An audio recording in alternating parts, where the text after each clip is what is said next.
Thecultural. Cold War. The CIA and the World. Of Arts and Letters.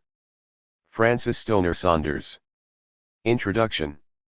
The way to carry out good propaganda is never to appear to be carrying it out at all. Richard Crossman. During the height of the Cold War, the U.S. government committed vast resources to a secret program of cultural propaganda in Western Europe.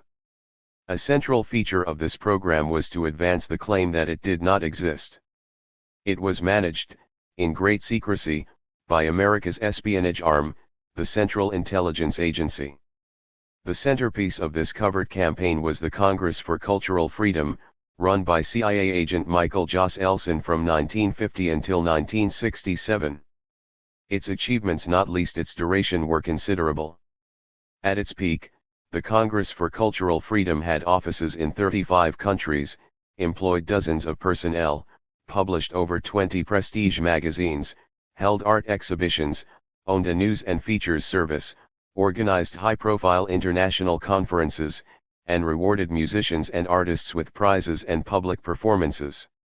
Its mission was to nudge the intelligentsia of Western Europe away from its lingering fascination with Marxism and communism towards a view more accommodating of the American way.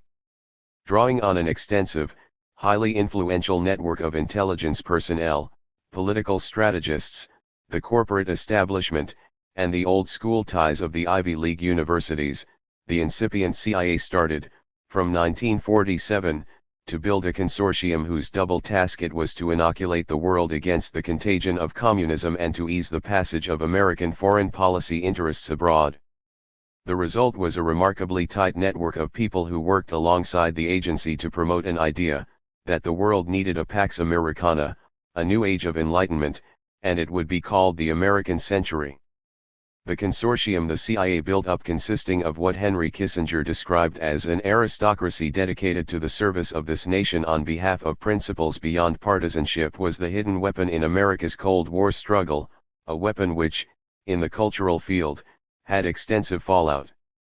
Whether they liked it or not, whether they knew it or not, there were few writers, poets, artists, historians, scientists, or critics in post-war Europe whose names were not in some way linked to this covert enterprise.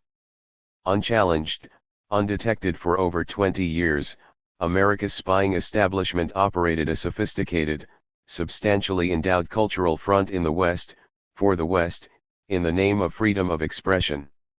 Defining the Cold War as a battle for men's minds, it stockpiled a vast arsenal of cultural weapons, journals, books, conferences, seminars, art exhibitions, concerts, awards.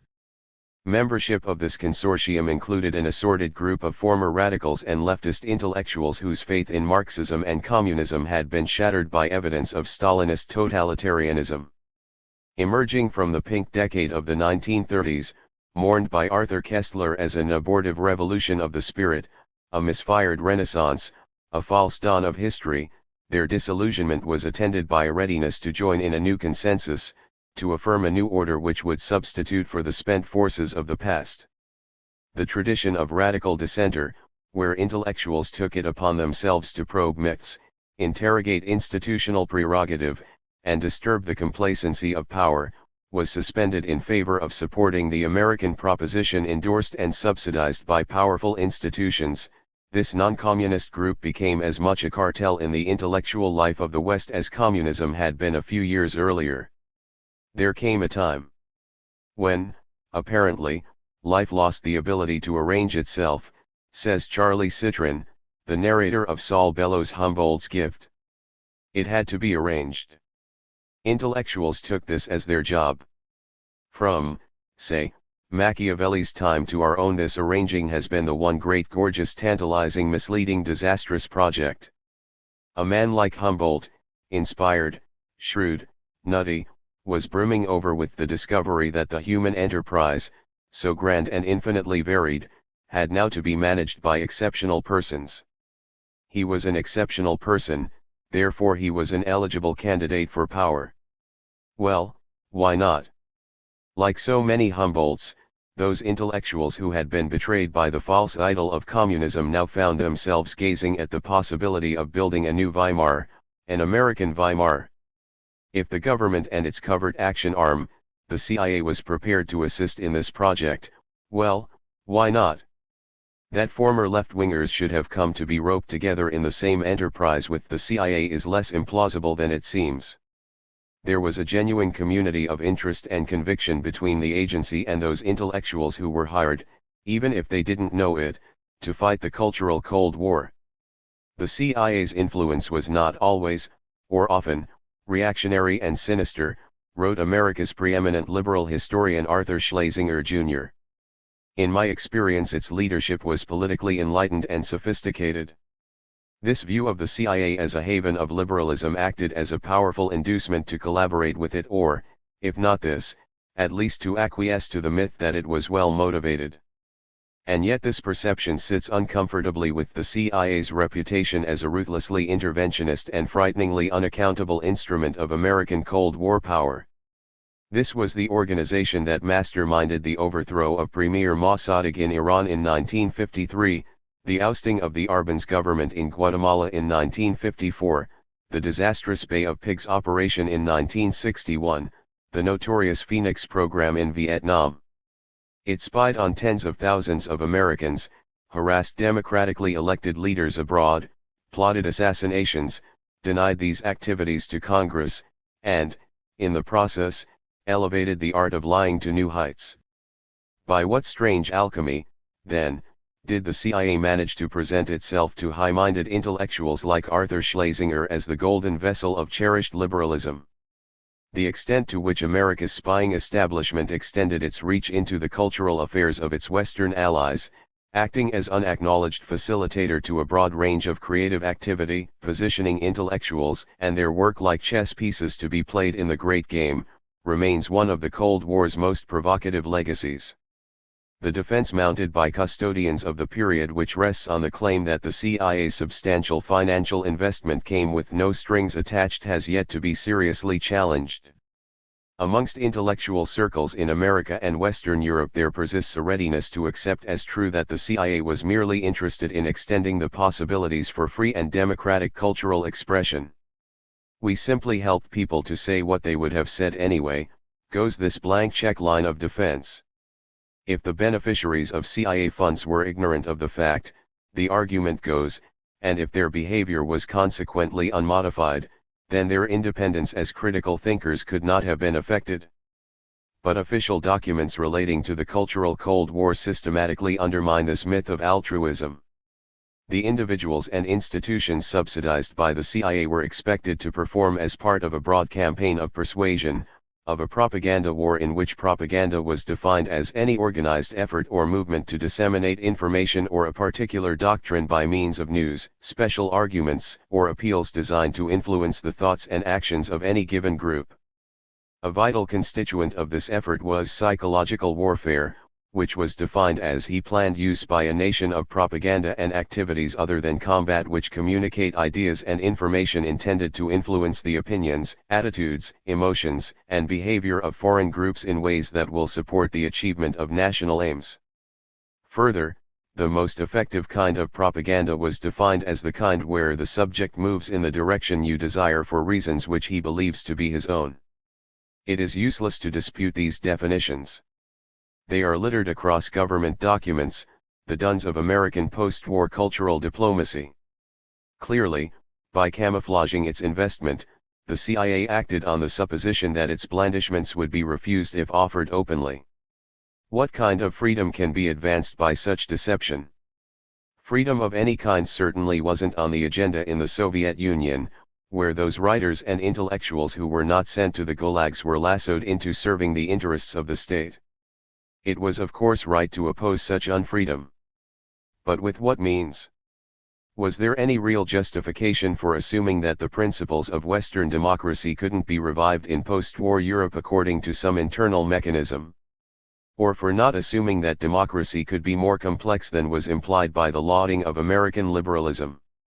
To what degree was it admissible for another state to covertly intervene in the fundamental processes of organic intellectual growth, of free debate and the uninhibited flow of ideas?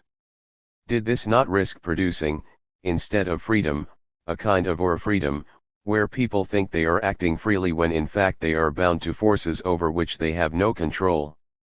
The CIA's engagement in cultural warfare raises other troubling questions. Did financial aid distort the process by which intellectuals and their ideas were advanced? Were people selected for their positions, rather than on the basis of intellectual merit? What did Arthur Koestler mean when he lampooned the international academic call-girl circuit of intellectual conferences and symposia? Were reputations secured or enhanced by membership of the CIA's cultural consortium? How many of those writers and thinkers who acquired an international audience for their ideas were really second-raters, ephemeral publicists, whose works were doomed to the basements of second-hand bookstores? In 1966, a series of articles appeared in the New York Times, exposing a wide range of covert action undertaken by America's intelligence community. As stories of attempted coups and political assassinations poured onto the front pages, the CIA came to be characterized as a rogue elephant, crashing through the scrubland of international politics, unimpeded by any sense of accountability. Amidst these more dramatic cloak-and-dagger exposés came details of how the American government had looked to the cultural Brahmins of the West to lend intellectual weight to its actions. The suggestion that many intellectuals had been animated by the dictates of American policymakers rather than by independent standards of their own generated widespread disgust. The moral authority enjoyed by the intelligentsia during the height of the Cold War was now seriously undermined and frequently mocked. The consensocracy was falling apart, the center could not hold. And as it disintegrated, so the story itself became fragmented, partial, modified sometimes egregiously by forces on the right and left who wished to twist its peculiar truths to their own ends. Ironically, the circumstances which made possible the revelations contributed to their real significance becoming obscured. As America's obsessive anti-communist campaign in Vietnam brought her to the brink of social collapse, and with subsequent scandals on the scale of the Pentagon Papers and Watergate, it was hard to sustain interest or outrage in the business of Kulturkampf, which in comparison seemed to be fluff on the side. History, wrote Archibald MacLeish, is like a badly constructed concert hall, dead spots where the music can't be heard. This book attempts to record those dead spots. It seeks a different acoustic, a tune other than that played by the official virtuosi of the period. It is a secret history, insofar as it believes in the relevance of the power of personal relationships, of soft linkages and collusions, and the significance of salon diplomacy and boudoir politicking.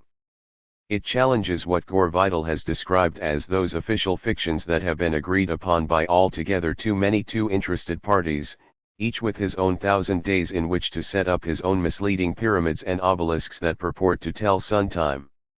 Any history which sets out to interrogate these agreed-upon facts must, in Tsvetan Todorov's words, become an act of profanity. It is not about contributing to the cult of heroes and saints. It's about coming as close as possible to the truth. It participates in what Max Weber called the disenchantment of the world. It exists at the other end of the spectrum from idolatry. It's about redeeming the truth for truth's sake, not retrieving images that are deemed useful for the present. 1. Exquisite corpse. Here is a place of disaffection time before and time after in a dim light. T.S. Eliot, Burnt Norton. Europe awoke to a freezing post-war dawn. The winter of 1947 was the worst ever recorded. From January to late March, it opened a front across Germany, Italy, France, and Britain, and advanced with complete lack of mercy. Snow fell in Saint-Tropez, gale force winds building up impenetrable drifts, ice floes drifted to the mouth of the Thames, trains carrying food supplies froze fast to the tracks, barges bringing coal into Paris became icebound. There, the philosopher Isaiah Berlin found himself terrified by the city's coldness, empty and hollow and dead, like an exquisite corpse.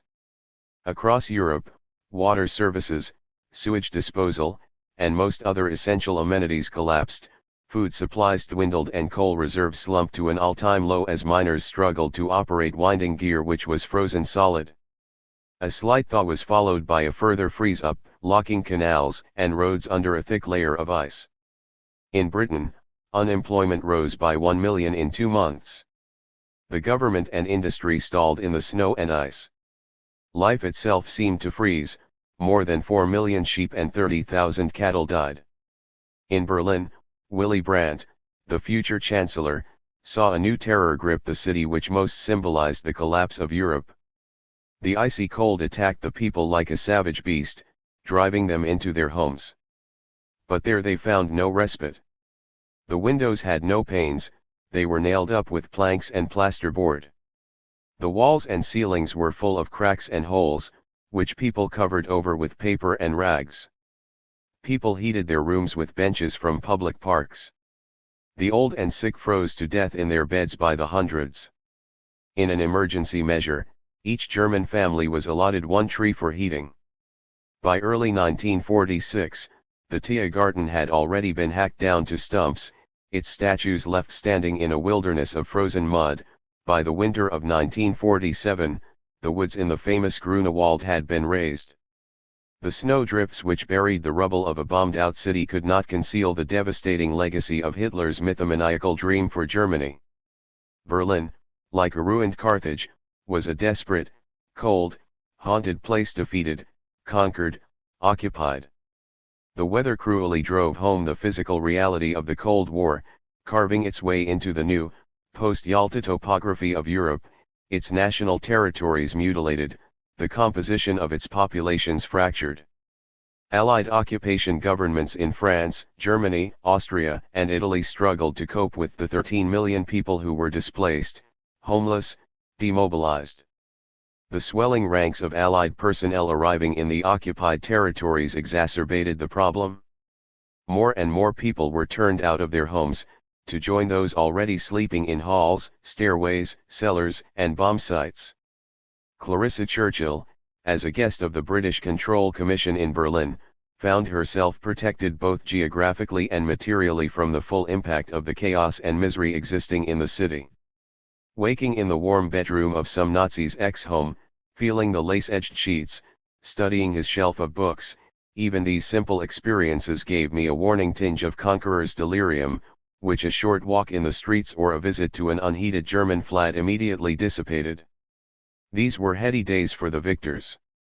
In 1947, a carton of American cigarettes, costing 50 cents in an American base, was worth 1,800 Reichsmarks on the black market, or $180 at the legal rate of exchange. For 4 cartons of cigarettes, at this rate, you could hire a German orchestra for the evening. Or for 24 cartons, you could acquire a 1939 Mercedes-Benz. Penicillin and persilchine certificates, which cleared the holder of any Nazi connections, commanded the highest prices. With this kind of economic whammy, working-class soldiers from Idaho could live like modern tsars. In Paris, Lieutenant Colonel Victor Rothschild, the first British soldier to arrive on the day of liberation in his capacity as bomb disposal expert, had reclaimed his family house on Avenue de Marigny, which had been requisitioned by the Nazis. There he entertained the young intelligence officer Malcolm Muggeridge with vintage champagne. The family butler, who had continued to work in the house under the Germans, remarked that nothing seemed to have changed. The Ritz Hotel, requisitioned by millionaire intelligence officer John Hay Whitney, received David Bruce, a Princeton friend of F. Scott Fitzgerald, who turned up with Ernest Hemingway and a private army of liberators, and put in an order for 50 martini cocktails from the manager. Hemingway, who, like David Bruce, had served in America's wartime Secret Service, the Office of Strategic Services, set himself and his whiskey bottles up at the Ritz, and there, in an alcoholic daze, received a nervous Eric Blair, and the more forthright Simone de Beauvoir with her lover Jean-Paul Sartre. The philosopher and intelligence officer A.J. Freddie Eyre, author of Language, Truth, and Logic, became a familiar sight in Paris as he sped about in a large chauffeur-driven Bugatti, complete with army radio. Arthur Kestler and his lover Mamaine Paget got tight dining with André Malraux on vodka, caviar, and blinis, Balik and Souffle Siberienne. Also in Paris, Susan Mary Alsop, a young American diplomat's wife, hosted a series of parties in her lovely house full of Aubusson carpets and good American soap. But when she stepped outside, she found that the faces were all hard and worn and full of suffering. There really is no food except for people who can afford the black market and not much for them. The pastry shops are empty in the windows of teas hops like Rumplemeyer's. One sees one elaborate cardboard cake or an empty box of chocolates, with a sign saying model and nothing else. In the windows of shops on the Faubourg Saint-Honoré are proudly displayed one pair of shoes marked real leather or model surrounded by hideous things made of straw. Outside the Ritz I threw away a cigarette butt and a well-dressed old gentleman pounced for it. At much the same time, the young composer Nicholas Nabokov, cousin of the novelist Vladimir, was throwing away a cigarette butt in the Soviet sector of Berlin. When I started back, a figure bolted out of the dark and picked up the cigarette I had thrown away. As the super race scavenged for cigarette ends or firewood or food, the ruins of the Führer's bunker were left unmarked and barely noticed by Berliners. But on Saturdays, Americans serving with the military government would explore with flashlights the cellars of Hitler's ruined Reichschancellery and pocket their exotic finds, Romanian pistols, thick rolls of half-burned currency, iron crosses and other decorations. One looter discovered the ladies' cloakroom and lifted some brass coat tags inscribed with the Nazi eagle and the word Reichskanzlei. Vogue photographer Lee Miller, who had once been Man Ray's muse, posed fully dressed in Hitler's bunker bathtub. The fun soon wore off. Divided into 4 sectors and sitting like a crow's nest in a sea of Soviet-controlled territory, Berlin had become the traumatic synecdoche of the Cold War, ostensibly working together in the Allied Kommandatur to achieve the denazification and reorientation of Germany. The 4 powers struggled against strengthening ideological winds which revealed a bleak international situation. I felt no animosity to the Soviets, wrote Michael Jos Elson, an American officer of Estonian-Russian extraction. In fact, I was apolitical at that time, and this made it much easier for me to maintain excellent personal relationships with most of the Soviet officers I came to know. But with the imposition of friendly governments in the Soviet Union's sphere of influence and the mass show trials and swelling gulags in Russia itself, this collaborative spirit was severely tested. By the winter of 1947, less than 2 years after American and Russian soldiers had hugged each other on the banks of the Elbe, that embrace had dissolved into a snarl.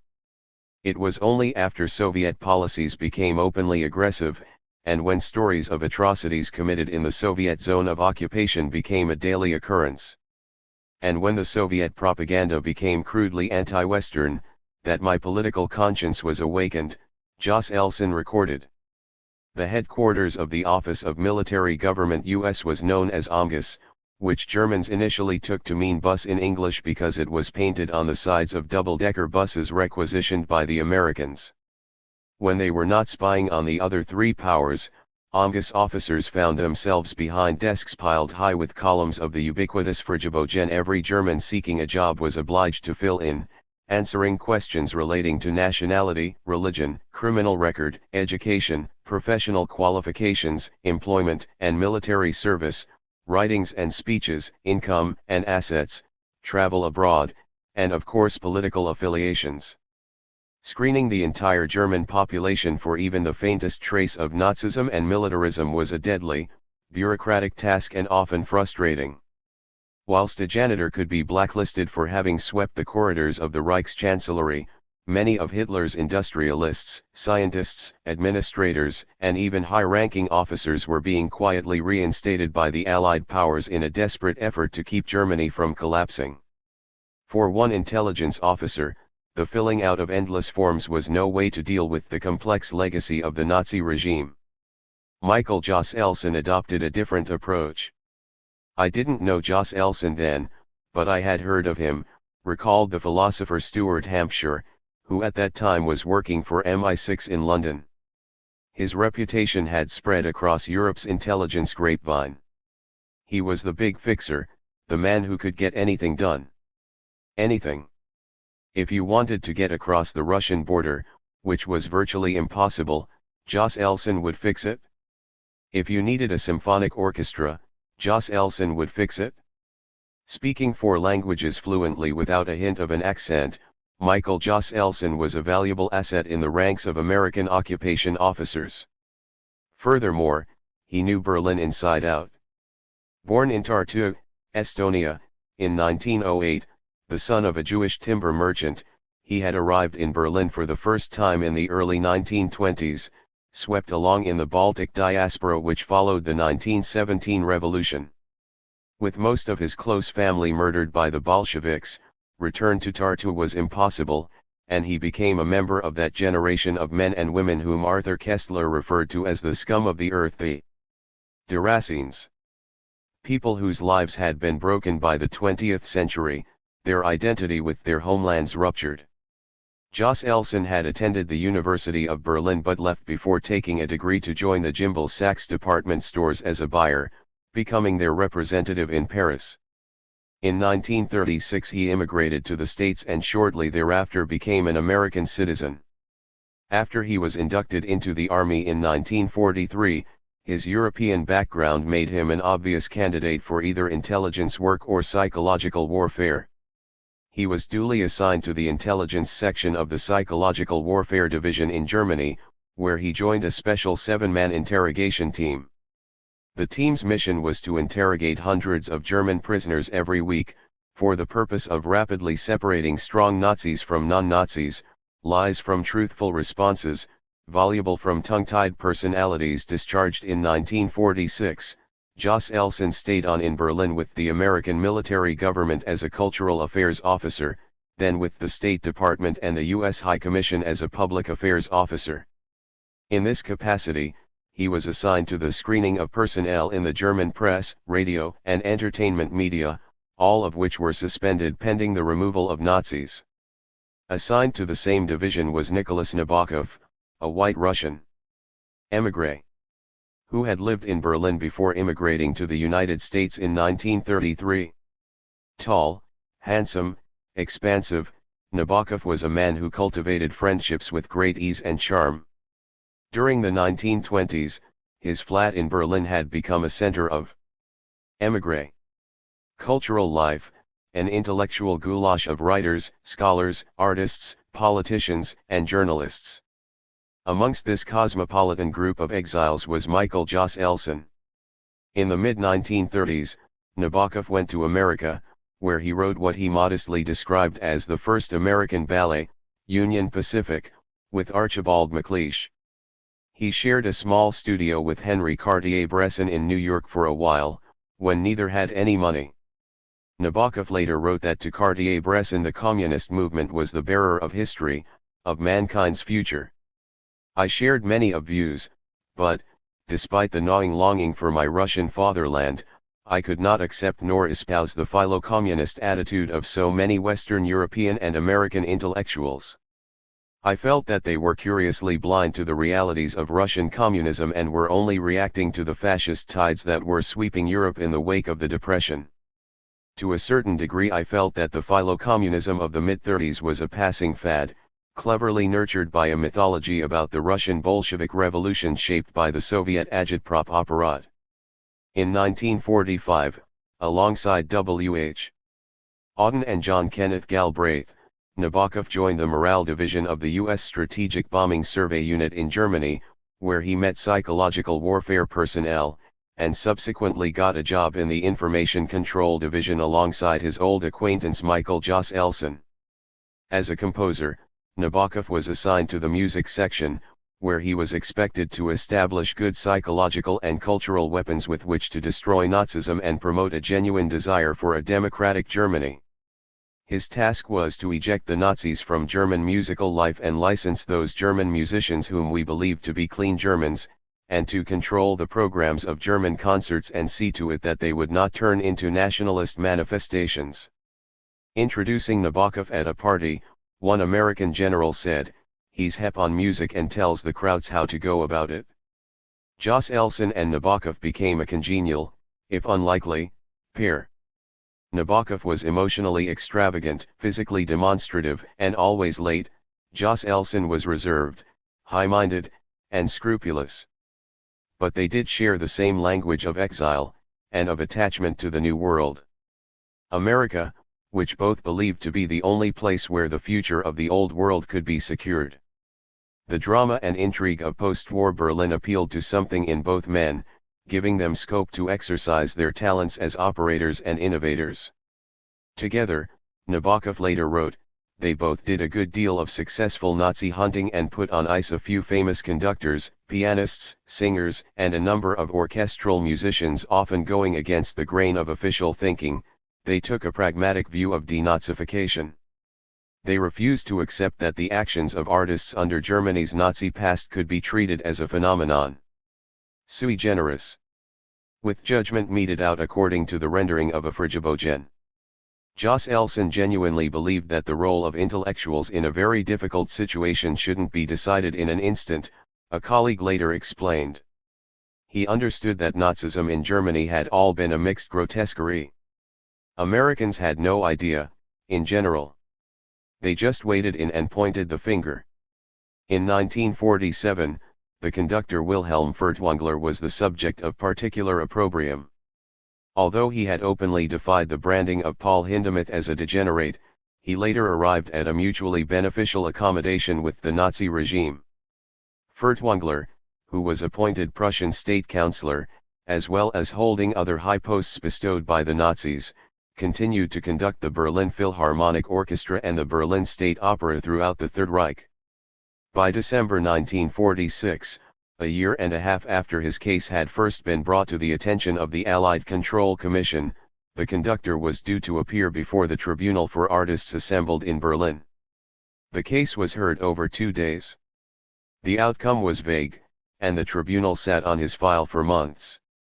Then, out of the blue, Furtwängler learned that the Allied Kommandantur had cleared him and that he was free to conduct the Berlin Philharmonic on May 25, 1947, at the American Requisition Titania Palast.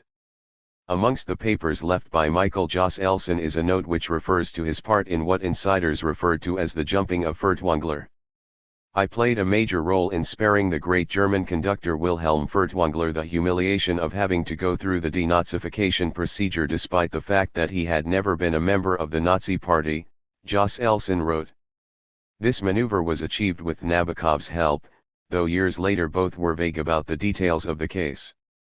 I wonder whether you remember when was the approximate date that Furtwängler came to East Berlin and gave a press conference there threatening to go to Moscow if we would not clear him at once, Nabokov asked Jos Elson in 1977. I seem to remember that you had something to do with bringing him out of the Soviet sector to my billet. I remember General McClure's gentle fury at Furtwängler's behavior then. One American official reacted angrily to the discovery that figures like Furtwängler were being whitewashed. In April 1947, Newell Jenkins, chief of theater and music for the American military government of Württemberg-Baden, angrily demanded an explanation for how it happens that so many prominent Nazis in the field of musicology are still active. As well as Furtwängler, both Herbert von Karajan and Elisabeth Schwarzkopf were soon to be cleared by Allied commissions, despite their murky records. In von Karajan's case, his Nazi connections were virtually undisputed.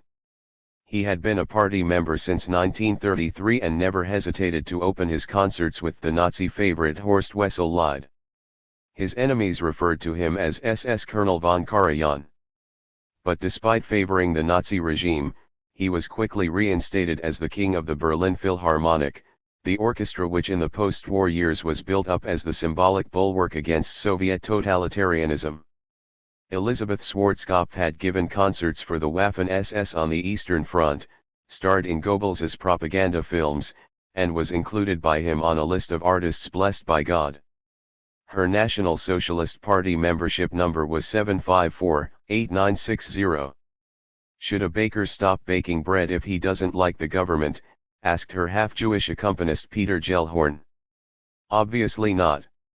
Schwarzkopf was cleared by the Allied Control Commission, and her career soared. She was later made a Dame of the British Empire. The question of how, if at all, artists should be held to account for an engagement with the politics of their time could never be resolved by a hit-and-miss denazification program. Jos Elson and Nabokov were keenly aware of the limitations of such a program, and as such their motivation in leapfrogging its procedures could be viewed as humane, even courageous. On the other hand, they were victims of a moral confusion. The need to create symbolic anti-communist rallying points introduced an urgent and hidden political imperative to clear those suspected of accommodating the Nazi regime. This produced a tolerance of suspected proximity to fascism. If the subject could be put to use against communism, someone had to wield a baton against the Soviets. Nabokov's 1977 letter to Jos Elson reveals that they actually had to wrest Furtwängler from the Soviets, whilst Furtwängler himself was playing both sides against each other. His appearance at the Titania Palast in May 1947 clearly signaled that the Allies were not going to be upstaged by the Soviets in the Battle of the Orchestras. By 1949, Furtwängler was listed amongst German artists traveling to foreign countries under American-sponsored cultural programs. In 1951, he conducted at the reopening of the Bayreuth Festival, which had been handed back to the Wagner family, despite the official ban on Richard Wagner. William Donovan, head of America's wartime intelligence service, once said famously, "I'd put Stalin on the payroll if I thought it would help us defeat Hitler." In an all-too-easy reversal, it was now apparent that the Germans were to be our new friends, and the savior Russians the enemy. This, to Arthur Miller, was an ignoble thing. It seemed to me in later years that this wrenching shift, this ripping off of good and evil labels from one nation and pasting them onto another, had done something to wither the very notion of a world even theoretically moral. If last month's friend could so quickly become this month's enemy, what depth of reality could good and evil have? The nihilism, even worse, the yawning amusement toward the very concept of a moral imperative, which would become a hallmark of international culture, was born in these 8 or 10 years of realignment after Hitler's death. Of course, there were good reasons for opposing the Soviets, who were moving in swiftly behind the cold weather front. Communists came to power in Poland in January. In Italy and France there were rumors of communist coups d'état. Soviet strategists had been quick to grasp the potential of the widespread instability of post-war Europe. With an energy and resourcefulness which showed that Stalin's regime, for all its monolithic intractability, could avail itself of an imaginative vigor unmatched by Western governments, the Soviet Union deployed a battery of unconventional weapons to nudge itself into the European consciousness, and soften up opinion in its favor. A vast network of fronts was established, some new, some revived from a dormant state since the death in 1940 of Willy Munzenberg, the brain behind the Kremlin's secret pre-war campaign of persuasion. Labor unions, women's movements, youth groups, cultural institutions, the press, publishing, all were targeted. Experts in the use of culture as a tool of political persuasion, the Soviets did much in these early years of the Cold War to establish their central paradigm as a cultural one. Lacking the economic power of the United States and, above all, still without a nuclear capability, Stalin's regime concentrated on winning the battle for men's minds. America, despite a massive marshalling of the arts in the New Deal period, was a virgin in the practice of international Kulturkampf. As early as 1945, one intelligence officer had predicted the unconventional tactics which were now being adopted by the Soviets. The invention of the atomic bomb will cause a shift in the balance between peaceful and warlike methods of exerting international pressure, he reported to the Chief of the Office of Strategic Services, General Donovan. And we must expect a very marked increase in the importance of peaceful methods. Our enemies will be even freer than to propagandize, subvert, sabotage and exert pressures upon us, and we ourselves shall be more willing to bear these affronts and ourselves to indulge in such methods in our eagerness to avoid at all costs the tragedy of open war. Peaceful techniques will become more vital in times of pre-war softening up, actual overt war, and in times of post-war manipulation. This report shows exceptional prescience. It offers a definition of the Cold War as a psychological contest, of the manufacturing of consent by peaceful methods, of the use of propaganda to erode hostile positions. And, as the opening sallies in Berlin amply demonstrated, the operational weapon was to be culture. The cultural Cold War was on.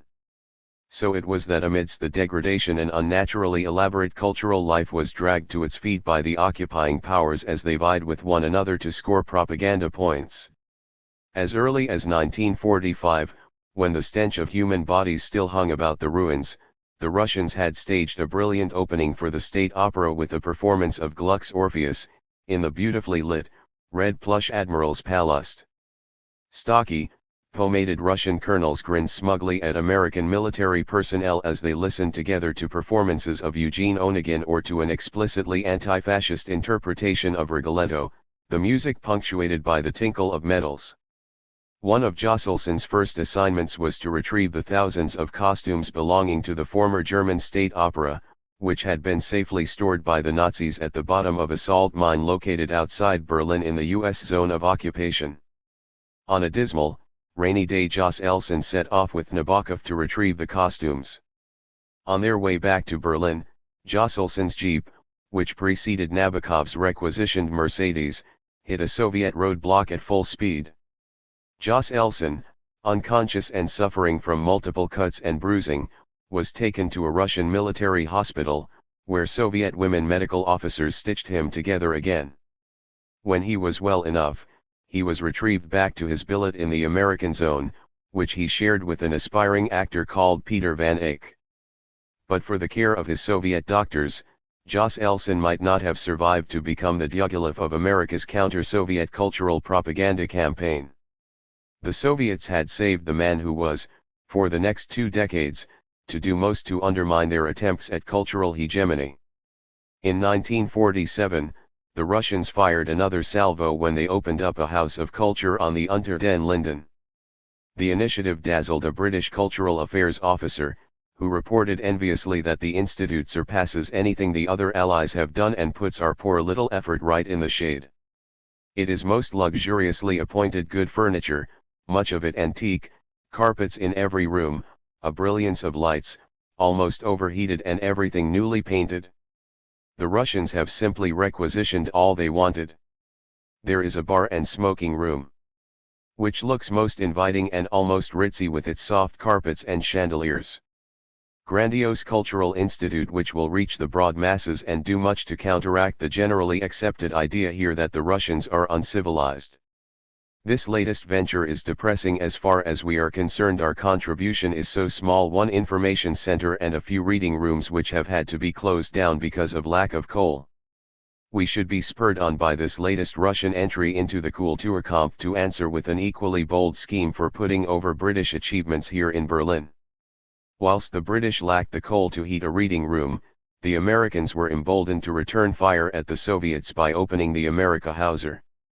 Set up as outposts of American culture, these institutes offered respite from the bitter weather in comfortably furnished reading rooms and gave film showings, music recitals, talks, and art exhibits, all with overwhelming emphasis on America.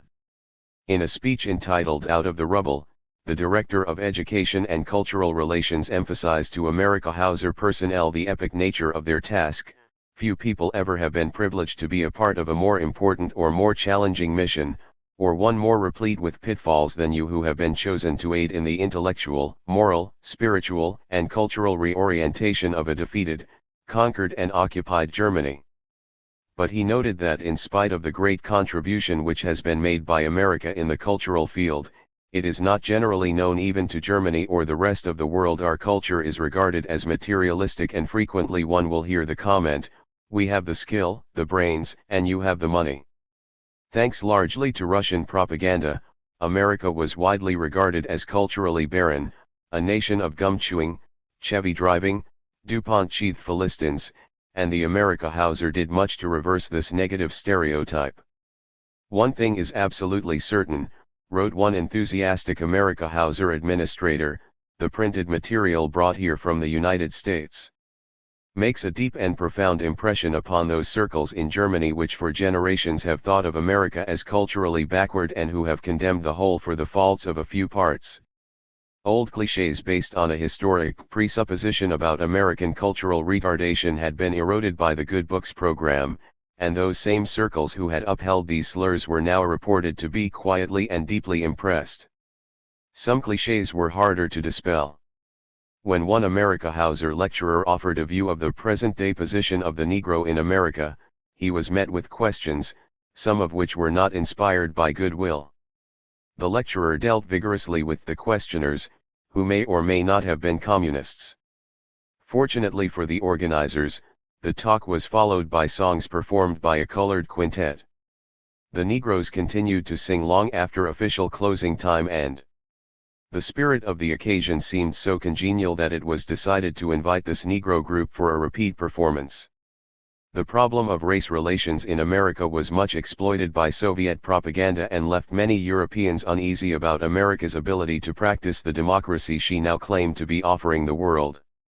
It was therefore reasoned that the exporting of African Americans to perform in Europe would dispel such damaging perceptions.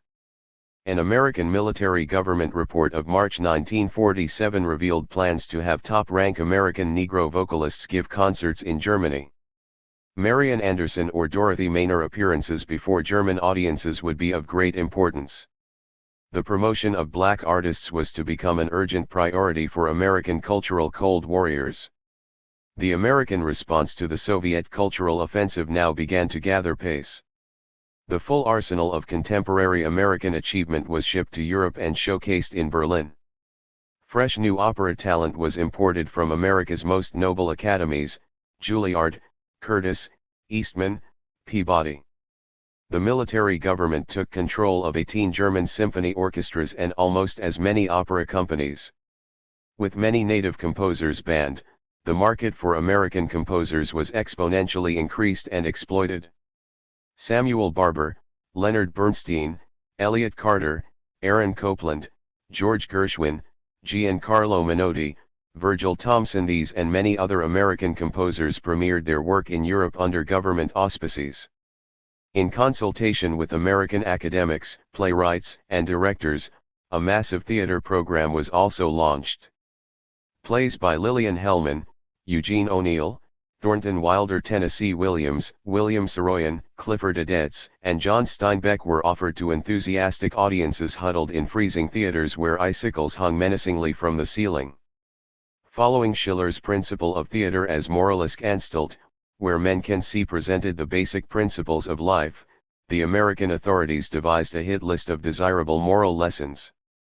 Thus, under Liberty and Democracy came Ibsen's Peer Gynt, Shaw's The Devil's Disciple, and Robert Sherwood's Abe Lincoln in Illinois.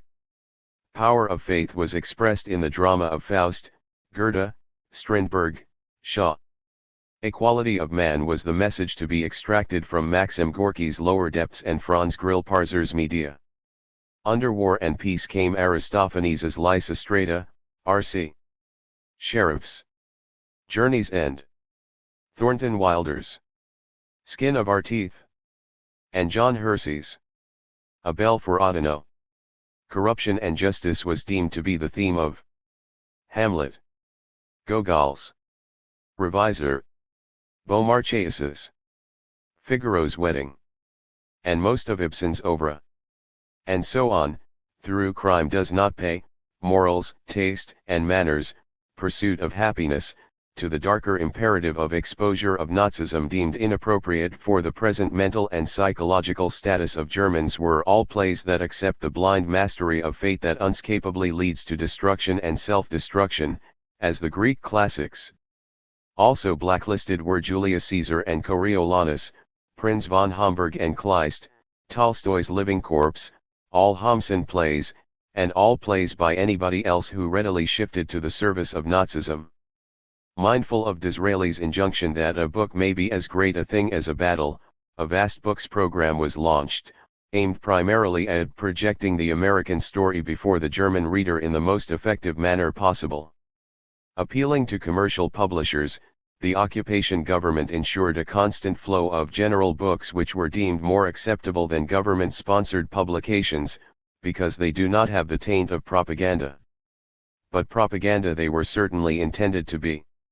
Translations commissioned by the Psychological Warfare Division of American military government alone ran to hundreds of titles, ranging from Howard Fast's Citizen Tom Paine to Arthur M. Schlesinger Jr.'s The New Deal in Action, to the Museum of Modern Art's Built in the USA. There were also German editions of books suitable for children at their most impressionable age, such as Nathaniel Hawthorne's Wonder Tales, Mark Twain's A Connecticut Yankee in King Arthur's Court, and Laura Ingalls Wilder's Little House on the Prairie. The post-war reputations of many Americans in Germany were significantly helped by these publishing programs. And America's cultural cachet soared with distribution of works by Louisa May Alcott, Jacques Barzun, Pearl Buck, James Burnham, Willa Cather, Norman Cousins, William Faulkner, Ellen Glasgow, Ernest Hemingway, F.O. Matheson, Reinhold Niebuhr, Carl Sandburg, James Thurber, Edith Wharton, and Thomas Wolfe. European authors were also promoted as part of an explicitly anti-communist program. Suitable texts were whatever critiques of Soviet foreign policy and of communism as a form of government we find to be objective, convincingly written, and timely. Meeting these criteria were André Gide's account of his disillusioning experiences in Russia, Return from the Soviet Union, Arthur Koestler's Darkness at Noon, and The Yogi and the Commissar, and Bread and Wine, by Ignacio Silone. For Koestler and Silone, this was the first of many appearances under the wing of the American government. Approval for publication was withheld for some books. One early casualty was John Foster Dulles' by now anachronistic Russia and America, Pacific Neighbors. In art, Mrs. Moholy-Nagy appeared before German audiences to talk about the work of her late husband, Laszlo, and the new and exciting direction taken by the new Bauhaus in Chicago. Her lecture, wrote one sympathetic journalist, was a very informative contribution to the incomplete conception we have of American culture and art. This conception was further enhanced by an exhibition of non-objective paintings from the Guggenheim Museum. This was the first appearance under government sponsorship of the New York School, otherwise known as Abstract Expressionism. Lest the new be thought too shocking, audiences were nursed with lectures on fundamental thoughts on modern art which used comfortably familiar medieval paintings to introduce the abstract possibilities of artistic expression. With the memory of the Entardi Kunst exhibitions and the subsequent exodus of so many artists to America still painfully fresh, the impression now was of a European culture broken up by the high tides of fascism and washed up on the shores of the new Byzantium America. Audiences who had experienced the mass rallies of Nuremberg were reportedly awed by one lecturer who told of immense symphonic concerts in the open air at night attended by audiences equaling in numbers those which usually only attend special sport events in our stadiums. Not all efforts were of the highest caliber. The launch of the German edition of Ellery Queen's Mystery magazine left people like Michael Joss Elson stone cold. And not everyone was convinced that the Yale Glee Club was the best vehicle for proving beyond all doubt the tremendous importance of the arts in the curriculum of the universities as an antidote against collectivism. Even the Darmstadt school got off to a shaky start. A bold initiative of the American military government, the Darmstadt holiday courses for new music nearly ended in a riot after disagreement about radical new music spilled over into open hostility. One official evaluation concluded, it was generally conceded that much of this music was worthless and had better been left unplayed. The overemphasis on 12-tone music was regretted. One critic described the concerts as the triumph of dilettantism. The French students remained aloof from the others and acted in a snobbish way. Their teacher, Leibowitz, represents and admits as valid only the most radical kind of music and is openly disdainful of any other. His attitude is aped by his students. It was generally felt that next year's must follow a different, more Catholic pattern. Darmstadt, of course, was to become the citadel of progressive experimentation in music within a few years. But all the symphony concerts and plays and exhibitions could not hide the one stark truth of that long, harsh winter of 1947, Europe was going broke. A rampant black market, civil unrest, and a series of crippling strikes produced levels of degradation and privation equal to anything experienced during the darkest moments of the war. In Germany, money had lost its value, medicine and clothes were impossible to obtain, whole families were living in underground bunkers with no water or light, and young girls and boys offered sex to American GIs in exchange for a bar of chocolate. On June 5, 1947, General George Catlett Marshall, the U.S. Army's wartime Chief of Staff and now Truman's Secretary of State, announced a plan to deal with the Great Crisis delivered at the 296th Harvard Commencement, which was attended by atomic physicist Robert Oppenheimer, D-Day Commander General Omar Bradley, and T.S. Eliot. Marshall's 10-minute address marked a catalytic moment in the fate of post-war Europe. Warning that the whole world, the way of life we have known, is literally in the balance, he called upon the New World to step into the breach with a crash program of financial credits and large-scale material assistance, and thus prevent the collapse of the Old World. There is widespread instability. There are concerted efforts to change the whole face of Europe as we know it, contrary to the interests of free mankind and free civilization, Marshall declared. Left to their own resources, there will be no escape from economic distress so intense, social discontent so violent, and political confusion so widespread that the historic base of Western civilization, of which we are by belief and inheritance an integral part, will take on a new form in the image of the tyranny that we fought to destroy in Germany.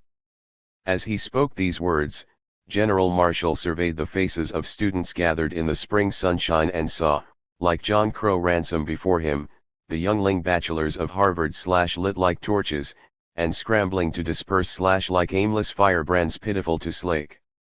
It was no coincidence that he had decided to deliver his speech here, rather than on some formal government podium. For these were the men assigned to realize America's manifest destiny, the elite charged with organizing the world around values which the communist darkness threatened to obscure. The fulfillment of the Marshall Plan, as it became known, was their inheritance. Marshall's address was designed to reinforce President Truman's ideological call to arms of a few months earlier, which had been immediately enshrined as the Truman Doctrine. Addressing Congress in March 1947 on the situation in Greece, where a communist takeover threatened, Truman had appealed in apocalyptic language for a new age of American intervention. At the present moment in world history, nearly every nation must choose between alternative ways of life, he declared. The choice is too often not a free one. One way of life is based upon the will of the majority.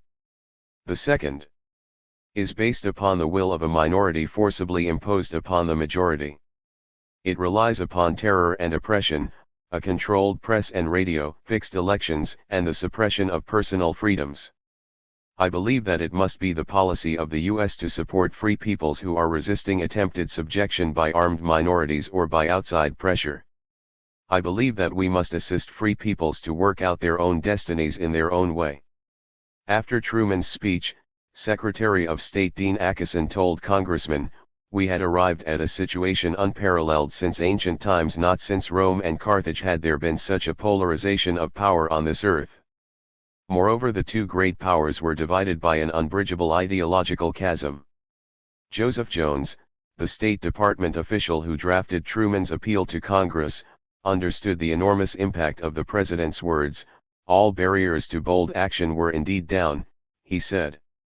Among policy makers it was felt that a new chapter in world history had opened, and they were the most privileged of men, participants in a drama such as rarely occurs even in the long life of a great nation.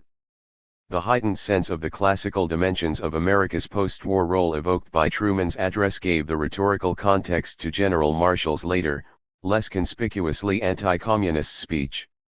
The combination of the two, a package of economic assistance coupled with a doctrinal imperative, delivered an unambiguous message: the future of Western Europe, if Western Europe was to have a future at all, must now be harnessed to a Pax Americana. On June 17, the Soviet Daily Pravda attacked Marshall's proposal as an extension of Truman's plan for political pressures with dollars and a program for interference in the internal affairs of other states. Although the Soviets had been invited by Marshall to participate in his all-European recovery program, the offer was, said George Kennan, disingenuous, designed to be rejected. As anticipated, they refused to be part of the plan. Their objection may have been overstated, but in essence the Soviets were right to conflate the humanitarian intentions of the plan with a less obvious political agenda. Far from envisioning cooperation with the Soviet Union, it was designed within the framework of a Cold War ethos which sought to drive a wedge between Moscow and its client regimes.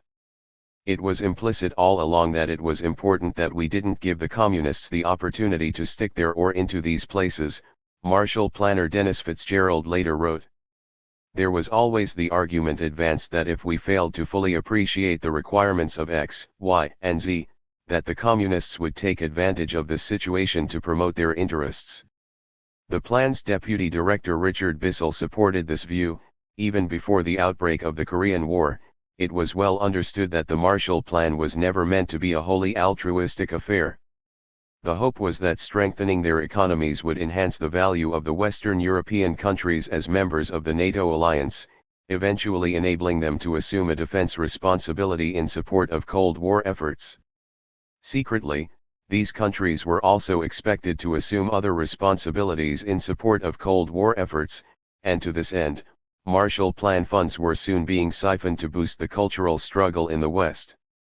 On October 5, 1947, the Communist Information Bureau held its first meeting in Belgrade.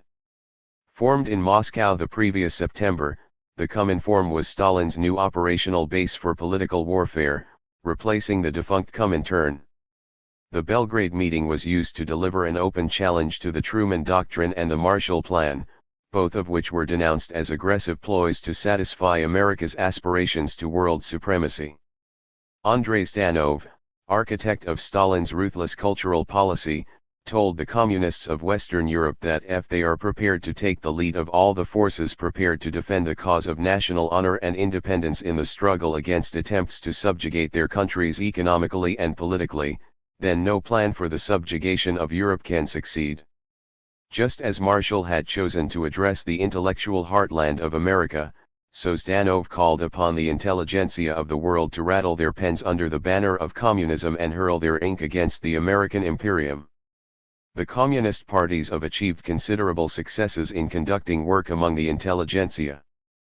Proof of this is the fact that in these countries the best people of science, art, and literature belong to the Communist Party, are heading the movement of the progressive struggle among the intelligentsia and by their creative and tireless struggle, are winning more and more intellectuals to the cause of communism. Later that month, the Cominform's ideological stormtroops were gathered at the East Berlin Writers' Congress at the Kammerspiel Theater. As the debate wore on, a young American with a pointed beard and looking strangely like Lenin stormed the platform and grabbed the microphone. Speaking in flawless German, he held his position for 35 minutes, praising those writers who had had the nerve to speak up against Hitler and exposing similarities between the Nazi regime and the new communist police state. These were dangerous times. To disrupt the proceedings and queer the pitch of a communist propaganda exercise was an act of either madness or courage, or both. Melvin Lasky had arrived. Born in 1920 in the Bronx, Melvin Jonah Lasky grew up in the looming presence of his Yiddish-speaking grandfather, a bearded, learned man who nourished the young Lasky with passages from the legends of the Jews. As one of the best and brightest graduates of City College of New York, Lasky emerged from its seething ideological debates a staunch anti-Stalinist with a taste for intellectual and occasionally physical confrontation. He joined the civil service and worked as a travel guide at the Statue of Liberty before joining the staff of Sol Levitas's anti-Stalinist magazine. The new leader. Drafted into the service, he became a combat historian with U.S. 7th Army in France and Germany, and was later demobbed in Berlin, where he became German correspondent for both the New Leader and the Partisan Review. A short, stocky man, Lasky was given to drawing his shoulder blades back and pushing out his chest, as if primed for a fight. Using his almond-shaped eyes to produce deadly squints, he had acquired from the brusque atmosphere of City College an ill manner which rarely deserted him. In his militant anti-communism he was, to use an epithet he bestowed on somebody else, as unmovable as the Rock of Gibraltar. Lupin and grittily determined, Lasky was to become a force to reckon with as he stormed his way through the cultural campaigns of the Cold War. His explosive protest at the East German Writers' Congress earned him the title Father of the Cold War in Berlin.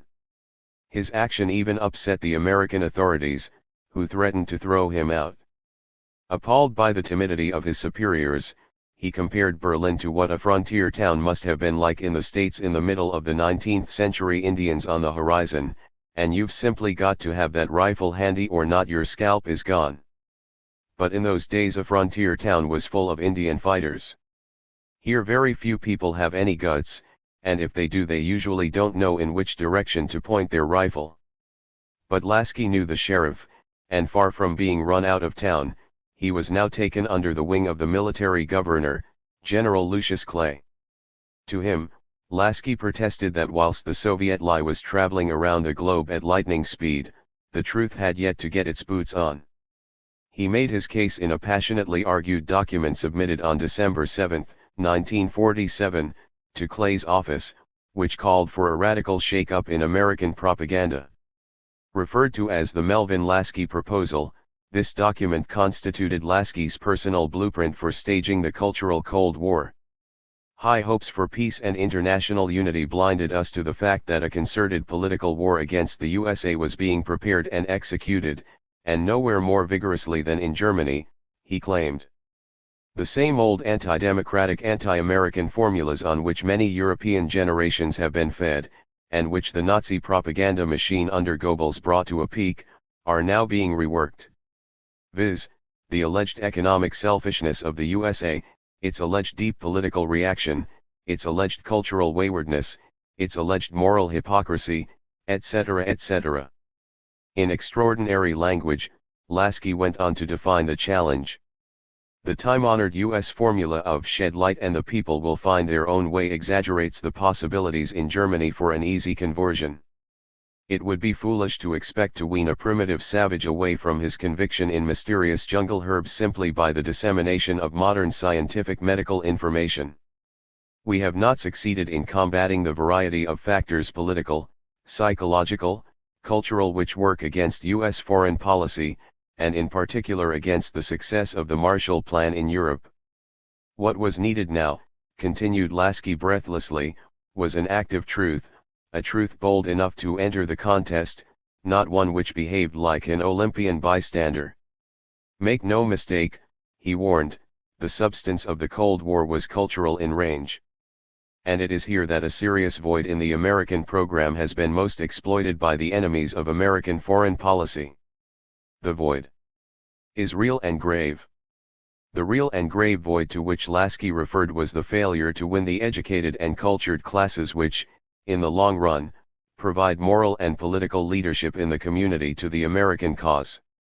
This shortcoming, he argued, could be partly addressed by publishing a new journal, one which would serve both as a constructive fillip to German European thought and as a demonstration that behind the official representatives of American democracy lies a great and progressive culture, with the richness of achievements in the arts, in literature, in philosophy, in all the aspects of culture which unite the free traditions of Europe and America.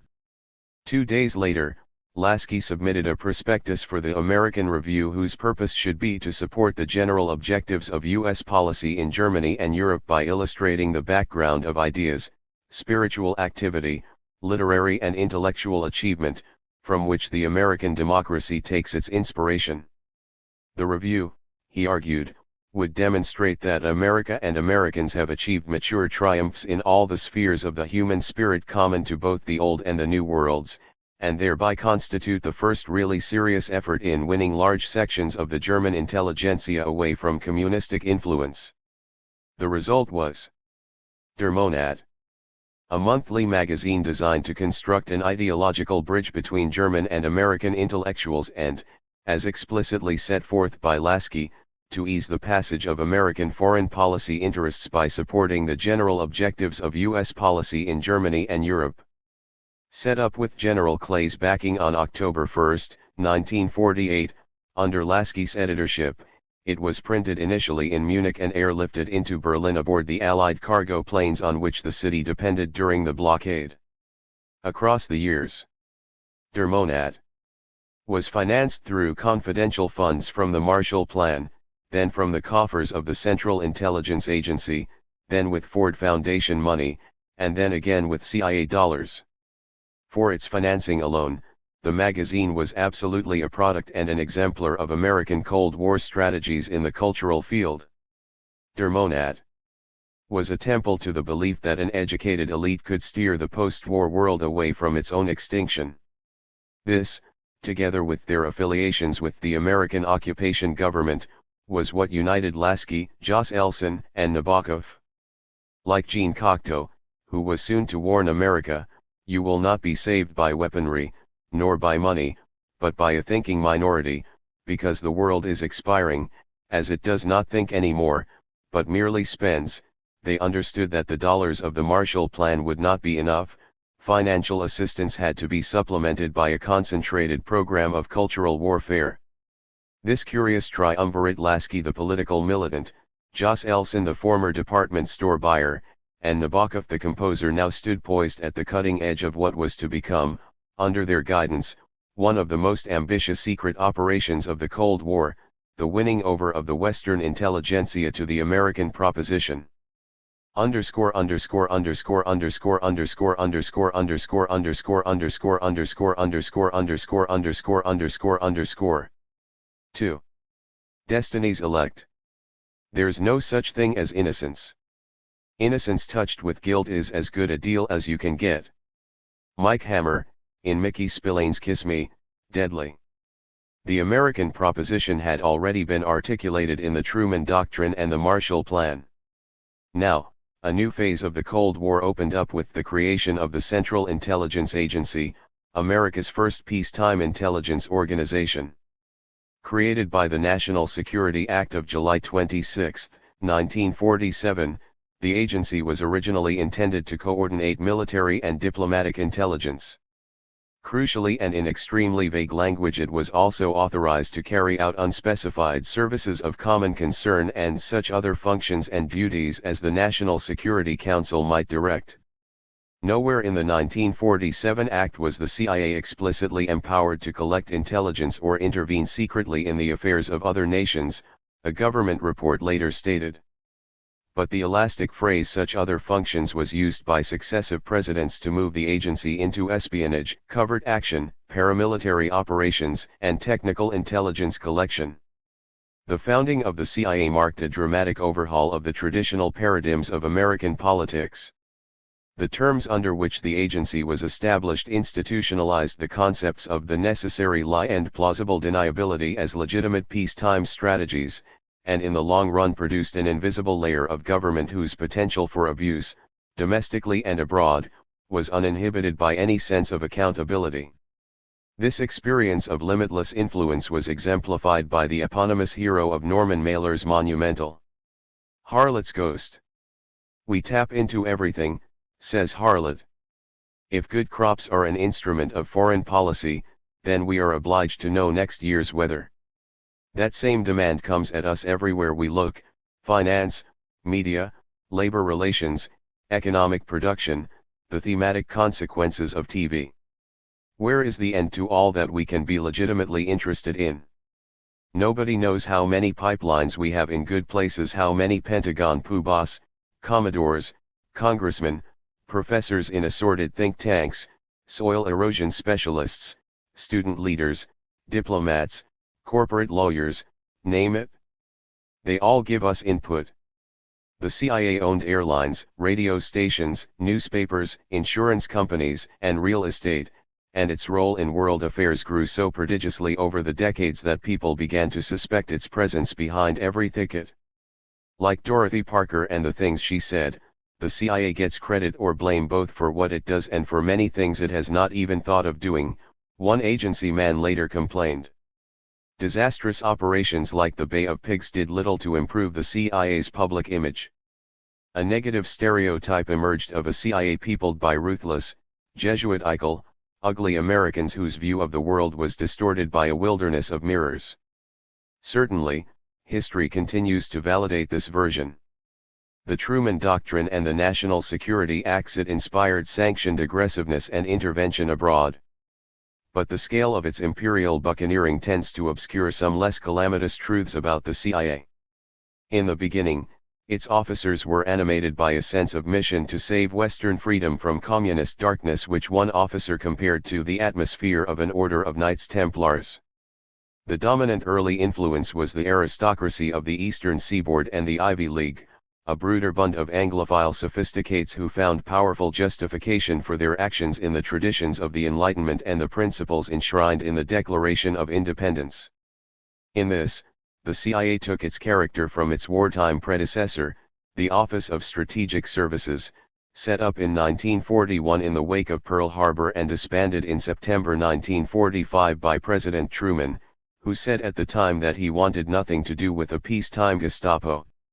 This primitive fear reflected little of the reality of OSS, which had acquired the nickname "Oh So Social" on account of its clubby, collegiate atmosphere. Columnist Drew Pearson called it one of the fanciest groups of dilettante diplomats, Wall Street bankers, and amateur detectives ever seen in Washington. All OSSERS carried a pack with a carbine, a few grenades, some gold coins, and a death pill, recalled Tom Braden, who worked closely with OSS Chief William Wild Bill Donovan.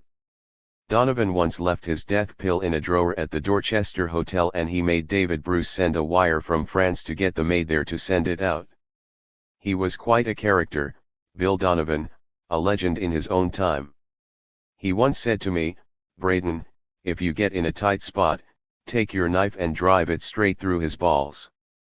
Governed by legislation which prohibited little and countenanced virtually anything, OSSERS found themselves roving wartime Europe like latter-day proconsuls. The first OSS man to reach Bucharest after the German withdrawal in autumn 1944 became a regular guest at meetings of the Romanian cabinet and boasted to colleagues, "Before they vote on anything, they ask me what I think. They pass all my laws unanimously. I never thought running a country was so easy." But running a country was precisely what most OSSERS were brought up to do. Recruiting from the heart of America's corporate, political, academic, and cultural establishment, Donovan had assembled an elite corps which hailed from America's most powerful institutions and families. Members of the Mellon family held espionage posts in Madrid, London, Geneva, Paris. Paul Mellon worked for the Special Operations Executive in London. His sister, Ailsa, was married to his commanding officer, Chief of OSS London David Bruce, son of a U.S. Senator and a millionaire in his own right. J.P. Morgan's sons were both in the OSS. The families Vanderbilt, DuPont, Archbold, Ryan, Weil, Whitney were all represented in the ranks of Donovan's secret army. Other OSS recruits included travel guide publisher Eugene Fodor, New York journalist Marcello Girassi, who later became the producer of Italian and American films starring Sophia Loren, Ilya Tolstoy. Émigré. Grandson of the famous novelist, who was a member of an OSS mission to Lhasa, and Julia McWilliams' child, later a celebrity chef, who maintained OSS intelligence files at Chungking. Raymond Guest, a polo-playing socialite and cousin of Winston Churchill, cut a colorful swathe through OSS operations in France and Scandinavia. Antoine de Saint-Exupéry was a close friend and collaborator of Donovan's, as was Ernest Hemingway, whose son John was also in OSS. Although one critic complained of the many personnel who seemed to be rah-rah youngsters to whom OSS was perhaps an escape from routine military service and a sort of lark, there was also an assumption that each member of the higher echelons of Donovan's service risked his future status as a banker or trustee or highly placed politician in identifying himself with illegality and unorthodoxy. With the disbanding of OSS, many of those future bankers and trustees and politicians returned to civilian life. Alan Dulles, Donovan's brilliant deputy who had taken charge of OSS operations in Europe, went back to his law practice in New York, where he became the center of an informal cadre of campaigners for a permanent American intelligence service. Nicknamed the Park Avenue Cowboys, this group included Kermit Kim Roosevelt, grandson of Theodore, Tracy Barnes, Richard Helms and Frank Wisner, bringing gossip from Army intelligence in occupied Germany, and Roy Altiler, soon to become head of the Paris office of the World Bank. Far from causing risk to their future status, their period in OSS enhanced their reputations and offered another network to combine with the old school ties that had brought them together in the first place. This, and their initiation into illegality and unorthodoxy, was to provide a rich resource for the CIA. It was this historic elite, the Ivy Leaguers, who cast their influence over America's boardrooms, academic institutions, major newspapers and media, law firms, and government, who now stepped forward to fill the ranks of the fledgling agency. Many of them hailed from a concentration in Washington, D.C., of 100 or so wealthy families, known as the Cave Dwellers, who stood for the preservation of the Episcopalian and Presbyterian values that had guided their ancestors. Schooled in the principles of a robust intellect, athletic prowess, politesse oblige, and solid Christian ethics, they took their example from men like the Reverend Endicott Peabody, whose Groton School, run along the lines of Eton, Harrow, and Winchester, was the alma mater of so many national leaders. Trained in the Christian virtues and the duties of privilege, they emerged believing in democracy but wary of unchecked egalitarianism. Reversing Willy Brandt's celebrated declaration, "We are the elected of the people, not the elect," this was the elect who had not been elected. Those who had not served with OSS had spent the war rising through the ranks of the State Department and the Foreign Office. They orbited around figures like Charles Chip Bolin, who later became ambassador to France. During the early 1940s, his house on Dumbarton Avenue in Georgetown was a place of intellectual ferment, at the center of which sat George Kennan and Isaiah Berlin, who was already revered in Washington circles as the prophet. One observer described Kennan, Bolin, and Berlin as a homogeneous, congenial trio. Bolin was one of the founders of a novel branch of modern scholarship known as Kremlinology. He had lived in Russia, knew its leaders and bureaucrats, had studied its ideological literature, and could quote its classics. He had witnessed the purges and trials of the late 1930s and the full impact of Zhdanov's cultural policies. There are two famous last words, Bolin was fond of saying. One is "alcohol doesn't affect me," and the other is "I understand the Russians." For a better understanding, he turned to Isaiah Berlin and Nicholas Nabokov, who was then working for the Justice Department. Bolin used to refer to Nabokov as a psychological asset, and Nabokov returned the compliment by calling Bolin "my model, my source of advice." These new friends had few if any illusions about Uncle Joe, Nabokov later wrote. In more ways than one, they were an anachronistic group in the Washington of those years, perhaps even in all of America. America was in a state of Sovietophilic euphoria, which none in the house on Dumbarton Avenue shared. The bulk of American public opinion had switched twice in 3 years in its feelings toward Russia. First it was against after the partition of Poland and the fiendish Finnish War. Stalin in newspaper cartoons looked like a nasty mixture of a wolf and a bear. Then, as abruptly, opinion was for Russia, after the Nazi invasion of Russia in 1941. Stalin was suddenly beautified, represented as a knight in armor defending the Kremlin against a horde of Teutons, or reproduced from Margaret Bourke-White's slenderized and idolized profile photographs. And then, in 1943, the pro-Russian feeling was enhanced by Stalingrad. "You will see," argued trusting Americans, "communism will never come back to Russia the way it was. It will be a different country after the war." Didn't Stalin bring the patriarch back from exile? And the writers and poets? And didn't Stalin re-establish officers' ranks and reinstate the historical national heroes, and even some of the tsars and saints, like Alexander Nevsky and Peter the Great? Not so the skeptics at Dumbarton Avenue. They knew, as Kennan once said, that Stalinism is irreversible. The Dumbarton Avenue skeptics were joined by David Bruce, Averell Harriman, John McCloy, Joseph and Stuart Alsop, Richard Bissell, Walter Lippmann, and the Bundy brothers. In long exchanges, heated by intellectual passion and alcohol, their vision of a new world order began to take shape. Internationalist, abrasive, competitive, these men had an unshakable belief in their value system and in their duty to offer it to others. They were the patricians of the modern age, the paladins of democracy, and saw no contradiction in that. This was the elite who ran American foreign policy and shaped legislation at home. Through think tanks and foundations, directorates, and membership in gentlemen's clubs, these mandarins were interlocked by their institutional affiliations and by a shared belief in their own superiority. Their job was to establish and then justify the post-war Pax Americana. And they were staunch supporters of the CIA, which was fast being staffed by their friends from school, business, or the old show of OSS. The foremost articulator of the shared convictions of America's elite was George Kennan, diplomat scholar, architect of the Marshall Plan, and, as director of the State Department's policy planning staff, one of the fathers of the CIA. In 1947, he advocated direct military intervention in what he saw as Italy's imminent collapse into a civil war supported by the Communists.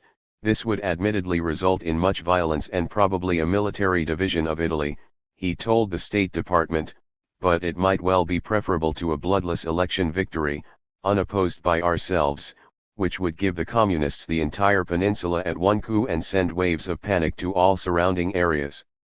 Truman, fortunately, didn't go along with this precipitate suggestion, but he did authorize covert intervention in the Italian elections instead. By July 1947, Kennan had modified his views not about the nature of the Soviet threat but about how to deal with it. In his famous X article in the journal Foreign Affairs, he set forth the thesis which dominated the early years of the Cold War, claiming that the Kremlin was committed to dominating every nook and cranny available. In the basin of world power with its fanatical ideology, he proposed a policy of unalterable counterforce, and firm and vigilant containment. As part of this policy, he advocated the maximum development of the propaganda and political warfare techniques, which, as director of the policy planning staff, he was perfectly placed to implement. "The world was our oyster," he later wrote of this office. In a speech to the National War College in December 1947, it was Kennan who introduced the concept of the necessary lie as a vital constituent of American post-war diplomacy. The Communists, he said, had won a strong position in Europe, so immensely superior to our own, through unabashed and skillful use of lies. They have fought us with unreality, with irrationalism. Can we combat this unreality successfully with rationalism, with truth, with honest, well-meant economic assistance, he asked. No, America needed to embrace a new era of covert warfare to advance her democratic objectives against Soviet deceit.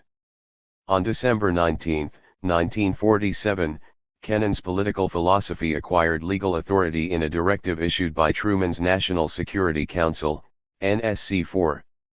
A top-secret appendix to this directive, NSC-4A, instructed the Director of Central Intelligence to undertake covert psychological activities in support of American anti-communist policies.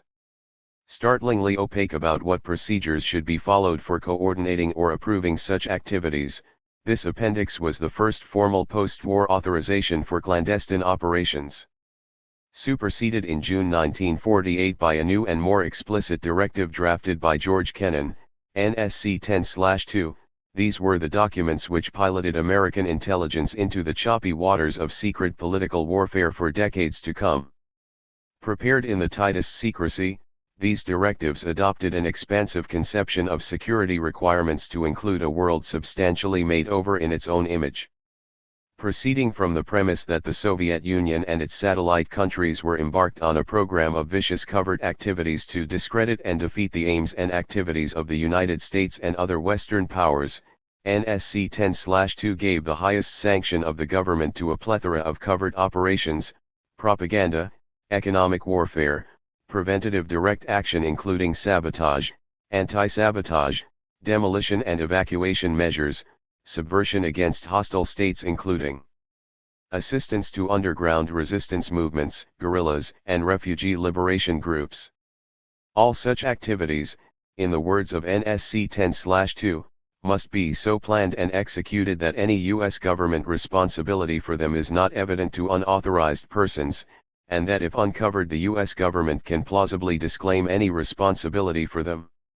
NSC 10/2 established a special staff for covert operations within the CIA but with policy and personnel under the policy planning staff of the State Department. This staff was eventually called the Office of Policy Coordination, an innocuous title designed to ensure plausibility while revealing practically nothing of its purpose. Covert action was defined as any clandestine activity designed to influence foreign governments, events, organizations, or persons in support of U.S. foreign policy conducted in such a way that the involvement of the U.S. government is not apparent. Virtually unlimited in scope and secrecy, OPC was without precedent in peacetime America. Here was the dirty tricks department that Allen Dulles and the Park Avenue Cowboys had been campaigning for. Emerging from their ranks to head this new operation was Frank Wisner, who was chosen from a list of candidates put forward by George Kennan. Frank Wisner, a former Wall Street lawyer with a Mississippi twang and the unusual virtue of being a champion low hurdler at the University of Virginia, was a veteran of OSS campaigns throughout Europe and head of its secret intelligence branch. Staying on in military intelligence after the war, he was given responsibility for liaising with the Gehlen organization, the German army intelligence unit preserved intact by the Americans to spy on Russia. Wisner was not a man to be delayed by moral arguments. As Harry Rossitsk, a close colleague in OSS and later the CIA explained, it was a visceral business of using any bastard as long as he was anti-communist. One needn't ask him to one's club, was Allen Dulles's comment on Wisner's relationship with SS General Reinhard Gehlen. Wisner had angrily resigned from military intelligence when his superiors niggled over his request for some extra bicycles for his officers. He then joined the State Department, and from there he continued to run what was virtually his personal intelligence group, consisting of a succession of rabbit warrens hidden deep within the bureaucracy of government. It was this group which was now merged into the CIA under the Office of Policy Coordination, or OPC. Wisner's practice of hiring Nazis did not stop when he took over OPC. Wisner brought in a whole load of fascists after the war, some really nasty people. He could do that, because he was powerful, a CIA colleague later explained. He was the key to a great many things, a brilliant, compulsive man, of enormous charm, imagination, and conviction that anything could be achieved and that he could achieve it. Under Wisner's stewardship, OPC became the fastest growing element in the CIA.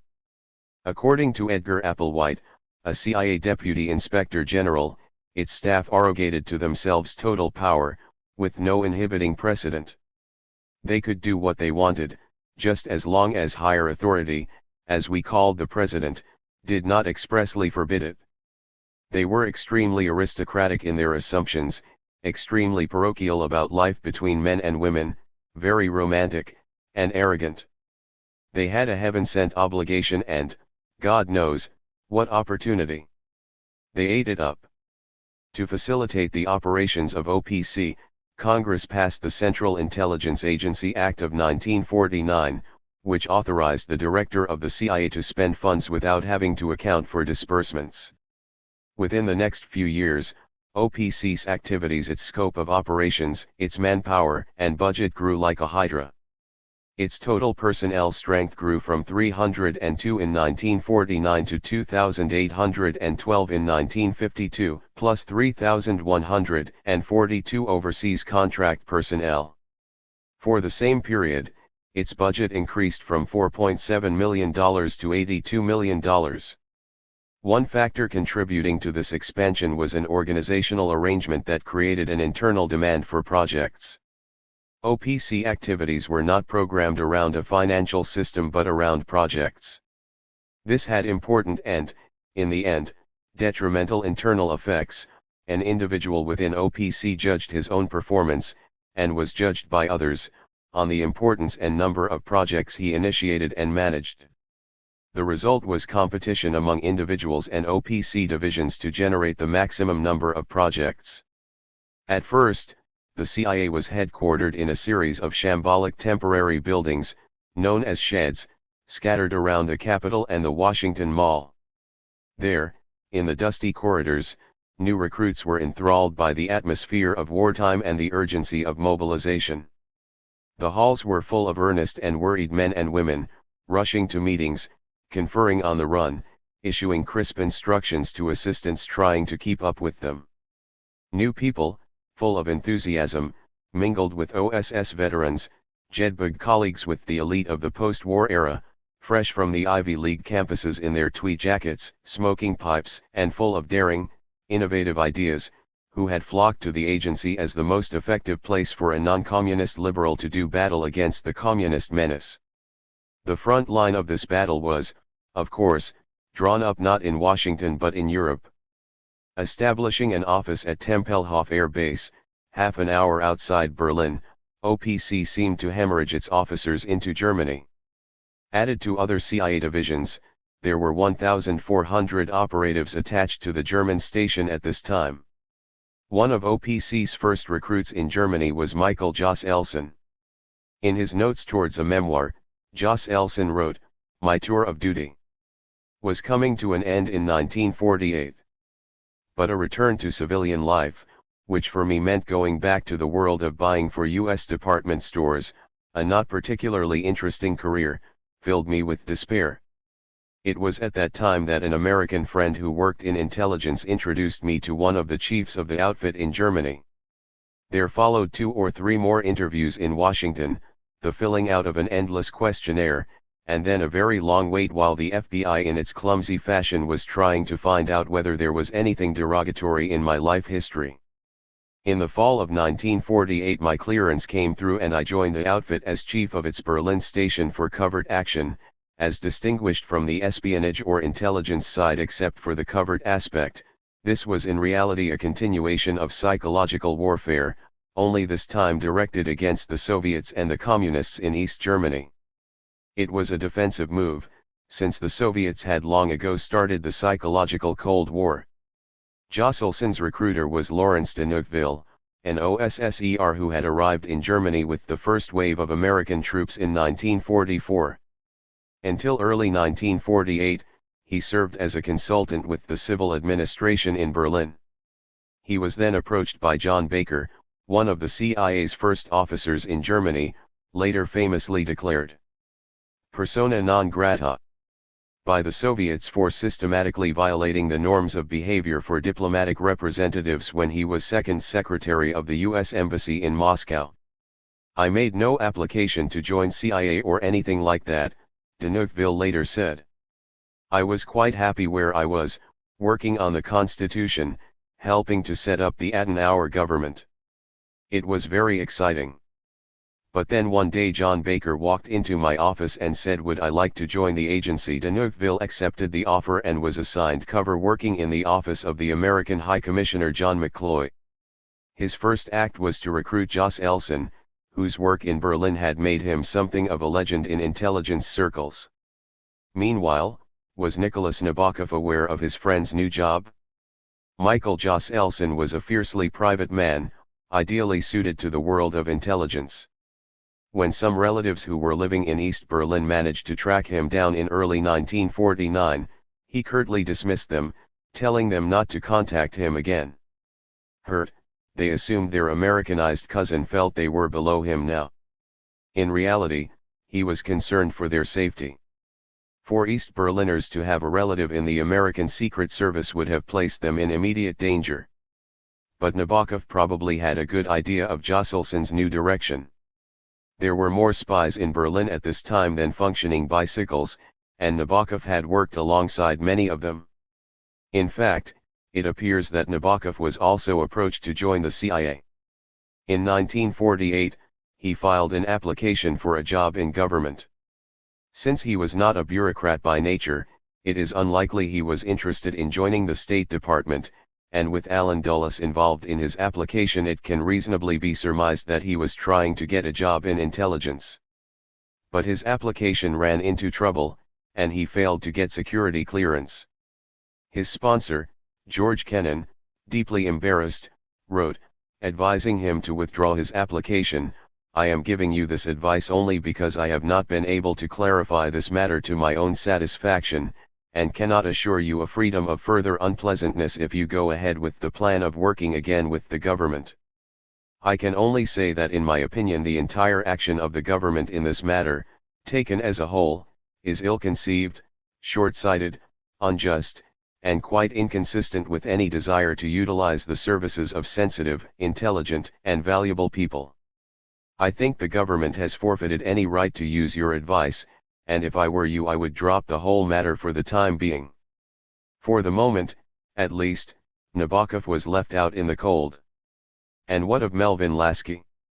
Was he not an ideal candidate to join the swelling ranks of the CIA? It would later be alleged that Lasky had become an agent. This he consistently denied. As with Thaxter in Humboldt's Gift, the rumor greatly added to his mysteriousness.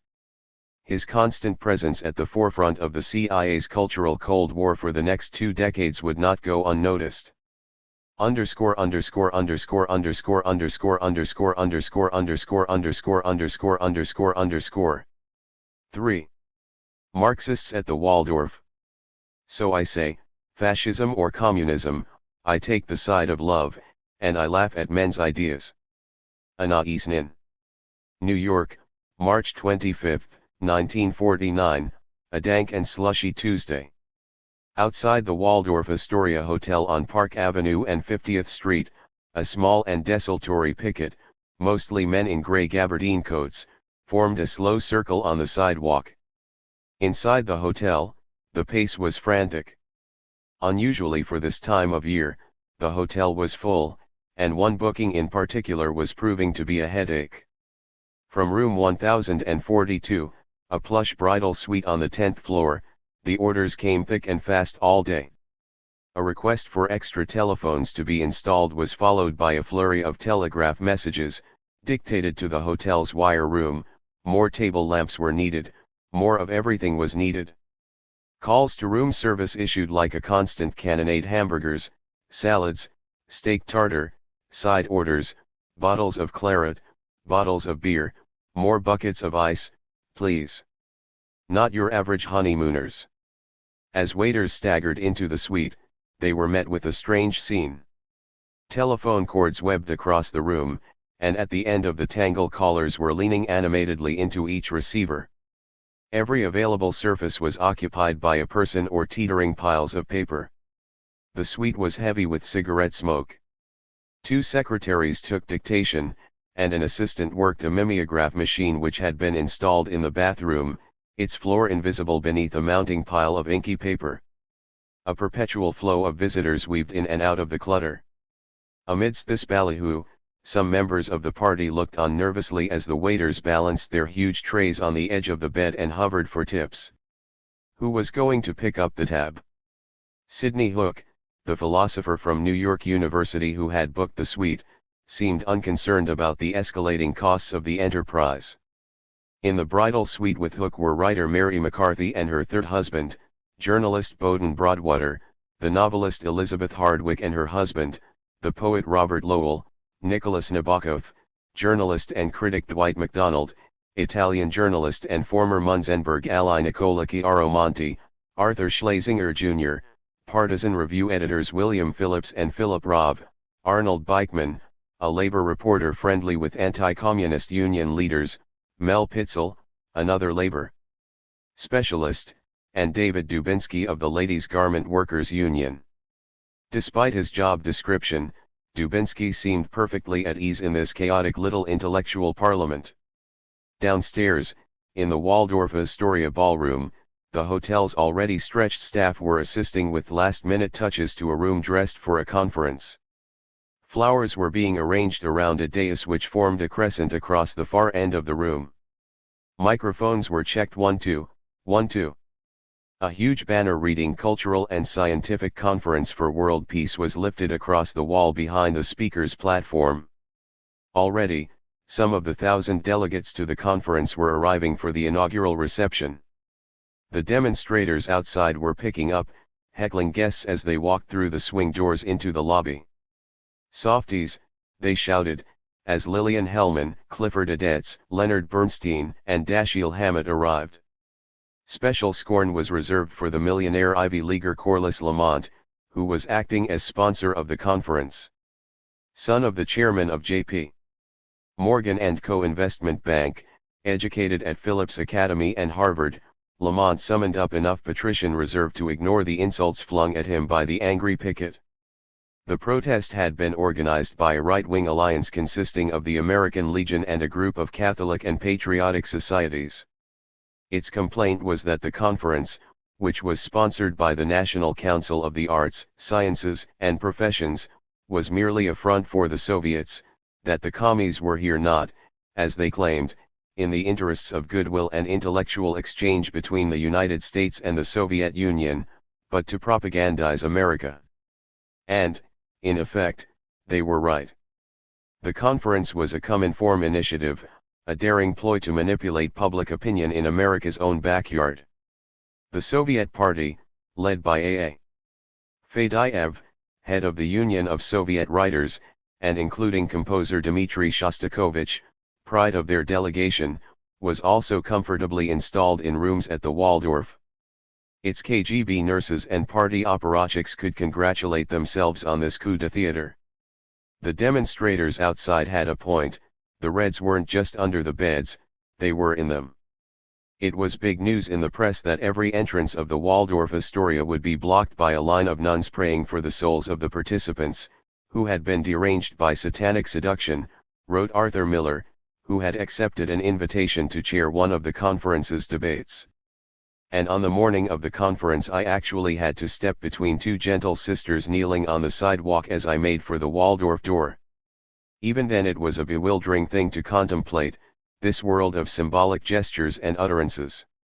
Although they publicly dissociated themselves from the demonstration outside, the most dangerous thing we can do is to leave the task of exposing communist fronts to reactionaries. Sidney Hook and the Bridal Suite group were here for the same reason. Former Marxists and Trotskyists, they had once spun in the same communist orbit as the American intellectuals and artists who were, at this moment, arriving downstairs to attend the Soviet conference. Indeed, New York in the 1930s had once been described as the most interesting part of the Soviet Union. But the German-Russian Non-Aggression Pact of 1939 had produced a shock which had started New York City, bitter and demoralized, back from the USSR, to America. Whilst Hook and his friends had been part of this movement away from Marxist radicalism towards the political center or right, other colleagues had yet to abandon their sympathy for communism. The Stalinists were still a very powerful gang, editor and critic Jason Epstein later claimed. They were like the political correctness lot now. There was good reason, therefore, to question the Stalinists' right to culture. The impressive turnout of fellow travelers at the Waldorf seemed to justify the fear of many American ideologues that communism's seductive spell was not broken, that the communist dream, despite Stalin's excesses, still lingered. For me, however, the conference was an effort to continue a good tradition that was presently menaced, Arthur Miller later wrote. To be sure, the 4 years of our military alliance against the Axis powers were only a reprieve from a long-term hostility that had begun in 1917 with the revolution itself and merely resumed when Hitler's armies were destroyed. But there was simply no question that without Soviet resistance Nazism would have conquered all of Europe as well as Britain, with the possibility of the US being forced into a hands-off isolationism at best, or at worst an initially awkward but finally comfortable deal with fascism, or so I thought. Thus, the sharp post-war turn against the Soviets and in favor of a Germany unpurged of Nazis not only seemed ignoble but threatened another war that might indeed destroy Russia but bring down our own democracy as well. Upstairs in the bridal suite, tempers were getting a little frayed. Ever since the decision had been taken, 3 weeks previously, to disrupt the conference, this inchoate group had been working relentlessly to develop an agitprop apparatus of its own. The enemy's preparatory activities were monitored, and the task of disrupting them was divided among the membership of a burgeoning ad hoc committee. An international counter-committee was named, and included Benedetto Croce, T.S. Eliot, Karl Jaspers, André Malraux, Jacques Maritain, Bertrand Russell, and Igor Stravinsky. Even the Nobel Prize winner Dr. Albert Schweitzer enlisted, apparently untroubled that his name also appeared in the enemy camp as one of the sponsors of the Waldorf Conference. Taking advantage of its Trojan horse position within the Waldorf, the group intercepted mail addressed to the conference's organizers and sabotaged their attempts to win over the press by doctoring official statements and releases. It issued a volley of press releases, challenging speakers and sponsors of the conference to identify themselves as the Communist Party members or inveterate fellow travelers that they are. For those whose consciences failed to be pricked, Hooke and his cohorts speeded the process by publicly disclosing the true connections of the leaders of the Waldorf meeting. Thus, the brilliant Harvard scholar F.O. Matheson's membership in a host of Communist Front organizations was revealed in a press release. Howard Fast was listed as author of propaganda novels and Clifford Odets was exposed as another Communist Party member according to testimony of a former staff member of the Daily Worker. As the opening ceremonies of the conference drew near, ideas about how best to subvert the proceedings differed wildly. Hooke, the self-appointed field marshal of the little anti-communist suite, briefed his compagnons de guerre on how to survive a forced expulsion from the hall. Armed with umbrellas, they were to bang the floor to get attention, and then tie themselves to their chairs. Thus anchored, their removal from the hall would be delayed. If they were prevented from delivering their speeches, mimeographed copies would be distributed to reporters by Hooke's sidekicks Beichmann and Pitzel. As it happened, these guerrilla strategies were never called into play.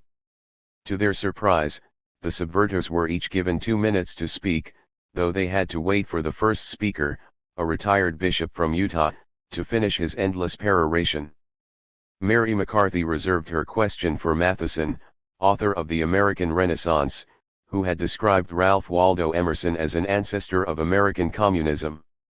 Did Matheson think Emerson would be allowed to live and write in the Soviet Union? She asked. Matheson conceded he would not, and then added in what was deemed the non sequitur of the year that Lenin wouldn't be permitted to live in the United States, either. When Dwight MacDonald asked Fedyaev why he had accepted the Politburo's critical suggestions and rewritten his novel The Young Guard, Fedyaev replied, "The Politburo's criticism helped my work greatly." Nicholas Nabokov decided to attend a panel where Shostakovich was one of the speakers. Among the musicians on the platform were people known to Nabokov, friends even. He waved to them, and they smiled nervously in response. After a typically dull and predictable session, Nabokov was finally given the floor. On such and such a date in No. X of Pravda appeared an unsigned article that had all the looks of an editorial. It concerned 3 Western composers, Paul Hindemith, Arnold Schoenberg, and Igor Stravinsky.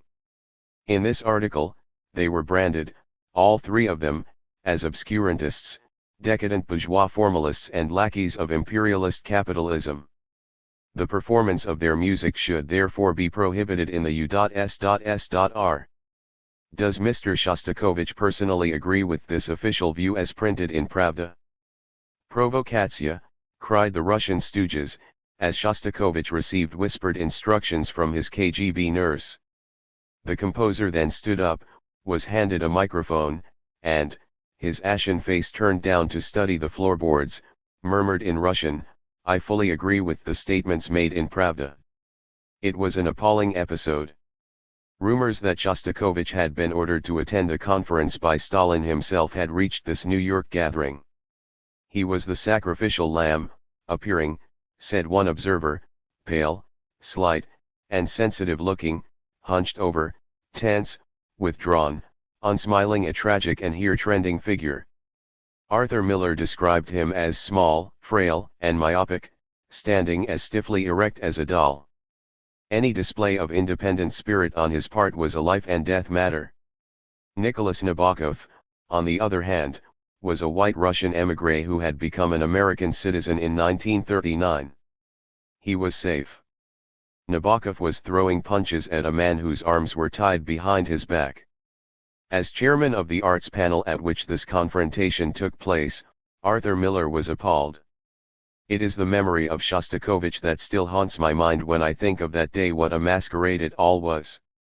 God knows what he was thinking in that room, what splits ran across his spirit, What urge to cry out and what self-control to suppress his outcry lest he lend comfort to America and her new belligerence toward his country, the very one that was making his life a hell.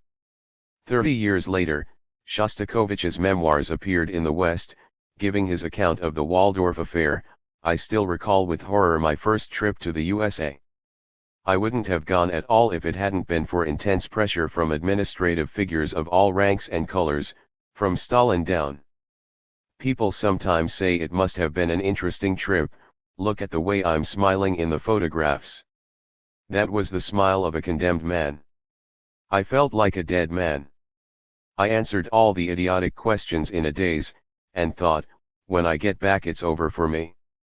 Stalin liked leading Americans by the nose that way.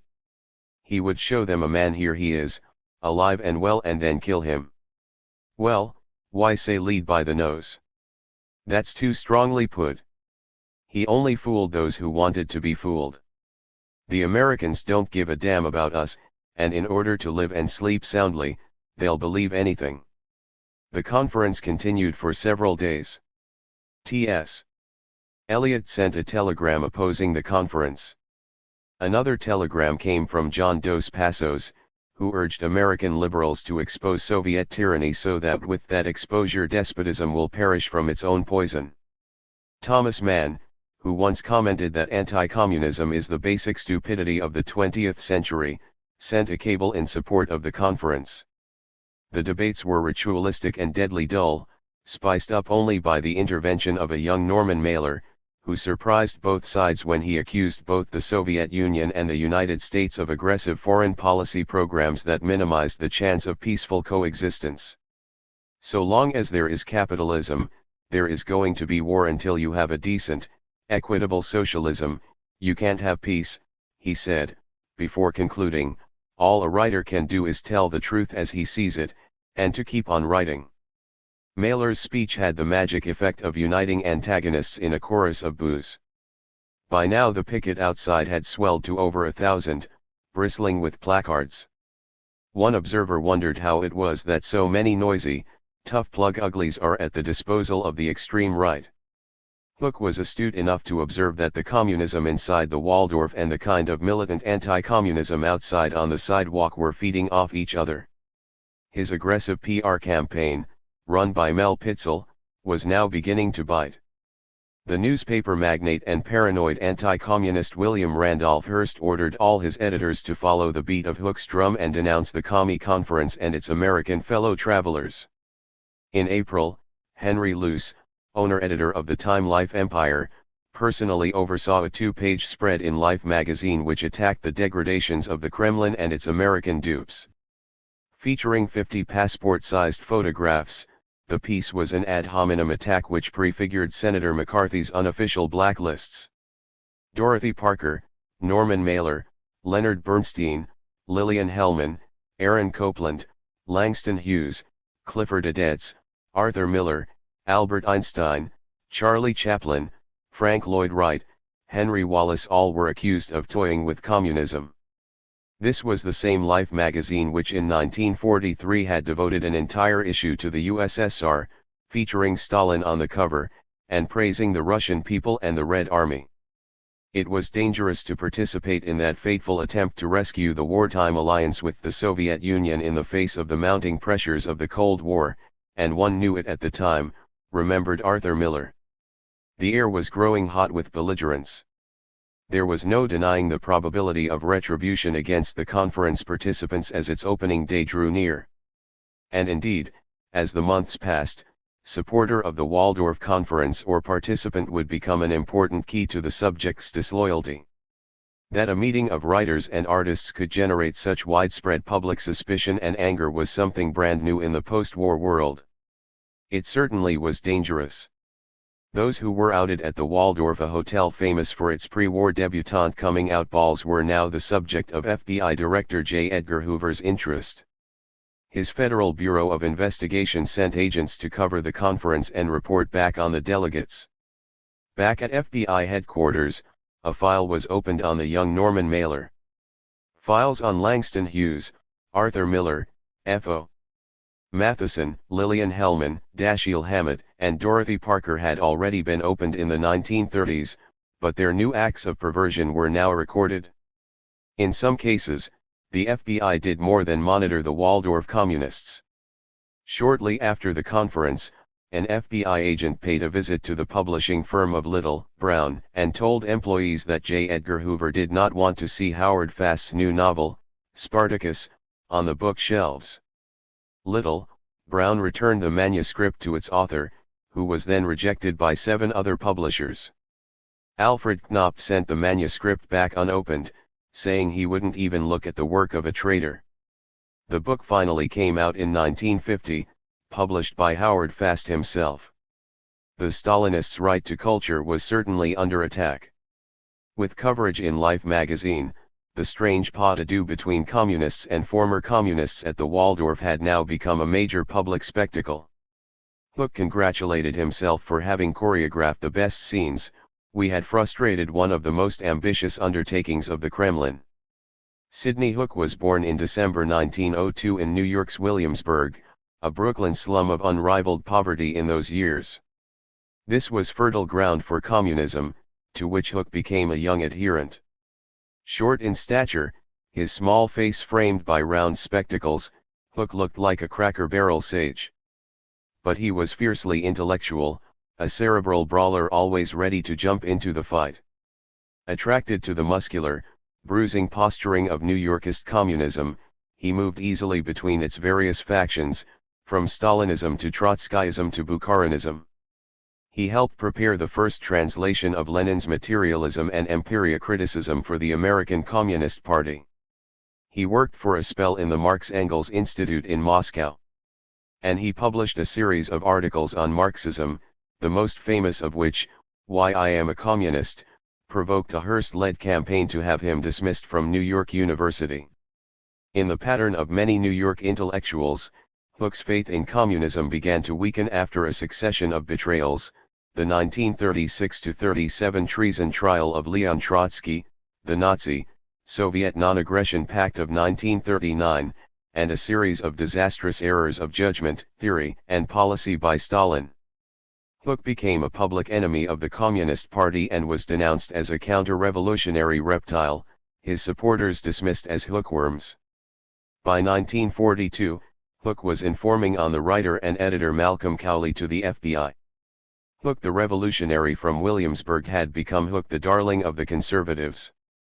In the late afternoon of Thursday, March 27, 1949, police roped off a block on 40th Street between 5th and 6th Avenues.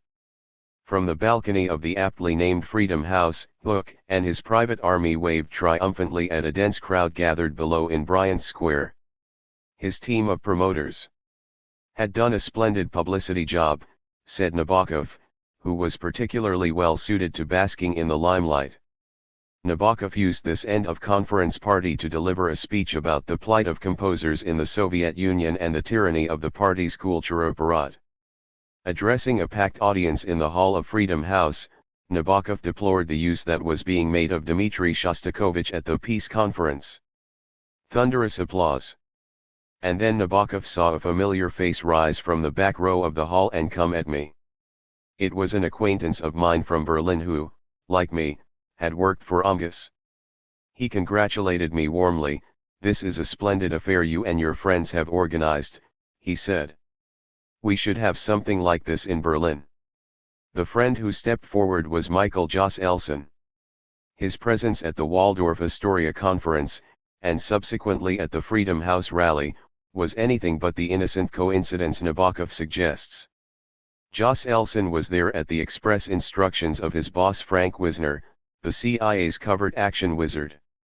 This splendid affair was being subsidized by Wisner's outfit, and Joss Elson was there to keep an eye on the investment. With the witting collaboration of David Dubinsky, whose presence in the bridal suite was always something of a mystery, the CIA had procured Hook's stronghold in the Waldorf, paid the bills, and secured wide and sympathetic press coverage.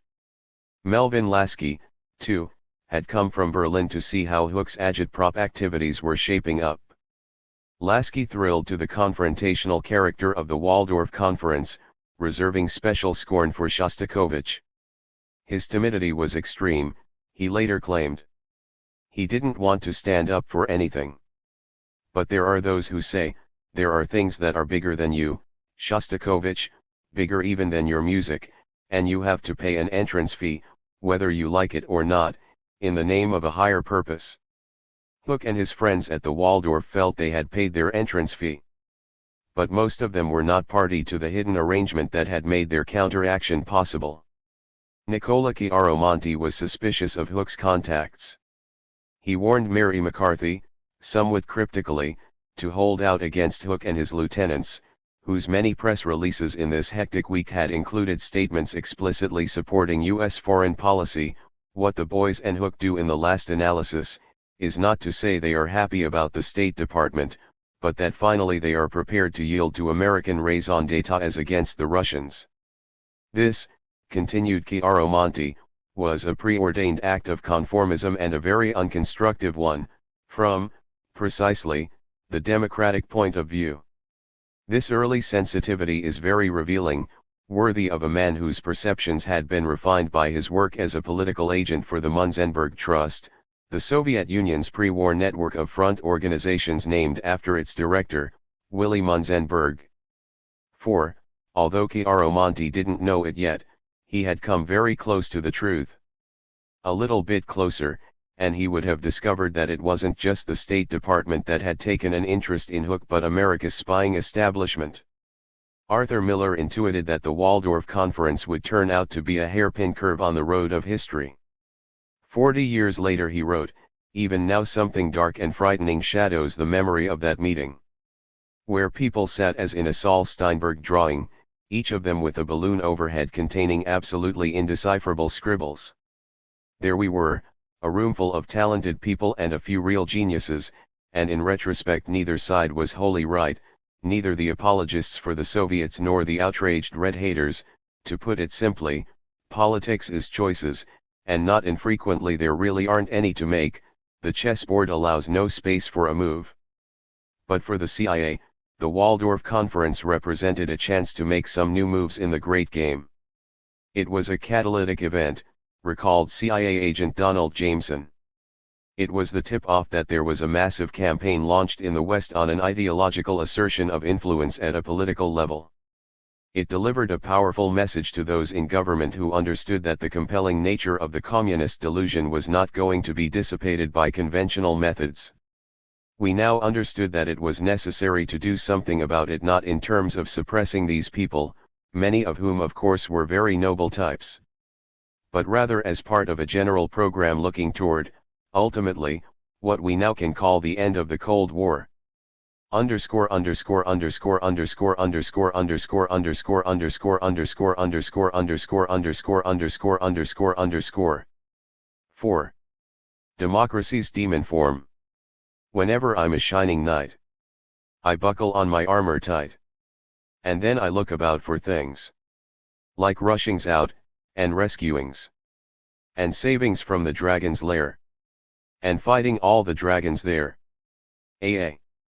Milne, Knight in Armor. The Waldorf Astoria Conference was a humiliation for its communist backers. It was, said one observer, a propagandist's nightmare, a fiasco that proved the last hurrah for the idea that the ideological interests of Stalinist Russia could be grafted onto progressive traditions in America. The American Communist Party was now in retreat, its membership at an all-time low, its prestige irrevocably tarnished. Just when claims of a communist conspiracy began to take feverish grip, Stalin's strategists all but turned their back on America and concentrated instead on extending influence and neutralizing enemies in Europe. The Cominform's campaign to convince the thinking man of Europe that the only aggrandizement the USSR sought was one of peace was seriously undermined by two crucial events in 1949. First, there was Stalin's ruthless treatment of the Yugoslav leader Marshal Tito, whose refusal to sacrifice national interests in favor of propping up Soviet hegemony in the Balkans had opened a vicious polemic between Moscow and Belgrade. Stalin had withdrawn economic and military advisors from Yugoslavia as part of a war of attrition designed to weaken this independent stance. Tito, in turn, had opened negotiations with the West to receive Marshall Plan credits to revive his crippled economy. Stalin's brutal interpretation of international communism strained the goodwill of European fellow travelers, who now rallied to Tito's defense. Second, Soviet calls for peaceful coexistence were further undermined by the detonation of a Russian atomic bomb in August 1949. The British answer to the phony claims of Soviet propaganda was belatedly taking shape. The Information Research Department, which had been set up in February 1948 by Clement Attlee's government to attack communism, was the fastest growing section of the Foreign Office. We cannot hope successfully to repel communism only by disparaging it on material grounds, explained the IRD's architect, Foreign Secretary Ernest Bevin, and must add a positive appeal to democratic and Christian principles, remembering the strength of Christian sentiment in Europe. We must put forward a rival ideology to communism. This, indeed, was the challenge. Western governments could not simply rely on denigrating the Soviet experiment but had a duty to offer an alternative future from within a system capitalist democracy whose boasts often far exceeded its achievements. What is wrong with the world is not the strength of communism, which Stalin and co. have perverted into an instrument of Slavist expansion in a manner which would have shocked Lenin, but the moral and spiritual weakness of the non-communist world, argued the diplomat spy Robert Bruce Lockhart. To overlook the role of the British government in manufacturing a cozy image of Stalin during the wartime alliance is to ignore one of the crucial truths of the Cold War. The alliance between the free world and Russia against the Nazis was the moment at which history itself seemed to connive in the illusion that communism was politically decent. The problem facing the British government after the Second World War was how to set about dismantling the untruths it had systematically constructed or defended in the previous years. During the war, we had built up this man, though we knew he was terrible, because he was an ally, explained Adam Watson, a junior diplomat recruited to the IRD as its second-in-command. Now the question was, how do we get rid of the good old Uncle Joe myth built up during the war? Many British intellectuals and writers had worked for the government in its propaganda departments during the war. Now they were being called upon to disabuse the British public of those lies they had worked so inventively to protect. The Information Research Department was, despite its innocuous title, a secret ministry of Cold War. It drew its budget from the secret vote, and its purpose was to produce and distribute and circulate unattributable propaganda, according to Christopher Monty Woodhouse, a spy who was assigned to the department in 1953. Working on the trickle-down theory, IRD compiled factual reports on all manner of subjects for distribution amongst members of the British intelligentsia, who were then expected to recycle these facts in their own work. Non-attribution was a central and distinguishing feature of this exercise, making it possible to reconcile two essentially contradictory requirements, to achieve the widest possible circulation for IRD material whilst protecting the existence of an officially sanctioned and secretly funded anti-communist propaganda campaign about which the public knew nothing. It is important that in the UK, as abroad, there should not be created a public impression that the Foreign Office is organising an anti-communist campaign, wrote IRD's first chief, Ralph Murray. It would embarrass a number of persons who are prepared to lend us valuable support if they were open to the charge of receiving anti-communist briefs from some sinister body in the Foreign Office engaged in the fabrication of propaganda directed at the Soviet Union. If you base your work on supplying facts, it's much harder to refute than if you're supplying simply propaganda, Adam Watson later explained. It's about exposing those aspects of the truth which are most useful to you. In practice, this meant that although IRD was intended to attack both the principles and practice of communism, and also the inefficiency, social injustice and moral weakness of unrestrained capitalism, it was not allowed to attack or appear to be attacking any member of the Commonwealth or the United States. The idea that the truth could be submitted to such exigencies had long amused Noel Coward who, in his brief tenure as an intelligence officer, had delighted in overstamping documents marked highly confidential with the words highly truthful. One of IRD's most important early advisors was the Hungarian-born writer Arthur Koestler. Under his tutelage, the department realized the usefulness of accommodating those people and institutions who, in the tradition of left-wing politics, broadly perceived themselves to be in opposition to the center of power. The purpose of such accommodation was twofold: first, to acquire a proximity to progressive groups in order to monitor their activities; second, to dilute the impact of these groups by achieving influence from within or by drawing its members into a parallel and subtly less radical forum. Kestler himself was soon benefiting from IRD's propaganda campaigns. Darkness at Noon, whose depiction of Soviet cruelty had established Kestler's credentials as an anti-communist, was circulated in Germany under its auspices. In a deal struck with Hamish Hamilton, director of the eponymous publishing house and himself closely tied to intelligence, 50,000 copies were purchased and distributed by the Foreign Office in 1948.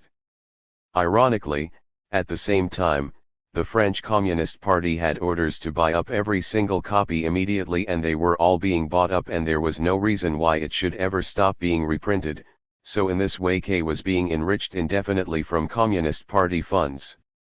Kestler was not only acting as a consultant for the Foreign Office's propaganda campaign. In February 1948, he had set off on a lecture tour of the United States. In March he met with William Wild Bill Donovan in the General's New York townhouse on Sutton Place. Donovan, both as director of America's Wartime Intelligence Service and, more recently, as one of the chief architects of the newly created CIA, was a core member of America's intelligence and foreign policy elite. He was a lifelong anti-communist, keeping vigil right up to the moment of his death in 1959, when he reported spotting Russian troops marching into Manhattan across the 59th Street Bridge outside his window. Kestler, formerly one of the brains behind the Munzenberg Trust, knew better than most men living how the Soviet propaganda machine worked from the inside. Shortly before leaving for the States, Kestler had met André Malraux and Chip Bolin, the newly appointed ambassador to France, to discuss how best to counter the Cominform's peace offensive. Aboard a ship crossing to America, Kestler had also met, by coincidence, John Foster Dulles, brother of Allen Dulles and future Secretary of State, and the two had discussed the same problem. Now, Kestler was sitting down with William Donovan to talk about how to counter Soviet propaganda. Discussed need for psychological warfare, Kestler noted in his diary, adding that Donovan possessed a first-rate brain. The significance of this meeting should not be underestimated.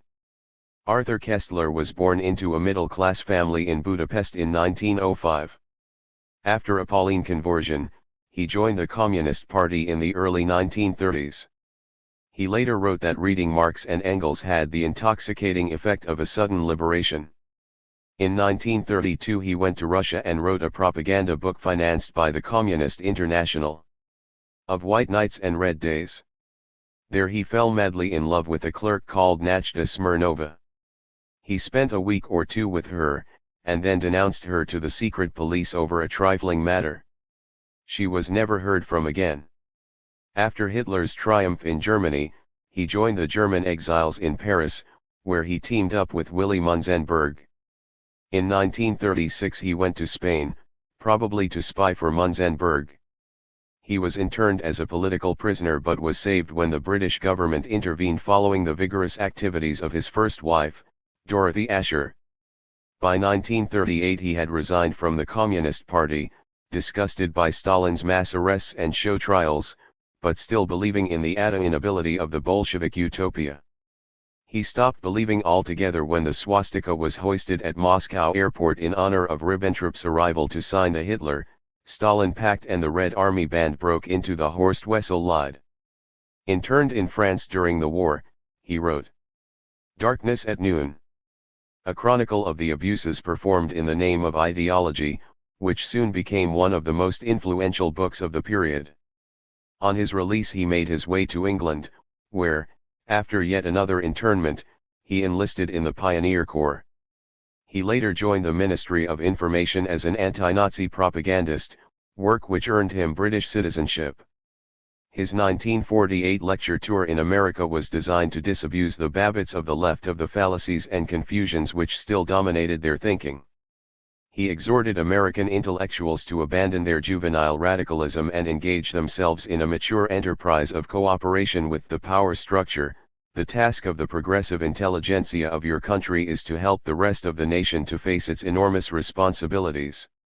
The time for sectarian quarrels in the cozy no-man's land of abstract radicalism is past. It is time for the American radical to grow up. Thus did Kestler call for a new era of engagement, where intellectuals took it as their duty to justify the national effort, eschewing the now anachronistic privilege of distance or detachment. Since the writer has no way to escape, we want him to take hold of his era firmly. It is his only chance, it was made for him and he for it, Jean-Paul Sartre was soon to declare. Our intention is to work together to produce certain changes in the society that surrounds us. The difference between Sartre and Kestler was not the quality of engagement but its object.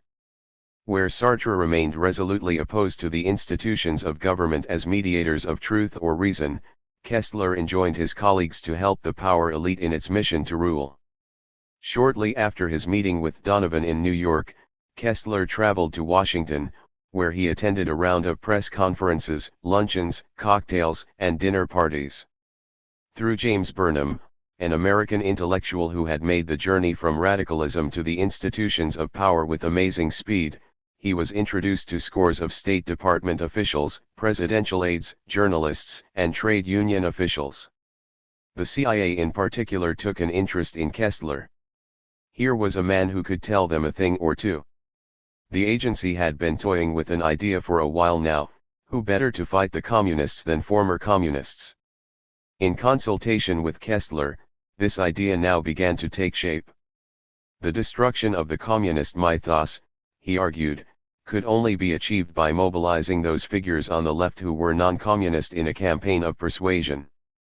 The people of whom Kestler spoke were already designated as a group the non-communist left in State Department and intelligence circles. In what Arthur Schlesinger described as a quiet revolution, elements of the government had come increasingly to understand and support the ideas of those intellectuals who were disillusioned with communism but still faithful to the ideals of socialism. Indeed, for the CIA, the strategy of promoting the non-communist left was to become the theoretical foundation of the agency's political operations against communism over the next 2 decades. The ideological rationale for this strategy, in which the CIA achieved a convergence, even an identity, with leftist intellectuals, was presented by Schlesinger in The Vital Center, one of 3 seminal books which appeared in 1949. Schlesinger charted the decline of the left and its eventual moral paralysis in the wake of the corrupted revolution of 1917, and traced the evolution of the non-communist left as the standard to rally the groups fighting to carve out an area for freedom. It was within this group that the restoration of the radical nerve would take place, leaving no lamp in the window for the communists. This new resistance, argued Schlesinger, needed an independent base from which to operate. It requires privacy, funds, time, newsprint, gasoline, freedom of speech, freedom of assembly, freedom from fear. The thesis which animated all this the non-communist left was one which Chip Bolin, Isaiah Berlin, Nicholas Nabokov, Averell Harriman, and George Kennan all ardently supported, Schlesinger later recalled. We all felt that democratic socialism was the most effective bulwark against totalitarianism. This became an undercurrent or even undercover theme in American foreign policy during the period. Shortened to the initials NCL, the non-communist left was a designation which soon became common usage in the bureaucratic language of Washington. It was almost a card-carrying group, noted one historian. This card-carrying group was assembled for the first time under the covers of The God That Failed, a collection of essays testifying to the failure of the communist idea. The book's animating spirit was Arthur Kestler, who had returned to London in a state of high excitement after his discussions with William Donovan and other U.S. intelligence strategists. The subsequent history of its publication serves as a template for the contract between the non-communist left and the Dark Angel of American government. By the summer of 1948, Kestler had discussed the idea with Richard Crossman, wartime head of the German section of the Psychological Warfare Executive, a man who felt he could manipulate masses of people and who had just the right amount of intellectual sleight of hand to make him a perfect professional propagandist. As a fellow at New College alongside Isaiah Berlin, Crossman was once described as without principles and very ambitious, someone who would climb over his mother's dead body to get a step higher. In Crossman's book, Plato Today, the narrator wondered whether parliamentary democracy was not in essence a sham, a gaily painted hoarding behind which are kept hidden the government and the machinery of the state. The same might be said of The God That Failed. On August 27, 1948, Crossman involved another psychological warfare veteran, the American C.D. Jackson, in the project. I am writing to ask your advice. Cass Canfield of Harper's, and Hamish Hamilton, my publisher here, are proposing next spring to publish a book called Lost Illusions, for which I have taken editorial responsibility. It is to consist of a series of autobiographical sketches by prominent intellectuals, describing how they became communists or fellow travelers, what made them feel that communism was the hope of the world, and what disillusioned them. Jackson's advice was that the writer Louis Fisher, a former communist, be invited to represent America's lost illusions. Crossman then approached Melvin Lasky, by now America's unofficial cultural propagandist in Germany and one of the earliest advocates of organized intellectual resistance to communism. As Crossman received contributions for the book, he sent them immediately on to Lasky, who had them translated in the offices of Der Monat. According to an American High Commission evaluation report of 1950, all but one of the articles in The God That Failed were original contributions to Der Monat, or articles for which the magazine negotiated the copyright. By issue 25, Der Monat had completed publication of all the essays. Crossman edited the English version, which was published in 1950 by Kessler's publisher, Hamish Hamilton. Crossman's close friend from the Office of War Information Cass Canfield was responsible for the American edition. With this background, The God That Failed was as much a product of intelligence as it was a work of the intelligentsia. The contributors were Ignacio Silone, André Gide, Richard Wright, Arthur Kessler, Louis Fisher, and Stephen Spender. We were not in the least interested either in swelling the flood of anti-communist propaganda or in providing an opportunity for personal apologetics, wrote Crossman in his introduction. Yet the book achieved both these disavowed objectives. Although they collectively testified to the failure of the Marxist utopia, the essays were all deeply personal accounts, the apologia pro politica sua of individuals moved to express their disenchantment and sense of betrayal. A collective act of confession, the book was also a recusant statement, a rejection of Stalinism at a time when many still considered such an act heresy. It was a new book of revelations for the post-war era, and appearance in it was to act as a passport to the world of official culture for the next 20 years.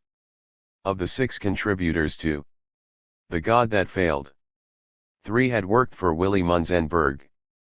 Kessler, who once said that faith was wondrous, not only capable of moving mountains but of making one believe that a herring is a racehorse, had been one of Munzenberg's most zealous disciples. During the 1930s, when he was as well known in America as Edward R. Murrow would be in the 1950s, the journalist Louis Fisher was a man whose career had also been closely shaped by his experience as a communist working for Munzenberg. Ignazio Silone had joined the Italian Communist Party in 1921. Like Kessler's, his was a true conversion, and propelled him up the ladder of the Communist International and into the arms of Munzenberg. Quietly dropping out of party activity after 1927, Silone retained the ashen taste of a wasted youth. The final break came in 1931, when the Communist Party asked him to make a public statement condemning Trotsky. He refused, and the party expelled him as a clinical case. Speaking to a group of German ex-communists living, like him, in uneasy exile in Switzerland during the war, Silone said, "The past, including all the wounds that it has left with us, need not be a source of weakness for us. We must not allow ourselves to be demoralized by the errors, the carelessness, the stupid things said or written. What is required from us now is a will so pure that new strength can be born from the worst of ourselves. Entium peccata. Under the covers of the God that failed. These former propagandists for the Soviets were recycled, bleached of the stain of communism, embraced by government strategists who saw in their conversion an irresistible opportunity to sabotage the Soviet propaganda machine which they had once oiled. The God that failed gang was now a nomenclature adopted by the CIA, denoting what one officer called that community of intellectuals who were disillusioned, who could be disillusioned, or who hadn't taken a position yet, and who could to some degree be influenced by their peers as to what choice to make. The God that failed was distributed by U.S. government agencies all over Europe. In Germany, in particular, it was rigorously promoted. The Information Research Department also pushed the book. Kessler was happy. His plans for a strategically organized response to the Soviet threat were coalescing nicely. Whilst the book was rolling off the presses, he met with Melvin Lasky to discuss something more ambitious, more permanent. If the God that failed had shown that there was a warm welcome for those who wished to convert, it was also true that not everybody was ready to become a communicant at the altar of organized anti-communism. The Cominform was quick to exploit this reticence. After the disastrous Waldorf Astoria outing, it was extra vigilant in its preparations for its next meeting, the World Congress of Peace, scheduled for April 1949 in Paris. A top-secret IRD cipher of March that year predicted, the technique envisaged and the organization of the Congress indicate that every attempt will be made to use it simply as a rubber stamp for whatever the Soviet Union has in mind. The Cominform's theme, apparently, was to be that the US and the Western democracies are the warmongers and fascists and the Kremlin and its stooges the peace-loving democracies. All diplomatic posts were asked to explore all possible action which might puncture the propaganda value of this Congress. But the American cousins in the CIA were already on to the Paris conclave. The day after the Waldorf conference had closed, Frank Wisner's sidekick Carmel Offee asked the State Department what it intended to do about the Paris Peace Conference. Offee was Wisner's special assistant for labor and émigré affairs, personally overseeing the National Committee for a Free Europe, one of OPC's most important fronts, as well as other operations dealing with anti-communist organizations in Europe. Offee dealt often with Irving Brown, the European representative of the American Federation of Labor, whose modest title concealed a political role of huge importance in post-war Europe. Through Brown, vast sums of American taxpayers' money and Marshall Plan counterpart funds were being pumped into covert operations. Offee, a career Foreign Service officer, was by all accounts a sinister figure. Physically ugly, he taunted other men with his homosexuality by tweaking their nipples at staff meetings. He was once arrested for hanging around the public lavatories in Lafayette Park, an incident which made his CIA code name, Monk, laughably inappropriate. He had been tossed out of the Foreign Service after the war for using the diplomatic pouch for illegal currency transfers. But he had powerful friends. Chip Bolin and George Kennan knew him from Moscow embassy days, and it was Bolin who had persuaded Wisner to take him on. While working for OPC, it was said of Offee that he was the last man to see a piece of paper before it went to Wisner, and the last man to see $2 million before it disappeared.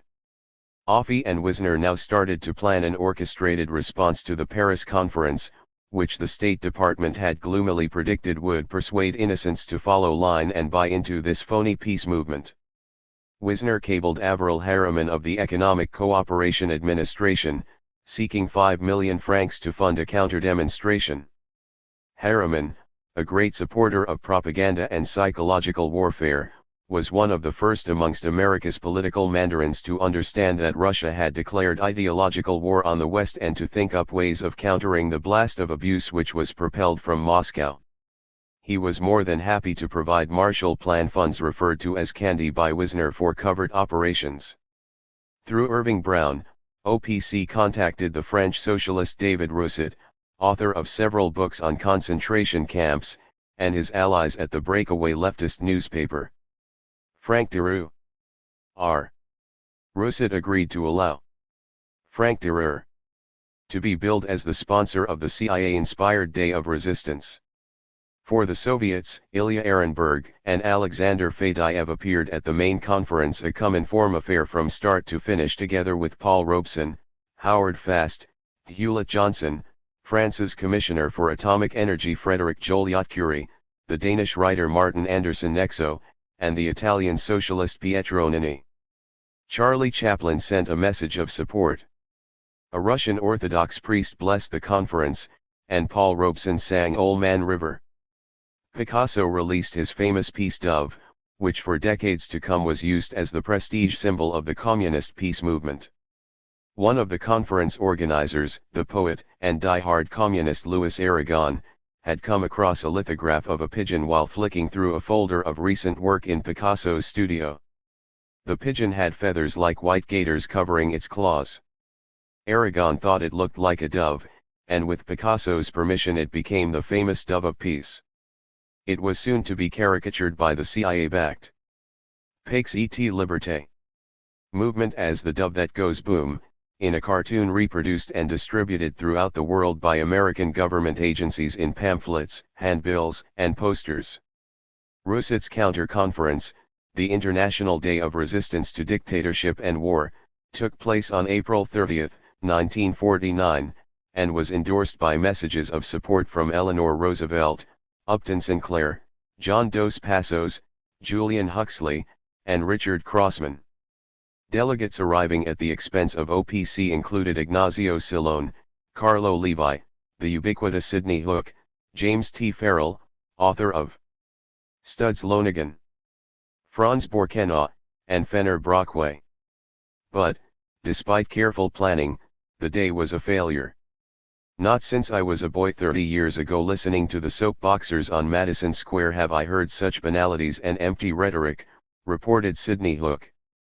At the evening rally, a group of anarchists seized the microphone and denounced the meeting, leading Hook to conclude that the lunatics had been let out of the asylum and the proceedings had been taken over by the psychopathic ward on the left. The conference also claimed America's first casualty in the Kulturkampf in the person of Richard Wright, who was, according to Hook, flattered by the use which Sartre makes of him as a kind of club against American culture analogous to the use the communists make of Robeson. Although he had contributed to The God That Failed, Wright was now regarded by the anti-communist lobby as suspect, because his break with Stalinism was made more on personal than on political grounds, and he showed no understanding of its true nature. Wright was the only member of The God That Failed group to lose his membership of that group of apostles. For the next decade, his life and activities in Paris were monitored by the CIA and the FBI, until he died in mysterious circumstances in 1960. Wisner and his allies in the State Department were disappointed with the Paris Counter-Conference. Although it attracted prominent anti-Stalinists and provoked blasts from the French Communist Party, its tone was too radical and neutralist. Worse, there was anti-Americanism flying on every wind. The French public, by and large, is shockingly ignorant of American life and culture, Hook wrote. Its picture of America is a composite of impressions derived from reading the novels of social protest and revolt, the novels of American degeneracy and inanity, from seeing American movies, and from exposure to an incessant communist barrage which seeps into the non-communist press. The informational re-education of the French public seems to me to be the most fundamental as well as most pressing task of American democratic policy in France, towards which almost nothing along effective lines has been done. Hook's idea that anti-Americanism could be eroded by cleansing European minds of the palsied visions of America's preeminent novelists seems extraordinary. In effect, what he was advocating was the purging of those expressions of American life which he judged to be in conflict with the government's democratic policy abroad. This was a monumental distortion of the very principles of freedom of expression, irreconcilable with the claims of liberal democracy under whose auspices it was proposed. But Hooke was right about one thing, de-atomizing the homme de bonne volonté of Sartre. Paris was going to be an uphill struggle. Like Brecht, who from the comfort of his privileged life in East Germany praised Stalin as the justified murderer of the people, the left-bank intelligentsia had failed to grasp that they were no longer truth-seekers but defenders of a beleaguered, crumbling orthodoxy. Sartre continued to extol Russia as the guardian of freedom, whilst his Saint Jean Genet denied the existence of the gulags. This, said Arthur Koestler, was the world capital of fellow travelers, of agile careerists with moderate talent like Picasso, Camus, and Anouilh, who were held in awe by those many European intellectuals whom Koestler diagnosed as suffering from the French flu. From Paris, Koestler quipped, the Communist Party could take over France with one phone call. It was clear to Wisner that he had not yet found the right group to spearhead the anti-communist campaign in France. In words which show that he was already contemplating a permanent base for this campaign, he expressed concern that this type of leadership for a continuing organization would result in the degeneration of the entire idea into a nuts folly of miscellaneous goats and monkeys whose antics would completely discredit the work and statements of the serious and responsible liberals. We should have serious misgivings about supporting such a show. Dismayed that the Soviets' propaganda armor was seemingly impregnable, a group of German intellectuals, formerly of the Munzenberg Trust, now sat down to hatch a plan. Meeting with Melvin Lasky in a Frankfurt hotel room in August 1949, Ruth Fischer and Franz Borkenau started to sketch out their idea for a permanent structure dedicated to organized intellectual resistance.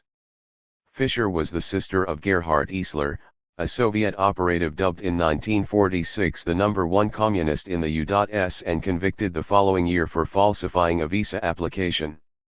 Gerhard had since been promoted to run the East German Propaganda Bureau, and as such he would be responsible for organizing the Soviet response to Ruth's plans.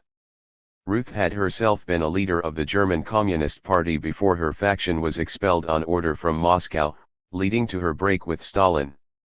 She now wrote about her plan to an American diplomat, I think we talked about this plan already during my last stay in Paris, but I have now a much more concrete approach to it.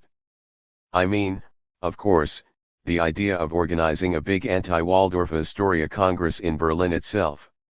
It should be a gathering of all ex-communists, plus a good representative group of anti-Stalinist American, English and European intellectuals, declaring its sympathy for Tito and Yugoslavia and the silent opposition in Russia and the satellite states, and giving the Politburo hell right at the gate of their own hell. All my friends agree that it would be of enormous effect and radiate to Moscow, if properly organized. Did Michael Josselson attend the Frankfurt meeting? Certainly, he was amongst the first to hear of the plan, which he was soon to discuss with Lawrence de Neufville, who sent the outline proposal via diplomatic pouch to Carmel Offee in mid-September. The idea came from Lasky, Josselson and Koestler, de Neufville later explained, and I got Washington to give it the support it needed. I reported it to Frank Lindsay, and I guess he must have taken it to Wisner. We had to beg for approval. The Marshall Plan was the slush fund used everywhere by CIA at that time, so there was never any shortage of funds. The only struggle was to get approval. What became known as the Josselson proposal reached Wisner's desk in January 1950. Lasky, meanwhile, too impatient to wait for a response, had already pushed ahead with the plan, enlisting Ernst Reuter, mayor of West Berlin, and several prominent German academics, who endorsed the idea and promised support. Together, they formed a standing committee and began issuing invitations to intellectuals of the free world to come to Berlin to stand up and be counted. Lasky's freelancing, however, was not all for the good. As an employee of American occupation government, his activities on behalf of the Congress struck more than a few observers as proof that the U.S. government was behind the event. OPC officers pushed ahead with Josselson's plan, producing a formal project outline with a budget of $50,000, which was approved by Wisner on April 7. Wisner added one condition: Lasky and James Burnham, who had what might be described as a professional interest in the plan, must be kept out of sight in Berlin for fear their presence would only provide ammunition to communist critics. Jos Elson defended Lasky when informed of Wisner's reservations. No other person here, certainly no German, could have achieved such success, he cabled. Lasky by this stage was too far out to rein in. He had publicly announced himself as General Secretary of the forthcoming Congress, to be called the Congress for Cultural Freedom, and it was under his and Mayer Reuter's names that invitations were issued and programs were organized. For public relations, Lasky was joined by Arnold Beichmann, who had made such a timely appearance at the Waldorf. In America, James Burnham and Sidney Hook were busy making arrangements for the American delegation. Both were aware of OPC's involvement. Tickets for the American participants were purchased by OPC, which used several intermediary organizations as travel agents. The State Department was also involved in these arrangements. Assistant Secretary of State for Public Affairs Jesse McKnight was so impressed by the whole thing that he urged the CIA to sponsor the Congress on a continuing basis even before the conclave in Berlin had taken place.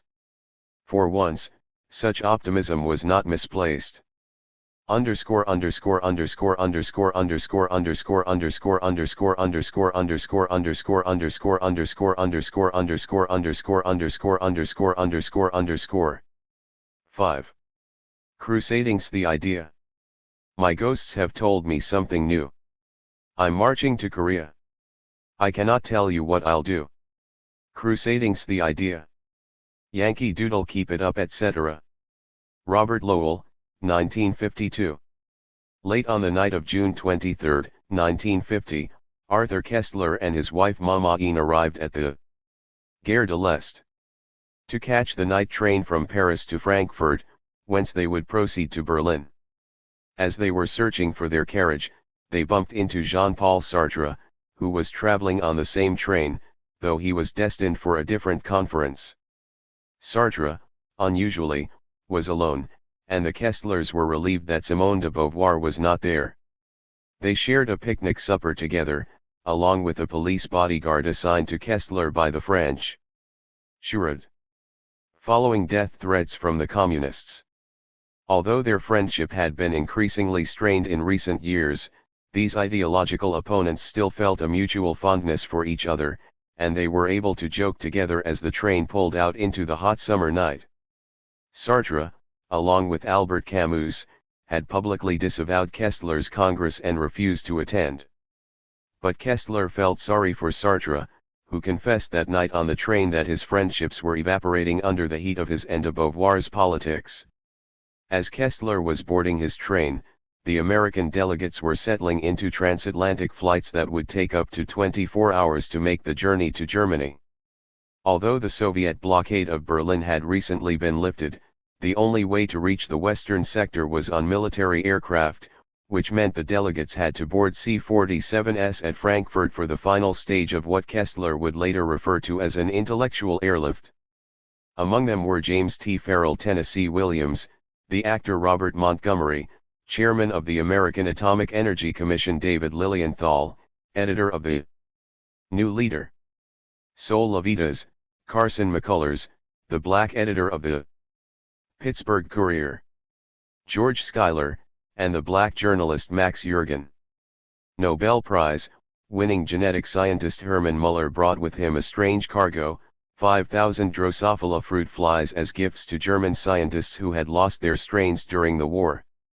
Arthur Schlesinger Jr. and Sidney Hook traveled together from Boston, Hook apparently intoxicated by the idea of how dangerous it was going to be to go to Berlin. He had this fantasy about communist attacks from all sides, Schlesinger recalled. He was quite excited about it all. I think many of them were. They thought they were going to be where the action was, especially those who hadn't been in the war. After his first taste of blood at the Waldorf Astoria, Hook was chafing for a full-scale campaign. Give me $100 million and 1,000 dedicated people, he cried, and I will guarantee to generate such a wave of democratic unrest among the masses, yes, even among the soldiers of Stalin's own empire, that all his problems for a long time to come will be internal. I can find the people. Now, Flying into a city which was surrounded on all sides by the communists, Hooke fantasized that the Russians would march into the city, in which event every delegate would have been a prisoner of the in a few hours. Nicholas Nabokov had arrived in Berlin in May to help plan the conference, together with his wife, Patricia Blake, taking a charter plane run by a company called Youth Argosy, one of the intermediaries used by the CIA. Chip Bolin had urged Nabokov to get there as early as he could, to raise the barricades on behalf of the artists who had been the most persistent whipping boys of both the Soviets and the Nazis. James Burnham arrived shortly after Nabokov, and together they had joined up with Jos Elson, Lasky, Kessler, Brown, and Silone to form the conference's ruling apparat, which was headquartered in Lasky's house. At one of the group's meetings over dinner, Silone told how during the war he had sacked anybody in his resistance movement who turned out to be a British or American intelligence agent, because he wanted to fight. Ma guerre à moi. With a clean conscience. How Jos Elson, Burnham, and Lasky digested the statement can only be imagined. For they knew what Silone presumably didn't, that he was now part of a war being run by somebody else.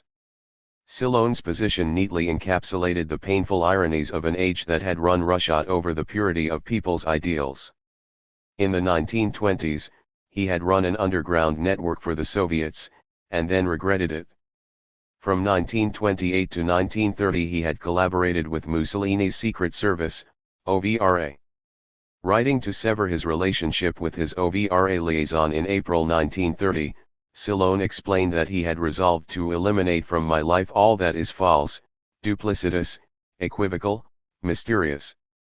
In 1942, he wrote, "The most important of our moral tasks today consists in liberating our spirits from the racket of gunfire, the trajectory of propaganda warfare and journalistic nonsense in general." In exile in Switzerland during the war, Silone had been a contact for Allen Dulles, then America's chief of espionage in Europe. In October 1944, OSS agent Serafino Romualdi was sent to the Franco-Swiss border, allegedly to deliver 2 plane loads of arms and ammunition to the French resistance. His real mission, planned outside normal channels, was to smuggle Silone into Italy. And now, in 1950, Silone had once again been drawn into a clandestine world. His defenders argue that he was ignorant of the Congress for Cultural Freedom's hidden sponsors. But his widow, Darina, recalled that he had initially been reluctant to attend, as he suspected that it was a U.S. State Department operation. A few days into the conference, Kessler, who never really liked Silone, told a friend that he had always wondered whether basically Silone is honest or not. Now I know he is not. Also the recipients of secret benefaction were the English delegates Hugh Trevor Roper, Julian Amory, A.J. Eyre, Herbert Read, Harold Davis, Christopher Hollis, Peter de Mendelssohn, whose presence in Berlin was being funded covertly by the Foreign Office, through the Information Research Department. From France came Raymond Aron, David Rousset, Remy Ruhr, André Philippe, Claude Mauriac, André Malraux, Jules Romains, Georges Altman. From Italy there was Ignazio Silone, Guido Piovene, Altiero Spinelli, Franco Lombardi, Muzio Mazzucchi, and Bonaventura Tecci. By the evening of June 25, they and most of the other 200 delegates had arrived. They were assigned accommodation in billets and hotels in the American zone, and most of them, tired after the journey, turned in early that night. They awoke the next day to the news that communist-backed North Korean troops had crossed the 38th parallel and launched a massive invasion of the South. As they gathered that afternoon, Monday, June 26, at the Titania Palast, for the opening ceremony of the Congress for Cultural Freedom, the Berlin Philharmonic played them into the tenebrous strains of the Egmont Overture, a propitious piece for an audience who saw themselves as participants in a darkly heroic drama. Berlin's mayor, Ernst Reuter, asked the delegates and an audience of 4,000 to stand for a moment of silence in memory of those who had died fighting for freedom or who still languished in concentration camps.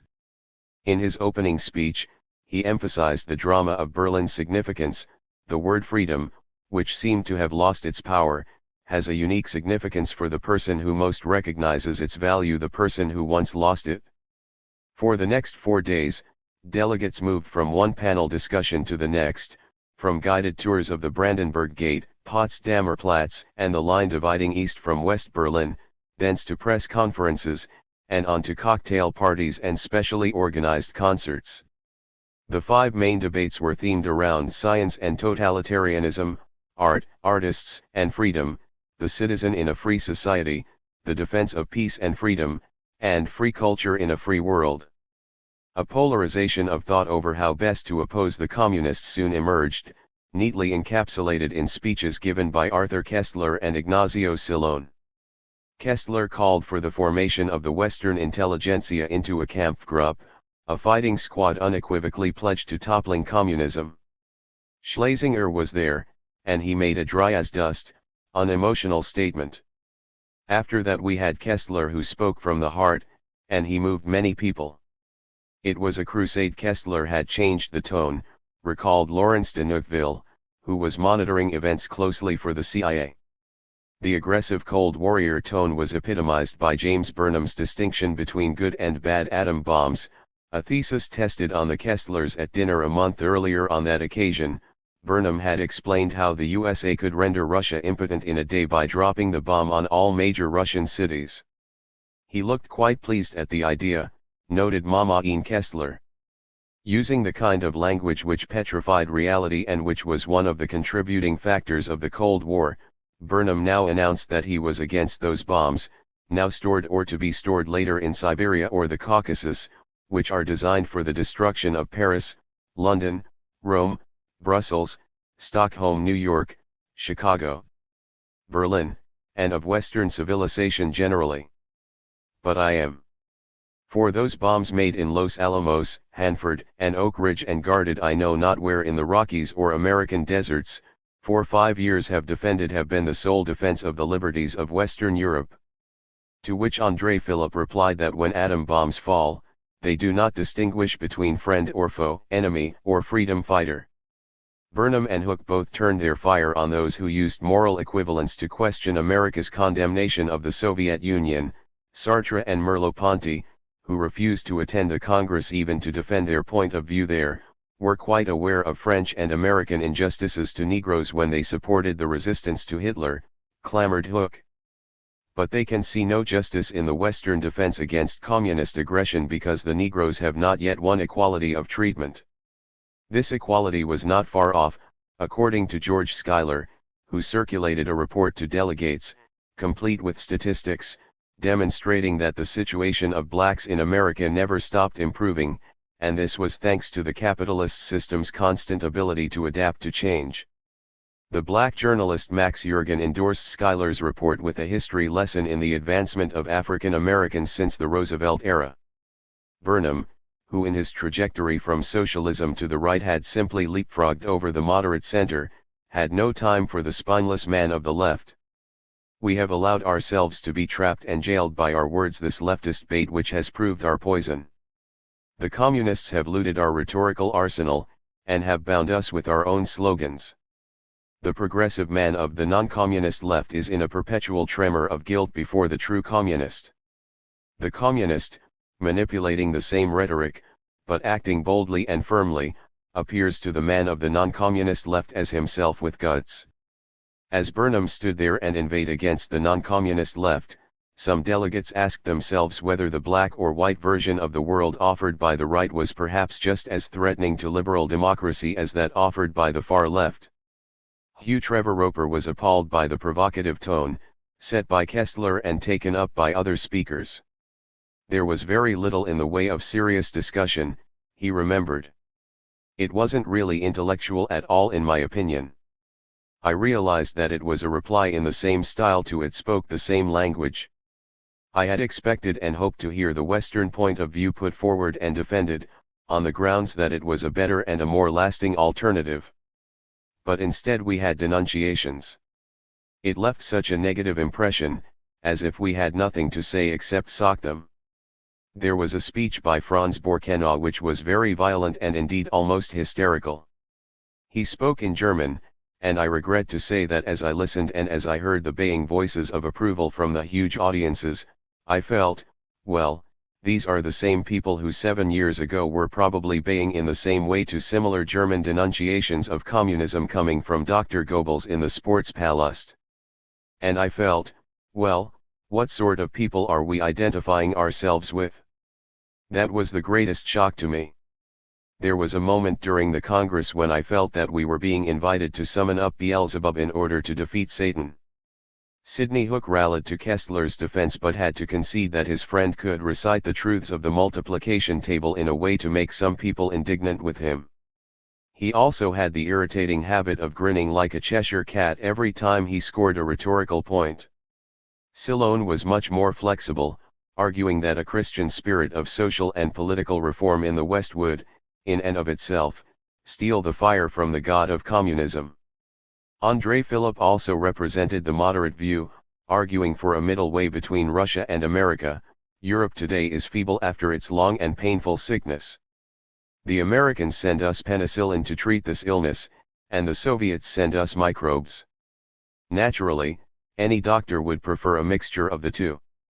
But our duty as Europeans must be to deal with the microbes as soon as possible so that we no longer have need of the medicine. To the hardliners, this espousal of equidistance was nothing short of heresy.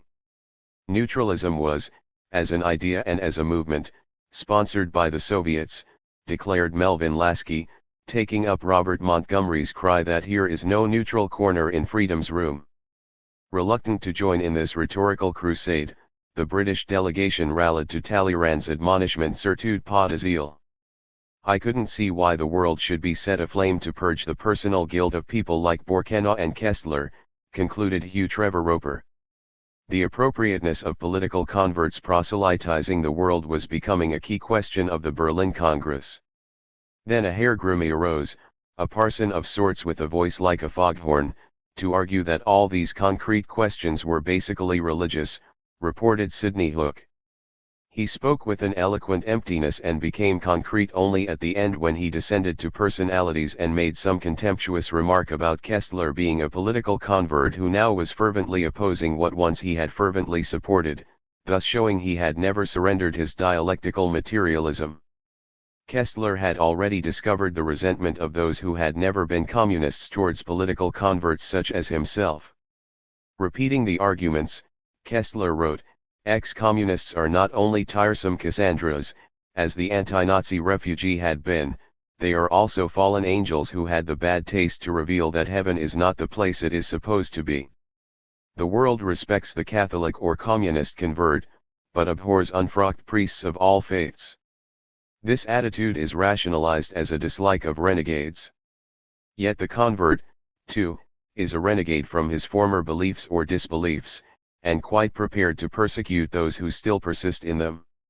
He is nevertheless forgiven, for he has embraced a faith, whereas the ex-communist or the unfrocked priest has lost a faith and has thereby become a menace to illusion and a reminder of the abhorrent, threatening void." The problem of the tiresome Cassandras was also troubling official circles.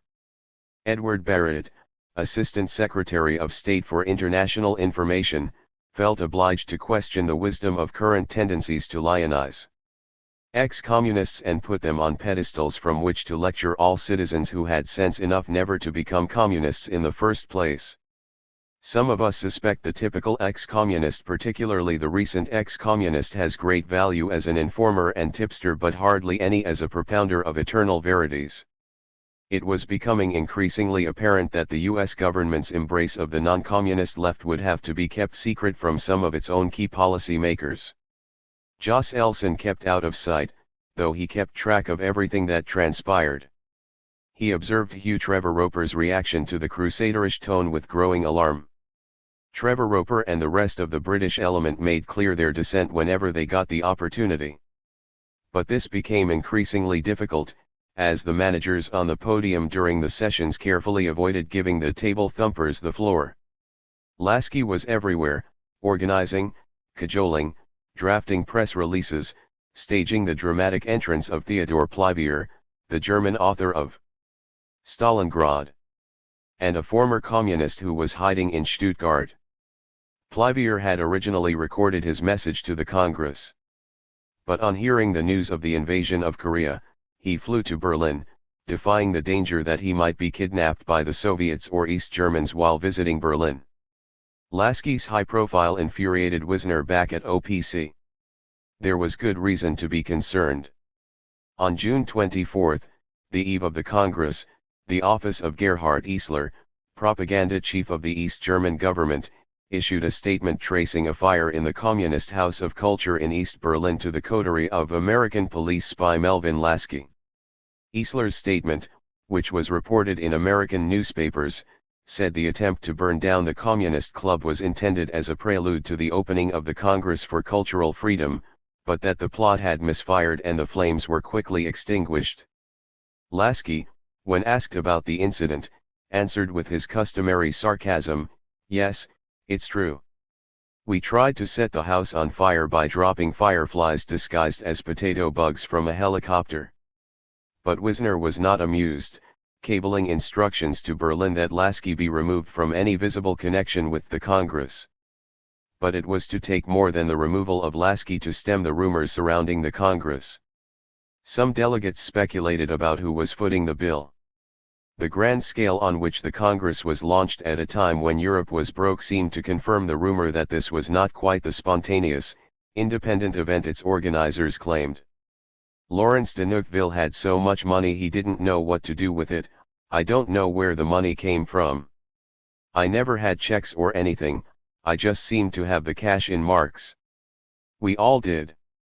This did not escape the notice of Trevor Roper, who began to smell a rat.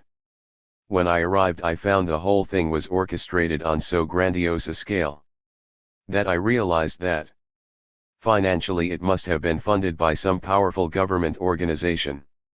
So I took it for granted from the beginning that it was organized by the American government in one form or another. That seemed to me obvious from the start. Years later, the CIA's Tom Braden reflected that simple common sense was enough to find out who was behind the Congress. We've got to remember that when we're speaking of those years that Europe was broke. If there was a dime to be had anywhere, it was probably in some criminal organization. There wasn't any money. So they naturally looked to the United States for money. The conference concluded on June 29 with a dramatic speech from Arthur Koestler, who cried triumphantly to a rally of 15,000 gathered under a blistering sun at the Funkturm Sporthalle, "Friends, freedom has seized the offensive." He then read out the Freedom Manifesto, a 14-point declaration which was offered as a new constitution for cultural freedom. Drafted by Koestler after an all-night session at Lasky's base at the Hotel am Steinplatz in Charlottenburg, the manifesto was pushed through by him, Burnham, Brown, Hook and Lasky by forceful offensive tactics, so that virtually no opposition was encountered, according to Mama-Ian Koestler. But one article of the declaration which expressed intolerance of Marxist ideas was vigorously contested by the British contingent, who demanded that the offending reference be excised. Essentially, the British were objecting to the assumption that guided the more militant anti-communists at the conference, just as it did many American foreign policy makers, that the writings of Marx and Lenin were less political philosophy than the field manual of Soviet strategy. After incorporating the British amendments, the manifesto was adopted as the moral and philosophical cornerstone of the Congress for Cultural Freedom. Addressed to all men who are determined to regain those liberties which they have lost and to preserve and extend those which they enjoy, the document stated, "We hold it to be self-evident that intellectual freedom is one of the inalienable rights of man. Such freedom is defined first and foremost by his right to hold and express his own opinions, and particularly opinions which differ from those of his rulers. Deprived of the right to say no, man becomes a slave." It declared freedom and peace to be inseparable, and warned, peace can only be maintained if each government submits to the control and inspection of its acts by the people whom it governs. Other points stressed that a prerequisite of freedom was the toleration of divergent opinions. The principle of toleration does not logically permit the practice of intolerance. No one race, nation, class, or religion can claim the sole right to represent the idea of freedom, nor the right to deny freedom to other groups or creeds in the name of any ultimate ideal or lofty aim whatsoever. We hold that the historical contribution of any society is to be judged by the extent and quality of the freedom which its members actually enjoy. The manifesto went on to denounce the restrictions on freedom imposed by totalitarian states, whose means of enforcement far surpasses that of all the previous tyrannies in the history of mankind. Indifference or neutrality in the face of such a challenge, it continued, amounts to a betrayal of mankind and to the abdication of the free mind. It expressed a commitment to the defense of existing freedoms, the reconquest of lost freedoms, and to the creation of new freedoms. New and constructive answers to the problems of our time. Here indeed was a manifesto to read from the barricades. Kessler, a modern-day Robespierre, thrilled to the occasion. This was the framework for judging the commitment of individuals and institutions to total freedom of expression, to the uninhibited flow of ideas and opinions. If communists and fascists alike had systematically violated the principle of habeas corpus, here was a pledge to resist any attack on the principle of habeas animam. This document was a litmus test for liberty. By it, the Congress for Cultural Freedom itself would stand or fall. As the conference closed, its Washington sponsors began celebrating. Wisner offered his heartiest congratulations to all those involved. He in turn was congratulated by his political patrons. Defense Department Representative General John Magruder praised it as a subtle covert operation carried out on the highest intellectual level. Unconventional warfare at its best. President Truman himself was reported to be very well pleased. American occupation officials in Germany sensed it had given a palpable boost to morale of West Berlin, but believed its most important effect would ultimately be felt by Western intellectuals who had been politically adrift since 1945. The Congress for Cultural Freedom, one report claimed, had actually impelled a number of prominent cultural leaders to give up their sophisticated, contemplative detachment in favor of a strong stand against totalitarianism. This conclusion was perhaps a little exaggerated, designed to sell the Congress to high-level strategists in government. Certainly, Hugh Trevor Roper and the British contingent were yet to be convinced. Immediately after his return to England, news reached Trevor Roper that State Department officials had complained to their Foreign Office counterparts that "your man spoiled our Congress." This was enough to confirm Trevor Roper's suspicions about the role of the American government in the Berlin affair. But it also revealed official irritation with the way Trevor Roper had conducted himself. Jos Elson and his superiors in the CIA understood that renewed efforts would have to be made to win over British intellectuals to their project. 6. Operation Congress. We must make ourselves heard round the world in a great campaign of truth. This task is not separate and distinct from other elements of our foreign policy. President Harry Truman, 1950. Despite the recalcitrance of some British delegates, Wisner was satisfied that the Berlin Conference had more than repaid his investment. Although its future was still uncertain, it was now added to the CIA's propaganda assets inventory, an official list documenting the ever-growing number of conduits and individuals on which the agency could rely. Known unofficially as Wisner's Wurlitzer, the nickname reveals the agency's perception of how these assets were expected to perform. At the push of a button, Wisner could play any tune he wished to hear. Wisner returned to the problem of Melvin Lasky, whose peacock presence throughout the Berlin Conference had so infuriated him. His earlier command to have Lasky removed from center stage having been so blatantly ignored, he wrote an angry internal memo, Berlin Congress for Cultural Freedom, Activities of Melvin Lasky, stating that Lasky's visibility was a major blunder and was recognized as such by our best friends in the State Department. It betrays an unfortunate tendency, apparently more deep-rooted than I expected, to succumb to the temptation of convenience and irrespective of security and other technical considerations of the utmost importance. Wisner was unequivocal, unless the headstrong Lasky was removed from the Congress for Cultural Freedom, the CIA would not continue to support the organization. Wisner's memo was cabled to Germany.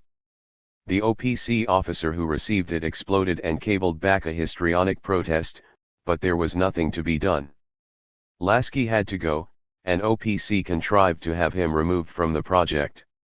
There are two possible explanations for this: either Lasky had some kind of relationship with OPC and was therefore a real security risk because he refused to lie low, or he was, as he always claimed, an independent operator, in which case his removal represented the first of many such strong-arm tactics on the part of CIA. The OPC officer charged with Lasky's removal was Michael Jos Elson, whose tendency to explode when provoked would cost him dearly in the future. Lasky and Jos Elson had already developed the strong bond which observers later found to be unbreakable. The psychology of this relationship is hard to fathom. Lasky's influence on Jos Elson, who was in every way his superior, was unique. Jos Elson was sometimes vexed by Lasky's willful deafness, wrote one Congress insider. He was sometimes exasperated by Lasky's failure to imagine the consequences of his words and actions, but at the same time he looked on him with indulgent admiration, even wonderment. To some, Lasky's hold on Jos Elson had an Oedipal angle. Jos Elson adored Lasky as the son he never had. He always defended him, Natasha Spender remembered. Lasky objected to this sobriquet, preferring to describe it as a brotherly relationship. Either way, Jos Elson soon realized that his theatrical defense of Lasky was bad strategy. So he agreed to Wisner's demand that Lasky be officially removed from the project. Unofficially, Lasky would remain Jos Elson's closest advisor for the entire life of the Congress. And other rewards would follow. With Lasky apparently out of the way, Wisner now moved to establish the Congress for Cultural Freedom as a permanent entity. Its continuance had been approved by an OPC Project Review Board in early 1950, and it was given the code name CUPRA. One of Wisner's first decisions was to move the base of operations for the Congress from Berlin to Paris. There were powerful symbolic reasons for leaving the outfit in Berlin, but it was deemed too much of a security risk, too vulnerable to infiltration by the other side. Wisner offered Jos Elson the job of running the Congress for the CIA, under Laurence de Neufville, who was to supervise it from the agency's French labor desk. Both men accepted, resigning their cover jobs with the American occupation government in Germany but taking with them their code names, Jonathan F. Saba, and Jonathan Gearing. Next, Wisner anchored Irving Brown to the Congress by appointing him a key member of the steering committee which had been formed shortly after the Berlin Conference. More helpful than all the Kesslers and Silanese put together, Brown was once described as a one-man OSS and a character out of an E. Phillips Oppenheim novel. He worked for J. Lovestone, a former Comintern delegate who now headed up the CIA's secret liaison with the American labor movement. Brown was extremely adroit in pursuing objectives by clandestine routes and had been shortlisted by George Kennan in 1948 as a candidate to head up OPC, the job that eventually fell to Frank Wisner. "I don't believe I ever saw Irving with a nickel that didn't belong to CIA," remembered Tom Braden, who was soon to take over CUPRA. He would say it was from the labor unions. It was a good cover. Brown was the paymaster, but he enjoyed participation in the planning of operations. He was an intelligent guy with a wide acquaintanceship. Also appointed to the steering committee was James Burnham. A constant presence in policy-making and intelligence circles, Burnham was considered indispensable to the success of the Congress, a vital liaison between the intelligentsia and Wisner's office. Burnham was a consultant to OPC on virtually every subject of interest to our organization, wrote E. Howard Hunt, the CIA dirty trickster who later emerged as one of the Watergate plumbers. He had extensive contacts in Europe and, by virtue of his Trotskyite background, was something of an authority on domestic and foreign communist parties and front organizations. Not everybody was happy with Burnham's Trotskyite background, though. According to CIA executive Miles Copeland, there was initially some fuss about the Burnham flirtation with the extreme left, but all was okay when someone remembered remark to the effect that if Jim were a serious communist he would have joined the party and not been a mere Trotskyist. Besides, as one who had been on the far left and swung to the far right, he had good company in the CIA's stable of on-call consultants describing Burnham as 100% capitalist and imperialist, a believer in mom, apple pie, baseball, the corner drugstore, and American-style democracy. Copeland said that he had learned from him the following principle: the first task of any ruling group is to keep itself in power. One Cold Warrior referred to him as a very articulate expounder of the dirty tricks department. In early 1953, Burnham would play a crucial part in the CIA's Operation Ajax, which unseated Mohammad Mossadegh in Tehran and replaced him with the Shah. Wisner had decided that the plan was far too crude and needed a touch of Machiavelli, by which he meant a history lesson from Burnham. In his book, The Machiavellians, Burnham used, in addition to Machiavelli, the ideas of major modernist European thinkers Gaetano Mosca, Vilfredo Pareto, Robert Michels, Georges Sorel to challenge egalitarian political theory and show the persistence and inevitability of elite rule, even in an age of equality. An old acquaintance of Burnham's once said that the only time she ever saw him manifest any real intellectual enthusiasm was when he talked about Machiavelli. Alongside Irving Brown, Jos Elson, de Tocqueville, and Lasky, Burnham worked at giving the Congress for Cultural Freedom a permanent footing. Meeting at the end of November 1950 in Brussels, the steering committee designed a functioning structure for the organization, working from a document drawn up by Lasky in July. Among those present were Ignacio Silone, Carlo Schmid, the Jewish sociologist Eugene Kogon, Håkon Lie, Julian Amory, Joseph Zapsky, David Russet, Irving Brown, and Nicholas Nabokov.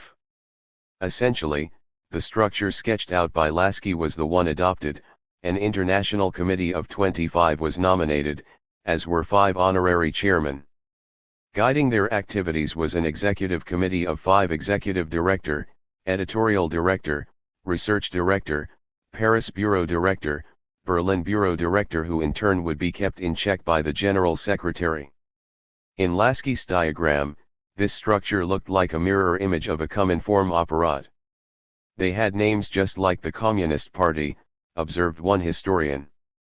The CIA set up these cultural foundations as shadow organizations of the Communist Party, including secrecy being at the core of it. They were really speaking to each other. Nicholas Nabokov once jokingly referred to the Congress's ruling body as our Politburo boys. Also discussed at the November meeting was a report by Arthur Koestler entitled Immediate Tasks for the Transition Period. Here Koestler outlined the technical tasks which needed to be accomplished as a follow-up to the Berlin Conference.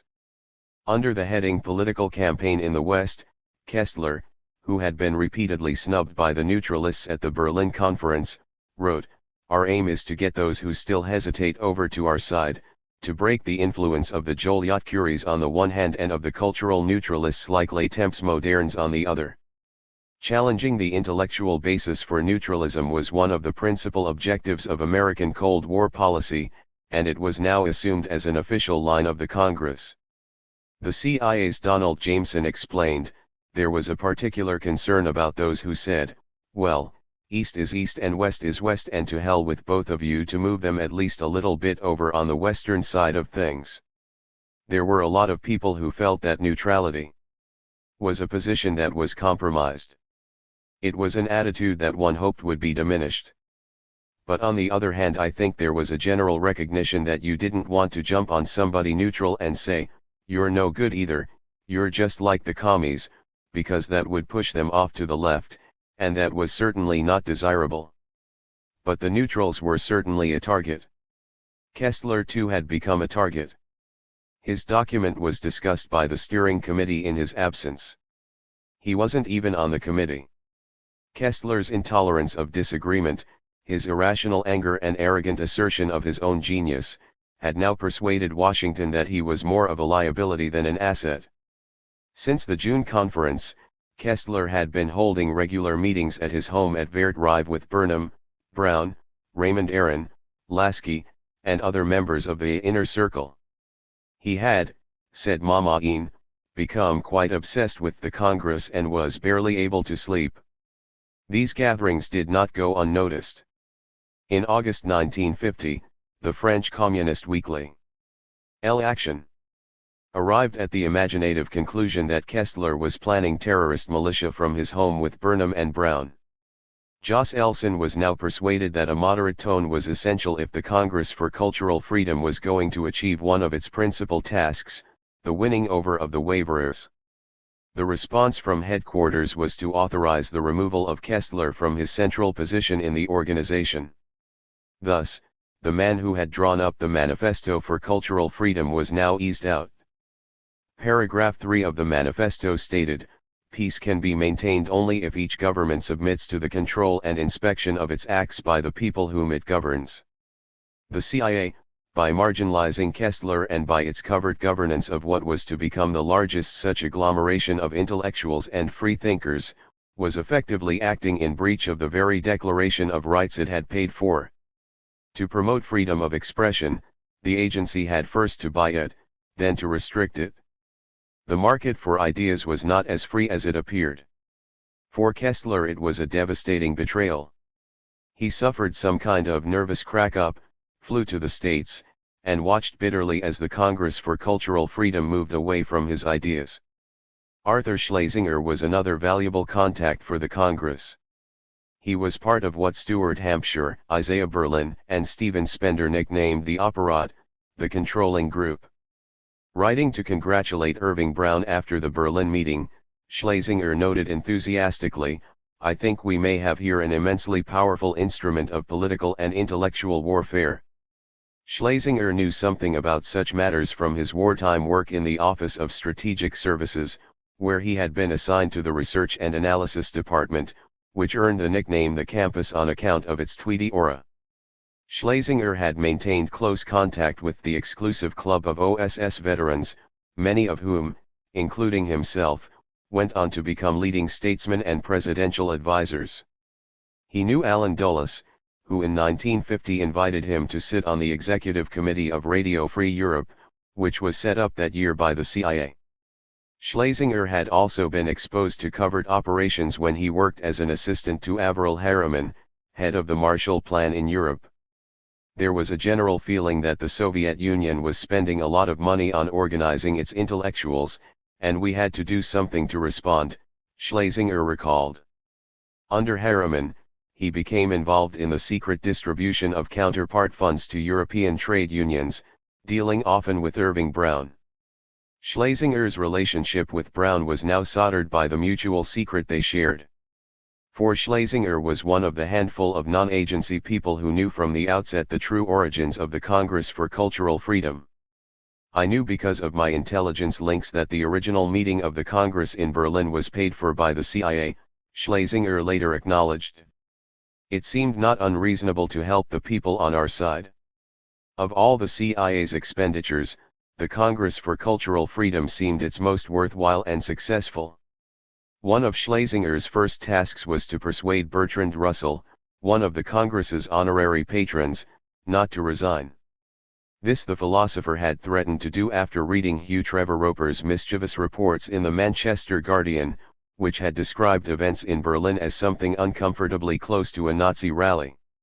Visiting Russell in London with Kestler on September 20, 1950, Schlesinger listened as Russell told of his alarm at Trevor Roper's report and his subsequent decision to withdraw. Russell appeared cold towards Kestler, but finally accepted his and Schlesinger's arguments. Bertrand Russell, world-renowned mathematician and philosopher, was ubiquitous in 1950, the year which brought him the British Order of Merit and the Nobel Prize. He had met and disliked Lenin. His guffaw at the thought of those massacred made my blood run cold. My most vivid memories were of bigotry and Mongolian cruelty. Russell had startled admirers when, in 1948, in a speech in the bomb-damaged main hall of Westminster School, he suggested threatening Stalin with the atomic bomb. At this time, Russell was violently anti-communist, insisted that on our side military strength and rearmament took precedence over all other matters. Russell was also prized by IRD, from whom he was happy to receive little tidbits from time to time. But if Russell was a hawk then, by the mid-1950s he was urging nuclear disarmament. His politics seemed to change with the wind, and he was to cause the Congress and its American backers much heartburn over the years of his patronage until he finally resigned in 1956. But for now, his name added luster and satisfied what some detected was Jocelson's weakness for the talisman of celebrity. Like Russell, the other honorary presidents were all philosophers and all representatives for the newborn Euro-American mind. Benedetto Croce was a political conservative and monarchist who had no time for socialism or for organized religion. Now in his 80s, he was revered in Italy as the eloquent father of anti-fascism, a man who had openly defied Mussolini's despotism and had been adopted as the moral leader of the resistance. He had also been a valuable contact for William Donovan on the eve of the Allied landings in Italy. Croce died in 1952, and was replaced by Don Salvador de Madariaga, who was also closely linked to Donovan through the European movement. John Dewey, who had headed the Committee for the Defense of Leon Trotsky, represented pragmatic American liberalism. Karl Jaspers, the German existentialist, had been an unrelenting critic of the Third Reich. A Christian, he had once publicly challenged Jean-Paul Sartre to state whether or not he accepted the Ten Commandments. Jacques Maritain, a liberal Catholic humanist, was a French resistance hero. He was also a close friend of Nicholas Nabokov. Isaiah Berlin was approached to join this rosary of philosopher patrons but refused on the grounds that such public support for an anti-communist movement would place his relatives in the East in danger. He did, however, promise to support the Congress in any modest way he could. It was Lawrence de Neufville's recollection that Berlin did so with the knowledge that the Congress was being secretly funded by the CIA. "He knew about our involvement," said de Neufville. "I don't know who told him, but I imagine it was one of his friends in Washington." As with all professional organizations, the early days were marked by constant shufflings in the ranks as members jostled for jobs. Denis de Rougemont, who had never been a communist and was from neutral Switzerland, was made president of the executive committee. Author of L'Amour et l'Occident, de Rougemont hailed from the non-Marxist, anti-fascist left. After the war, he had been a broadcaster for Voice of America and worked closely with François Bondy in the European Union of Federalists, whose aims he would continue to pursue with covert assistance from the CIA from his Geneva-based Centre Européen de la Culture. For the job of General Secretary, Jos Elson lobbied hard for his preferred candidate, Nicholas Nabokov, who, even if he didn't know it, had auditioned for a leading role when he had declaimed at the Berlin Conference, "Out of this Congress we must build an organization for war. We must have a standing committee. We must see to it that it calls on all figures, all fighting organizations and all methods of fighting, with a view to action. If we do not, we will sooner or later all be hanged." The hour has long struck 12. Nabokov was duly elected to the post. Apart from his old friend Jos Elson, Nicholas Nabokov had powerful sponsors. There was Chip Bolin, that thoroughbred American who had made America a true home for Nabokov in the early 1940s and who was to remain, said Nabokov, "my model, my source of advice, often my comforter." And there was George Kennan, who had earlier been so embarrassed when Nabokov's application for government employment had failed. Nabokov's name also appeared on a top-secret list of psychological warfare personnel recommended for employment in sensitive posts, circulated to the office of the Secretary of the Army in 1950. This combination of powerful political patrons ensured that Nabokov's security clearance was not held up as it had been a few years earlier. Irving Brown, the paymaster, offered Nabokov $6,000. Nabokov, with 2 young sons to put through school and currently receiving a salary of $8,000 for his teaching jobs at the Peabody Conservatory and Sarah Lawrence College, said he needed more. "Don't forget that in this job, there will be representational expenses involved. I don't intend to give parties, but I will have to see many people, cajole them, invite them to meals, etc. etc." Actually, Nabokov loved to give parties, and he would give many lavish ones at the CIA's expense over the next 16 years. For the moment, however, the question of Nabokov's salary was unresolved. Irving Brown, who had access to a huge slush fund, had many other pokers in the fire. Whilst he was an energetic supporter of the Congress, his natural inclination was to spend the money available on funding the CIA-backed Force Ouvrière in its attempts to break up the communist dockers' unions in Marseilles, where Marshall Plan supplies and shipments of American arms were daily being blockaded.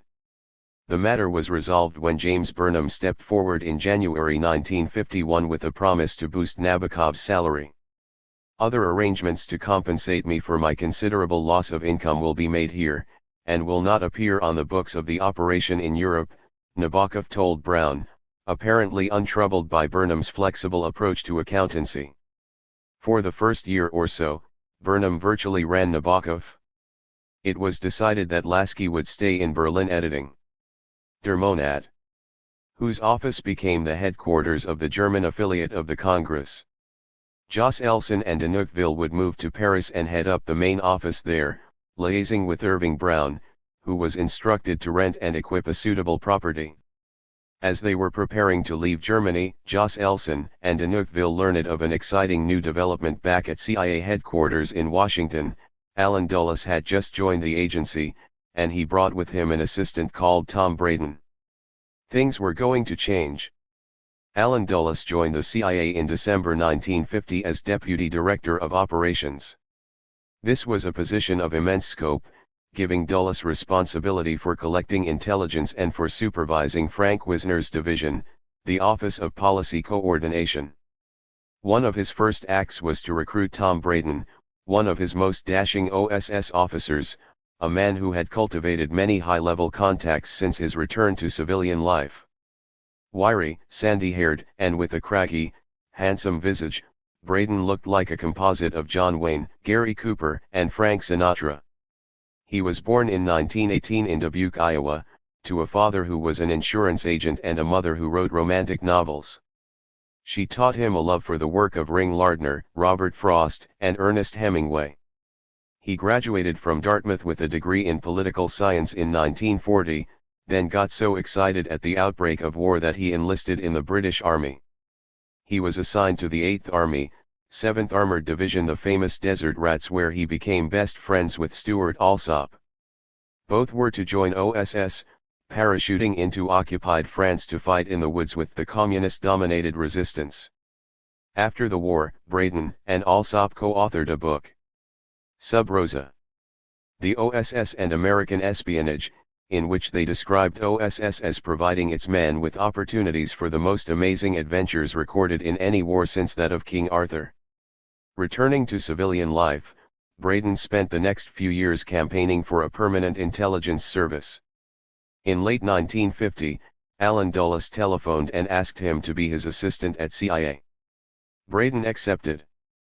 Assigned the code name Homer D. Hoskins, Braden was initially without portfolio, nominally assigned to Wisner's OPC but in reality working directly for Dulles.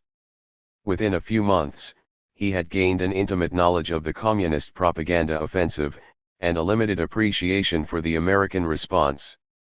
How odd, I thought to myself as I watched these developments, that communists, who are afraid to join anything but the Communist Party, should gain mass allies through organizational war while we Americans, who join everything, were sitting here tongue-tied. William Colby, a future CIA director, reached the same conclusion. The communists made no secret of their belief in what they called the organizational weapon, organize the party as the key command troop, but then organize all the other fronts: the women's groups, the cultural groups, the trade unions, the farmer groups, the cooperatives, a whole panoply of organizations, so that you could include as many of the people in the country as possible within those groups and thereby under basically communist leadership and even discipline. If the other side can use ideas that are camouflaged as being local rather than Soviet supported or stimulated, then we ought to be able to use ideas camouflaged as local ideas, Braden reasoned. An overview of Wisner's OPC convinced Braden that it was overburdened with projects which lacked a central focus. One CIA official described it as an operational junk heap. There was an international organizations branch, but it was a hodgepodge of little jobs the agency had around, and it was totally unimportant, Braden recalled. I went to Al and said, why don't we merge these things into one division? Maybe Al was hoping I would come up with something like this. Whilst Dulles was enthusiastic, Braden's proposal was received with consternation by those CIA staffers who believed that covert operations meant organizing the overthrow of unfriendly foreign leaders like Jacobo Arbenz. If the infant agency was half faculty, then it was also half cops and robbers. Alongside the pipe-smoking Yaleys there were the kind of people, said Braden, who hadn't understood that the war had ended. They were dangerously headstrong, and their thinking was of a kind with that of men like General MacArthur, who wanted to extend the Korean War by bombing Manchuria, or the Secretary of the Navy Francis P. Matthews, who in 1950 had exhorted the world to prepare itself for another global conflagration. I was much more interested in the ideas which were under fire from the communists than I was in blowing up Guatemala, Braden explained. I was more an intellectual than a gung-ho guy. Braden's division chief tried to block his proposal by arguing that it crossed division lines, a bureaucratic maneuver of monumental pettiness. A hell of a fight ensued, which Braden lost. He went immediately to Dulles's office and resigned. Dulles, furious, snapped up the telephone and called Frank Wisner. What the hell's going on, he demanded. Allen was all over Wisner, Braden remembered. He took my side completely. And that's how I came to set up the International Organizations Division under the DDP, who was Wisner. But I didn't pay much attention to Wisner, I just went over his head straight to Allen. I had to handle it carefully, because Frank was ostensibly my superior. The formation of this new division coincided with and its activities were sanctioned by a new National Security Directive, NSC 68. Drafted in March 1950 by the new director of the Policy Planning Staff, Paul Nitze, NSC 68 became the supreme documentary symbol of the Cold War, and was based on the assumption of a communist monolith whose guiding spirit resided in the Kremlin. The directive concluded that practical and ideological considerations both impel us to the conclusion that we have no choice but to demonstrate the superiority of the idea of freedom by its constructive application. Truth also needs propaganda, the philosopher Karl Jaspers had recently declared. Here was the mandate which authorized America's Cold Warriors to take constructive measures to ensure that the truth triumphed over deceit. The budgetary provisions set out by NSC 68 revealed the importance now given to this task. In the next 2 years, the $34 million spent on psychological warfare in 1950 was to be quadrupled. In the contest for men's minds, truth can be peculiarly the American weapon, Secretary of State Edward Barrett announced. It cannot be an isolated weapon, because the propaganda of truth is powerful only when linked with concrete actions and policies. A highly skillful and substantial campaign of truth is as indispensable as an air force. The truth, like the century, was to belong to America. If deceit needed to be used to promote the truth, then so be it. It was what Kessler called fighting against a total lie in the name of a half-truth. The purpose of the IOD, said Braden, was to unite intellectuals against what was being offered in the Soviet Union. The idea that the world would succumb to a kind of fascist or Stalinist concept of art and literature and music a horrifying prospect. We wanted to unite all the people who were artists, who were writers, who were musicians, and all the people who follow those people, to demonstrate that the West and the United States was devoted to freedom of expression and to intellectual achievement, without any rigid barriers as to what you must write and what you must say and what you must do and what you must paint. Which was what was going on in the Soviet Union. I think we did it damn well. The IOD operated according to the same principles that guided Wisner's management of the non-communist left. The purpose of supporting leftist groups was not to destroy or even dominate but rather to maintain a discreet proximity to and monitor the thinking of such groups, to provide them with a mouthpiece so they could blow off steam, and, in extremis, to exercise a final veto on their publicity and possibly their actions if they ever got too radical. Braden issued clear instructions to his newly established IOD posts in Europe: limit the money to amounts private organizations can credibly spend, disguise the extent of American interest, protect the integrity of the organization by not requiring it to support every aspect of official American policy. Braden's new division had been created to provide a better institutional base for entities like the Congress for Cultural Freedom, and it was to him that its managers were now answerable. The real objectives of the Congress were clarified. It was not to be a center for agitation but a beachhead in Western Europe from which the advance of communist ideas could be halted. It was to engage in a widespread and cohesive campaign of peer pressure to persuade intellectuals to dissociate themselves from communist fronts or fellow traveling organizations.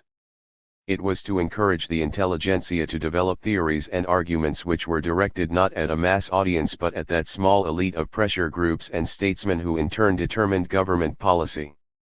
It was not an intelligence-gathering source, and agents in other CIA divisions were warned not to attempt to use it as such.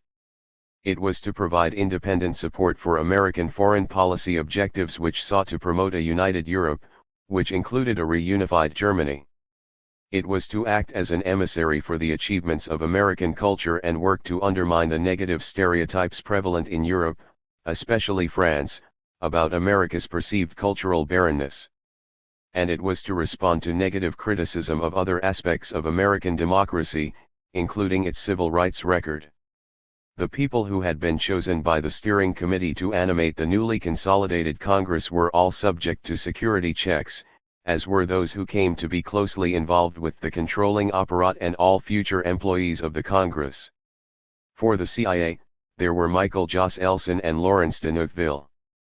Their needs were serviced by a specially assigned case officer who, in the course of a 3-year watch, would liaise with a counterpart of equal rank in Washington who in turn was accountable to an IOD branch chief.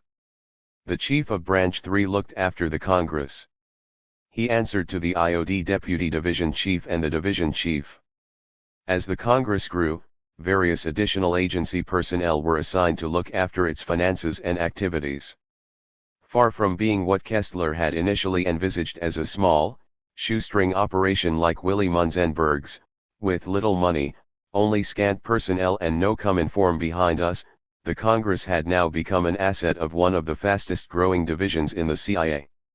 True to form, Braden decided to run Operation Capra out of lines, and to this end he instructed de Neufville not to tell Wisner's man running the French desk, Robert Thayer, anything about his activities.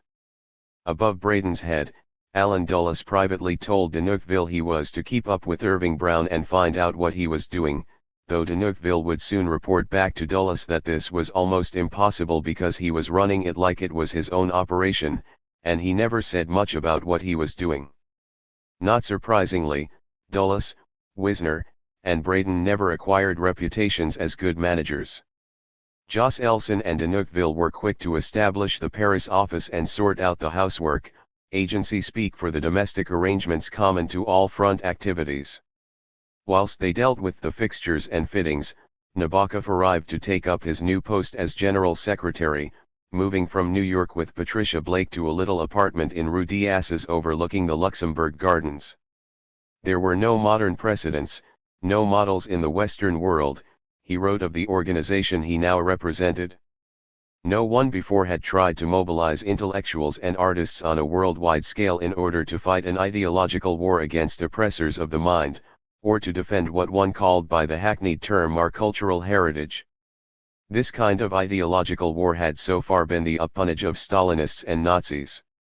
To lead a rational, ice-cold, determinately intellectual war against Stalinism without falling into the easy Manichean trap of phony righteousness seemed essential to me, especially at a time when in America that ideological war was getting histrionically hysterical and crusaderishly paranoiac.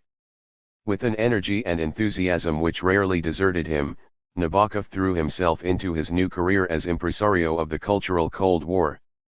In May, the Congress presented a prize intellectual defector at a press conference in Paris.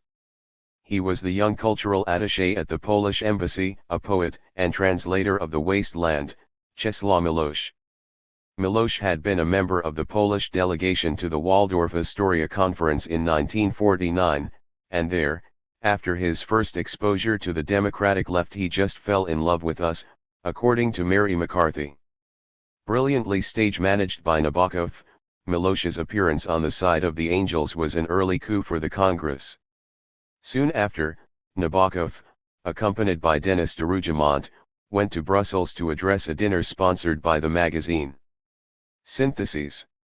Then he rushed back to promote the work of the Amis de la Liberté, a kind of Rotary Club arm of the Congress which organized meetings of French student groups across the country and at the Maison de Jeunesse de Amis de la Liberté in Paris. In mid-June, Nabokov was on the road again, this time bound for Berlin, where he was to lecture on art under the totalitarian system. "This is of course no lecture trip for me," he wrote to James Burnham, "but my first prize de contact with the German field of operation." This was the first of many such scouting expeditions undertaken by the Congress's executives, from which mushroomed affiliates not just in Europe, but across other continents in Japan, India, Argentina, Chile, Australia, Lebanon, Mexico, Peru, Uruguay, Colombia, Brazil, and Pakistan. Back in Paris, Nabokov played a major part in launching the Congress's first magazine, Proofs. The idea of creating a cultural political magazine in the tradition of the great French reviews was first discussed in February 1951 at the Executive Committee meeting in Versailles.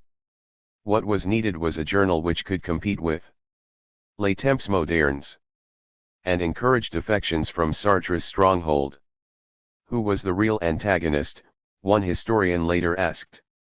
It wasn't the Soviet Union or Moscow. What they were really obsessed with was Sartre and de Beauvoir. That was the other side. The left-bank intellectuals were the target, a Congress insider confirmed. Or, perhaps, the people who listened to them were the target. But finding an editor who enjoyed enough stature to lure these compagnons de route into a more centrist arrondissement proved to be difficult. By June 1951, Nabokov was becoming desperate, writing to tell Burnham that the question of the French magazine gives me sleepless nights. It is so hard to find someone of the stature of Aron or Camus who would be willing to undertake the editorship. The difficulty here is that although people talk a lot about commitment, nobody wants to commit himself. There is a kind of lassitude and apathy or rather tiredness in the air which one has to struggle against daily. Having failed to attract a French editor, the Executive Committee decided to give the job to François Bondy, a Swiss writer of German mother tongue who had been a Communist Party activist until the Hitler-Stalin Pact of 1939. A key appointment to the Congress Secretariat in 1950, Bondy had collaborated on Der Monat with Melvin Lasky, who called him the editorial advisor of our time par excellence under Bondy. The first issue of Proofs was finally launched in October 1951. Aimed at establishing an Atlanticist, anti-neutralist, and pro-American consensus, Proofs was unmistakably the house organ of the Congress, giving it a voice as well as advertising its activities and programs. As such, it immediately faced what Manis Sperber called unhostilite presque total. But Bondy stood firm in the face of virulent attacks from both the left and the right. The Congress in these early days was received with almost universal suspicion. Activists who supported it convinced themselves that these suspicions were simply excrescences of the anti-Americanism so in vogue at the time. Those who were unable to do so simply sublimated their concerns. Detractors, however, took every opportunity to question the Congress's legitimacy as a free and independent organization. That it was able to survive these challenges is a mark of the dogged persistence of those who believed in its purpose.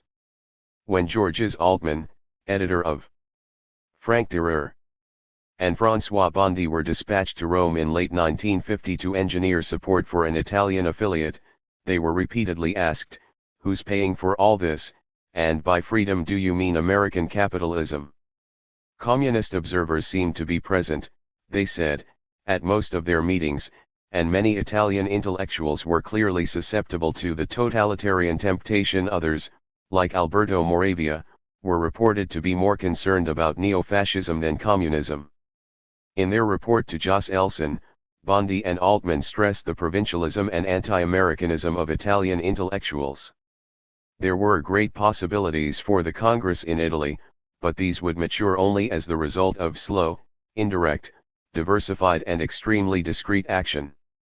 The Italian Association for Cultural Freedom was formed in late 1951 under Ignazio Silone and became the center of a federation of about 100 independent cultural groups to which the association provided speakers, books, pamphlets, films, and an internationalist ethos.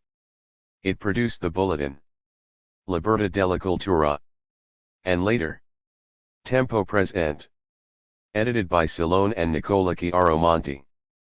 But no sooner was the Italian affiliate assembled than it started to fall apart. Nabokov was dispatched to Rome to try and nudge the Congress's interests along, but, like Bondi and Altman before him, he found the intellectuals apathetic and too ready to listen to curious rumors about the Congress. Complaining to Irving Brown about the Silonesque lethargy of our Italian outfit, Nabokov said that radical measures were needed to get blood into the Italian apparatus. Silone thrones invisible in heaven and prevents the kids in the office from doing their work. I wrote him 2 letters. I wired to ask him to descend from his summer vacation for a day to see me here in Rome. No answer to anything. I see dozens of people daily. Most of them are ready to join, work, help, but all say that so long as Silone is the sole master here, no work will be done, Nabokov whined. Alarmed by its quixotic, bellicose, and arrogant attitude to the Church, Nabokov also wrote to Jacques Maritain and urged him to write a long letter to the Vatican authorities explaining that the Congress for Cultural Freedom and the Italian Association had different policies. Nabokov also traveled to London to rally support for the British affiliate, the British Society for Cultural Freedom, which had been founded in January 1951 at the Authors' Society in Whitehall Court. Meeting with T.S. Eliot, Isaiah Berlin, Lord David Cecil, the heads of the British Council, the Third Programme of the BBC, and Richard Crossman, who was now the Secretary-General of the Labour Party, Nabokov was able to report back to Paris that the Congress had powerful allies in England. Separately he told Burnham that any think of our Congress as some kind of semi-clandestine American organization controlled by you. I think our constant efforts should be directed towards proving to European intellectuals that the Congress for Cultural Freedom is not an American Secret Service agency using language normally favored by witting collaborators of the intelligence services. Nabokov asked Burnham to communicate to our friends in America the fundamental paradox of the situation here: we may have little time left, but we must work as if we had all the time in the world.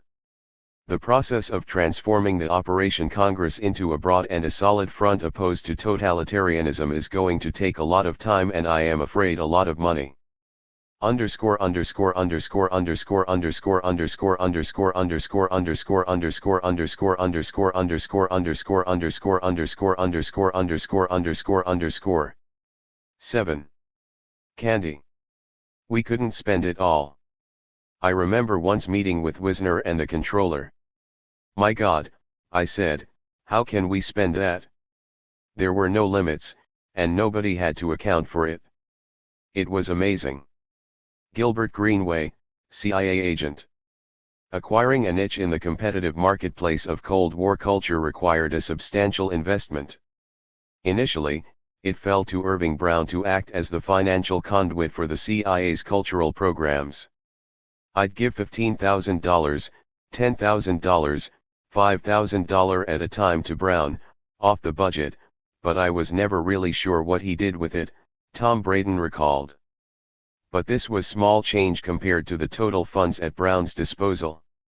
The key to all this is the counterpart funds, Lawrence de Neufville later revealed. People couldn't say in U.S. Congress, oh, look what they're doing with taxpayers' money, because it wasn't our money, it was a byproduct of the Marshall Plan. In an innovative move under the early years of the Marshall Plan, it was proposed that, in order to make the funds perform double duty, each recipient country should contribute to the foreign aid effort by depositing an amount equal to the U.S. contribution in its central bank. A bilateral agreement between the country and the United States allowed these funds to be used jointly. The bulk of the currency funds remained the legal property of the country's government, while 5% became, upon deposit, the property of the U.S. government. These counterpart funds, a secret fund of roughly $200 million a year, were made available as a war chest for the CIA.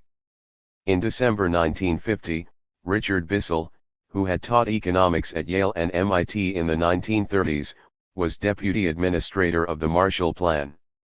One day, Frank Wisner called on Bissell in his Washington office.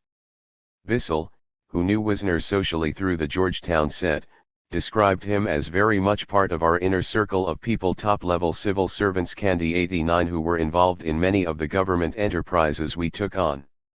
Bissell recalled that Wisner said he needed money and asked me to help finance OPC's covert operations by releasing a modest amount from the 5% counterpart funds. Whether anyone anticipated that these would include covert activities is difficult to say. This was most definitely a gray area. I was somewhat baffled by the request since I was very uninformed about covert activities. Wisner took the time to assuage at least some of my concerns by assuring me that Harriman had approved the action. When I began to press him about how the money would be used, he explained I could not be told. We in the Marshall Plan were dealing directly or indirectly with quite a number of the people who were beneficiaries of the CIA's early covert action programs. Counterpart funds had been used under Harriman's administration of the Marshall Plan to subsidize the OPC's countermove at the International Day of Resistance to Dictatorship and War of April 1949. They had also played a crucial part in the Italian elections of 1948. Now Irving Brown was able to boost his CIA slush fund with Marshall Plan candy. Of the multitude of covert projects financed through Brown, approximately $200,000 was earmarked for the basic administrative costs of the Congress for Cultural Freedom in 1951. This paid the salaries of François Bondy, Denis de Rougemont, Pierre Bellomy, an administrator, and several secretaries. Bondy and de Rougemont received their salaries in dollars, transferred by Brown through American Express to an account in the Société de Banque Suisse, Lausanne. The others were paid in French francs. The total monthly expenditure for running the Secretariat at this time was around 5 million francs. Brown was also bankrolling Les Amis de la Liberté at roughly the same amount. Into a private account in Germany, he was depositing 40,000 German marks for the Congress office there, covering salaries and office expenses. The Italian office received several $1,000s a month through the account of Codignola Trista, editor of the journal Nuova Italia. Michael Goodwin, secretary of the British Society for Cultural Freedom, had access to a monthly subsidy of £700, deposited into his account at Westminster Bank in St. James's Park. Before Brown secured a permanent home for the Congress in Boulevard Haussmann, his rooms at the Hotel Baltimore on Avenue Kleber served as the organization's temporary headquarters. Dropping in unannounced for a drink one evening, a young American woman who was working in the labor division of the Marshall Plan noticed a list of names with dollar amounts next to them lying by Brown's telephone. Brown had left the room to make the drinks for his unexpected guest. She thought she detected the presence of somebody other than Brown in the suite. Eventually, unable to hide any longer, Michael Joss Elson appeared from the bathroom, whence he had speedily retreated in order not to be seen. Diana Dodge, who was in 2 years to become Joss Elson's wife, thought the scene highly amusing. Joss Elson was deeply embarrassed. The scene at the Hotel Baltimore shows the improvisational nature of the Congress for Cultural Freedom in its early days. In the beginning, it was all very well motivated, and we just went along how we thought best, said de Neufville. Gradually things started to coalesce as the CIA developed a bureaucracy for containing such operations and providing them with guidance.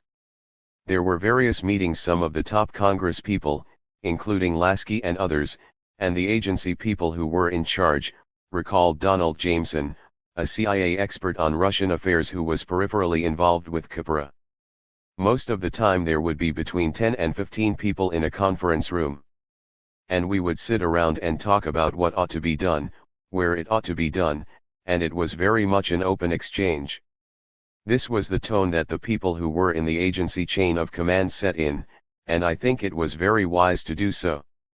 As a matter of fact, if it hadn't been done that way, the people on the other side, on the Congress side, would have quit. I think at least a great many of them. They were not time servers who were concerned about sticking to the agency just because they needed a check. The people on the other side of the table to whom Jameson referred were Jos Elson, Nabokov, Lasky, Bondi, and occasionally Malcolm Muggeridge, who provided a line into the British IRD. This was the Apparat, the group chosen to be party to the CIA's guidance, which, despite the genteel nature of its delivery, in effect meant the laying down of the political line that Washington expected the Congress to follow. There was, as Jameson explained, a reciprocity. The CIA would pass on American foreign policy objectives, and by return they listened attentively to a group whose unique access to the intellectual currents of Western Europe could ease or even modify the methods and arguments used to formulate these objectives. Jos Elson, although clearly a part of the agency chain of command, also took his job of representing the Congress's interests very seriously. This was a uniquely hard position to hold, and to hold credibly. Technically, he was subordinate to de Tocqueville, but de Tocqueville rarely, if ever, tried to overrule him. I saw Jos Elson every day, or if not, every week, and I would go to Washington with whatever he wanted to accomplish, said de Tocqueville. If I agreed, which I usually did, I would try and help. I saw my job as trying to facilitate the development of Congress by listening to people like Jos Elson who knew better than I did. He did a wonderful job. Jos Elson is one of the world's unsung heroes, Tom Braden later said. He did all this frenetic work with all the intellectuals of Europe, who didn't necessarily agree on much beyond their basic belief in freedom, and he was running around from meeting to meeting, from man to man, from group to group, and keeping them all together and all organized and all getting something done. He deserves a place in history. Similarly, Arthur Schlesinger remembered Jos Elson as an extraordinary man who could play any instrument in the orchestra. But there was a darker side to Jos Elson's heroic temperament. His great talent for listening without talking was occasionally strained by the talent of others for talking without listening. Mike sometimes got impatient with all this chatter. Sometimes he felt these people were too precious, too Talmudic. Then he would just put his hands over his ears and say, "Enough. I just can't listen to any more of this. Let's just get on with it," remembered one colleague. He was pretty blunt, and he had a very low boiling point. He'd go up in smoke pretty quickly. Another Congress insider felt that Jos Elson was almost always on the verge of an emotional explosion. Jos Elson, who once revealed that his mother used to make scenes, did his best to control his temper. But by avoiding confrontation, he often produced an enormously heavy atmosphere, loaded with silent rage and punctuated by piercing looks from his dark eyes. 40 years later, Ben Sonnenberg, a writer who had a brief and infelicitous flirtation with the CIA in the 1950s, shuddered at the memory of Jos Elson's Heart of Darkness. "The name Michael Jos Elson still gives me the willies," he said. Jos Elson could not stand intellectual shilly-shollying because he regarded the job in hand with such urgency. So when Irving Brown reported that the British Society for Cultural Freedom was stalling in the face of divisiveness and infighting, and was good only for receptions and sherry parties, Jos Elson resolved to impose his authority on the British affiliate. Formed in January 1951, it had got off to a shaky start.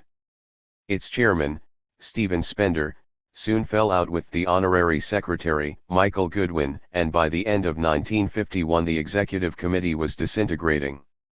Goodwin, as editor of the journal 20th Century, the famous monthly launched in 1877 as the 19th Century and After, was a vital contact for the Paris office, which had saved his journal from liquidation in early 1951 by paying off an angry landlord and financing the move to a new office in Henrietta Street, which also became the headquarters of the British Society. This was followed by 2 emergency subsidies to 20th Century of $2,000 and £700 to meet outstanding printing and paper bills in August 1951, plus a further monthly subsidy of £150 to cover the magazine's monthly deficit. Goodwin, who was later to become a features and drama director at the BBC, not only offered Jos Elson a vehicle in England in the form of 20th Century. He also provided a useful link to British covert cultural propaganda efforts. He was working as a contract employee for the Information Research Department.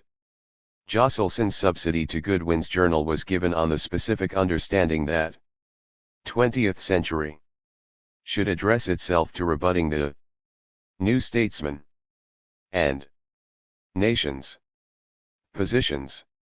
Goodwin confirmed in a letter of January 1952 that this campaign was building up momentum, reporting that 20th Century is keeping up a running fire of comment upon a variety of subjects which amounts in total to a systematic critical destruction of their position. For good measure, he added, it was also preparing to undermine Soviet studies. A Glasgow quarterly which is probably the chief source of Stalinist apologetics in this country. But Jos Elson was never entirely happy with the 20th Century arrangement. It wasn't lively enough. It wasn't the right vehicle, Michael Jos Elson's wife Diana said. Goodwin's attacks on the New Statesman were all well and good, but his journal had not done enough to address the problems indicated by Nabokov in a letter of December 19, 1951, in which Nabokov reported the widespread dissatisfaction of the International Executive Committee. Mr. Spender will suggest to you and to your board of editors urgent and important changes which are fully endorsed by Irving Brown, de Rougemont, and myself, wrote Nabokov sternly. These changes should be effected immediately, he added, or else Congress support would dry up. To which Goodwin replied sharply on December 31, no good can result to anyone unless the review remains, and is known to remain, independent. Should be permitted to operate without strings. Things went from bad to worse for Goodwin. In January 1952, Spender was at the center of what looked like a coup to replace Goodwin as Secretary of the British Society, sending him a curt letter of dismissal. Spender himself had resigned in pique a few weeks previously, along with Woodrow Wyatt and Julian Amory, and told Nabokov that he was coming to Paris to explain his reasons for doing so. There he had convinced the Congress's inner circle that the British affiliate could not function with Goodwin at the helm, and obtained a letter for his dismissal, which he now forwarded to Goodwin. Goodwin in turn blamed Spender for Wyatt's resignation and urged Nabokov to keep Spender within bounds. But Goodwin was still forced to resign. Spender rejoined the Executive Committee, which from now on was controlled by Malcolm Muggeridge and Frederick Warburg, with Thecultural tailing along as the third person in the Trinity. For somebody who was consistently characterized as a watery, silly soul, Spender displayed a gritty determination to get what he wanted out of this situation. W.H. Auden called him a Dostoevskian holy fool and a parody Parsifal. Isherwood called him an essentially comic character who revealed truth through farce. Others found a wincing bewilderment, or a loose-jointed mind, misty, clouded, suffusive, in which nothing has outline. In a life pitted by contradiction and ambiguity, Spender had already developed a talent for retreating behind these dubious aureoles. Goodwin's resignation was a blow to Jos Elson, who lost in him a direct contact with the Information Research Department. But IRD soon made good the deficit, inserting their man John Close into the British Society as its General Secretary. Soon, Close was using his position as a distribution point for IRD material, writing Nabokov to tell him in June 1952 that he had had a long talk with Hannah Arendt and have introduced her to one or two of our Foreign Office experts, as a result of which I am supplying her with a lot of source material that she needs for her new book. If you know of any other people that are coming over here and who wish to make similar contacts to those made by Dr. Arendt, just let me know and I will arrange them. Close also sent material to Jos Elson, reminding him that the documents could be used freely, but their source must not be stated. With Close's appointment, the troubles in the British Society seemed to be temporarily resolved. Thecultural, editor of Tribune, and a key member of the Congress Steering Committee, agreed to keep a watching brief on arrangements in London. But Jos Elson was still not satisfied. Hugh Trevor Roper's public criticisms of the Congress after its Berlin inauguration had left a legacy of suspicion, and many British intellectuals were reluctant to identify themselves with an organization whose real origins were deemed to be obscure. The trouble was that the hand of the American government was seen by many British intellectuals to be reaching into their pie. "We used to joke about it," said an officer of the British Society for Cultural Freedom. "We'd take our friends out to lunch, and when they offered to pay, we would say, 'Oh no, don't worry, the American taxpayers are paying.'" Many were yet to be persuaded that such blandishments were desirable. 8. Set fate américaine. This Eisenhower splurge. Elizabeth Bishop. In early 1951, Nabokov sent a confidential memo to Irving Brown outlining a plan for a major festival of the arts. With characteristically clumsy syntax, he explained that its purpose would be to engineer the first close collaboration of top-ranking American artistic organizations in Europe with European ones, and also of American artistic production on a footing of complete equality with European artistic production. Hence it is bound to have an extremely beneficial all-round effect upon the cultural life of the free world by showing the cultural solidarity and interdependence of European and American civilization. If successful, it will help to destroy the pernicious European myth of American cultural inferiority. It will be a challenge of the culture of the free world to the unculture of the totalitarian world, and a source of courage and redressment moral, in particular for the French intellectuals, for it will again give a kind of sense and purposefulness to the dislocated and disintegrated cultural life of France and most of Europe. Brown reacted hesitantly to the idea, as did Jos Elson, de Neufville, and Lasky. Nabokov had to summon up all his powers of persuasion to gain approval and large amounts of money for his dream festival. Lasky was always uncomfortable with Nabokov, whom he described sniffily as the dandy of the revolution. People like Nicky were absolutely infatuated by the fireworks and the frou-frou and the razzmatazz. Lasky, the City College ideologue, had trouble accepting Nabokov's unique brand of aristocratic bohemianism. But even he had to concede that Nabokov's plan to introduce a note of flamboyancy, hype, propaganda, fireworks, Mardi Gras next Tuesday, or whatever, to widen the audience and show you're not just grim, bespectacled intellectuals with noses to the ideological grindstone, but aesthetes, fun-loving people, could bring positive results. Back at the International Organizations Division, Tom Braden was enthusiastic. Nabokov's claim that no ideological polemic about the validity and meaning of our culture can equal the products of this culture itself struck an immediate chord with Braden, who had recently seen a play staged in Warsaw under the auspices of the State Department and found it dreadful, like most of their stuff.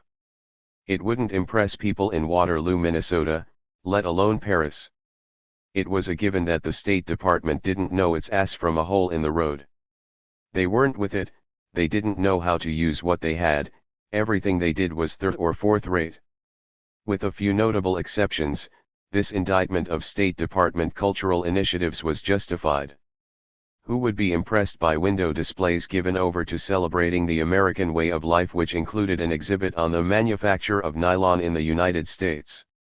And was the simplicity and charm of manner of the Smith College chamber singers with their fresh and winsome appearance in white gowns enough to convince French audiences that the center of culture had shifted to America? Who goes to an exhibition of photographs showing the glories of America? Asked Tom Braden. I disregarded it as all balderdash. If you're going to do it, get the best. Al and myself, we knew better. It sounds arrogant, but that's what we thought. We knew. We knew something about art and music, and State didn't. Braden had also clipped an article in the New York Times criticizing America's foolish disregard of the importance of the cultural offensive, and pointing out that the Soviet Union spent more on cultural propaganda in France alone than the United States did in the entire world. America needed something big and flashy to make a decisive intervention in the Kulturkampf. Nabokov's plan promised just that, and by the end of April 1951, Braden had secured approval for the festival at a CIA project review board. On May 15, 1951, the Congress for Cultural Freedom's Executive Committee instructed Nabokov, as Secretary General of the International Secretariat, to move the plan forward. Nabokov immediately availed himself of a first-class air ticket to the States, stopping first in Hollywood to see his old friend Igor Stravinsky. Stravinsky was one of the gods of high culture, had disembarked from Europe to dwell, almost incognito, among the lemon trees and Beach Boys and neo-Bauhaus architecture and fantasy hamburgers of Southern California. In these incongruous surroundings, Stravinsky greeted his white Russian friend and promised to appear at the festival. Nabokov stayed long enough in Tinseltown to squeeze in a meeting with José Ferrer, who was so excited by Nabokov's plans that he later wrote telling him to return to Hollywood, as there was plenty of money there to boost the coffers, and that he, Ferrer, would do everything he could to help. After a whirlwind tour of America, Nabokov returned to Europe with a clutch of contracts and promises to appear at the festival, whose date had been fixed for April 1952. Igor Stravinsky, Lentine Price, Aaron Copland, Samuel Barber, the New York City Ballet, the Boston Symphony Orchestra, the Museum of Modern Art in New York, James T. Farrell, W.H.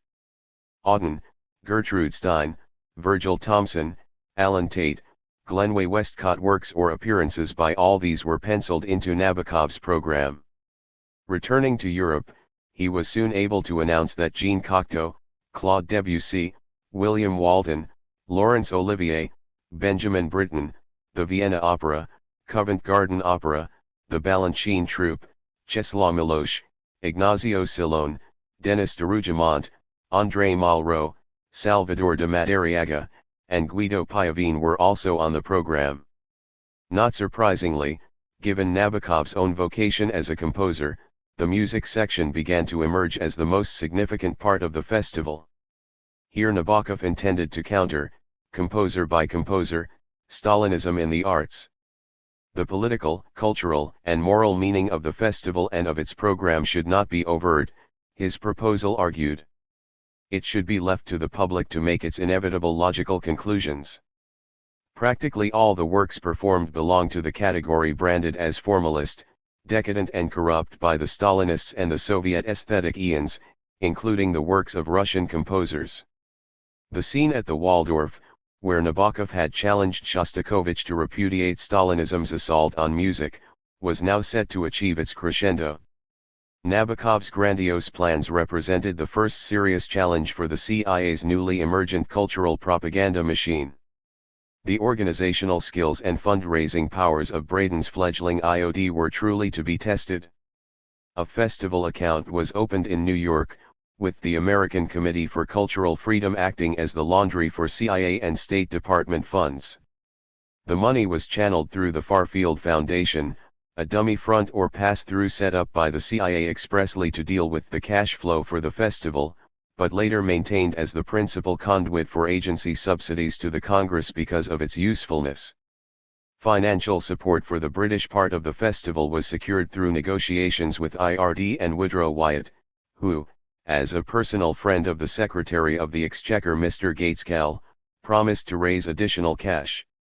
Braden's IOD was also directly involved in negotiating for the Boston Symphony Orchestra. Nabokov had already secured the interest of his old friend Charles Munch, the orchestra's artistic director. But there were problems. The orchestra's travel expenses alone were huge, according to Nabokov. The festival also clashed with the highly lucrative pop season, which meant the orchestra faced the possibility of losing revenue. But Braden was not prepared to lose what was widely considered the best symphony orchestra in America. So he turned to Charles Douglas Jackson, an ardent Cold Warrior who had taken leave from Time Life to work on Eisenhower's election campaign. C.D., as he was known, was also a trustee of the Boston Symphony Orchestra. Together with Julius Fleischmann, president of the Dummy Farfield Foundation and the festival's angel, C.D. formally invited the orchestra to play at the festival. Officially, they were acting for the Congress for Cultural Freedom. Unofficially, they were representing the CIA, which had already pledged $130,000 towards the costs of the tour. The orchestra was secured. On April 1, 1952, the masterpieces of the 20th century, or Œuvres du XXe siècle festival opened in Paris with a performance of The Rite of Spring by the Boston Symphony Orchestra under Pierre Monteur, the same maestro who had conducted it 39 years earlier. It was a glittering event, with Stravinsky, flanked by the French President Vincent Auriol and Madame Auriol, in attendance. Over the next 30 days, the Congress for Cultural Freedom showered Paris with 100 symphonies, concertos, operas, and ballets by over 70 20th-century composers. There were performances by 9 orchestras, including the Boston Symphony Orchestra, the Vienna Philharmonic, the West Berlin RLAS Orchestra, the Swiss Romande of Geneva, the Santa Cecilia Orchestra of Rome, the National Radiodiffusion Française. Topping the bill were those composers who had been proscribed by Hitler or Stalin. There were performances of works by the Austrian-born Arnold Schoenberg, driven out of Germany as a Jew and a composer of decadent music in 1933 and characterized as anti-aesthetic, anti-harmonic, chaotic, and inane by Russian music critics. Paul Hindemith, another refugee from Nazi Germany, now derided by Stalinists for initiating a whole school of graphic, linear pseudo-counterpoint which is slavishly followed by so many pseudo-modernists in Europe and America, and Claude Debussy, under whose impressionist tree the fleurs du mal of modernism had been allowed to grow, according to Sovietskaya Muzika. Also chosen to represent the validity of the creative effort of our century were works by Samuel Barber, William Walton, Gustav Mahler, Erik Satie, Bela Bartok, Heitor Villa-Lobos, Ildebrando Pizzotti, Vittorio Riotti, Gianfranco Malipiero, Georges Auric, Arthur Honegger, Jean Francaillat, Henry Sauget, Francis Poulenc, and Aaron Copland. Stravinsky, who had fled Paris in 1939, conducted his own work Oedipus Rex, for which Jean Cocteau designed the set and directed the choreography. The State Department paid for Virgil Thompson's adaptation of Gertrude Stein's Four Saints in 3 acts, which starred Leontine Price.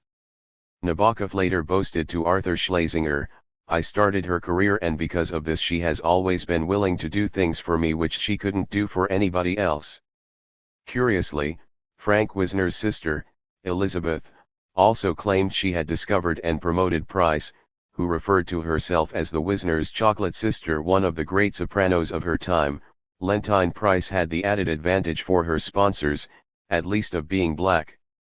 On November 15, 1951, Albert Donnelly Jr., who appeared suddenly in the American Committee as festival secretary, wrote to Julius Fleischmann, "There has been mention here among interested friends of a certain Negro singer, Leontine Price, who was, I believe, Mr. Nabokov's protégé. She is supposed to be excellent. Could you sound out Mr. Nabokov as to whether we should try to get her for Four Saints? I have not as yet discussed her with Virgil Thompson. There is also a strong feeling that for psychological reasons the entire cast of Four Saints should be American Negro, to counter the suppressed race propaganda and forestall all criticisms to the effect that we had to use foreign Negroes because we wouldn't let our own out." The art and sculpture exhibition was curated by James Johnson Sweeney, art critic and former director of New York's Museum of Modern Art, which was contracted to organize the show. Works by Matisse, Derain, Cézanne, Seurat, Chagall, Kandinsky, and other masters of early 20th century modernism were culled from American collections and shipped to Europe on April 18, aboard the appropriately named SS Liberté. Sweeney's press release made no bones about the propaganda value of the show. As the works were created in many lands under free world conditions, they would speak for themselves of the desirability for contemporary artists of living and working in an atmosphere of freedom. On display will be masterpieces that could not have been created nor whose exhibition would be allowed by such totalitarian regimes as Nazi Germany or present-day Soviet Russia and her satellites, as has been evidenced in those governments labeling as degenerate or bourgeois of many of the paintings and sculptures included. This was to be a kind of reverse Entardi Kunst, in which the official art of the free world was anything the totalitarians loved to hate. And although these were European masterpieces, The fact that all the works in the show were owned by American collectors and museums delivered another clear message: modernism owed its survival and its future to America. The art show was a great popular success, attracting the highest attendance of any since the war, according to Alfred Barr, director of the Museum of Modern Art. Julius Fleischmann, a multimillionaire famed for his stinginess, was in his element, dishing up CIA money and taking all the credit for it. His contribution of over $7,000 made possible the transfer of the art show to the Tate and earned the effusive thanks of the Arts Council of Great Britain, which reported that it was a resounding success. Already over 25,000 visitors have seen it and it has had an excellent press. The literary debates were a mixed affair. Appearing on the podium were Alan Tate, Roger Cale Lewis, Eugenio Montale, Guido Piovine, James T. Farrell, Glenway Westcott, William Faulkner, W.H. Auden, Czeslaw Milosz, Ignacio Silone, Denis de Rougemont, André Malraux, Salvador de Madariaga, and Stephen Spender. The press reaction was tepid.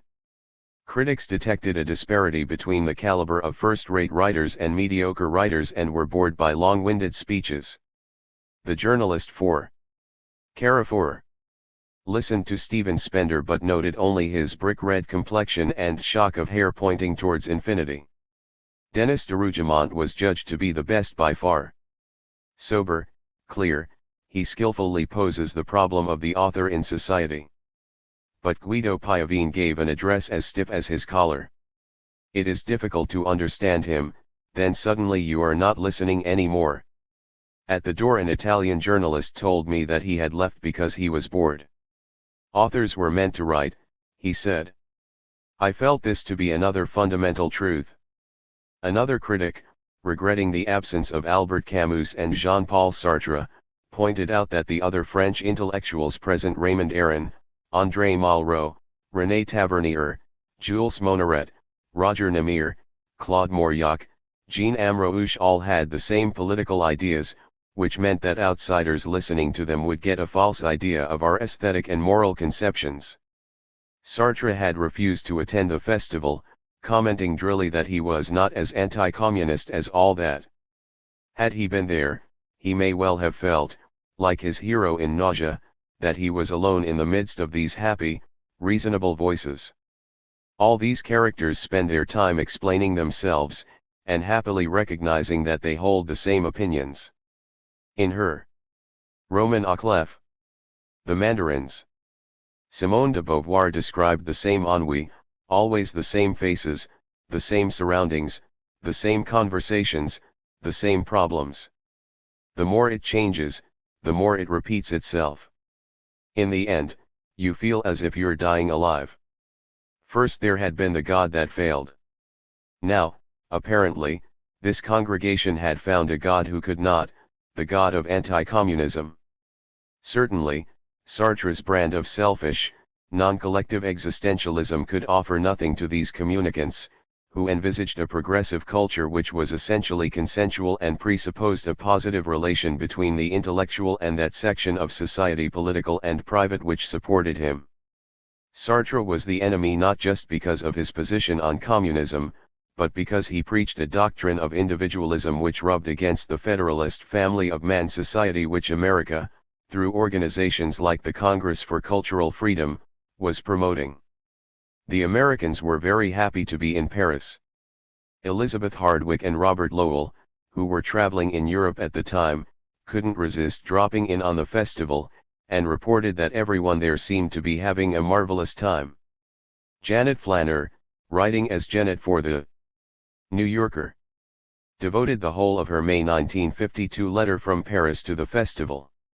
It has spilled such gallons of Capt'Eus French newspaper ink, wasted such tempests of argumentative Franco-American breath, and afforded, on the whole, so much pleasure to the eye and ear that it can safely be called, in admiration, an extremely popular fiasco, she wrote. Like most other reviewers, she found the literary conferences dull. Faulkner disappointingly mumbled nothing but a few incoherent words, unable to find anything intelligent to say on the absurd topics set by the Congress Committee, such as isolation and communication or revolt and communion. The only Frenchman of any literary quality who agreed to appear was General de Gaulle's present political lieutenant, André Malraux, who said, "America is now part of Europe." Cette fête américaine became a piping hot French dinner-table conversation piece. Combat. A non-communist left daily, ran a series by Guy Dumour, who concluded, confusedly, these cultural entertainments were tied to the signing of the Treaty for a European Army and to the Admiral Thecultural report which, true or false, has fed the anti-American mythology and rekindled Europe's great fear. And this irritating mixture of chauvinism and inferiority complex as regards America has bizarrely, but not inexplicably, found an outlet in decrying this exposition of the arts of Europe, to which the Americans, somewhat clumsily, wished to render homage. But another piece in Combat derided NATO's festival and complained about the noisy presentation of these events from which French musicians among the best have been forgotten, probably because they have never been heard of in Alabama or Idaho. But we would overcome our national pride if a very special target was not hidden behind the whole venture. Freedom and culture do not have to be defined by a Congress, their main characteristic being to bear neither limitation nor prejudice, nor sponsorship. For our part, in this newspaper where the words freedom and culture are always understood without any idea of compromising, we can but deplore the use which is made of these words in connection with the festival's manifestations. The value and interest of these events do not need the help of an inspired Barnum, nor an Atlantic flag. Nabokov's original intention of concealing the propaganda value of the festival had failed. This had been, said Janet Flanner, the biggest cultural propaganda effort, either private or governmental, since the war. The propaganda focus naturally anti-communist. In a France weary of the subvention of art to parti pris, the Congress's attempt to lasso the masterpieces of the 20th century to a political agenda was widely resented. In an open letter to the festival organizers, Serge Liffer, the famously intemperate head of the ballet troupe at the Paris Opera, angrily accused the Congress of undertaking an absolutely meaningless crusade in France against a possible and unforeseeable cultural subjection. Apparently forgetting the Vichy years, Liffer asserted that France is the only country where spiritual domestication is unthinkable. If one considers France's long-past struggle for freedom of thought and individual independence, one can hardly understand how you dare come here and talk about freedom and criticize our intellectual activities. Dear sirs, you have made a big mistake. From the point of view of spirit, civilization, and culture, France does not have to ask for anybody's opinion, she is the one that gives advice to others. Frank Durer, the leftist daily, challenged Liffer's right to speak as a champion of France, the cause of which he is not well qualified to support, inasmuch as the service of art is not incompatible with the devotion to the cause of freedom and human dignity, especially at a time when these causes were oppressed as they were during the German occupation, which did not prevent Mr. Liffer from dancing. Touché. The article went on, please let us forget about politics or propaganda. That gloomy mystification which puts creative minds in the artistic or scientific fields at the service of the state or the chief, has not been established by the free world allows the spirit to blow anywhere. Freedom's wings have not been cut yet. Frank Durer seemed to have recovered from that barely concealed anti-Americanism of a few years earlier, and supported the festival wholeheartedly. It was now edited by Georges Altman, a member of the Congress Steering Committee. Also favorable was Figaro Littéraire, which praised the festival as great proof of unbiased artistic activity. Again, not surprising, given that the paper's editor-in-chief was Maurice Noël, a friend of Raymond Aron, who in turn introduced him to the Congress. The main paper, Le Figaro, was also closely aligned to the Congress through the good offices of Mr. Brisson, the editor-in-chief, whom Nabokov fastidiously cultivated over long lunches.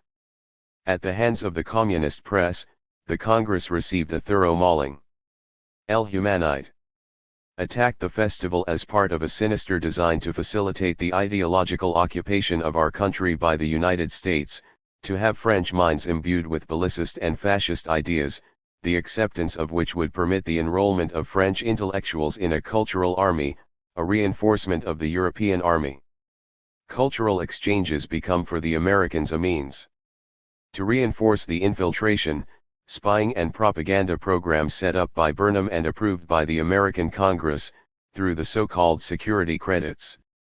The famous statement made by Mr. Henry Luce, that the 20th century must, to a great extent, become an American century gives us the true meaning of the venture called 20th Century Festival. The United States nowadays are playing the part that Rome once played towards Greece. New Hadrians are not emperors anymore, they are bankers or car manufacturers, read one article in Combat. Diana Joss Elson remembered the Paris of this period as brimful with anti-Americanism, a Yankee go-home mentality everywhere. People one met weren't really like that, but they did have an idea that the typical American was gross. Many Americans were irked by this ungenerous response to their largesse. I could get quite distressed at Europeans if I allowed myself to, confessed C.D. Jackson. How Europeans can indulge in Americans, go home out of one corner of their mouth, while out of the other corner it is, if a single American division leaves European soil it is the end of the world, seems a little silly to me, and not in keeping with Europe's famed logical mind. Overall, Nabokov's festival ultimately contributed a further painful twist to knotted Franco-American propaganda relations. De Neufville, who was never persuaded that the festival was a good idea, later said that it seemed a very expensive cover story. But then it was picked up by Washington, and they pushed money at us because they thought it was a great idea. It just had a kind of snowball effect. Was it a success? Well, what was it trying to do? Did it spread the message of cultural freedom? I don't know. It served its purpose as a cover story, I suppose. I mean, it introduced Fleischmann as the patron of all this stuff. It was a mixed effort. I guess it was a big show window for things from the US to be shown competitively with European culture, and got enthusiastic about that. Melvin Lasky was unmoved. The Boston Symphony Orchestra cost a packet, he complained. Lasky continued, I thought was trivial. It's unimportant whether foreigners think Americans can play music or not. This whole thing wasn't a gravy train, there weren't oodles of money, as people have said it was skimpy. So to spend such large sums on this kind of spectacular hype it didn't make sense. Anti-Americanism in France then was very strong, and Nicholas's festival was designed to counter that. It was thrilling. But it gave more weight to the idea that America was behind the Congress, Diana Joss Elson concluded. Nevertheless, the festival had two tangible results. First, it launched the Boston Symphony Orchestra as a billboard for America's symphonic virtuosity. After its triumphant appearance at the Paris Festival, the orchestra traveled through most major cities in Europe, taking in The Hague, Amsterdam, Brussels, Frankfurt, Berlin, Strasbourg, Lyons, Bordeaux, and London. The juggernaut of American culture, it became the CIA's answer to the agitprop trains of old. C.D. Jackson wrote excitedly of the overwhelming success and acceptance of the Boston Symphony on its European tour. It was not an easy job to put across, but from the standpoint of the great cause, it was essential, and it more than justified the preliminary blood, sweat, and tears. One of the greatest, if not the greatest, hazards that we face in Europe is European non-acceptance of America on matters other than Coca-Cola, bathtubs, and tanks. The contribution of the BSO in this intellectual and cultural area is immeasurable but immense.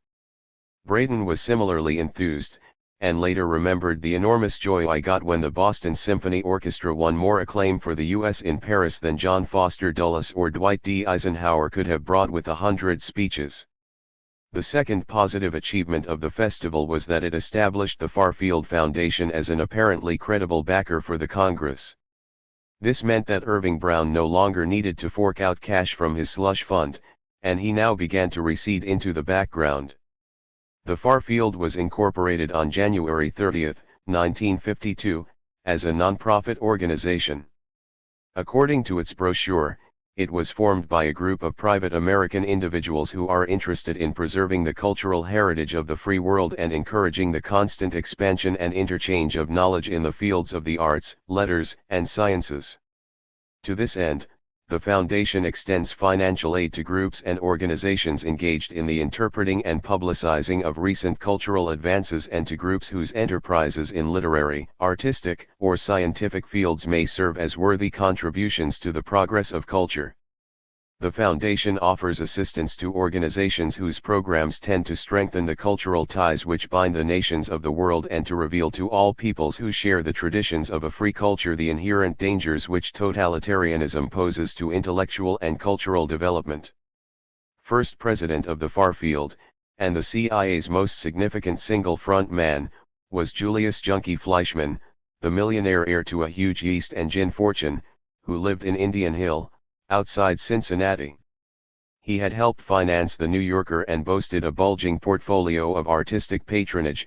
He was a director of New York's Metropolitan Opera, a fellow of the Royal Society of the Arts, London, a member of the advisory committee of the Yale Drama School, a director of Diaghilev's Ballet Russe de Monte Carlo, a director of the Ballet Foundation of New York, and a financial backer of many Broadway productions. Michael Jos Elson referred to him as the American Mecenas for the world of culture. His personal wealth and varied artistic patronage made him an ideally plausible angel for the CIA's sponsorship of the Congress for Cultural Freedom. Braden later described Junkie as one of the many rich people who wanted to be of service to government. They got a certain amount of self-esteem out of it. They were made to feel they were big shots because they were let in on this secret expedition to battle the communists. A fully roped-in member of Wisner's OPC from its early days, Junkie was a habitué of the dusty corridors of the sheds on the Washington Mall, proud of his role as a front for covert activities.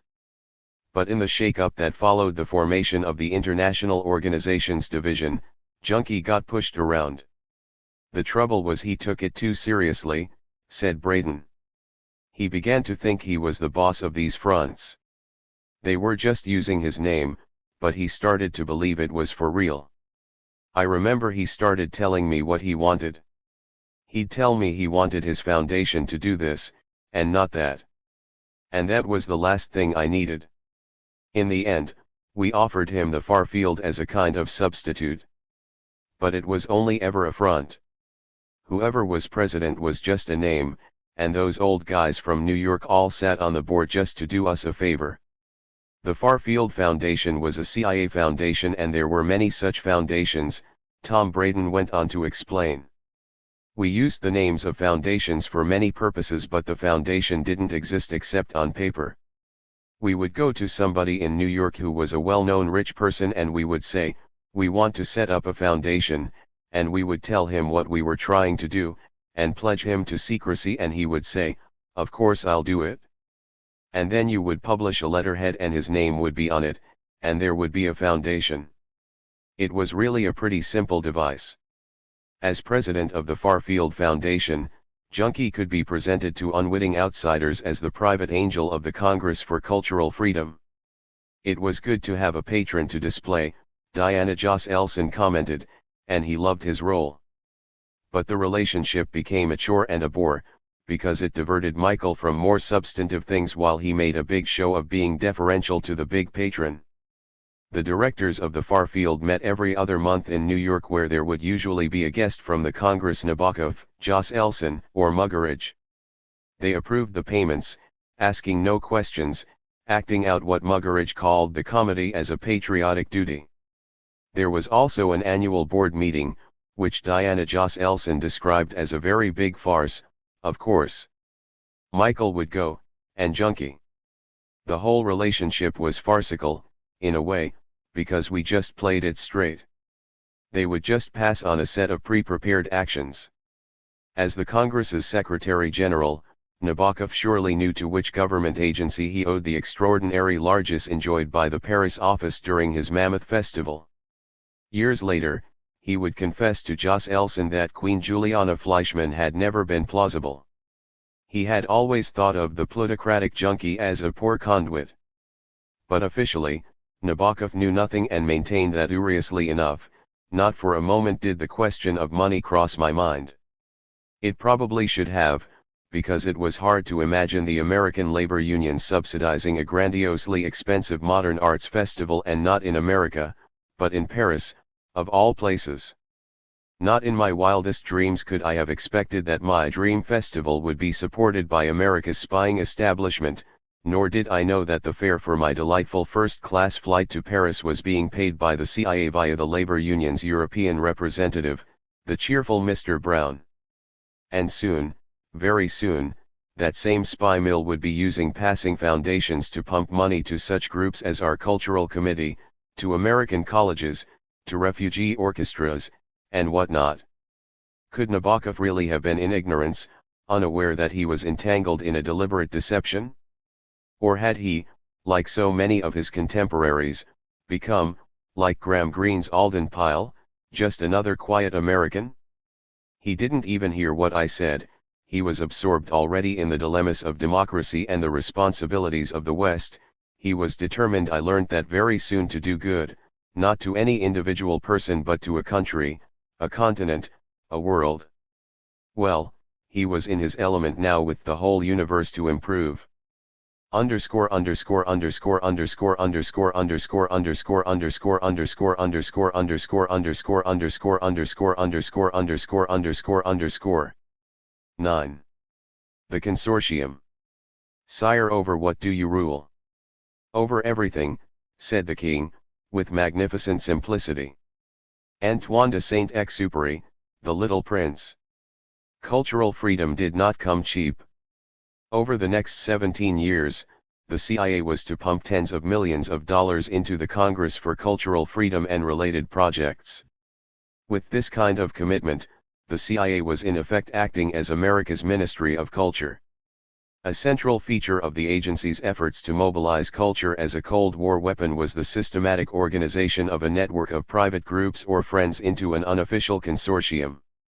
This was an entrepreneurial coalition of philanthropic foundations, business corporations, and other institutions and individuals who worked hand in hand with the CIA to provide the cover and the funding pipeline for its secret programs in Western Europe. Additionally, these friends could be depended on to articulate the government's interests at home and abroad, whilst appearing to do so solely on their own initiative. Maintaining their private status, these individuals and bodies were in fact acting as the CIA's designated Cold War venture capitalists. The inspiration behind this consortium was Allen Dulles, who had started to build its foundations after the war, when he and his brother John Foster Dulles were partners at the law firm of Sullivan and Cromwell. In May 1949, Allen Dulles presided over the formation of the National Committee for a Free Europe, ostensibly the initiative of a group of private American citizens, but in reality one of the CIA's most ambitious fronts.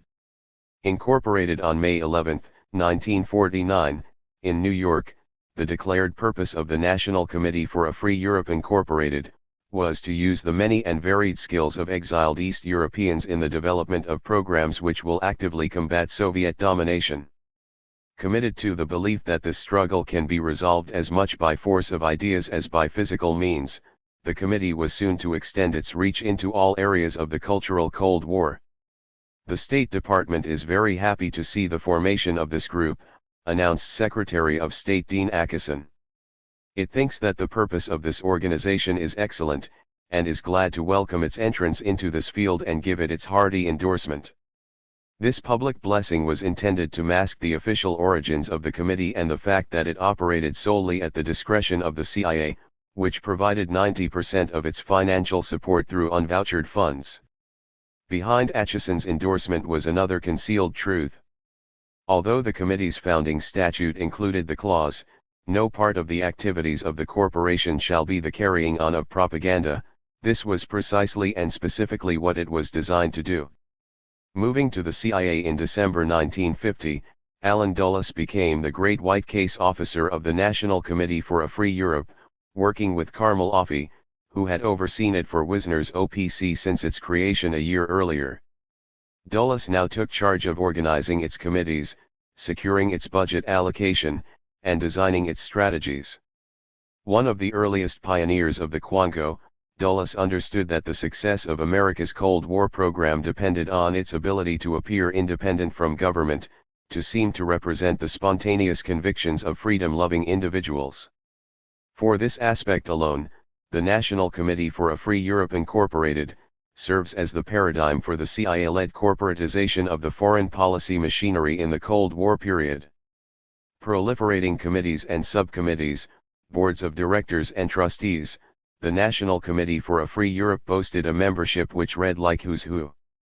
Interconnectedness was vital and gave new meaning to Paul Valéry's jokey comment that it was the ambition of Europeans to be governed by a committee of Americans.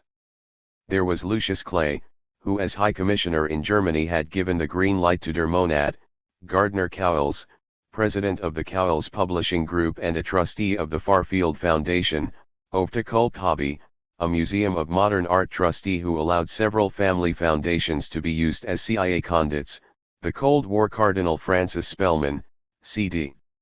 Jackson, psychological warfare veteran and Time Life executive, John C. Hughes, U.S. Ambassador to NATO, Junkie Fleischman, Arthur Schlesinger, Cecil B. DeMille, Spiros Skouras, Daryl Zanuck, and Dwight D. Eisenhower. There were businessmen and lawyers, diplomats and Marshall Plan administrators, advertising executives and media moguls, film directors and journalists, trade unionists and, of course, CIA agents, plenty of them. These men were all witting. To the agency, a witting individual was a man of their world. He knew the language, the code words, the customs, the recognition symbols. To be witting was to belong to the club. To talk the language. To understand the high signs. To know the fraternity grip. The unwitting was out in the cold, unaware of what went on around him, ignorant of the elite conceptions that guided the closed circle of intelligence, recalling the ease with which he could engage his fellow Americans in covert projects. CIA agent Donald Jameson said, "There was almost nobody in this country that I couldn't go to in those days and say, 'I'm from the CIA and I'd like to ask you about so and so,' and at the very least get a respectful reception and a discussion." CIA agents rarely had to knock, the door was open. Just 12 months after its creation, this nucleus of private operators had advanced Dulles's Free Europe Committee from its tentative beginnings into a broad and well-defined program, with operations on a very substantial scale. It was an instrument in hand, timely, already well-fashioned for pursuing the victory of ideas. Its personnel numbered 413, of which 201 were Americans, many of European origin, and 212 specialist exiles from Eastern Europe. The budget for its first year alone was $1,703,266. A separate budget of $10 million was set aside for Radio Free Europe, founded in Berlin in 1950 under the auspices of the committee. Within a few years, RFE had 29 stations broadcasting in 16 different languages and was using every trick of oratory known to Demosthenes or Cicero in Philip picks against every individual who supports the Stalinist regime. It was also soliciting the services of informers behind the Iron Curtain, monitoring communist broadcasts, underwriting anti-communist lectures and writings by Western intellectuals, and distributing its research internationally to scholars and journalists. The fundraising arm of the Free Europe Committee was the Crusade for Freedom, for which a young actor named Ronald Reagan was a leading spokesman and publicist. The Crusade for Freedom was used to launder money to support a program run by Bill Casey, the future CIA director, called the International Refugee Committee in New York, which allegedly coordinated the exfiltration of Nazis from Germany to the States, where they were expected to assist the government in its struggle against communism. Dulles kept a firm grip on the committee by placing CIA officers in key positions. If a problem arose which needed to be resolved out of channels, Dulles would simply call a meeting with the committee's principals in a New York club or hotel. Top-secret documents record a series of such meetings convened by Dulles at the Knickerbocker Club and the Drake Hotel. Other meetings were held in Allen Dulles' or Frank Wisner's offices at CIA headquarters. The USA was a big operation, very big, says the narrator of Humboldt's Gift. 8. Commenting on the dedication of America's elite as they manned this privateer, Henry Kissinger wrote, "It is to the lasting credit of that generation of Americans that they assumed these responsibilities with energy, imagination, and skill.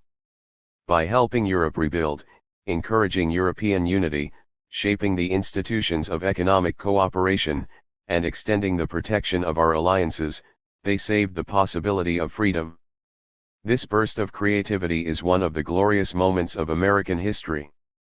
Henry Breck, a CIA case officer and Groton School alumnus, expressed it another way: "Of course, if you're in a real war you must fight hard, and the upper classes fight the hardest. They have the most to lose." When they were not huddled together in clubs or hotel rooms, Breck's upper classes applied themselves with equal commitment to the business of entertaining. Lively, self-confident, voluble, Wisner and his colleagues were driven to enjoy a good party, just as they were driven to save the world from communism. Wisner loved to do a dance called the crab walk. Angleton, a legendary consumer of martinis, used to dance free-form to Elvis Presley tunes at parties, weaving enthusiastically, and often by himself. Maurice Oldfield, chief of MI6, known as C, also loved to dance.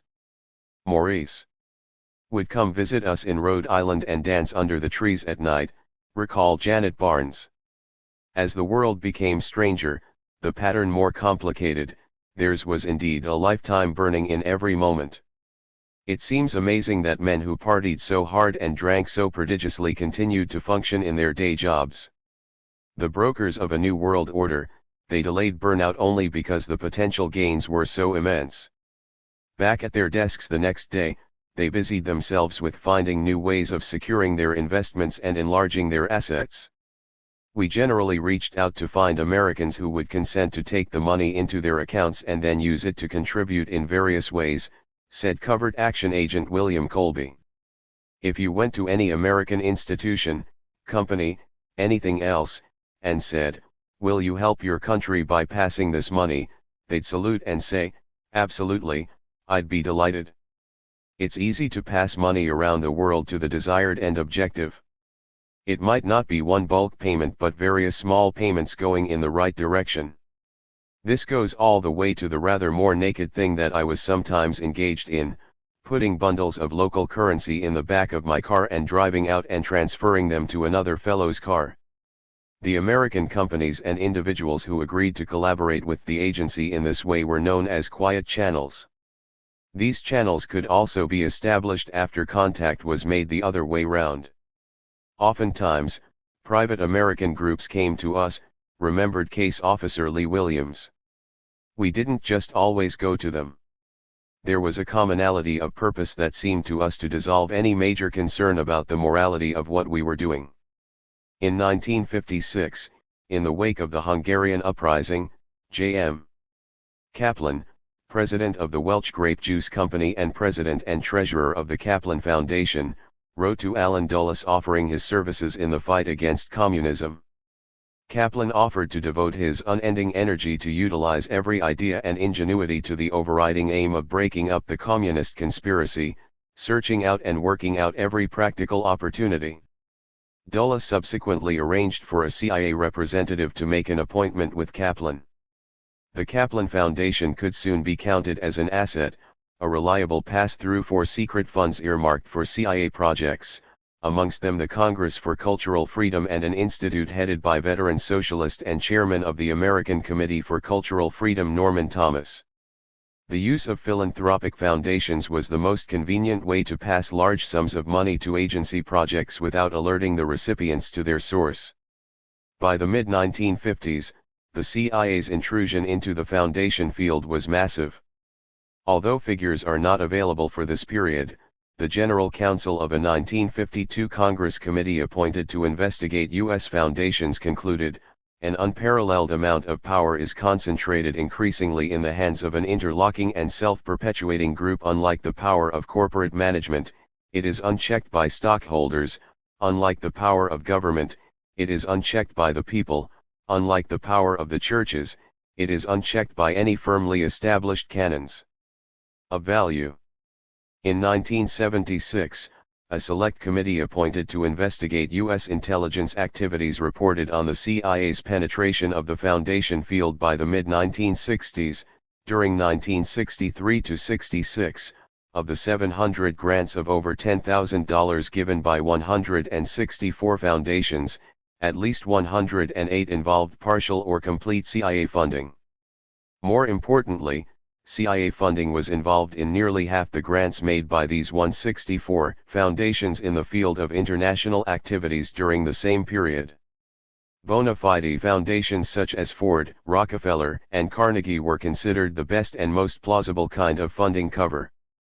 A CIA study of 1966 argued that this technique was particularly effective for democratically run membership organizations, which need to assure their own unwitting members and collaborators, as well as their hostile critics, that they have genuine, respectable, private sources of income. Certainly, it allowed the CIA to fund a seemingly limitless range of covert action programs affecting youth groups, labor unions, universities, publishing houses, and other private institutions from the early 1950s. There was a cover branch at CIA whose job it was to help provide cover, like the foundations we used for our operations, Braden explained. I paid no attention to the details. The finance department would handle it, and talk to the cover officer. It was just a mechanism which you used. The Farfield Foundation was one of them. I don't know the names of all of them, I can't remember.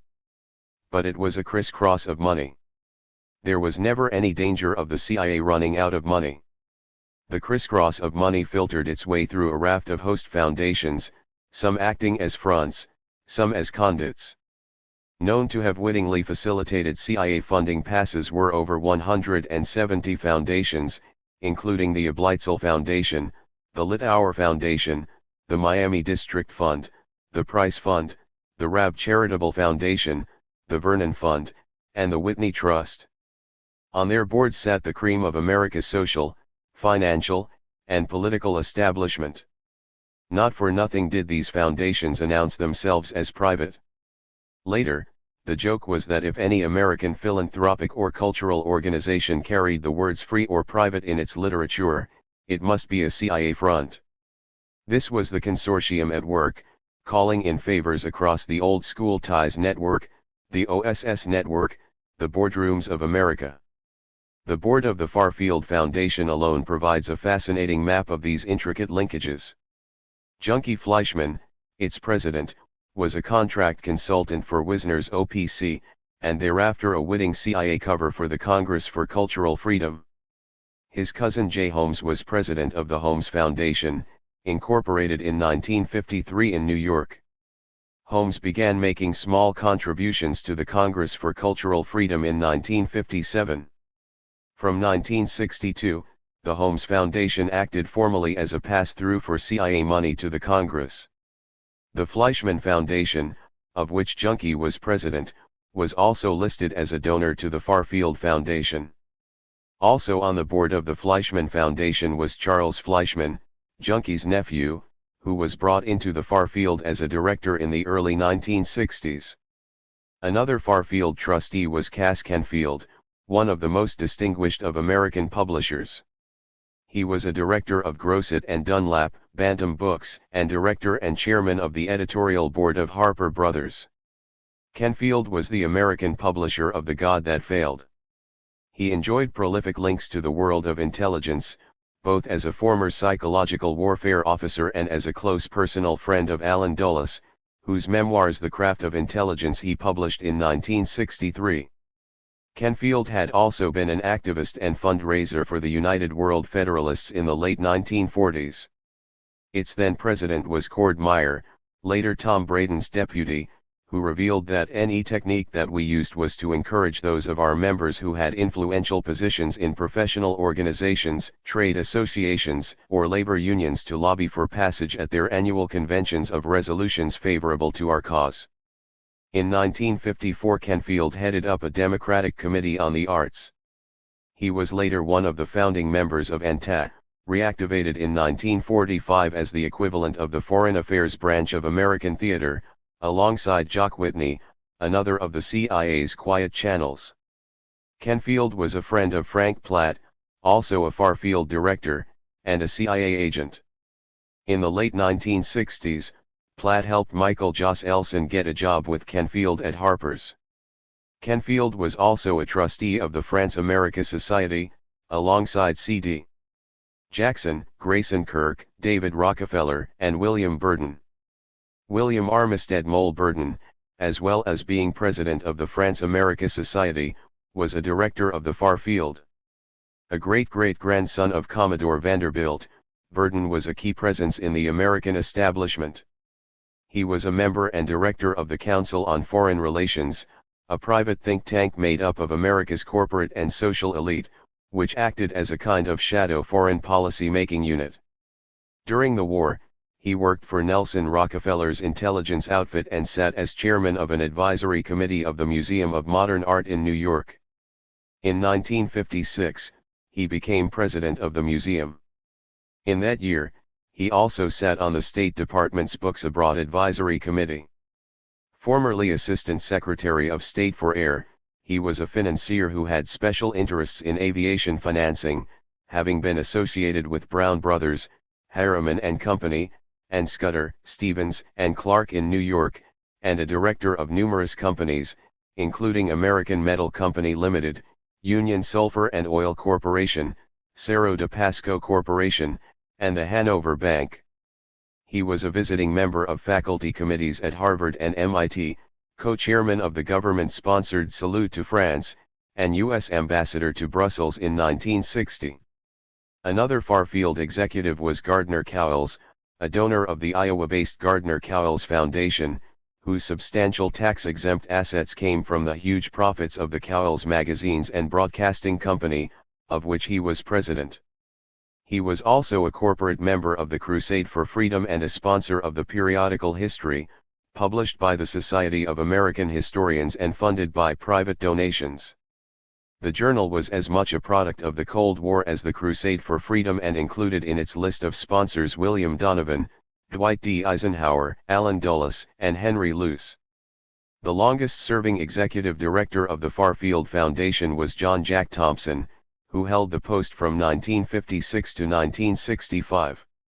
Thompson was recruited to the CIA by Cord Meyer, whom he had known since 1945, when both were assistants to the U.S. delegation at the San Francisco Conference convened to establish the structure of the new United Nations organization. Formerly a protege of Lionel Trilling at Columbia, Thompson was well known in New York literary circles. Jennifer Jos Elson, Michael's daughter, referred to him as Uncle Jack. Other far-field directors included William Vanden Heuvel, a New York lawyer who was close to both John and Bobby Kennedy and to Arthur Schlesinger, Joseph Verner Reed, president of Triton Press, vice president of the Hobe Sound Company, Florida, and a member of the Drama Advisory Panel for the International Exchange Program of NTA, Fred Lazarus Jr., chief donor of the Fred Lazarus Foundation and later an advisory member of the National Endowment for the Arts, Donald Stralem, president of United Community Defense Services Incorporated and donor, along with his wife, Jean, to the Shelter Rock Foundation, Whitelaw Reid, former editor of the New York Herald Tribune, and Ralph P. Haynes, director of the Haynes Foundation, North Carolina. A good friend of Junkies, Haynes and his wife, Barbara, cruised with the Fleischmans and the Wisners in the Bahamas. Finally, of course, there was Michael Jos Elson, whose name appeared on the Foundation's letterhead as its international director and who received his CIA salary through the Foundation. Farfield was by no means exceptional in its incestuous character. This was the nature of power in America at this time. The system of private patronage was the preeminent model of how small, homogeneous groups came to defend America's and, by definition, their own interests. Serving at the top of the pile was every self-respecting WASP's ambition. The prize was a trusteeship on either the Ford Foundation or the Rockefeller Foundation, both of which were conscious instruments of covert U.S. foreign policy, with directors and officers who were closely connected to, or even themselves, members of American intelligence. Incorporated in 1936, the Ford Foundation was the tax-exempt cream of the vast Ford fortune, with assets totaling over $3 billion by the late 1950s. Dwight MacDonald described it memorably as a large body of money completely surrounded by people who want some. The architects of the Foundation's cultural policy in the aftermath of the Second World War were perfectly attuned to the political imperatives which supported America's looming presence on the world stage. At times, it seemed as if the Ford Foundation was simply an extension of government in the area of international cultural propaganda. The Foundation had a record of close involvement in covert actions in Europe, working closely with Marshall Plan and CIA officials on specific projects.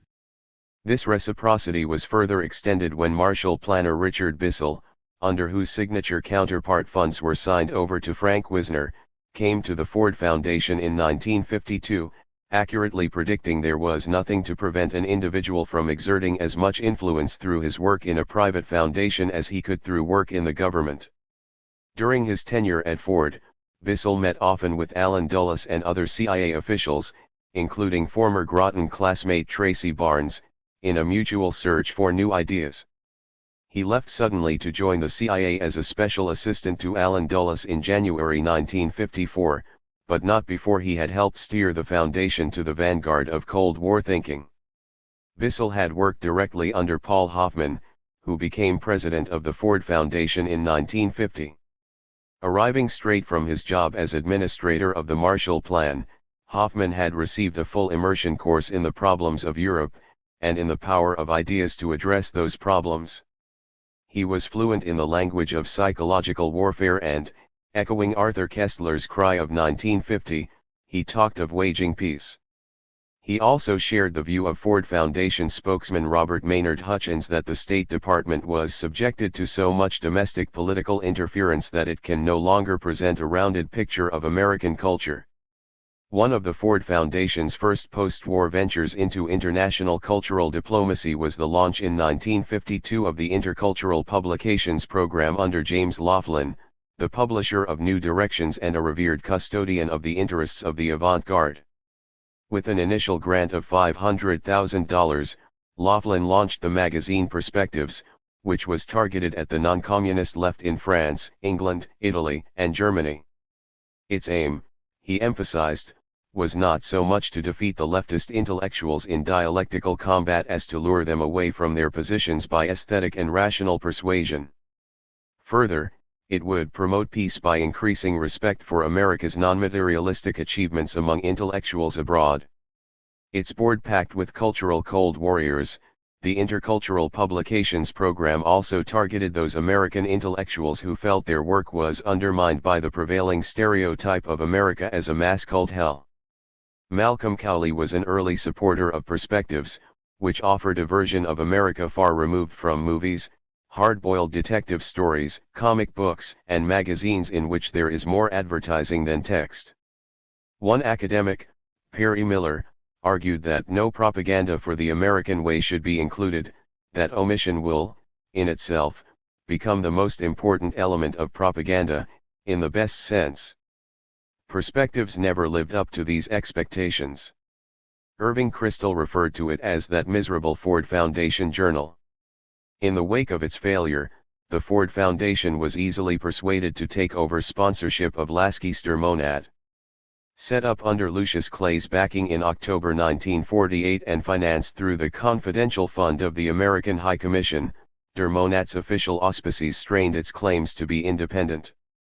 Lasky longed to replace the subsidy, and with the help of Shepard Stone, a foundation executive who had worked under Clay in Germany, he finally secured a grant from the Ford Foundation, declaring in the October 1954 issue, "From now on we are absolutely and completely free and independent."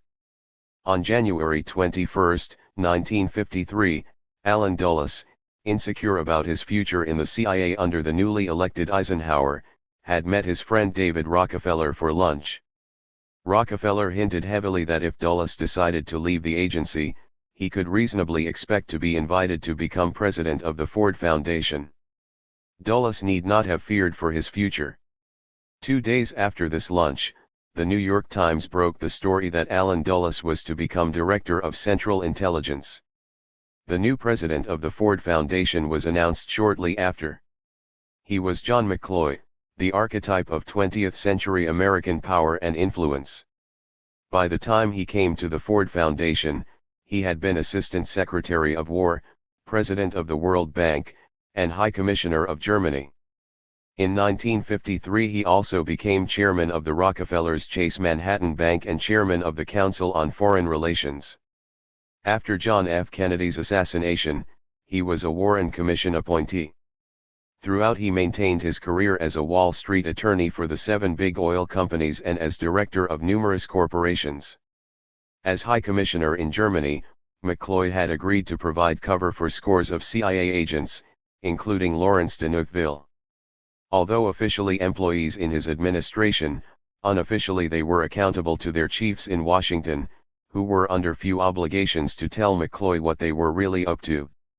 A political sophisticate, McCloy took a pragmatic view of the CIA's inevitable interest in the Ford Foundation when he assumed its presidency.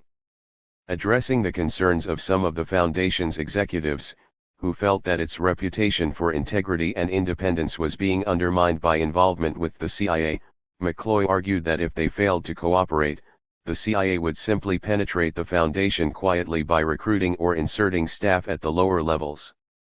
McCloy's answer to this problem was to create an administrative unit within the Ford Foundation specifically to deal with the CIA.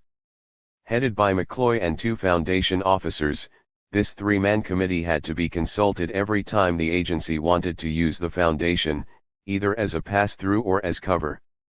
They would check in with this particular committee, and if it was felt that this was a reasonable thing and would not be against the foundation's long-term interests, then the project would be passed along to the internal staff and other foundation officers knowing the origins of the proposal, explained McCloy's biographer Kai Bird. With this arrangement in place, the Ford Foundation became officially engaged as one of those organizations the CIA was able to mobilize for political warfare against communism. The Foundation's archives reveal a raft of joint projects. The East European Fund, a CIA front in which George Kennan played a prominent role, got most of its money from the Ford Foundation.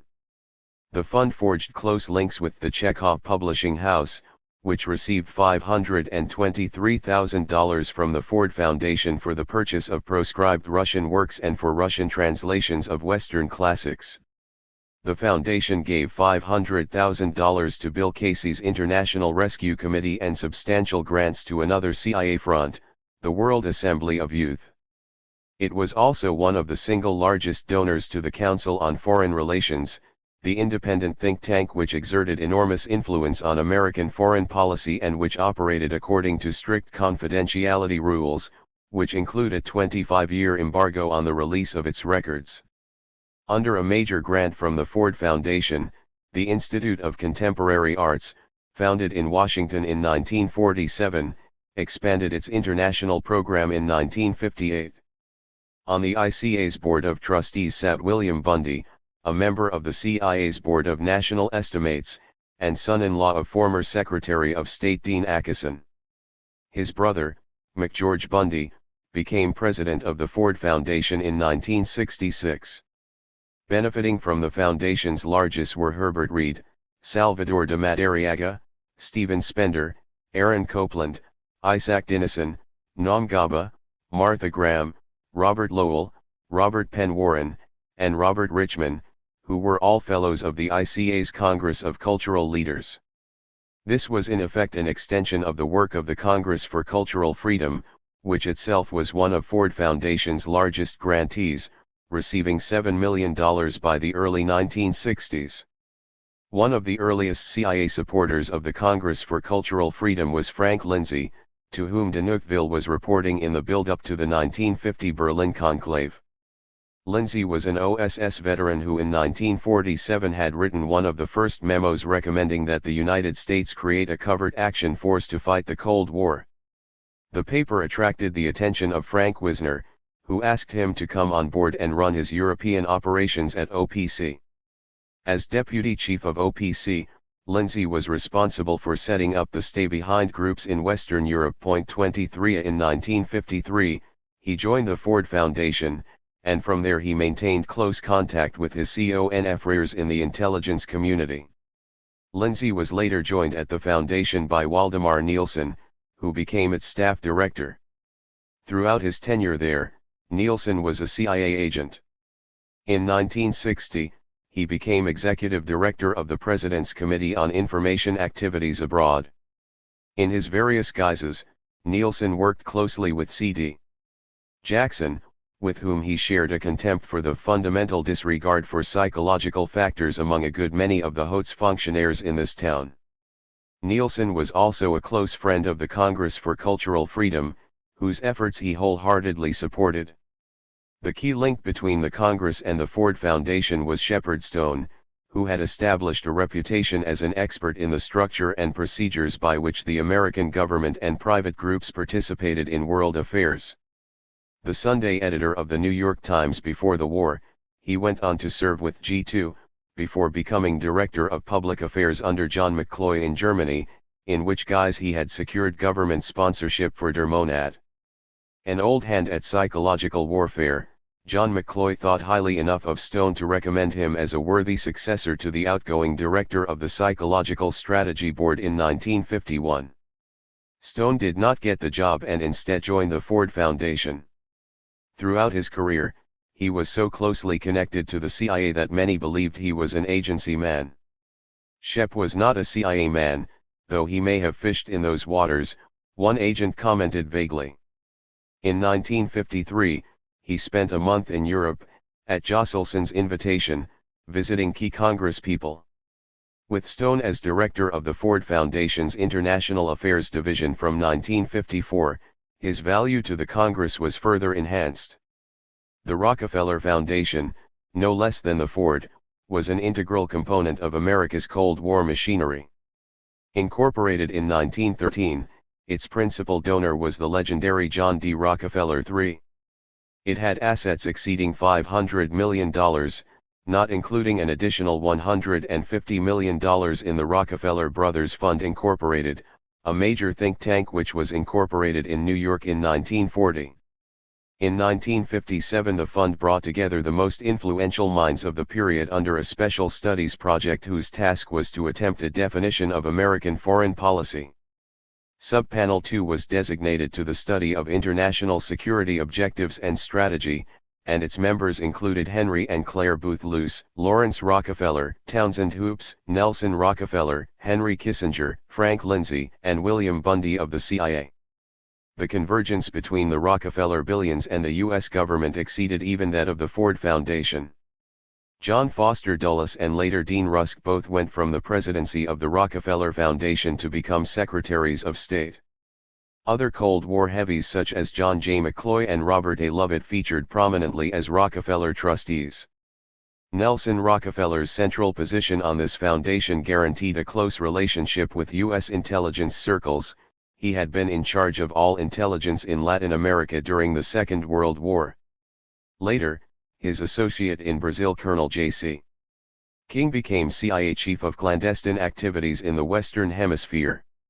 When Nelson Rockefeller was appointed by Eisenhower to the National Security Council in 1954, his job was to approve various covert operations. If he needed any extra information on CIA activities, he could simply ask his old friend Alan Dulles for a direct briefing. One of the most controversial of these activities was the CIA's MK-Ultra program of mind control research during the 1950s. This research was assisted by grants from the Rockefeller Foundation. Running his own intelligence department during the war, Nelson Rockefeller had been absent from the ranks of OSS and indeed had formed a lifelong enmity with William Donovan. But there was no prejudice against OSS veterans, who were recruited to the Rockefeller Foundation in droves. In 1950, OSSER Charles B. Fax became head of the Foundation's Division of Humanities. His assistant was another OSS veteran named Chadburn Gilpatrick, who arrived there directly from the CIA. These two were the principal liaisons for the Congress for Cultural Freedom and responsible for dispensing large Rockefeller subsidies to Joselson's outfit. As important as Nelson Rockefeller was his brother David. He controlled the Donations Committee of the Chase Manhattan Bank Foundation, was vice president and then president of the bank itself, a trustee of the Council on Foreign Relations, chairman of the Executive Committee for International House, and a close personal friend of Allen Dulles and Tom Braden.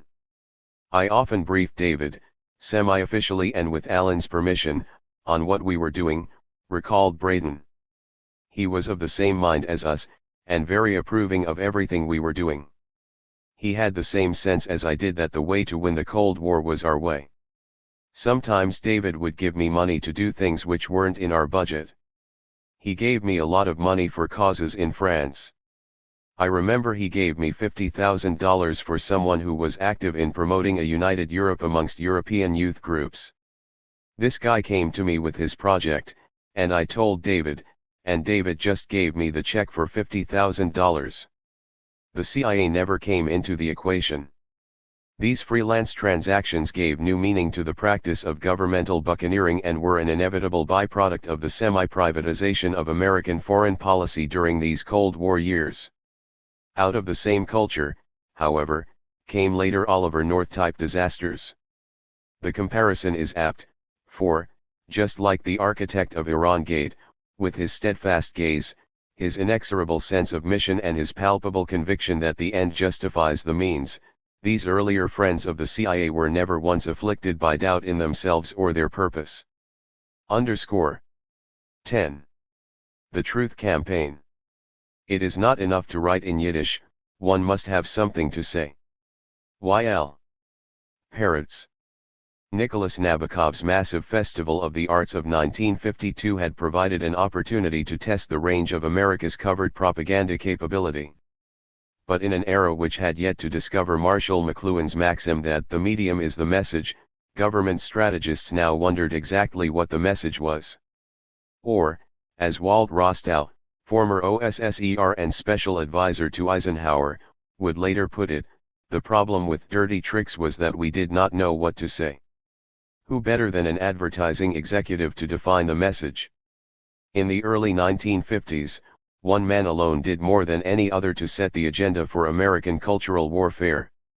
As president of the National Committee for a Free Europe and, later, special advisor to Eisenhower on psychological warfare, C.D. Jackson was one of the most influential covert strategists in America.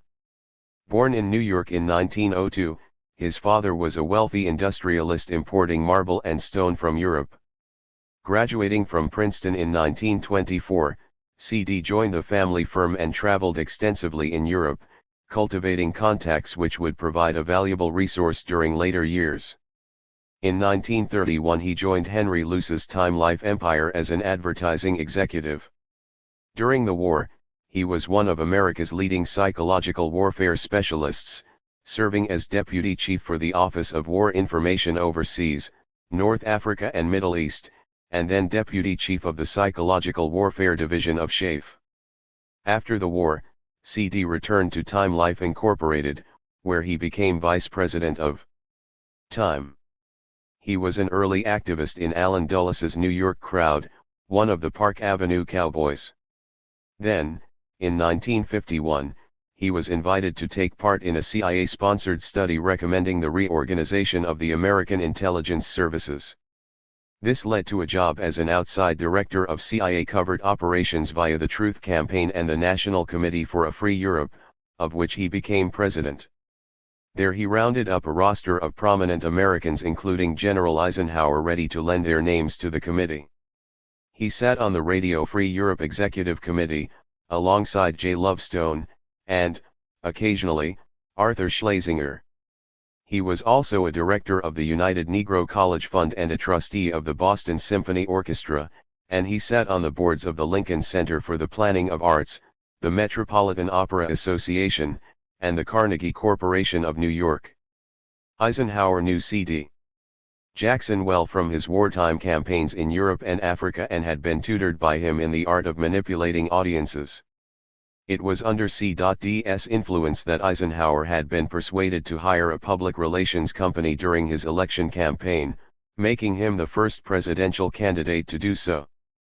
No sooner had Eisenhower entered the White House in January 1953 as 34th President of the United States, he made a key appointment to his staff. C.D. Jackson was to be special advisor to the President for psychological warfare, a position which made C.D. an unofficial minister for propaganda with almost unlimited powers. C.D.'s first task was to consolidate America's covert warfare capability.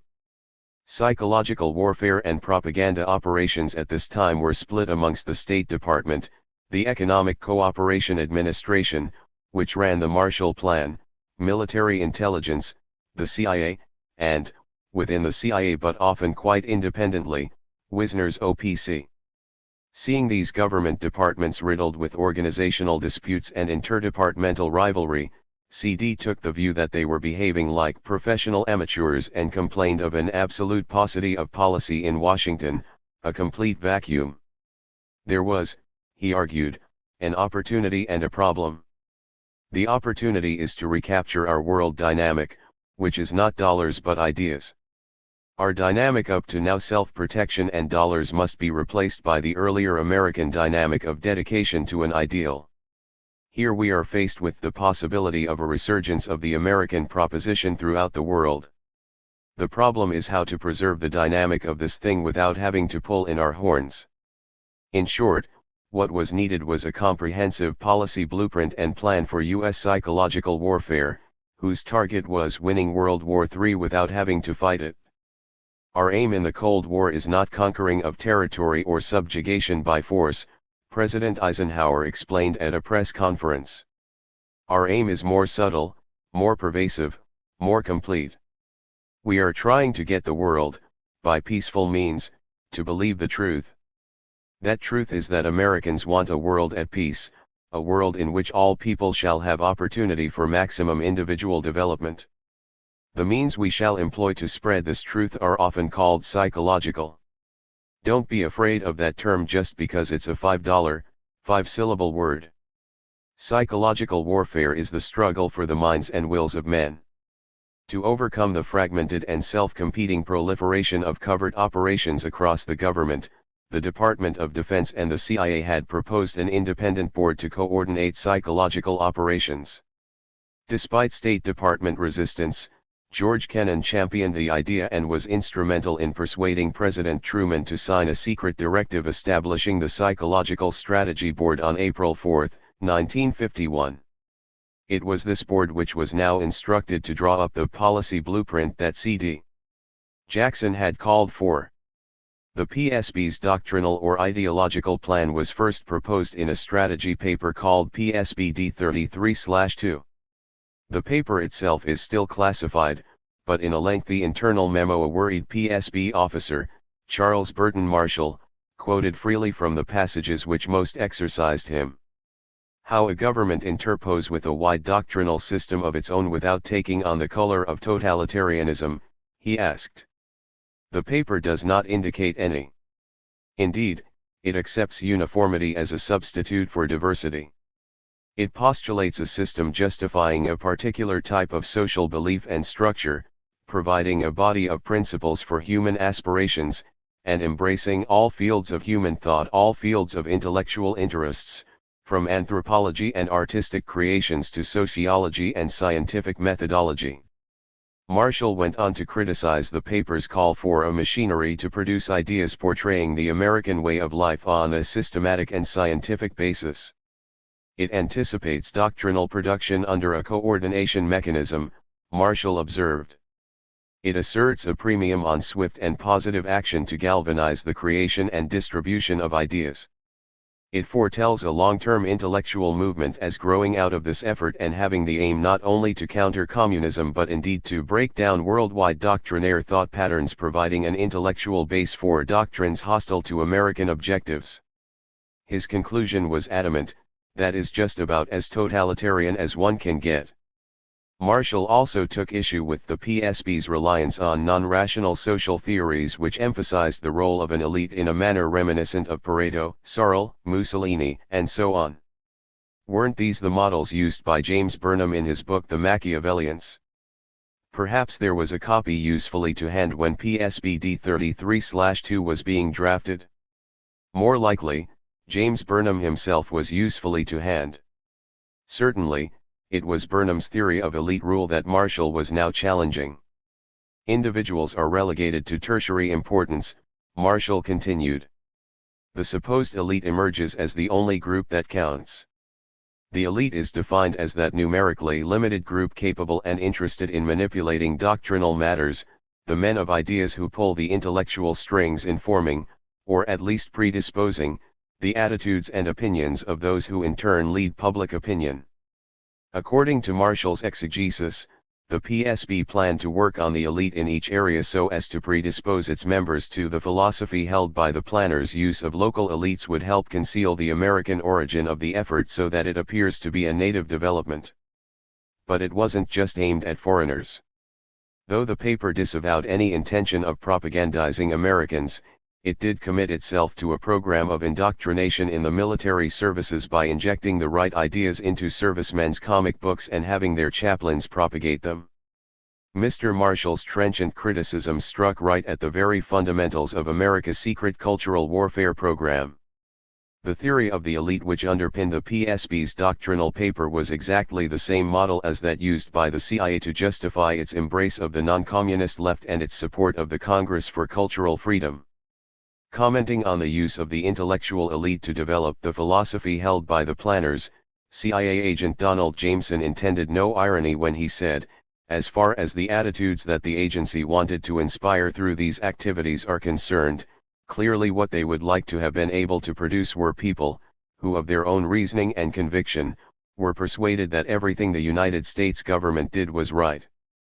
But Marshall's criticisms fell on deaf ears. PSB Director Raymond Allen was moved to the lofty announcement, "The principles and ideals embodied in the Declaration of Independence and the Constitution are for export and are the heritage of men everywhere. We should appeal to the fundamental urges of all men which I believe are the same for the farmer in Kansas as for the farmer in the Punjab." And in May 1952, the newly strengthened PSB formally took over supervision of the pace and timing of CIA's psychological warfare program, code-named Packet. This gave it oversight of the CIA's campaign to exert pressure on overseas opinion leaders, including journalists and commentators, artists, professors, and scientists, to whom communism had appealed so successfully.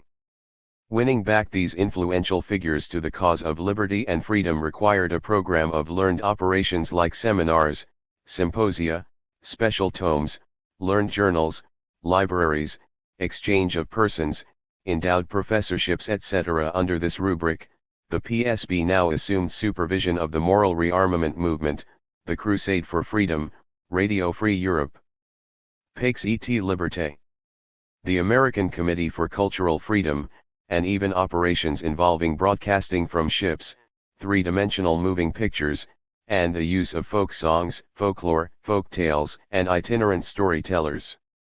By June 1953, Packet was just one part of the PSB's doctrinal program, whose psychological objectives were defined in a new paper as appealing to intellectuals, scholars, and opinion-forming groups in order to break down worldwide doctrinaire thought patterns which have provided an intellectual basis for communism and other doctrines hostile to American and free world objectives. This campaign of persuasion, it was reasoned, would create confusion, doubts, and loss of confidence in the accepted thought patterns of convinced communists, captive careerists. The CIA was ordered to give high and continuing priority to all activities supporting the objectives of this program. Less than 2 years after its creation, the PSB had finally succeeded in establishing itself as an integral part of the development and implementation of foreign policy. Enjoying unrivaled access to the secret machinations of the PSB and the government departments it embraced, C.D. Jackson became the most sought-after figure in that tight circle of power which came to be known as the Invisible Government. Sitting like some Eastern potentate or Delphic oracle, he received a steady flow of visitors seeking his wisdom on a wide range of matters. His detailed log files of these visits provide a unique insight into the world of clandestinity. From the PSB came officers armed with plans for doctrinal warfare, which included floating all manner of printed propaganda over the Iron Curtain in helium balloons. From the Information Research Department came Adam Watson, to present CD with a memorandum on British psychological warfare policy, which Watson assured me was absolutely unique and unprecedented action on HMG's part. In this connection he brought up problem of British sharing virtually all intelligence with us and we sharing nothing with them. I told him operators here very much aware of that situation, and that I had hopes it would be accelerated very soon. Watson became a valued contact for CD, whom he had first met in 1951 at the British Embassy in Washington, where Watson was liaising with the CIA. Thereafter, CD worked very closely with him and recommended Watson to Nelson Rockefeller as someone who would really like much more useful unofficial, relaxed, give and take relationship. Watson was also to prove a powerful, if discreet, ally of the Congress for Cultural Freedom for many years.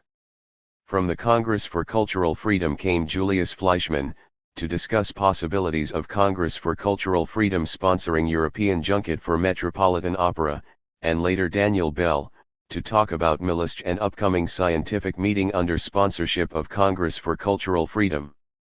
With C.D. Jackson in the White House, the Congress for Cultural Freedom gained a powerful ally in Washington. Tom Braden moved quickly to establish a relationship with C.D., and the two met regularly to discuss accumulated matters. Their collaboration on the Boston Symphony Orchestra tour of 1952 had convinced C.D. of the usefulness of the Congress, which he praised as the only outfit I know of that is really making an anti-communist, anti-neutralist dent with intellectuals in Europe and Asia. And he held many of its activists in high regard, recommending several of them as candidates for government work, including Sidney Hook, James Burnham, new leader, editor Sol Levitas, and Daniel Bell, who had worked for the loose-owned Fortune, and was, said C.D., thoroughly knowledgeable on communist Cold War techniques. He was also a longtime admirer of Nicholas Nabokov.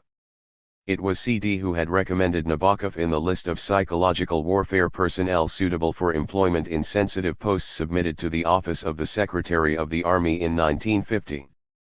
C.D.'s alliance with the Congress extended over many years and brought it numerous benefits, besides the prestige of his discreet support. If the Congress needed coverage in Luce's magazines, C.D. was there to secure it. If it sought convergence with the Free Europe Committee and Radio Free Europe, C.D. would act as liaison. If it needed private donations, C.D. could call upon his vast range of business contacts to provide the necessary cover. But most important was the political cachet C.D. brought to an organization which had surprisingly few defenders in the capital. Nobody had a reputation in Washington for supporting it, and nobody was sure they wanted a reputation for supporting it, Lawrence de Neufville said. Most people were mystified by it. We created it, but we didn't have any real machinery for it in Washington. That the Congress for Cultural Freedom survived, and even thrived, in the context of such skepticism must be credited to the heroic efforts of Michael Jos Elson. After the hectic workload of the past few years, Michael Jos Elson took a short break from the struggle for the minds and wills of men. On February 14, 1953, he married Diana Dodge in a civil ceremony with Lawrence de Neufville as witness. Both had been married before. Jos Elson had married Colette Joubert in Havana in 1940, but they had divorced and were estranged. Always fiercely private, he never spoke of her to anyone. But he did preserve a faded clipping from a New York newspaper of February 1963 reporting Colette's gruesome murder. She was found bound and choked to death with a gag after being sexually assaulted in her Upper East Side apartment. Michael and Diana honeymooned in Majorca. Shortly after their return to Paris, Michael came clean, telling his new wife he was employed by the CIA, and that the Congress for Cultural Freedom was an agency proprietary. Diana, who had already observed from Michael's involvement with the Congress that there was more to him than his import-export business card announced, had once entertained the idea he might be working for the Russians. To her relief, she now discovered he was on the right side. Diana was assigned a code name Jean Enzinger, and from then on they formed a kind of partnership.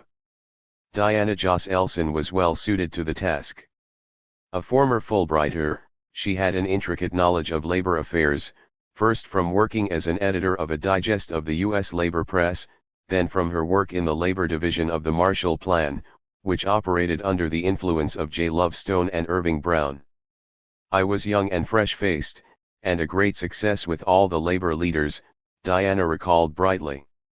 Her job in the labor division entailed writing reports on communist trade unions in Europe, for which she had access to top-secret intercepts.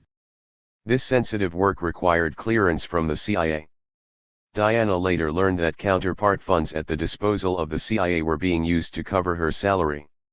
Together, Jean Enzinger and Jonathan F. Saba would write cables and memos encoded for dispatch to Washington. These would be handed over to a CIA case officer over martinis in the Joss Elson apartment. All case officers had the same attaché case with a false bottom, and they put the cables in there. It really was very funny, because you could recognize them a mile away. They all had the same standard model case. It was a riot. We'd read the incoming cables, then I'd flush them down the toilet, Diana remembered. She was well cut out for the job and knew how to keep a secret, even from her own mother. Once, Case Officer Lee Williams went out to buy jars of baby food for Jennifer, the Josselsons' first and only child. When he returned, Diana was obliged to introduce him to her mother, who had come over from the States to help with the baby. Noticing a copy of Jane Eyre lying on the table, Diana stammered, "This is, Mr. Rochester. How strange. Mr. Rochester. Just like in Jane Eyre," exclaimed her unsuspecting mother. That Diana didn't simply use Lee Williams's real name, which of itself would have revealed nothing, indicates how intricately her imagination was caught up in the great game. When Diana's mother was eventually told the truth, she too was very excited by the whole thing. Now completely. Oh fate.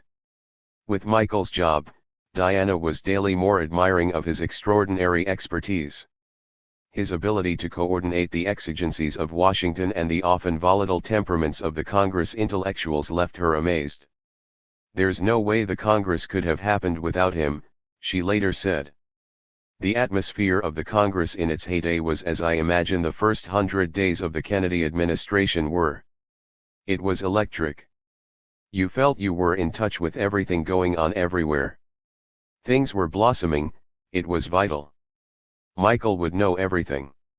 It was dazzling how in the morning he could be talking about playwrights in Bolivia, and then about writers in Asia in the afternoon, and then he and Nicholas would be on the phone in the evening talking in 4 different languages. I remember sitting with Stravinsky at a cafe in Paris, and his wife telling me how to make blinis. It was an extraordinary time for us. The Cold War, the Congress for Cultural Freedom, it was like the French Revolution or the Oxford Movement. That's what it felt like. The Joss Elsons met often with Tom Braden, who regularly toured his operations in Europe. They would go to a restaurant or the Roland Garros tennis tournament, or they would take Braden to the bicycle races at the Vélodrome de Hiver, that stadium of dreadful memory where the Jews had been taken during the massive roundup under Vichy. The Joss Elsons also maintained regular contact with Irving Brown, sometimes meeting him at his table at a gay nightclub called El Indifferent. On one occasion, they arrived there to find Brown handing over large amounts of cash to a thug from Marseilles.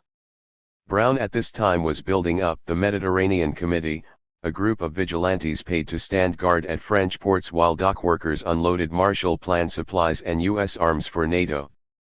On Brown's ability to syncopate these activities, Braden commented wryly, it was unusual for somebody who was taking a highly visible part in beating up commie goons in the docks of Marseilles to also be interested in the Congress for Cultural Freedom. The American Federation of Labor had real experience of communism, and that was the obvious place to stage the fight from, Diana Joss Elson explained. Brown loved all the strong-arm business, strike-breaking in Marseilles and so forth. Michael and I were amused by the whole thing of going to a nightclub and meeting a union tough whom Irving would be giving money to, and I'm sure Irving was equally amused by the intellectuals. I suppose the attraction of the Congress crowd for Irving, who didn't know his Picassos or his Baudelaires, was that it was glamorous, and the contacts were good. At weekends, Michael and Diana relaxed by trawling the antiques shops and galleries of the left bank. They lunched on open sandwiches and aquavit, followed by tea at the Café de Flore or the Deux Magots. On Sundays, they would picnic at Fontainebleau or take a boat out on the Seine. Sometimes they would meet up with de Neufville, forming a congenial trio, bound both by genuine friendship and by the secret they shared. De Neufville returned from one shopping excursion with Joss Elson, the proud owner of 2 paintings by Braque. Years later, when the Josselsons' daughter, Jennifer, had become an expert in modern art, she reluctantly declared them to be fakes. With Josselson's imprimatur stamped on the Paris office, the Congress was acquiring a reputation as a well-organized center of intellectual resistance to communism. Through proofs, it projected a sophisticated political voice which also spoke to the major artistic and cultural issues of the period. Although the German affiliate of the Congress wobbled from one crisis to the next, Joss Elson could rely on Melvin Lasky to carry the Congress's interests there. Affiliates in other countries experienced a variety of teething problems, all of which testified to the near impossibility of getting intellectuals to work together without falling prey to faction fights and wounded sensibilities. But their problems seemed like so many storms in a teapot compared to the hurricanes which raged in the American Committee. Underscore underscore underscore underscore underscore underscore underscore underscore underscore underscore underscore underscore underscore underscore underscore underscore underscore underscore underscore underscore 11. The new consensus. An artist must be a reactionary. He has to stand out against the tenor of his age, and not go flopping along. He must offer some little opposition. Evelyn Waugh. I choose the West. Dwight MacDonald, 1952. The American Committee for Cultural Freedom was founded in New York in January 1951, and the principal force behind it was Sidney Hook, who became its first chairman and who was, according to Lawrence de Neufville, a contract consultant for the CIA. Irving Kristol, another graduate of New York City College, served as executive director, for which he was paid an annual salary of $6,500. This rose to $8,500 in 1954, when Kristol was replaced by Sol Stein, who arrived straight from the U.S. Information Service, where he had worked in a unit dedicated to ideological analysis. The committee, as the official American affiliate of the Congress, was intended to reflect the broad coalition of liberal and left-of-center constituencies which made up the host organization. But where the Congress had been able to marginalize its hardline activists like Kestler, it had no such power over the American Committee, which soon divided down the middle between the moderates and the militants. In those days you were either hard or soft on communism, explained Jason Epstein, who remembered Diana Trilling, in carnal mood, standing behind Lionel's chair at a dinner party once and saying, "None of you men are hard enough for me." They were ridiculous people, really, who lived in a teacup. Living in the teacup with the Trillings was a powerful combination of conservative intellectuals from what was jokingly referred to as the Upper West Side kibbutz. They included James Burnham, Arnold Beichmann, Peter Vierek, the art critic Clement Greenberg, and Elliot Cohen, editor of Commentary, and an unofficial advisor on communism to executives at the loose publications. In style as well as content, theirs was haute anti-communism. Some people like Beichmann and the Trillings were violently pro-American, and they thought we were falling down on the job. Diana in particular was quite vitriolic, recalled Irving Kristol. Another insider remembered a kind of feverish sense of superiority amongst many Americans. "We've won the war, now we're going to reorganize Europe our way." These people were mostly gunslingers from New York, and they favored a moral high road of intransigence and considered ours to be a lower road of appeasement. Some even thought that the Congress had been penetrated by communists. Representing the moderate element of the American Committee were Arthur Schlesinger, the Cold War theologian Reinhold Niebuhr, James T. Farrell, Richard Rover of the New Yorker, former Socialist Party chairman and six-time candidate for U.S. President Norman Thomas, and Partisan Review editor Philip Rov.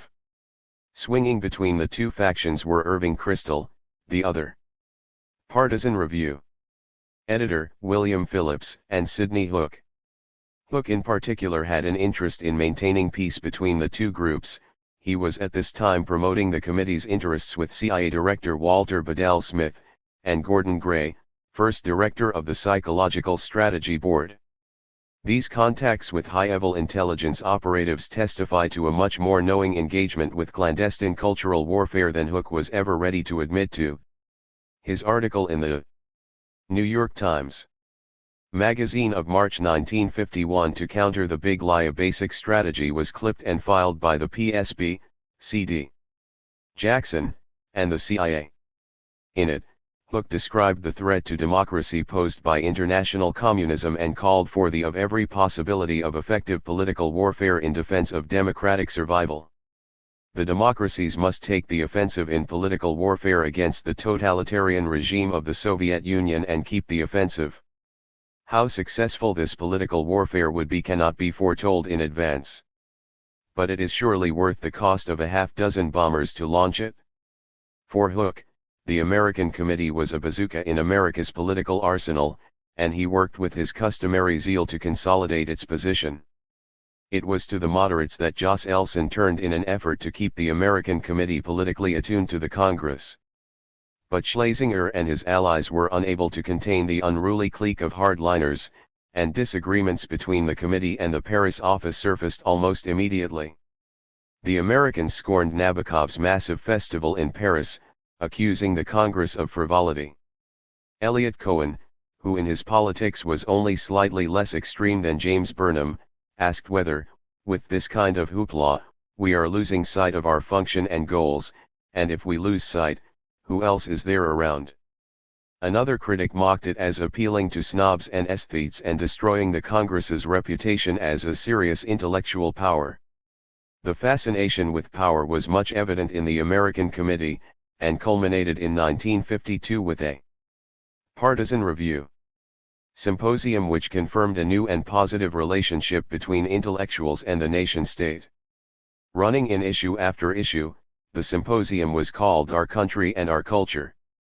Its purpose, wrote the editors, was to examine the apparent fact that American intellectuals now regard America and its institutions in a new way. Until little more than a decade ago, America was commonly thought to be hostile to art and culture. Since then, the tide has begun to turn, and many writers and intellectuals now feel closer to their country and its culture. Politically, there is recognition that the kind of democracy which exists in America has an intrinsic and positive value. It is not merely a capitalist myth but a reality which must be defended against Russian totalitarianism. Europe is no longer regarded as a sanctuary. It no longer assures that rich experience of culture which inspired and justified a criticism of American life. The wheel has come full circle, and now America has become the protector of Western civilization. Intellectual life in New York during the 1930s had been gauged almost exclusively in relation to Moscow, and there to articulate its concerns was Partisan Review, created by a group of Trotskyists from City College. Starting its life as a house organ of the communist-dominated John Reed Club. Partisan Review created a sophisticated language to articulate Marxist ideas. But the events of 1939–40 destroyed its moorings. With the signing of the German-Soviet Non-Aggression Pact, many intellectuals began to veer away from the orthodoxies of Leninist communism towards the dissident radicalism of Trotsky. Some simply abandoned the left altogether, moving towards the political center and even the right. Partisan Review now found itself creating a counter-language to articulate anti-Stalinism and redefine radicalism in a non-communist context. Returning to the idea of America, like so many repentant prodigals, intellectuals and artists emerged from the dark period of the 1930s to discover an exhilaration at the sudden and overwhelming appearance of new possibilities, in life as in consciousness. There was a world out there which no one, it seemed, had bothered to look at before, and everyone, happily shedding his Marxist blinkers, went rushing off to look. These born-again intellectuals, in their search for something to replace the historical absolutes which had failed them so absolutely, found the answer in America, or, more glibly, Americanism. The literary equivalent of Aaron Copland's Fanfare for the Common Man. Partisan Reviews. Symposium signaled this act of discovery of America as if for the first time. American artists and intellectuals have acquired a new sense of belonging to their native land, wrote William Phillips, and have generally come to feel that their own fate is tied to the fate of their country. As intellectuals developed a congenial connection to America, so America came to see them in a new light. Intellect has associated itself with power, perhaps as never before in history, and is now conceived to be in itself a kind of power, Lionel Trilling observed. It was perhaps the first time since the French Revolution when the significant components of an intellectual community decided that it was no longer de rigueur to be adversarial, that you could support your country without cheapening intellectual and artistic integrity, noted the historian Carol Brightman. This new perception of intellectuals was confirmed when Time magazine ran a cover story called Parnassus, Coast to Coast, which concluded that the man of protest has given way to the man of affirmation, and that happens to be the very role that the intellectuals played when the nation was new. This was the moment at which deviationist Marxists began to transform themselves from refusniks into all-rightniks, when City College ideologues, together with their more waspish compagnons de guerre, like Dwight MacDonald, lost their taste for the class struggle and were being improbably asked for letters of recommendation by aspiring students. The speed with which I evolved from a liberal into a radical and from a tepid communist sympathizer into an ardent anti-Stalinist still amazes me, Dwight MacDonald later wrote. Describing this political transformation, his biographer concluded, Dwight's independence, his self-proclaimed negativism, his refusal to accept any kind of nationalist loyalty had marked his political vision and sustained his political life. It was not a matter of betrayal of commitment, he had simply arrived through his own painful analysis to a point where he had no viable political position other than the lesser evil. For him it was a discouraging dilemma. Even as he continued to identify with the radical, or at least dissenting, tradition, and still felt himself to be a member of an alienated elite in opposition to American nationalism, imperialism, and mass culture, he was, even if inadvertently, coming to support the maintenance of American power abroad and established institutions at home. Philip Robb observed such developments with growing alarm, and warned, anti-Stalinism has become almost a professional stance. It has come to mean so much that it excludes nearly all other concerns and ideas, with the result that they are trying to turn anti-Stalinism into something which it can never be, a total outlook on life, no less, or even a philosophy of history. The headquarters of professional anti-Stalinism was the American Committee for Cultural Freedom, and the magazines whose editors sat on its board, namely Commentary, The New Leader, and Partisan Review. But now, just as the center was beginning to hold, Partisan Review was on the brink of folding, in part because the U.S. Treasury was threatening to strip it of its tax-exempt status. Sidney Hook wrote a dramatic plea to Howland Sargent, Assistant Secretary of State, on October 10, 1952, defending Partisan Review's record as an effective vehicle for combating communist ideology abroad, particularly among intellectuals, and begging for its tax exemption to be preserved. Daniel Bell also took the initiative, acting as an intermediary in discussions with Henry Luce, who saved the magazine with a grant of $10,000. To the best of my knowledge, that grant was never publicly disclosed, not even to the contributors and some of Partisan Review's Associate editors, Daniel Bell later wrote. Quite what Luce expected in return for his investment is not clear.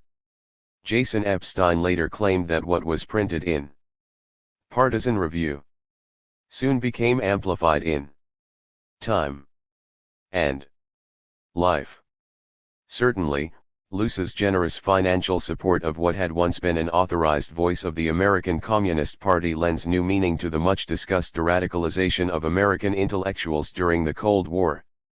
The CIA had first been alerted to the financial difficulties of Partisan Review through Irving Brown. A year before the Luce grant was made, Sidney Hook had written to Brown asking for help in the fight to keep Partisan Review and the New Leader alive. Our advices are from many of our European friends that anti-American and especially neutralist sentiment is rising in Western Europe. This at the same time as that splendidly anti-neutralist democratic organ, the New Leader, really faces extinction because of rising costs. Its disappearance, wrote Hook, would be a cultural calamity. He made the same case for Partisan Review and asked Brown to help secure a guaranteed foreign circulation of 4,000 to 5,000 for both magazines. Brown passed the problem on to Braden at the International Organizations Division. Shortly afterwards, the New Leader's editor, Sol Levitas, found himself in Tom Braden's office. God, I can remember that guy sitting across the table, pleading with me for money, Braden recalled. Levitas, a Russian émigré who had worked with Trotsky and Bukharin, had powerful supporters in America's intelligence community. C.D. Jackson praised him for doing an excellent job in providing virtually the only objective, unslanted, pro-American, high-quality, left-wing literature that exists on either side of the Atlantic, and said he was definitely on the side of the angels. Certainly, Allen Dulles thought so. In 1949, Levitas had run a piece by Dulles advocating a Commission of Internal Security to examine subversive influences in the United States and to use the institutions of democracy to destroy them. With Allen Dulles helping the White House reorganize America's intelligence service, this was rather like the head of MI5 writing for the New Statesman.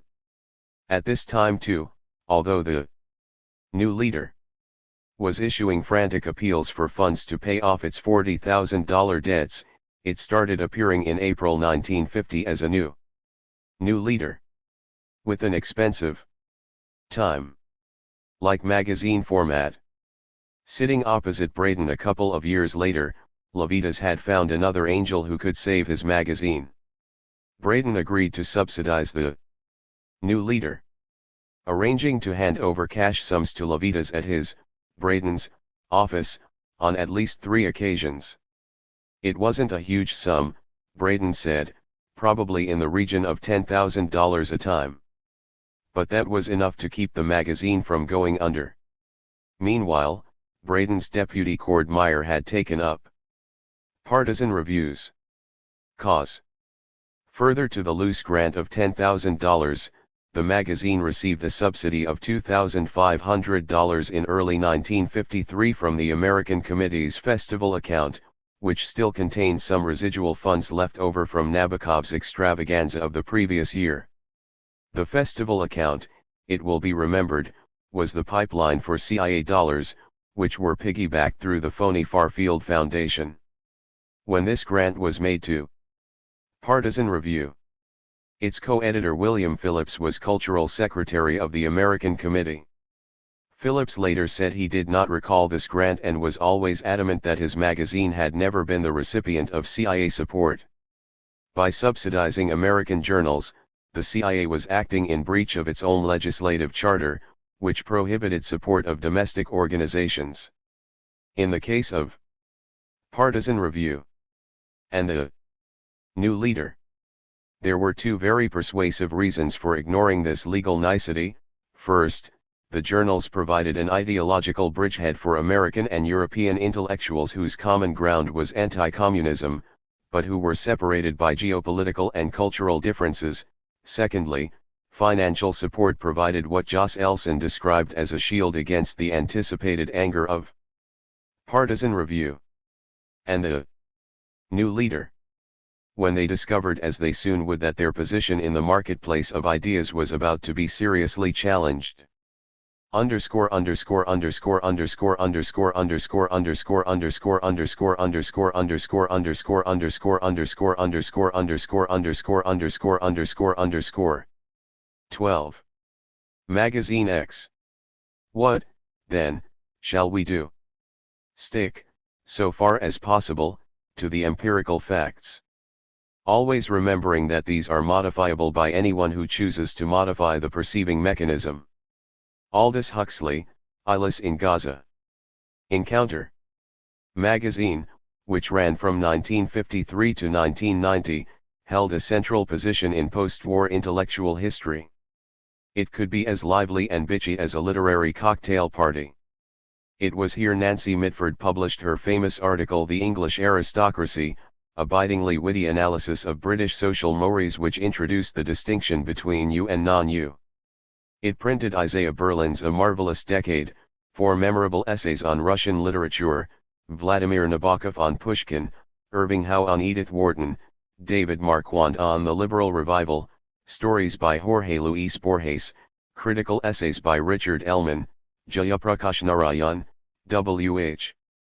Auden, Arnold Toynbee, Bertrand Russell, Herbert Read, Hugh Trevor Roper, some of the best minds of those decades. It was read in England and America, Asia, and Africa. Promiscuous in its attention to cultural subjects, it was strangely silent, or simply obscure, on many political issues.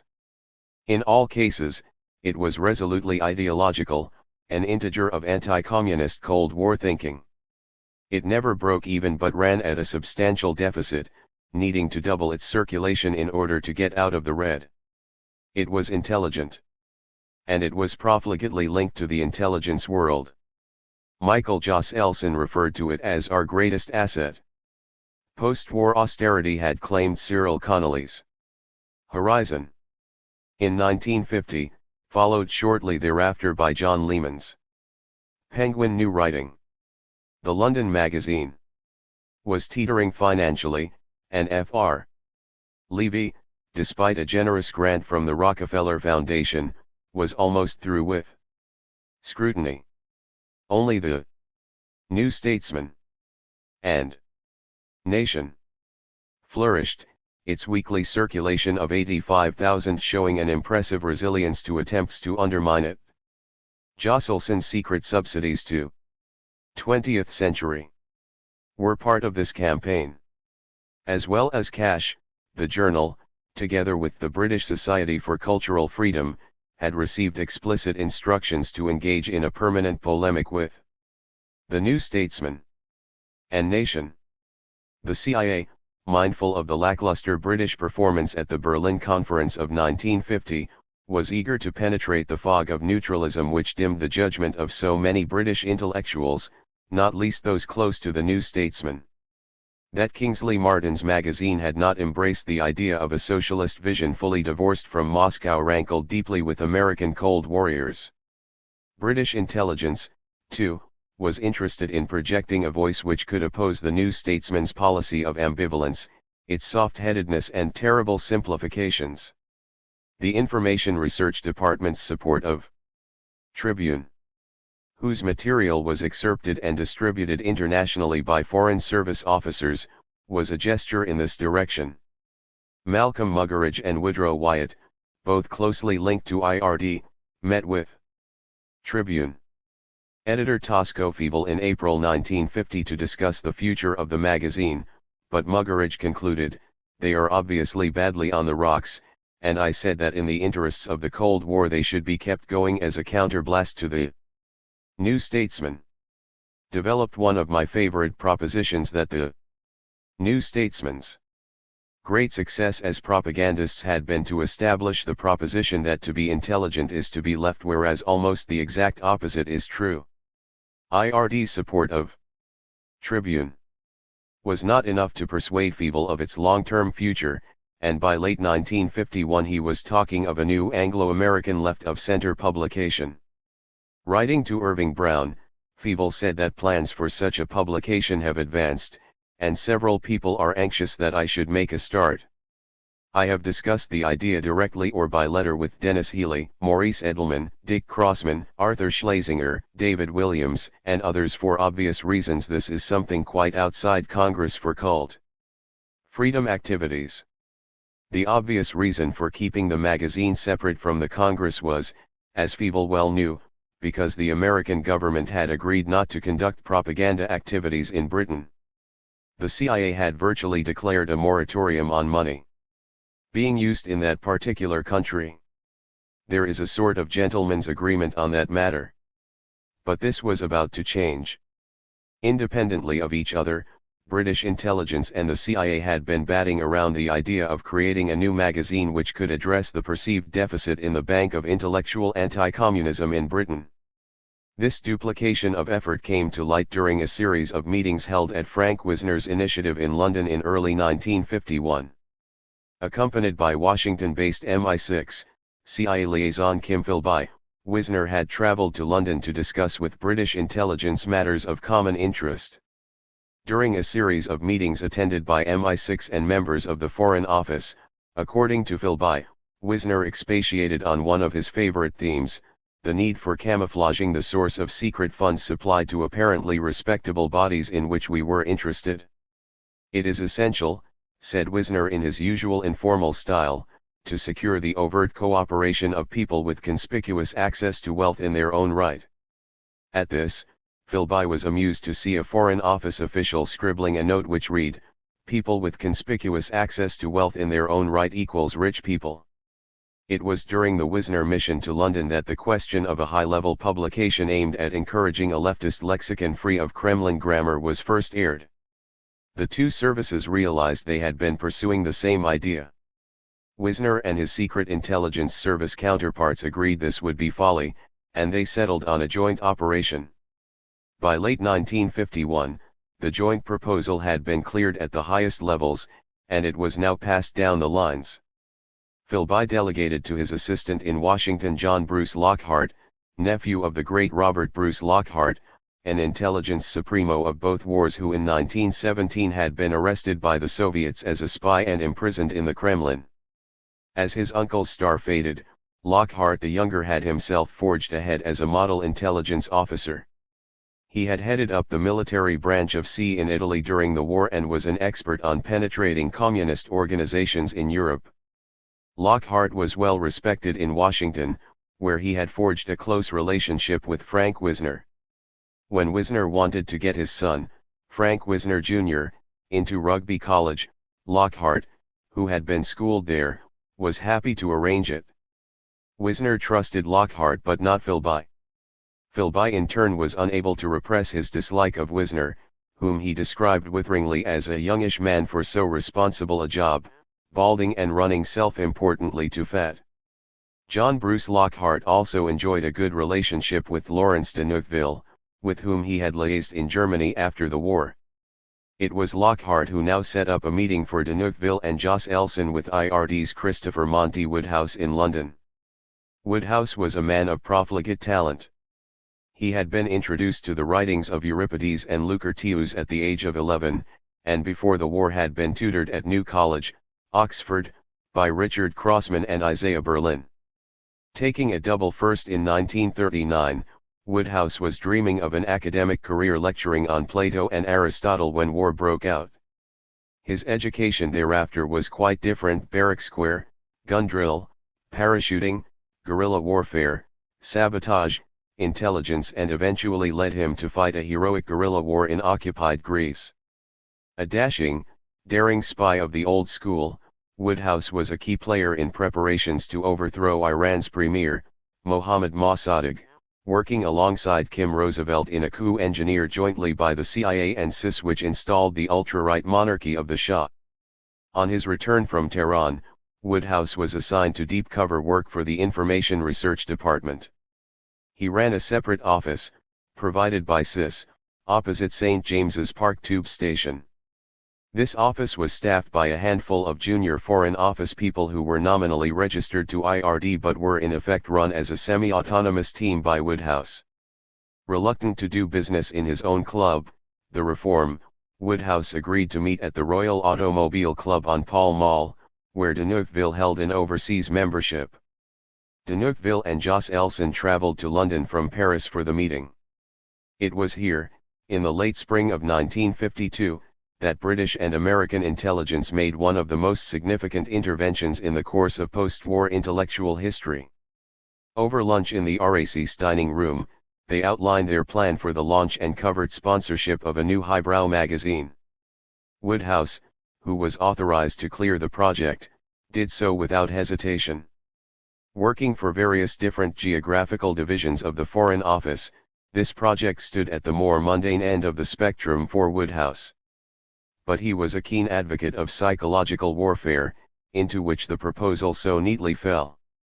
The tone of the conversation at the RAC left him in no doubt that this was to be a subtle contribution to the covert propaganda struggle.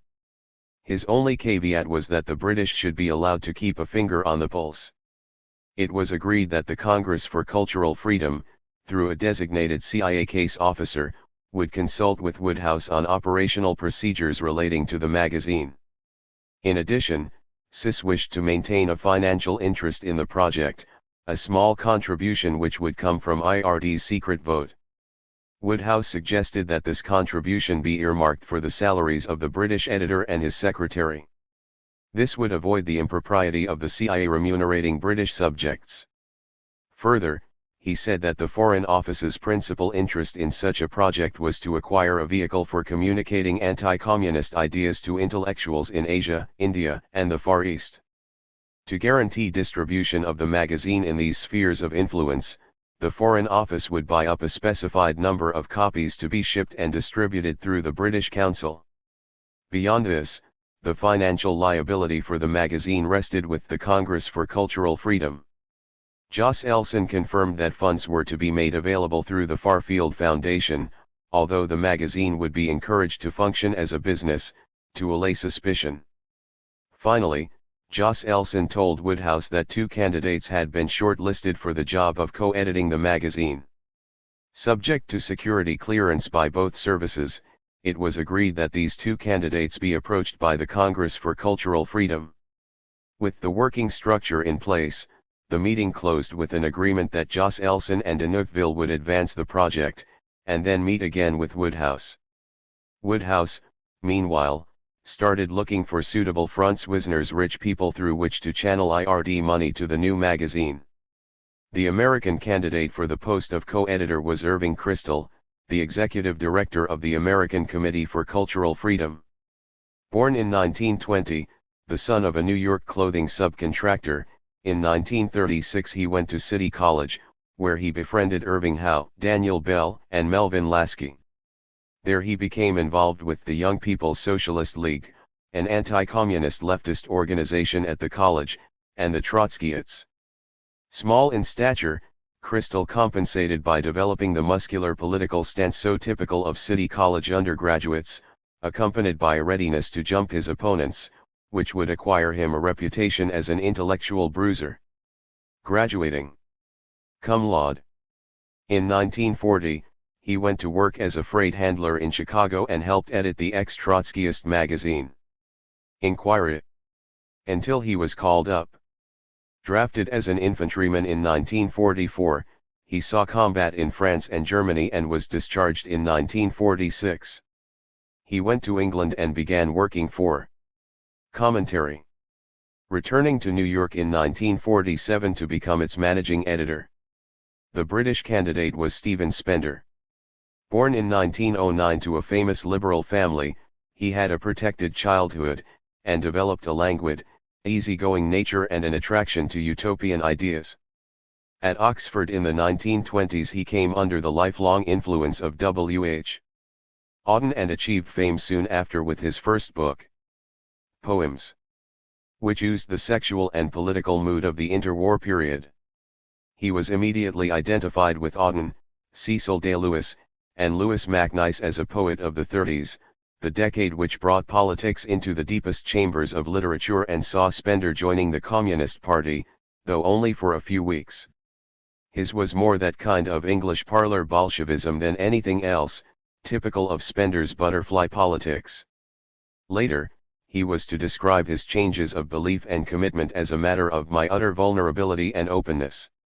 Anita Kermode inverted Henry James Sr.'s famous remark, that he was like a clue without a labyrinth, to describe Spender as a labyrinth without a clue. Another Jamesian phrase suited Spender well, he was a man without a handle. Spender later surmised that the reason he had been chosen to co-edit the Congress's new magazine was a consequence of my essay in The God That Failed. More perhaps than his disavowal of communism, it was Spender's positive relationship with the United States which made him an ideal candidate.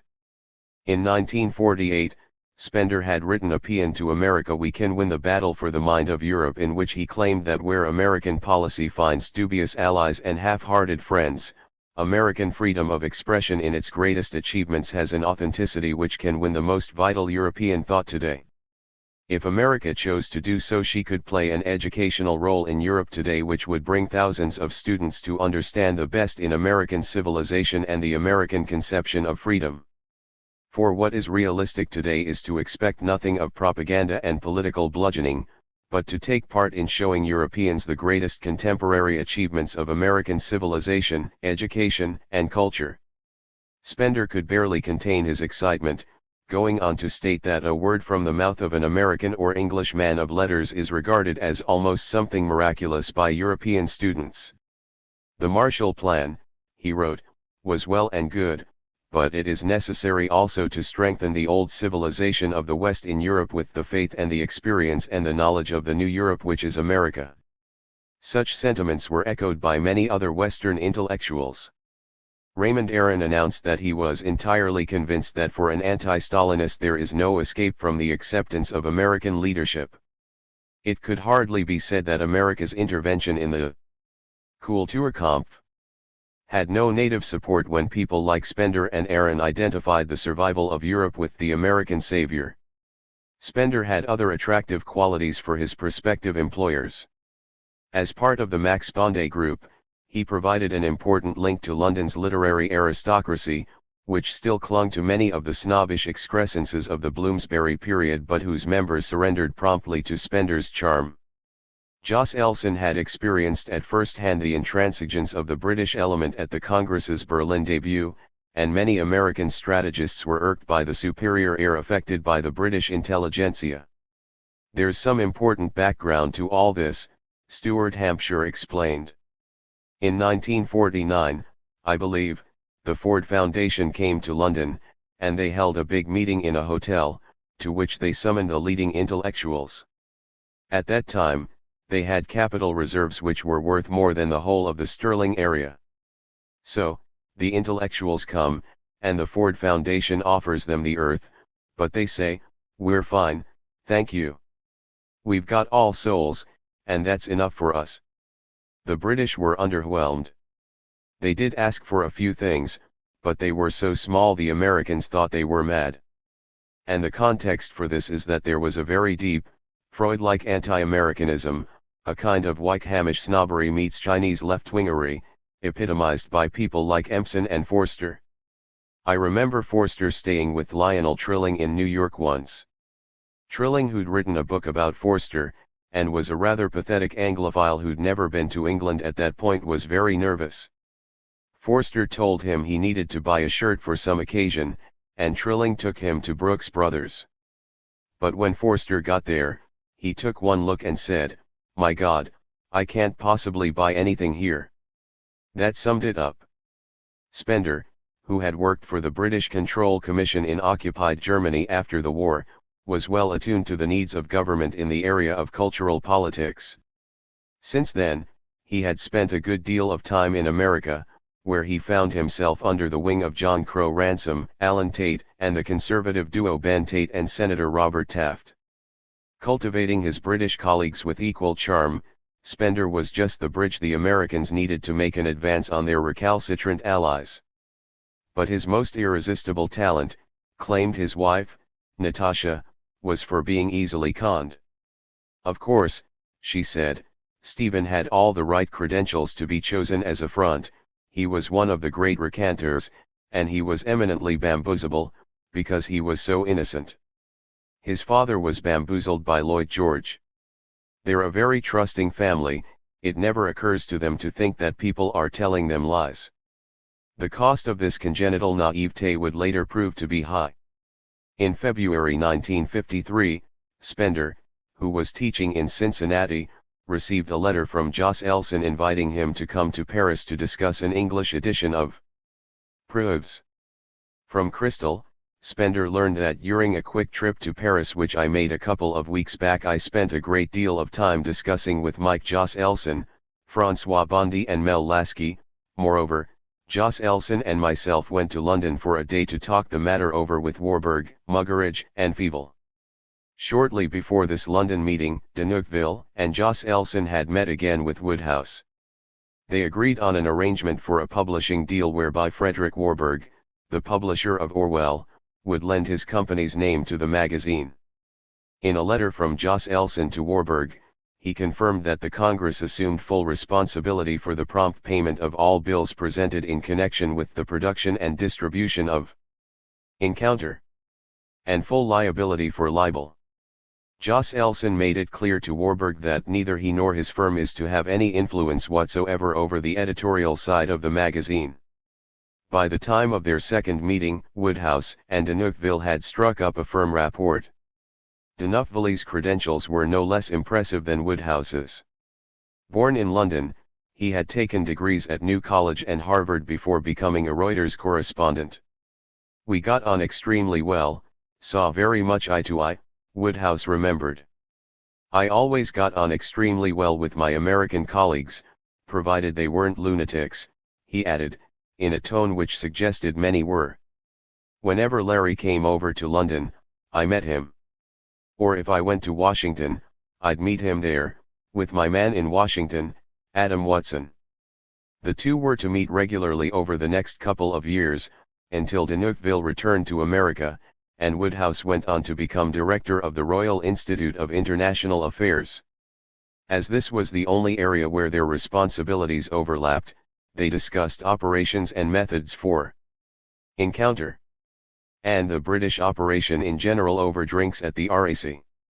Operations and methods initially meant putting in place what Woodhouse described as a cash flow and a line of contact. Be careful of thinking there was a system for anything in those days. It was all improvised, de Neufville later explained. Brought in to help with the improvisation and to act as a go-between for MI6 and the Congress for Cultural Freedom was Malcolm Muggeridge. Muggeridge had made a long journey from those days as a boy when he had sung the Red Flag with his father from a Labour Party platform in Croydon. His book, Winter in Moscow, which presented the shattering of his Russian utopia, was one of the first exposures of the Soviet myth written from the left and had marked the beginning of his political transformation into an agent for MI6. A member of the Congress for Cultural Freedom Steering Committee, he was firmly aligned with its anti-neutralist, pro-American stance, reasoning, if I accept, as millions of other Western Europeans do, that America is destined to be the mainstay of freedom in this mid-20th century world, it does not follow that American institutions are perfect, that Americans are invariably well behaved, or that the American way of life is flawless.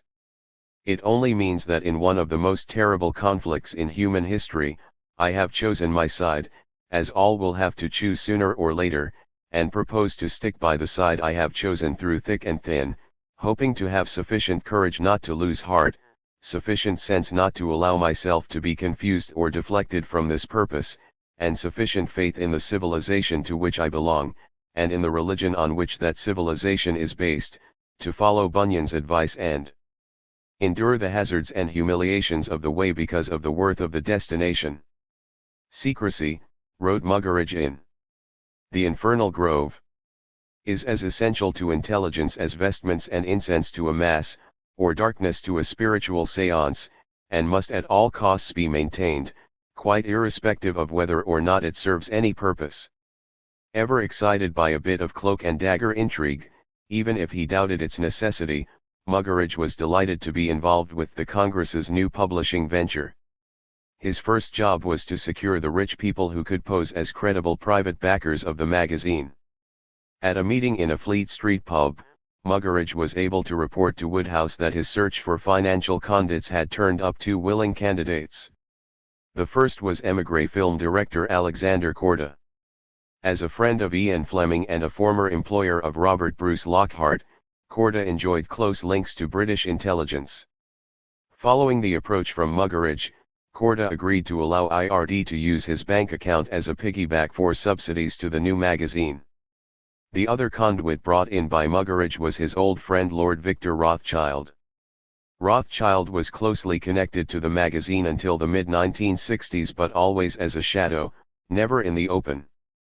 There were still practical issues to be resolved, and Muggeridge and Warburg, now referred to by CIA case officers as the cousins, went to Paris at the end of February 1953 to thrash matters out. Jasper Ridley, then Secretary of the British Society for Cultural Freedom, was instructed to buy their tickets and pay for their hotels. On his return, Warburg asked Ridley to write him a cheque on the British Society's account for £100 for his expenses in Paris. Ridley, whose weekly salary was about £10, was amazed. I think that Warburg either pocketed the £100 or spent it in buying jewellery for his attractive wife Pamela de Bayou, he later surmised. On March 5, 1953, Michael Jos Elson wrote to Stephen Spender with an account of the meeting between Muggeridge, Warburg, Fievel, Nabokov, Bondi, and Jos Elson. We need a magazine with wider appeal than Horizon. More like Der Monat. You and Crystal would be an ideal team of editors. There should be an editorial board with, perhaps, Muggeridge and Hook, who will be spending a whole year in Europe from July 1953.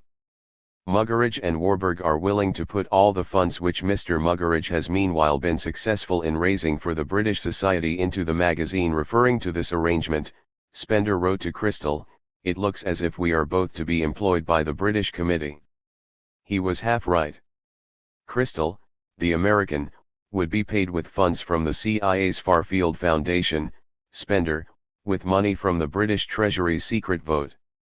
By March 1953, Crystal had moved to Paris and was busy collecting copy for the magazine. The Paris office, which envisioned a journal that would serve as the mouthpiece of the Congress, produced 4 drafts for a cover under Josselson's direction. Neither Crystal nor Spender could agree on a title. The working title, Outlook, was judged to be banal, so they racked their brains and thumbed the thesaurus, and bandied about symposium, culture and politics, Congress, witness, vista, testimony, writing and freedom, messenger, across seas, east-west review, compass, connect, exchange, interchange, present, turning point, circumference. At one point, Crystal simply referred to it as Magazine X. Perhaps this would have been the most appropriate title, in the light of the clandestine spirit behind it. The title Encounter first surfaced in a letter dated April 27, 1953, from Crystal to Warburg, but Crystal said he was not enthusiastic about it. On April 30, 1953, Alexander Korda wrote his first cheque for £250. So, presumably, did Victor Rothschild, though no record exists to confirm when his donations started. Thus camouflaged, British intelligence passed funds to Encounter. From its inception, the cash flow was boosted by the regular arrival of a brown envelope at Encounter's office. The courier was a member of Woodhouse's staff. So, too, was the magazine's office manager Margot Walmsley, who came straight from her job as a clerical officer with IRD and remained the Foreign Office's line of contact into Encounter for over 2 decades. Walmsley later remarked to a bemused Frank Kermode that if he wanted to know anything about Encounter, she could tell him everything. Dying in 1997, Walmsley never disclosed that she was a Foreign Office employee. Later, The IRD paid the money into a private account at publishers Secker and Warburg would then arrange for a check for the same amount to be made out to the British Society for Cultural Freedom, of which he was treasurer. The British Society, by now no more than a front for IRD's cash flow to Encounter, then made over the same amount to the magazine. In intelligence phraseology, this kind of funding mechanism was known as a triple pass. Thus, circuitously, Her Majesty's government paid Stephen Spender's salary. Woodhouse himself never spoke to Spender of this arrangement, though he had ample opportunity to do so. His children and my children were at the same kindergarten, and we used to meet each other there, Woodhouse recalled.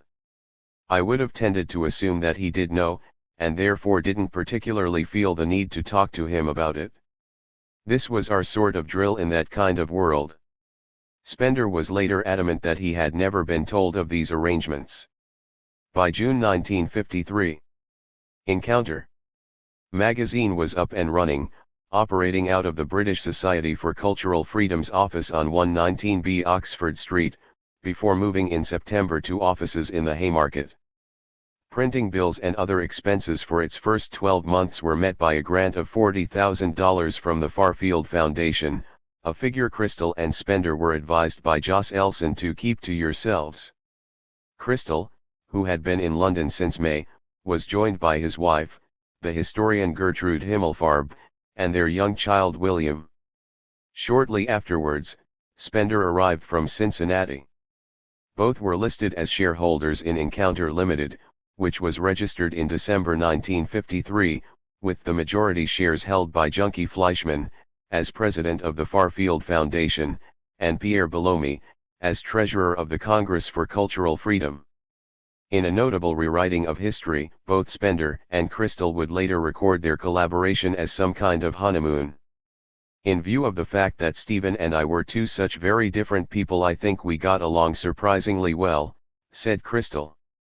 I worked very happily with Irving Crystal, said Spender. They did consider each other friends, then as later. But their professional relationship was problematic from the start. Spender was willowy, emotional, wincingly non-confrontational, and as an editor sometimes didn't know his arse from his elbow, according to Philip Larkin. Crystal, by contrast, was mulish and uncompromising, inured by years of Brooklyn arguments to sentimental or intellectually precious behavior. Small in stature, he shared with Lasky and Hook a shortness of temper. It's crazy to think that Irving Crystal, a former Trotskyite from Brooklyn, could go over there and deal with all those British intellectuals and correct their prose, said one CIA agent. But it wasn't just Spender and his British friends who needed to watch out for Crystal. Jos Elson discovered very early on the caliber of the man he had chosen. Irving had stand-up rows with the Paris office, said Natasha Spender, who recalled hearing from Stephen that Crystal was given to shouting down the telephone at Jos Elson that if he wanted a house magazine he could go find himself another editor.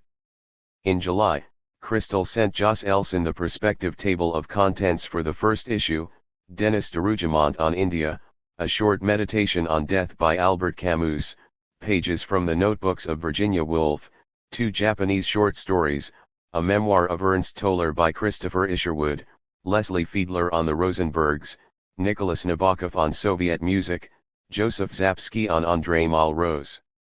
Voices of Silence. Irving Crystal on the Congress's Science and Freedom Conference, Herbert Luthi on the recent revolts in East Germany and Czechoslovakia, and Edith Sitwell on Hollywood. Book reviews had been promised by Muggeridge, Spender, Hugh Seaton Watson, John Kenneth Galbraith, and Nathan Glazer. Pieces by Kessler and Aaron were dropped from the first issue after Nabokov warned Crystal that they were too militantly anti-communist. Concerned that the lineup for the first issue was not political enough, Jos Elson wrote as much to Crystal. Crystal replied tartly, "I'm not sure about your cryptic remark about the political contents living up to expectations. The magazine, obviously, should be a cultural periodical with politics taken, along with literature, art, philosophy, etc. as an intrinsic part of culture, as indeed it is. The ratio of specifically political to literary etc. articles will naturally vary from number to number. In the first number, politics is relatively subordinate, since we are aiming to capture the largest possible audience. I have a very clear idea of what the Congress wants, and of how one should go about getting it. But I can't operate efficiently with the Paris office breathing down my neck, sending editorial directives, etc. In another fiery letter, Crystal again remonstrated with Jos Elson, telling him, "We here in London are not inept morons, and I sincerely believe that we can better judge the situation than you can in Paris. You and your colleagues in Paris think the cover is lousy? Well, maybe you're right. Then again, maybe you're wrong. Magazine covers are not, after all, your specialty. I think the cover is good, though doubtless capable of improvement. Muggeridge thinks it's very good. You think the first issue is insufficiently political? But then you obviously haven't studied the table of contents carefully. You think the first issue is too literary? Well, you're wrong. Perhaps I'm deluding myself, but I really think that, in Encounter, the Congress has hold of something far more important than even you realize. You, apparently, would be satisfied if we could achieve the standing of proofs. My God, man, we're way past that. Potentially, we have it in us to become, in a few months, the English language cultural periodical, and not only in England but for Asia too.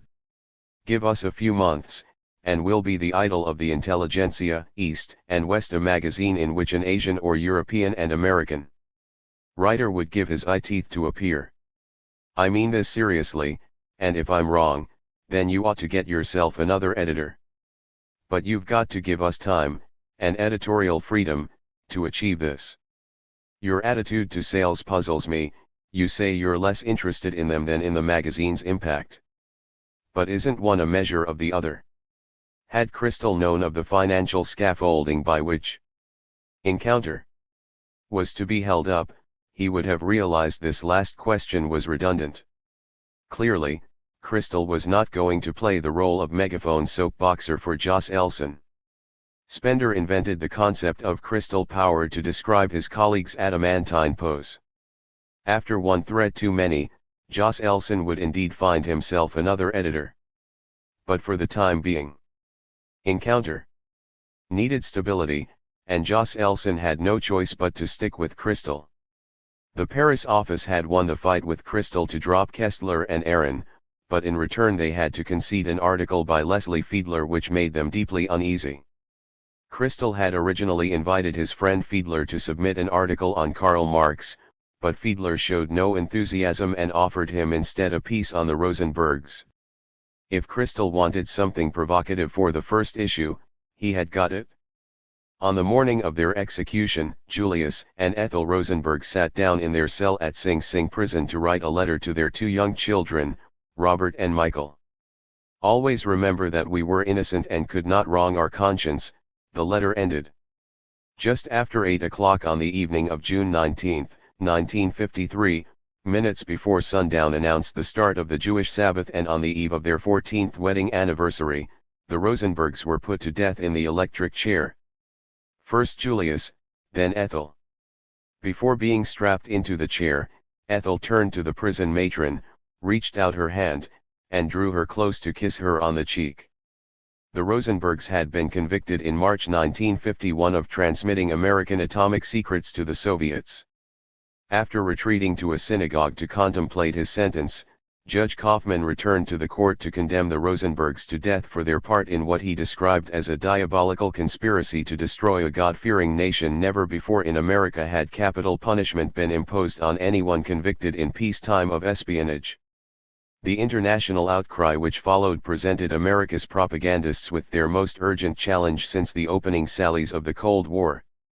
The question of the Rosenbergs' guilt was not the central issue. To most observers, the case against them was incontrovertible. But it fell to American strategists to convince the world not simply that the verdict was incontestable but that the punishment fitted the crime. When two innocents are sentenced to death, it is the whole world's business, Jean-Paul Sartre exclaimed, defining fascism not by the number of its victims but by the way it kills them. He added that the execution was a legal lynching that has covered a whole nation in blood. To make sure the whole world knew it was its business, the communists orchestrated a massive campaign for clemency, organizing coverage in the communist-controlled press, and arranging for communist front organizations to petition American embassies. London received thousands of petitions and protests bearing several thousand signatures. Paris reported that it was receiving telegrams, letters, and petitions at the rate of approximately 50 per day. In France, especially, the Rosenberg case became the symbolic rallying point for anyone who had a bone to pick with the American government. Protests were staged all over France, and many of them turned into anti-American riots. One man was killed in a Libérateurs les Rosenbergs rally in the Place de la Concorde. Melvin Lasky, although queasy about the use of capital punishment during peacetime, ridiculed these protests as the product of fashionable anti-American resentments. Certainly, none of the communist-backed lobbies formed to defend the Rosenbergs publicized the fact that on the same day that the Rosenberg Defense Committee was founded in France, 11 former leaders of the Czech Communist Party were executed in Prague. Nor did they discuss the fact that more communists had been shot by Stalin than in any fascist country, or that in the Soviet Union workers were sent to hard labor camps if they were more than 5 minutes late for work on 2 occasions, nor that when artists were told to enter a competition for a statue to celebrate Pushkin's centenary, the first prize went to a sculptor whose statue showed Stalin reading Pushkin's work. Yet Melvin Lasky's analysis remains fantastically simplistic. The U.S. ambassador in Paris, Douglas Dillon, had pointedly cautioned the Secretary of State in a cable dated May 15, 1953, that the majority of people in France were overwhelmingly of opinion that death sentence unjustifiable and warned that people who urge clemency should not all be taken as unconscious dupes of communists. Clearly, the clemency drive could not be passed off solely as a communist conspiracy. One American intelligence report stated that in Western Europe, pleas for clemency have very recently emerged in the socialist and independent press and from official socialist groups, and in England some Labour opinion supports clemency. Such non-communist pleas for clemency are based on certain doubts about the guilt of the Rosenbergs, and on the ground that clemency will play less into the hands of communist propagandists than will execution and consequent martyrdom. The whole American psychological warfare apparatus now faced a massive challenge. For the next 6 months, right up to the Rosenbergs' execution in June, it pulled together all its resources to convince the non-communist world that American justice was just. The Psychological Strategy Board was ordered to coordinate the campaign, whose central objective was to place the Rosenbergs in the context of a negative communist archetype, the communist as monster, which needed bloody sacrifices. It compiled reports for briefing the president and all his men, based on embassy dispatches and CIA reports, and issued a volley of instructions to all American posts abroad.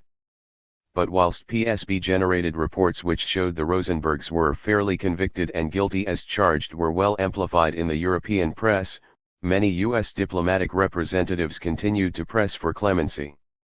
In France, Ambassador Dillon remained deeply concerned with the adverse effect in Western Europe of the execution, and pressed for the sentence to be reappraised in terms of the higher national interest. As PSB examined the entire scope of the Rosenbergs' execution, particularly the impact of such a decision on foreign psychology, and its effect on U.S. prestige and U.S. leadership, C.D. Jackson was taking a slightly different tack. Though he was confident that the Rosenbergs deserved to fry 100 times for what they have done to this country, he was bent on extracting a confession of guilt from them. This of course would have changed the whole complexion of the case. In a hand-delivered letter to the Attorney General, Herbert Brownell, dated February 23, 1953, CD wrote that it is worth one more try to crack at least one of the Rosenbergs. Cracking the Rosenbergs, he went on, is not a third-degree problem but a psychiatric problem. Therefore, would it not be possible to get some really skillful Jewish psychiatrist, say Dr. Karl Binger, to attempt to insinuate himself into their confidence during these next 30 days, and if they did show signs of coming along, a stay of execution for another 30 or 60 days could be arranged while the work progressed. In May, CD came up with another idea. In a memo for the file on White House notepaper, CD wrote, spoke to Brownell and urged him to play war of nerves with Rosenbergs, including if necessary temporary stay of execution by the president. Brownell advised that the matron had managed to ingratiate herself, and that they had hopes in that direction. Urged upon Brownell that the warden, matron, prison doctor, and anybody else involved should have impressed upon them the subtleties of the situation and the game that was being played, rather than let them play it by ear. This was no longer a police matter. Brownell agreed to do something along these lines. Just how far the matron was able to ingratiate herself remains a matter of speculation. From Ethel's last gesture, however, one can deduce that she came pretty close. Meeting in cabinet on June 19, 1953, the date set for the execution, a nervous Eisenhower admitted he was struck by the element in his mail reflecting honest doubt about the Rosenberg judgment, and said it seemed strange our judicial system should be attacked in so clear-cut a case. Herbert Brownell assured Eisenhower there was no question of doubt here. Merely a technicality. The public doesn't know of technicalities, snapped Eisenhower. To which Brownell answered, who's going to decide, pressure groups or the judicial system? The communist objective is to show that Dwight Eisenhower can be pressured. Again, Eisenhower showed his impatience, telling Brownell he was concerned only with honest citizens. C.D. Jackson now cut in, and acknowledged that some people were finding the death sentence hard to understand in light of the fact it had not been passed down on other convicted spies like Klaus Fuchs. To which C.D.'s friend Henry Cabot Lodge replied confidently, all can be easily explained. Not easily to me, snorted Eisenhower. As all hope of clemency began to recede, even Michael Joss Elson had been moved to call for mercy. Michael thought they were guilty, but that they shouldn't be executed, because it was such bad PR. He sent a personal telegram to Eisenhower asking for clemency, Diana recalled. Additionally, Joss Elson organized for Dennis DeRougemont to cable an appeal to the White House on June 13, 1953. The Writers, Scientists, and Artists Association with the International Congress for Cultural Freedom appeal to you for clemency for the Rosenbergs, read the Western Union telegram. We believe that such an action on your part would be in the humane tradition of Western democracy and would serve the cause of freedom throughout the world. Even Pope Pius XII intervened, asking Eisenhower to temper justice with charity, but to no avail. We were devastated at the execution. It was so stupid, said Diana Joss Elson. In late July, Irving Kristol received Leslie Fiedler's piece, titled A Postscript to the Rosenberg Case. Fiedler, a former member of the Young Communist League and the Socialist Workers' Party, had drifted away from the left by the early 1940s and was now writing virulent anti-communist essays so full of dubious psychologizing and calls for atonement by the entire left that Harold Rosenberg felt compelled to publish a lengthy rebuttal called Couch Liberalism and the Guilty Past. It was in this mood that Fiedler had penned his thoughts on the Rosenberg case. Fiedler noted that, at first, not even the communists were interested in identifying themselves with the couple, as they were so central to their whole espionage effort and so flagrantly guilty. He made a distinction between the factual Rosenberg case and a second, legendary Rosenberg case in which, thanks to a carefully orchestrated fellow-traveling mythology, they had been built up as martyrs in the tradition of Dreyfus. And thus, as the flags of the gallant old causes were unfurled, liberal-minded people everywhere had been the victims of a kind of moral blackmail. He went on to blame the communists for the Rosenberg suffering and death, alleging that it was willed by the makers of communist opinion and relished by them, as every instance of discrimination against a Negro in America is willed and relished, as further evidence that they are right. He had been there, said Fiedler, right in the thick of a Europe reveling in its anti-Americanism. He had seen the faces of the communist crowd surging and screaming before the American embassy in Rome, and he had seen nothing but joy. Death to the killers of the Rosenbergs, the crowd had chanted, before going off to sit afterwards over a bottle of wine, content with a good day's work. As for the Rosenbergs, well, they were unattractive and vindictive but human, taking an interest in their children, concerned with operations for tonsillitis and family wrangles. But Fiedler was so repulsed by the couple that he had difficulty fitting the Rosenbergs to a human story, so he went on to claim that they had in fact dehumanized themselves by becoming official clichés, even up to the moment of their death.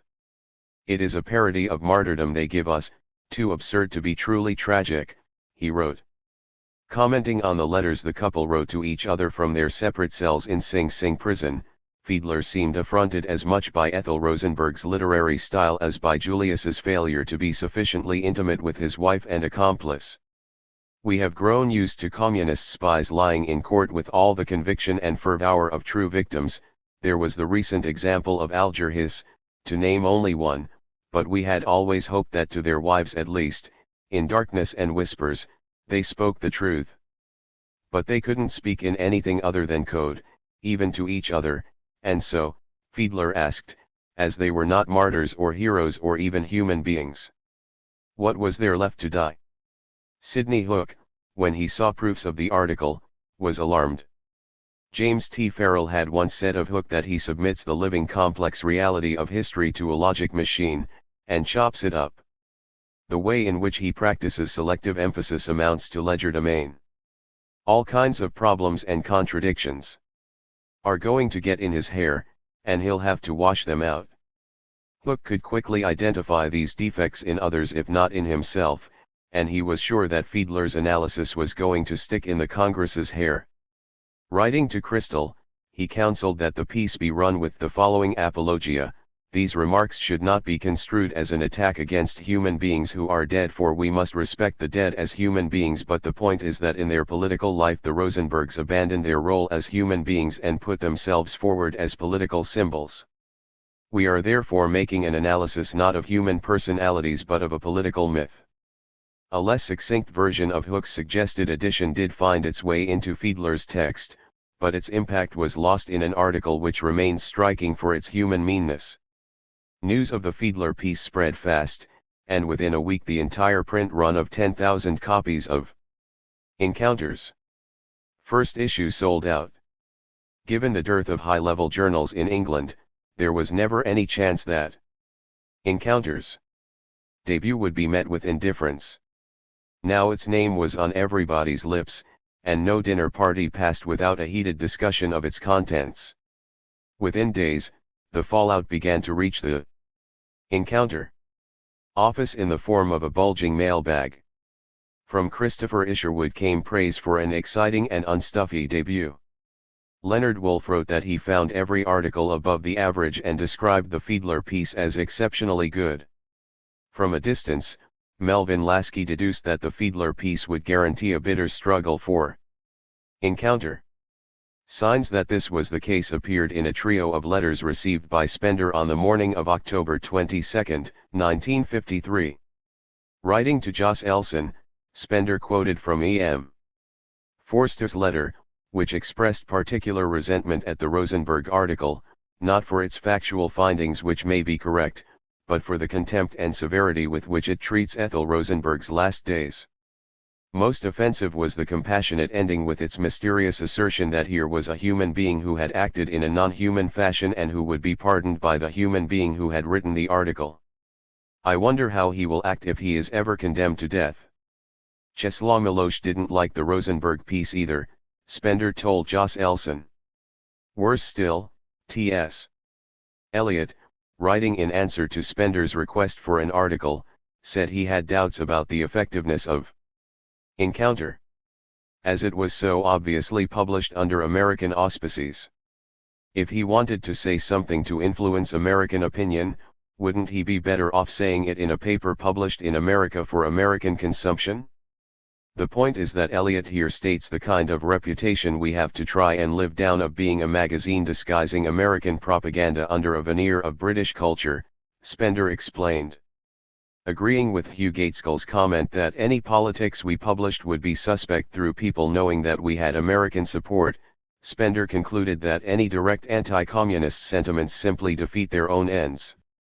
He went on to tell Jos Elson that he found the letters deeply disturbing, adding, "As far as my own personal position is concerned, the implied criticism that I am putting in articles which serve American purposes is naturally very painful to me." There was a puerile anti-Americanism in England at that time, said Natasha Spender. Eminent, respectable people were full of reactionary clichés about America being an adolescent country, and all that. And Stephen was constantly being criticized by these people, who said they wouldn't even have a copy of Encounter in their house, because it was so obviously American. And this made him very angry, because he wanted to defend those colleagues whom he admired from his time in America. Fiedler, apparently, was one defense too far for Spender. Monty Woodhouse remembered being staggered when Spender more or less exploded and said he wasn't going to take part in a propaganda exercise anymore. "I assumed he shared my views and the views of all of us on the desirability of intellectual reaction to the communists. I thought it was intellectually too simple for him to say he was being frustrated in some way." Spender did acknowledge that the Rosenberg article had not offended everyone, and he defended it as not at all propaganda. But he was deeply worried that it was broadly regarded as being the kind of Trojan horse contained within Encounter. This, and more, was implied in Anthony Hartley's review in the Spectator, which claimed to have detected something of the pomposity of official culture in the magazine's first issue, and remarked, "It would be a pity if Encounter, in its turn, were to become a mere weapon in the Cold War." The Cambridge Don and critic Graham Hoff referred to Encounter as that strange Anglo-American nursling and claimed it was not as free as it declared. "It's not free from obsession or idées fixes," he said, adding that it had a very odd concept of culture indeed. In a sideswipe at Encounter's sponsors, he remarked that he did not like to contemplate the concept of cultural freedom that could make it possible to write or to print peace. More mischievous was an item in the Sunday Times Atticus column which referred to the magazine as the Police Review of American-Occupied Countries. A.J.P. Taylor, writing in the Listener, simply ignored the fuss about the Rosenberg piece to complain, "There is no article in the present number which will provoke any reader to burn it or even to throw it indignantly into the waste paper basket. None of the articles is politically subversive. All are safe reading for children. Most of them are written by the elderly and the established. Have you seen Encounter?" Mary McCarthy asked Hannah Arendt. "It is surely the most vapid thing yet, like a college magazine got out by long-dead and putrefying undergraduates." Privately, Spender told friends that he had always been against running the Fiedler piece but had felt he could not oppose Crystal on everything in the first issue and appreciated Crystal's need to make his mark in his new milieu. But he also confided that the Fiedler piece was as good a way as any of letting British readers know just how awful a certain type of American intellectual could be. This echoed the view of Harold Rosenberg who, despairing at Fiedler's lack of depth, wrote that the article had achieved nothing beyond confirming the widely held belief that everyone in America lives on a billboard. Just as Fiedler's piece divided Encounter's readers, so it drove a wedge between its co-editors and broadened the gap between them. By March 1954, Spender was writing to Jos Elson to complain that Crystal never agreed to any of his suggestions, and that unless Crystal would admit his own ignorance in certain matters, Encounter risked losing the position it had attained. He further accused Crystal of running the magazine as if he, Spender, were not there. "I am writing to you now because I have complained dozens of times verbally to you without it having the slightest effect," Spender admonished Crystal. "I must be certain that plans for improving the magazine are not simply blocked by your unwillingness to consult me, or anyone else." Jos Elson took up Spender's corner, writing frequently to chastise Crystal for ignoring advice and warning him to improve the look of the magazine and to offer the readers something worthwhile instead of the crap we have been offering them so far and which can only have hurt the magazine.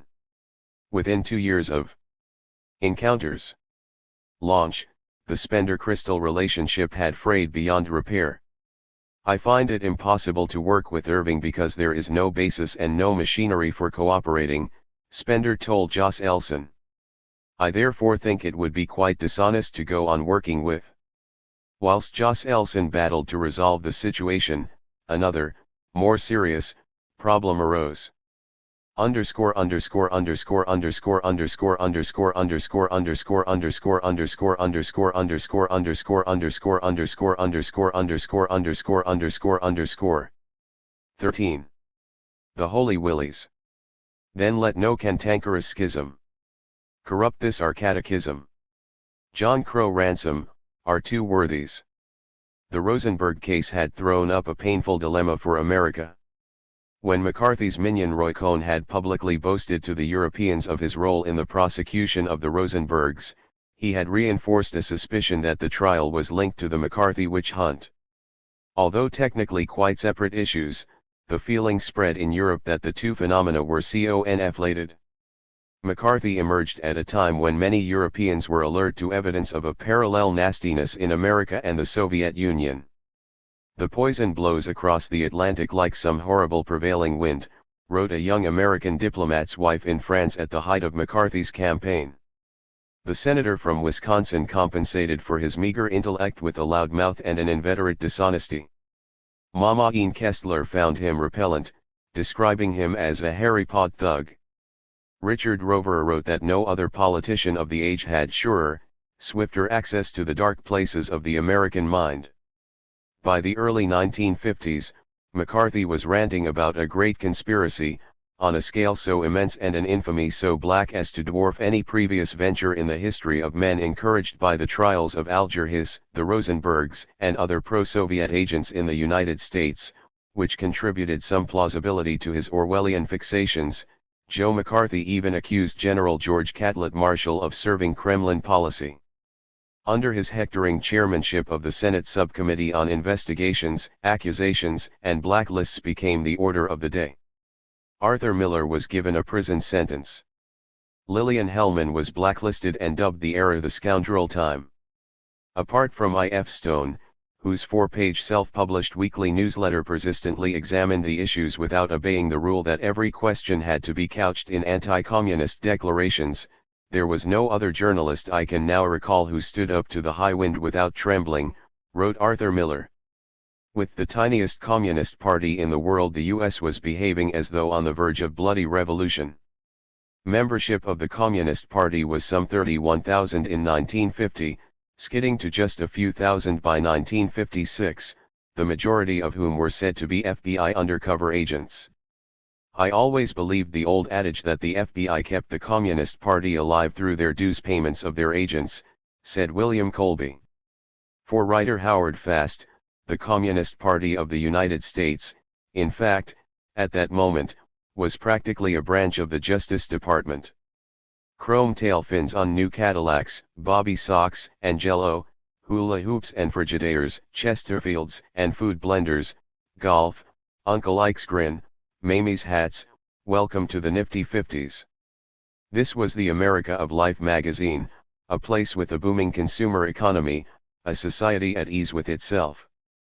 But behind this there was another America brooding, dark, ill at ease, an America where owning a Paul Robeson record could be considered an act of subversiveness, where a school textbook called Exploring American History, co-authored by a Yale historian, offered children the following advice: the FBI urges Americans to report directly to its offices any suspicions they may have about communist activity on the part of their fellow Americans.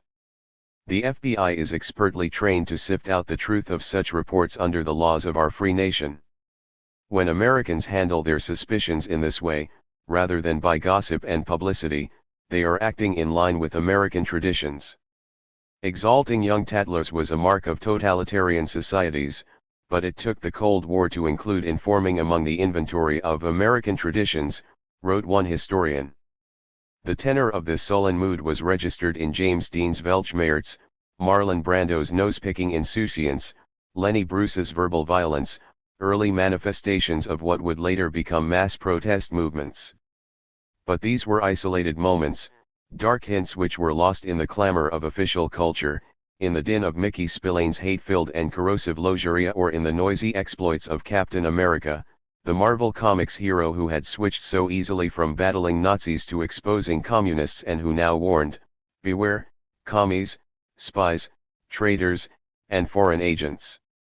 Captain America, with all loyal, free men behind him, is looking for you, ready to fight until the last one of you is exposed for the yellow scum you are. This was the America of Roy Cohn and David Skine, McCarthy's dreadful duo. One commentator described Cohn as unspeakable, Skine as a gilded jackanapes. Cohn was a brilliant lawyer who got his law degree from Columbia when he was just 19, and at 25 became McCarthy's counsel on the House Un-American Activities Committee. Highly ambitious and arrogant, Cohn wept every time he heard the Star-Spangled Banner. David Skine, the son of a wealthy hotel magnate and educated at Andover and Harvard, was Cohn's closest friend. Skine loved nightclubs, fast cars, and attention. In early 1953, Cohn got him a job on McCarthy's subcommittee. Skine had few qualifications except the authorship of a nutty book called Definition of Communism, copies of which were placed next to Gideon's Bibles in hotels owned by his father.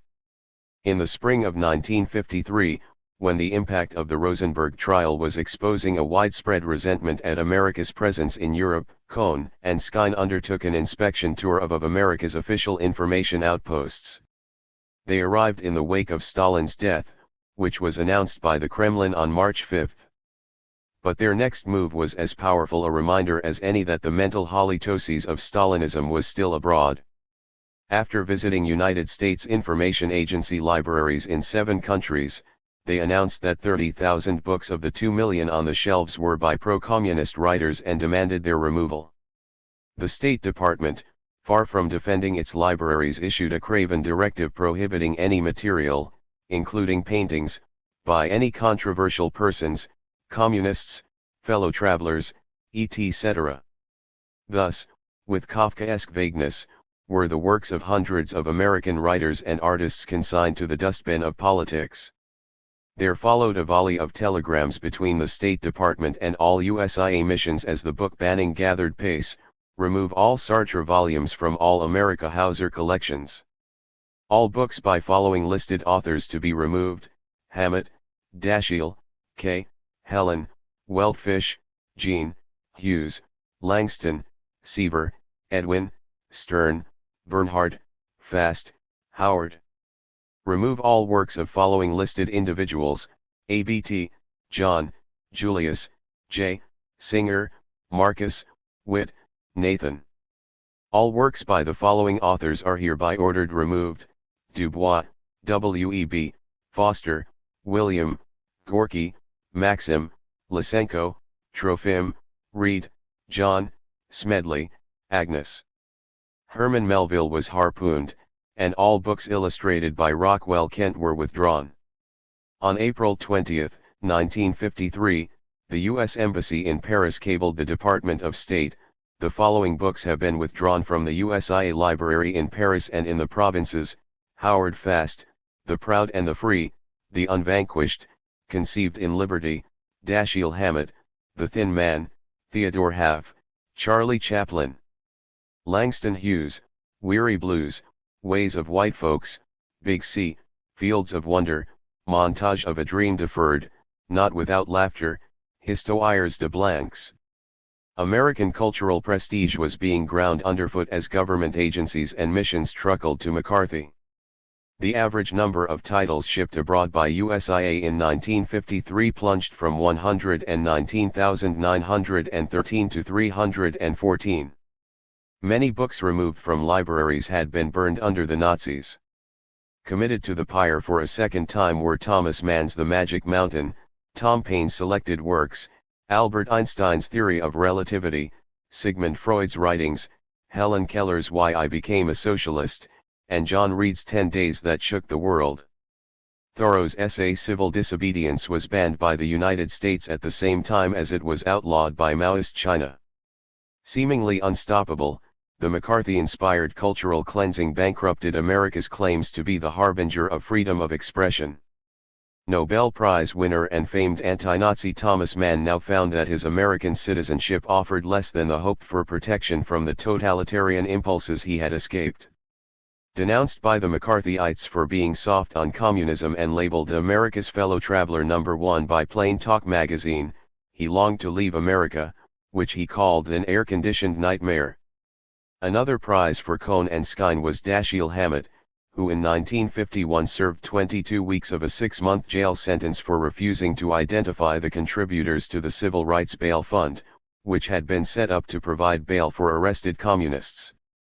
In 1953, he was called to testify at McCarthy's Senate Permanent Investigations Subcommittee, where he again refused to name names, this time invoking the Fifth Amendment. Cohn and Skine now demanded the removal of all his books from State Department libraries. With the adventures of Sam Spade taken off the radio by NBC, Hammett was deprived of his main source of income. Having fought for America in 2 world wars, he died in poverty in 1961. In spite of FBI efforts to prevent it, he was buried at his own request in Arlington National Cemetery. Most of the living authors banned under State Department directives were also the subjects of voluminous and often ridiculous files at J. Edgar Hoover's FBI. The activities and movements of Robert Sherwood, Archibald MacLeish, Malcolm Cowley, John Crow Ransom, Alan Tate, Howard Fast, F.O. Matheson, Langston Hughes, and of course all the old bêtes noires from the Waldorf Astoria Conference were monitored. When Ernest Hemingway complained to his friends that he was under surveillance by the FBI, they thought he was losing touch with reality. His file, released in the mid-1980s and running to 113 pages, confirmed Hemingway's suspicions. He was followed, tapped, and harassed by Hoover's men for over 25 years. Shortly before he took his life, and suffering from deep depression, Hemingway checked into a clinic in Minnesota under an assumed name. A psychiatrist at the clinic contacted the FBI to check that there were no objections to Hemingway registering himself in this way. The file on poet William Carlos Williams describes him as a sort of absent-minded professor type who uses an expressionistic style which might be interpreted as being code. This was enough to ensure that when Williams was appointed consultant in poetry to the Library of Congress in 1952, he did not serve because he failed the security test. The poet Louis Untermeyer was placed on the FBI Security Index in 1951. Shortly afterward, Untermeyer locked himself in his apartment, refusing to come out for almost a year and a half, hostage to an overwhelming and paralyzing fear.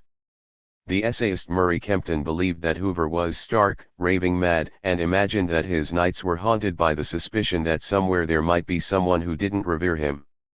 Discussing the problem of cultural censorship on July 10, 1953, Eisenhower's cabinet concluded weakly that we cannot screen without looking like a fool or a Nazi. Can be done quietly if enough time and intemperate souls were taken out. Definite intention now to select new books to conform with law. This was hardly the robust response needed. Letters were flooding into American posts all over Europe, criticizing the book banning. The British, who had taken the decision to leave copies of Mein Kampf on the shelves of German libraries after the war until it becomes a joke, took a very dim view. Part of the problem was that Eisenhower, instead of getting down in the mud with McCarthy, thought he could eclipse him with his own anti-communist crusade, a strategy endorsed by his Secretary of State, John Foster Dulles. McCarthy, meanwhile, had his doubts even about Eisenhower. Rumors were circulating that, under Ike's supreme command in post-war Europe, there had been massive penetration of American government offices, especially in Germany, by communists. Surprisingly, it was Nicholas Nabokov who fanned the flames of this allegation, feeding information to the Alsop brothers about the seriousness of the infiltration, claiming that the communist fifth column had virtually controlled the Eisenhower command. Also under attack was the State Department's Voice of America. As McCarthy staged televised hearings featuring wild tales of communist penetration of America's foreign broadcast service, employees who had helped build the service up were summarily sacked. In March 1953, a Voice of America producer called down to the music library for a recording of the Song of India but was told by the librarian he couldn't have it, as it's by Rimsky-Korsakov, and we're supposed not to use anything by Russians. McCarthy's attacks on the State Department were relentless and culminated in the accusation that Dean Acheson, this pompous diplomat in striped pants with a phony British accent, was coddling communists. The charge that Acheson, the architect of the Truman Doctrine, was soft on communism rang a little hollow. McCarthy himself most likely didn't believe it. But the fact that Acheson waxed his mustache and bought his suits in Savile Row was a real indictment. Like Mussolini before him, McCarthy was an autarkist he wanted made in America. His was the voice of the yahoos who rejected the anglicized values of people like Acheson. McCarthyism was a movement or a moment fired with populist resentment against the establishment. In turn, McCarthy's vulgar demagoguery was received as an insult by the ruling elite. He represented what A.L. Rouse in England scorned as the idiot people. He offended Brahmin taste, which recoiled at mediocrity, hick mentality, the dreaded mid-cult. Political mandarins like the Alsop brothers, Joseph and Stuart, viewed McCarthy as a heartland populist stirring up passions against the country's foreign policy elite. They also viewed attack on the State Department as an attack on the internationalist philosophy that had guided American foreign policy since the end of the war. Nobody was saying it explicitly, but it seemed clear to the brothers that if McCarthy succeeded in bringing down the department's internationalists, the result would be a new wave of isolationism. Nearly every liberal in the federal government was viewed with suspicion, said Lyman Kirkpatrick, who served as CIA Inspector General during the McCarthy period. It had something of the atmosphere that must have been present during the French Revolution when denunciations and trials led to the guillotine. While there was no guillotine in Washington, there was perhaps an even worse fate in the destruction of an individual's career, and the wrecking of his life. Having permanently damaged the morale of the State Department, McCarthy turned an eye towards the CIA, a major and much more important target, particularly from the point of view of getting him greater personal publicity. It was those internationalists grouped around the CIA's International Organizations Division who had the most to lose. By late 1952, McCarthy's suspicions had transferred to Braden's outfit, after the senator learned that it had granted large subsidies to pro-communist organizations. This was a critical moment. McCarthy's unofficial anti-communism was on the verge of disrupting, perhaps sinking, the CIA's most elaborate and effective network of non-communist left fronts. One of the oddities of the CIA's venture in cultural politics was that what it did should have been done openly and publicly through the United States Information Agency, or some other such body, explained Arthur Schlesinger. The reason it couldn't be was because of Joe McCarthy, because if Joe McCarthy knew that the U.S. government was funding non-communist left magazines and socialist and Catholic trade unions, that would have caused great trouble. So it was in order to avoid McCarthy that the CIA did these things in a covert way. It all had to be off the budget, said one CIA officer attached to the Congress for Cultural Freedom, as none of this would ever have got through Congress. Imagine the ridiculous howlings that would have gone up, they're all communists. They're homosexuals, or whatever. A lot of these covert operations ironically were placed at risk because of McCarthy, who threatened at one point to blow their cover because, from his perspective, this was an American agency, the CIA, going into cahoots with lefties, explained historian Kai Bird. It was an embarrassment. It was discrediting the idea that America was a sophisticated, democratic society capable of having a rational political debate. But it was also threatening to blow major intelligence operations that had long-term implications for building a political consensus and keeping Western Europe within NATO and within a Western alliance. With McCarthy's bloodhounds sniffing around the agency's non-communist left program, the CIA needed to recede as far as possible into the background. But at this critical moment, the American Committee for Cultural Freedom opened its mouth. In early March 1952, the committee held a closed meeting to discuss what its response to McCarthy should be. It was immediately apparent that the committee was hopelessly divided.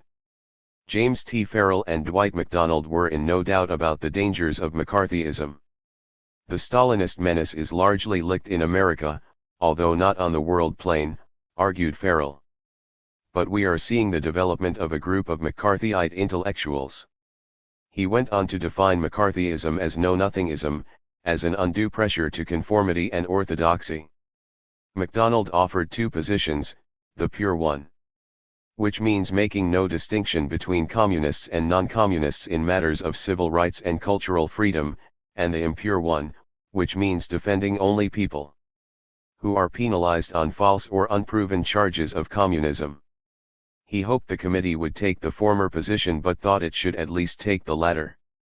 Bertram Wolfe countered that the dangers in America today are a direct result of our failure to do the job of exposing Stalinists. If we don't do it, the men with clubs will.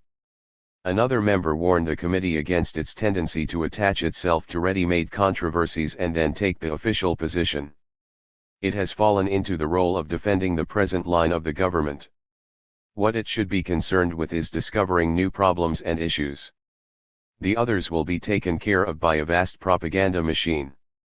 Supporting this view was Richard Rovera, associate editor of The New Yorker, who said, "It is clearly our job to let the country know and let Europe know that it is possible to be against McCarthyism as well as against communist totalitarianism.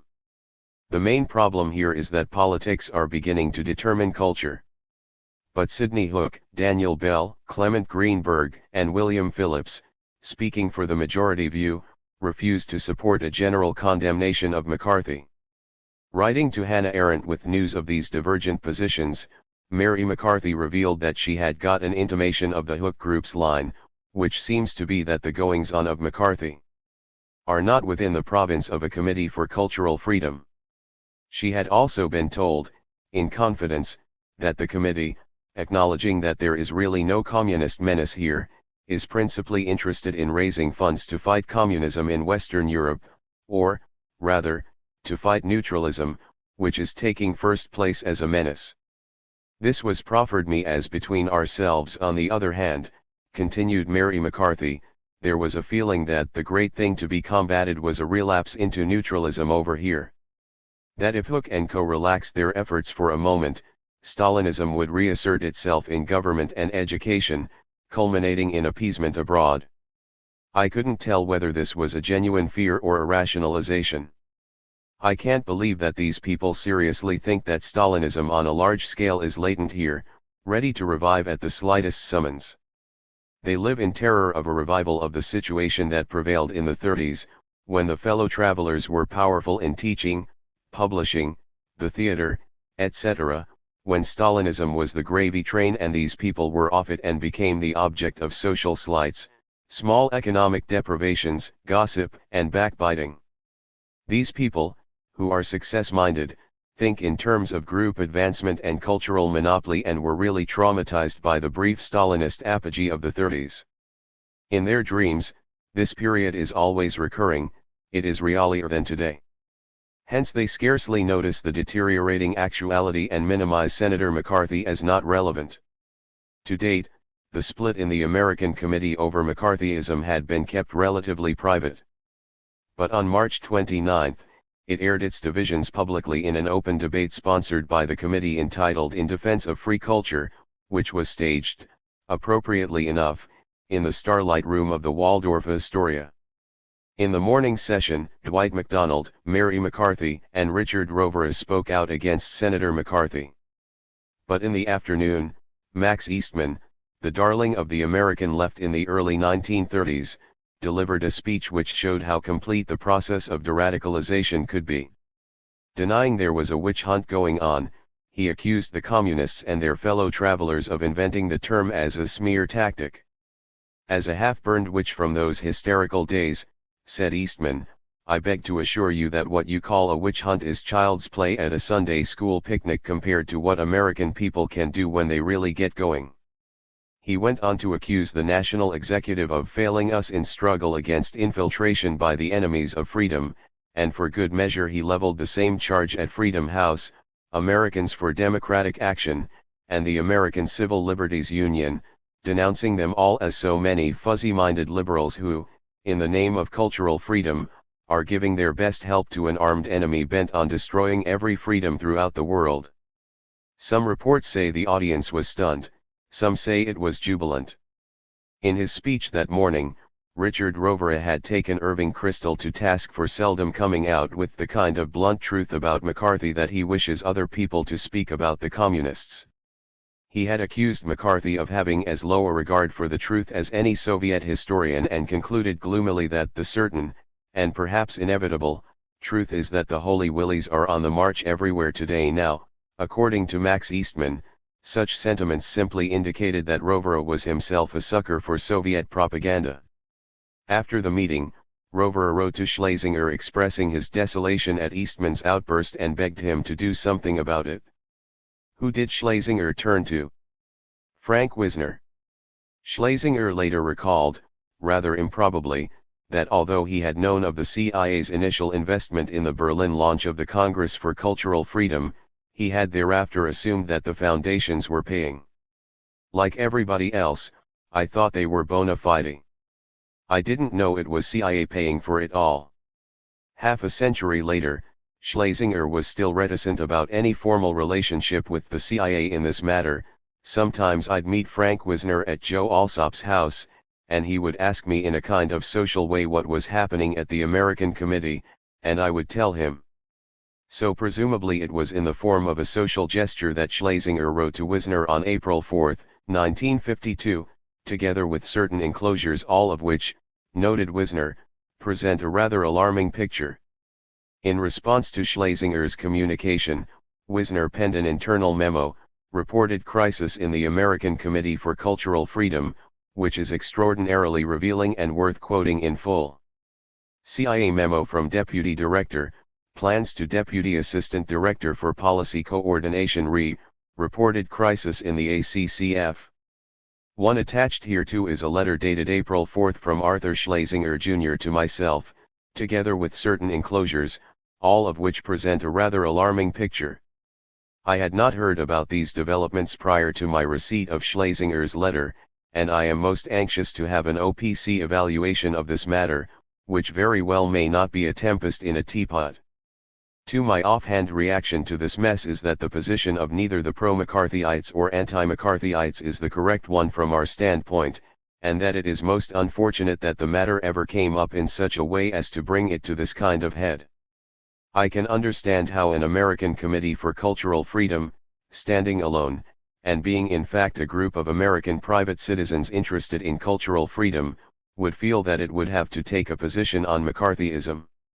However, that is not the nature of the American Committee for Cultural Freedom, which, according to my recollection, was inspired if not put together by this agency for the purpose of providing cover and backstopping for the European effort.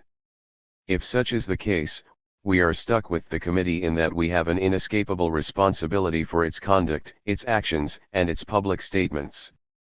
Under the circumstances, the raising of the issue of McCarthyism, whether to condemn it or to support it, was a serious mistake in my opinion.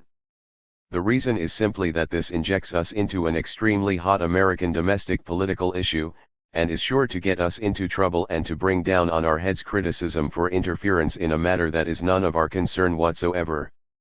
3. If you agree with the foregoing analysis and reaction, we should consider promptly what should be done now that the fat is in the fire.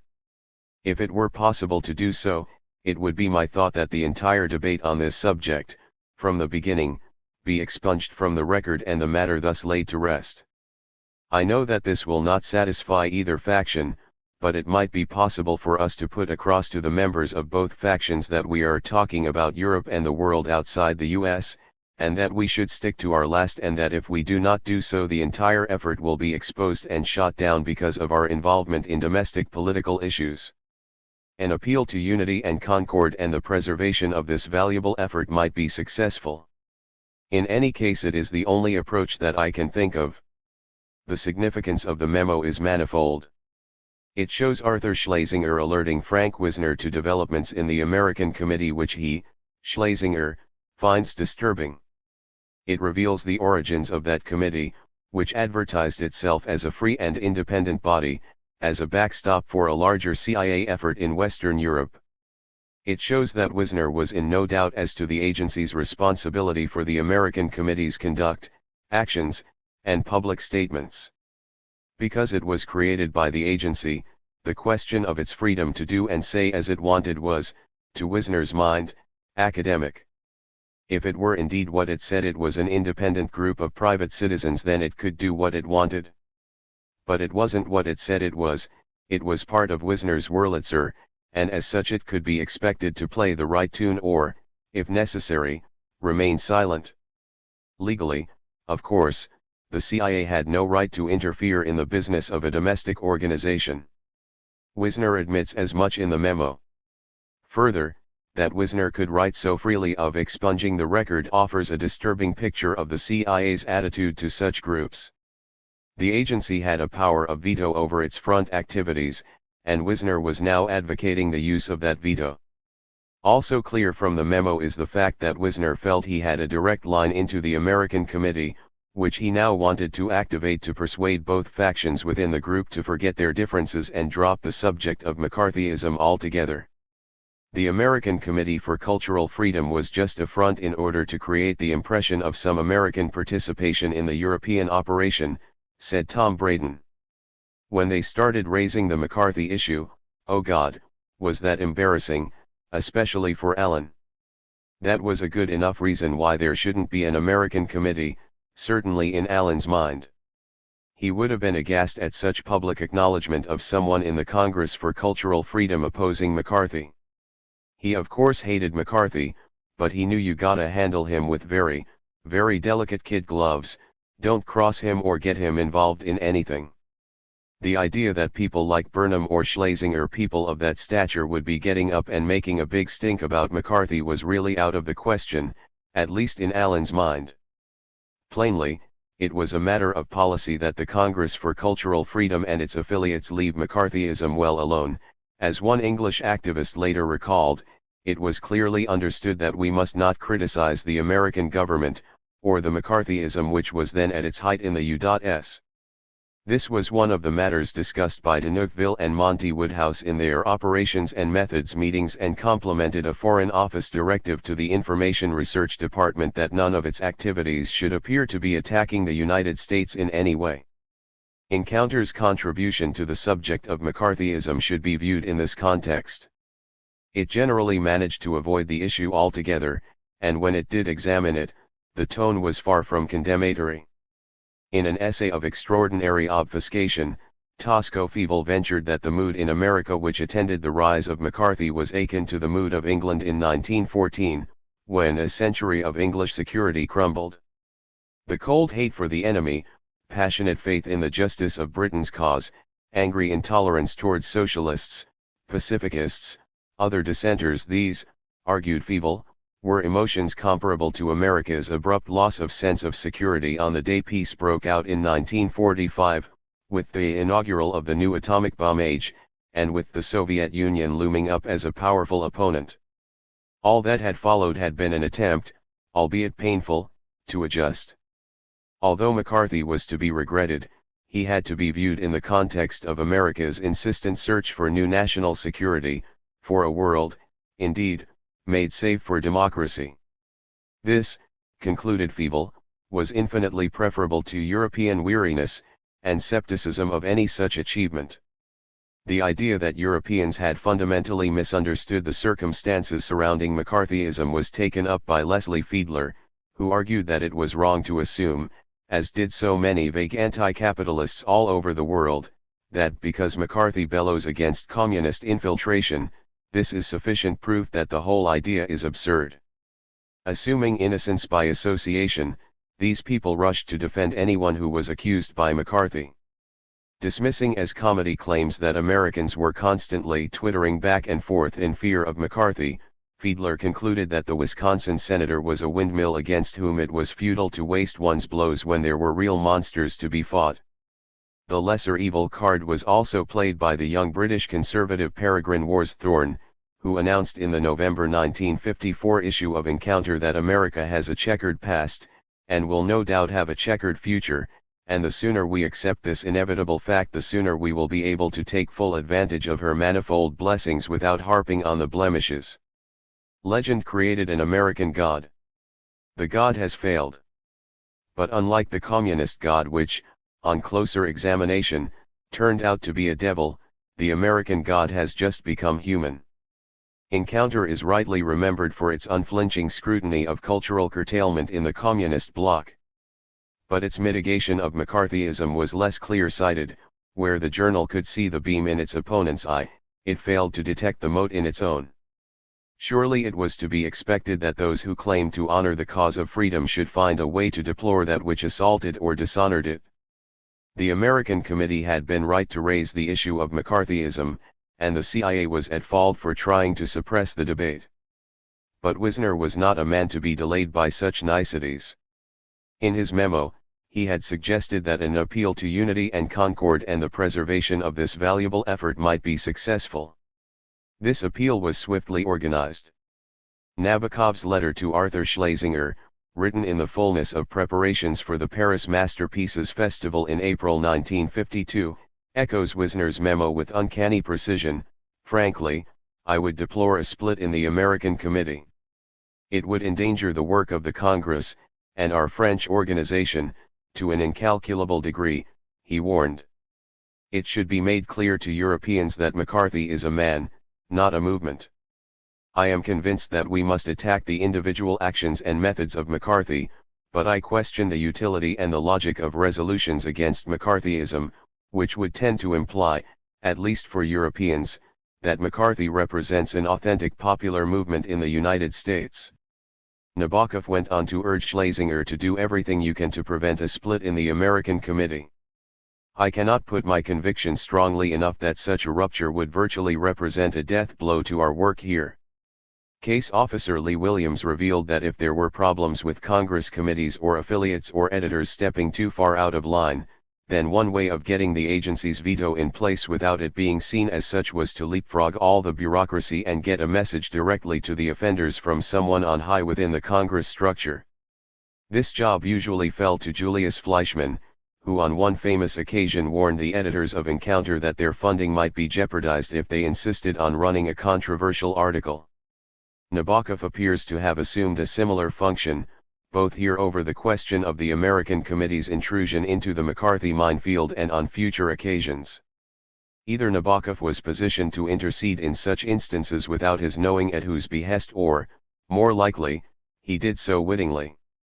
If we had fought back from the beginning instead of running away, these things would not be happening now, wrote John Steinbeck at the height of the McCarthy crusade. The terrible thing is that many of those victimized, and the American people as a whole, accepted this sentence of guilty, wrote John Henry Falk. They accepted the right of vigilantes to bring charges, to make the decision and to pronounce the sentence. And we all kept quiet. We felt that silence would make us safe.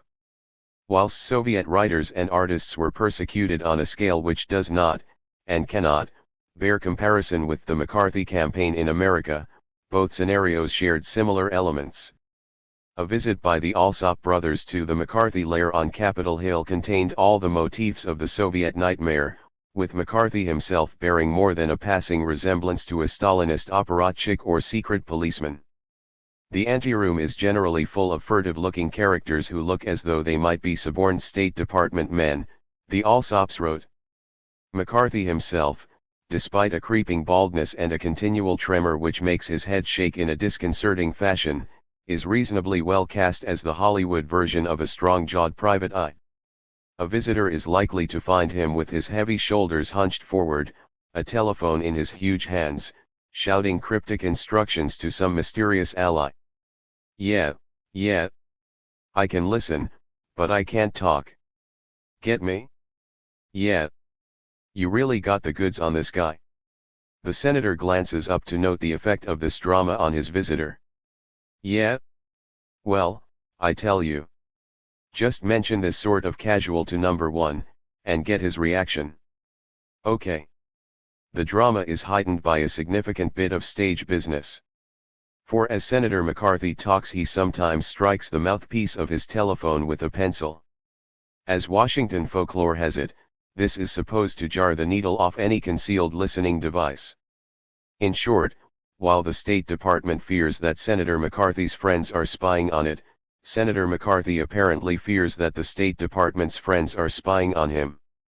Here was the rationale for Wisner's memo: the reason for stopping the debate was because McCarthy was breeding a miasma of neurotic fear and internal suspicion, and outside the United States this threatened the very fundamentals of the CIA's efforts to achieve convergence with the non-communist left. But within the conservative element of the American Committee, the Alsop account was dismissed as the product of a fevered imagination. There are some, who should know better, who have asserted that we were going through the worst period of political terror and hysteria in our history, wrote Sidney Hook. This description of the present state of America a fantastic exaggeration of the facts.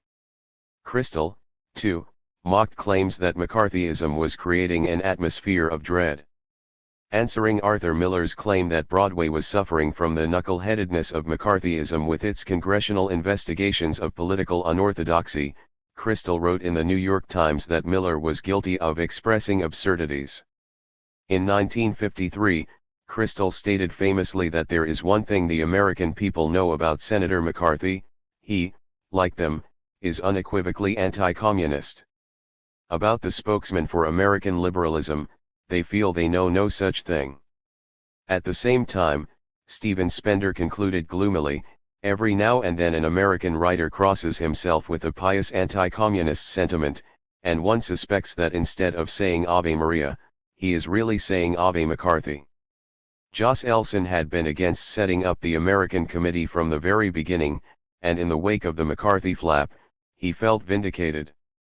Braden, too, had considered it unwise, saying later, I think it was Sidney Hook's idea, but I thought it was a mistake. It seemed to me it was setting up a rival organization to the Congress in Paris, and also it would be full of hardliners. Some of the American Committee people were pretty close in character to McCarthy. Worse, these were people who had access to the ears of influential people in the State Department, and this could create problems for the agency. Despite these reservations, Frank Wisner had managed to convince Allen Dulles, then still Deputy Director for Operations, that an American branch of the Congress for Cultural Freedom was an unavoidable necessity. It was, said Melvin Lasky later, part of the endemic, integral nature of the covered thing. The agency couldn't participate in domestic affairs, and yet you had to have an American committee. How could you not? It would have been an inexplicable anomaly. You say you're international, so where are the Americans? It would have been like going into a prize fight with only one glove. It was the weakest side of this covered thing, but you had to have it. How not? However, faced with the committee's disintegration in a public display of acrimony and recrimination over whether or not to oppose McCarthy, Joss Elson and his CIA superiors had real reason to be concerned. The danger was that if the American Committee folded, it would regroup under the same name, but without the moderate wing represented by Schlesinger and Rovera and their sensible friends. The last thing Joss Elson needed was a hardline pressure group quite at odds with the European effort. Those who expected the American Committee to defend cultural freedom from the depredations of McCarthyism were disappointed. Its wishy-washy stand on this question caused the Congress much embarrassment throughout the world, Joss Elson later said. It did publish a book, McCarthy and the Communists by Midge Decter and James Rorty, but its main attack was aimed at McCarthy's lazy methods rather than his pursuit of alleged communists. Appearing in 1954, it was a belated and rather ambiguous contribution. That the American Committee for Cultural Freedom, like Encounter, sought to deny or minimize the risks to culture of McCarthy is a troubling legacy. Depressed by the lack of any sustained analysis of the problem, Mary McCarthy wrote to Hannah Arendt of her vision of a curious amalgam of left elements, anarchist elements, nihilist elements, opportunist elements, all styling themselves conservative, in a regular Narenskiv. The great effort of this new right is to get itself accepted as normal. And this, it seems to me, must be scotched, if it's not already too late. While Senator McCarthy planned his assault on the CIA, Allen Dulles took over as its director. Unlike his brother John Foster Dulles, whose black Protestantism and aggressive anti-communism restrained him from challenging McCarthy, Allen Dulles was determined to prevent a jumped-up hack from Wisconsin from destroying the agency. He warned his employees that he would fire anyone who went to McCarthy without his personal authorization. Some CIA personnel had already received mysterious phone calls from McCarthy's associates, who included a shady Baltimore figure called Julius Amos, a Greek-American who had been booted out of the OSS and now ran a private intelligence agency called the International Services of Information Foundation, which McCarthy quietly subcontracted to dig up the dirt on CIA staffers. Suddenly, agency personnel were being told by anonymous callers that it was known that they drank too much, or were having an affair, and the caller would make no issue of this if they would come around and tell everything they knew about the agency to a McCarthy devotee. But Amos proved he could not handle the opening of an envelope, much less a serious investigation into members of the espionage establishment. McCarthy's first shot, an attack on William Bundy in July 1953, blew up in his face. Bundy, a member of the CIA's Board of National Estimates, had contributed $400 to the Alger Hiss Defense Fund. This, deduced McCarthy, meant that Bundy must be a communist. "I just happened to be in Allen's office when this came up," recalled Tom Braden, "and Bundy was there. Allen told him, 'Get out of here, and I'll deal with it.' Bundy took a few days' leave, and Allen went directly to Eisenhower and said he wasn't going to fuck about with this mess from Wisconsin. Dulles actually told the president he would resign unless McCarthy's attacks were stopped. This, finally, is what seems to have prompted Eisenhower to action.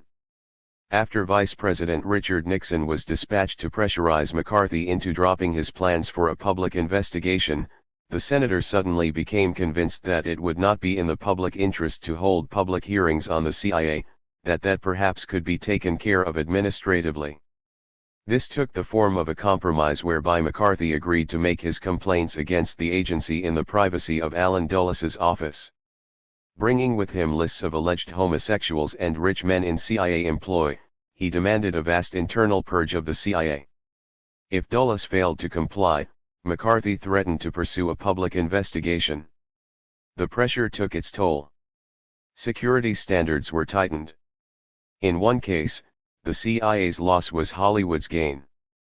A young political science graduate with a classic New York accent called Peter Falk applied for entrance to the CIA's training program in 1953, but his application was rejected because he had once belonged to a left-wing union.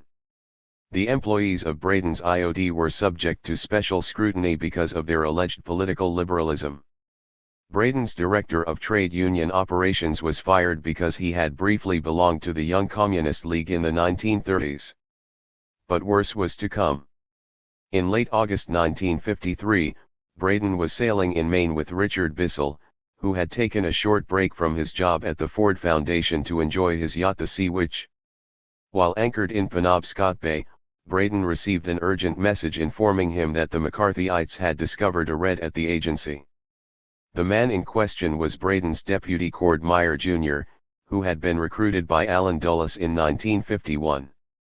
With Dulles and Braden both away on vacation, there was nothing to stand between Meyer's pants and the force of McCarthy's boot. He was suspended without pay pending a security investigation and found himself rereading Kafka's The Trial, understanding as never before the plight of his bewildered hero, who could never discover why or by whom he had been accused. Cord Meyer wasn't red. He wasn't even pink. Among the charges listed in a 3-page document was the fact that he had once shared a lecture platform with Harlow Shapley, a Harvard astronomer known for his leftist political views. Also noted was Meyer's association with the National Council of the Arts, Sciences, and Professions, which had been cited as a communist front by the House Un-American Activities Committee. Both alleged crimes dated to the immediate post-war years when Meyer had been a leader of the American Veterans Committee, a liberal organization designed to offer an alternative to the ultra-conservative American Legion, and a founder of the United World Federalists, which called for world government and was more utopian than liberal. My immediate boss, Tom Braden, was consistently supportive and encouraged me to believe that there was never any doubt that I would be able to clear myself, Meyer later wrote. And indeed, there was never any real chance that McCarthy's charges would stick. On Thanksgiving Day 1953, 2 months after his suspension, Meyer received a telephone call from Allen Dulles. He had been entirely cleared of the disloyalty charges and was free to come back to the agency. The episode was to mark Meyer for the rest of his life, and it serves to illustrate one of the great paradoxes of Cold War America. Whilst CIA men worked around the clock to defeat communism, they were being tailed by fellow Americans who claimed to be bent on the same objective. If Juvenal had wondered who was guarding the guards, the question here was more who was slaying the dragon slayers. McCarthy was finally eclipsed in late 1954, and he died an alcoholic in 1957. But Dwight MacDonald's characterization of McCarthyism as a mock-heroic epic, an interlude in our political history so weird and wonderful that future archaeologists may well assign it to mythology rather than history, was wishful thinking. America would struggle to exorcise the demons McCarthy had raised for years to come. At the time, the values he espoused and the assumptions on which he had based his crusade remained mostly unchallenged. As one observer put it, McCarthy was censured and quashed, but not McCarthyism. The search for the truth, the desire to get to the bottom of things, the very process of intellectual inquiry, became tainted by its association with witch hunts. Or was it the other way around? Perhaps the question is, could McCarthyism have happened without the Truman Doctrine? Was the departure from the elementary rules for the ascertainment of truth, where judgment was clouded by fear and hostility, where what Murray Kempton described as over-attendance upon the excessive distracted man from noticing how bad the normal is, the essence of Cold War thinking? Our leaders became liberated from the normal rules of evidence and inference when it came to dealing with communism, Senator William Fulbright later argued. After all, who ever heard of giving the devil a fair shake? Since we know what he has in mind, it is pedantry to split hairs over what he is actually doing. The effect of the anti-communist ideology was to spare us the task of taking cognizance of the specific facts of specific situations. Our faith liberated us, like the believers of old, from the requirements of empirical thinking. Like medieval theologians, we had a philosophy that explained everything to us in advance, and everything that did not fit could be readily identified as a fraud or a lie or an illusion. The perniciousness of arises not from any patent falsehood but from its distortion and simplification of reality, from its universalization and its elevation to the status of a revealed truth. Far from denting the CIA, McCarthy eventually contributed to its enhanced prestige. Thanks to him, the CIA's reputation as something of a haven for foreign policy freethinkers was confirmed. Richard Bissell, who joined the agency in January 1954, remembered it as a place where there was still intellectual ferment and challenge and things going on. Much of the challenge and sense of forward motion had gone out of other parts of the government. Its director Allen Dulles emerged even stronger than before. According to Tom Braden, power flowed to him and, through him, to the CIA, partly because his brother was Secretary of State, partly because his reputation as the master spy of the Second World War hung over him like a mysterious halo, partly because his senior partnership in the prestigious New York law firm of Sullivan and Cromwell impressed the small-town lawyers of Congress.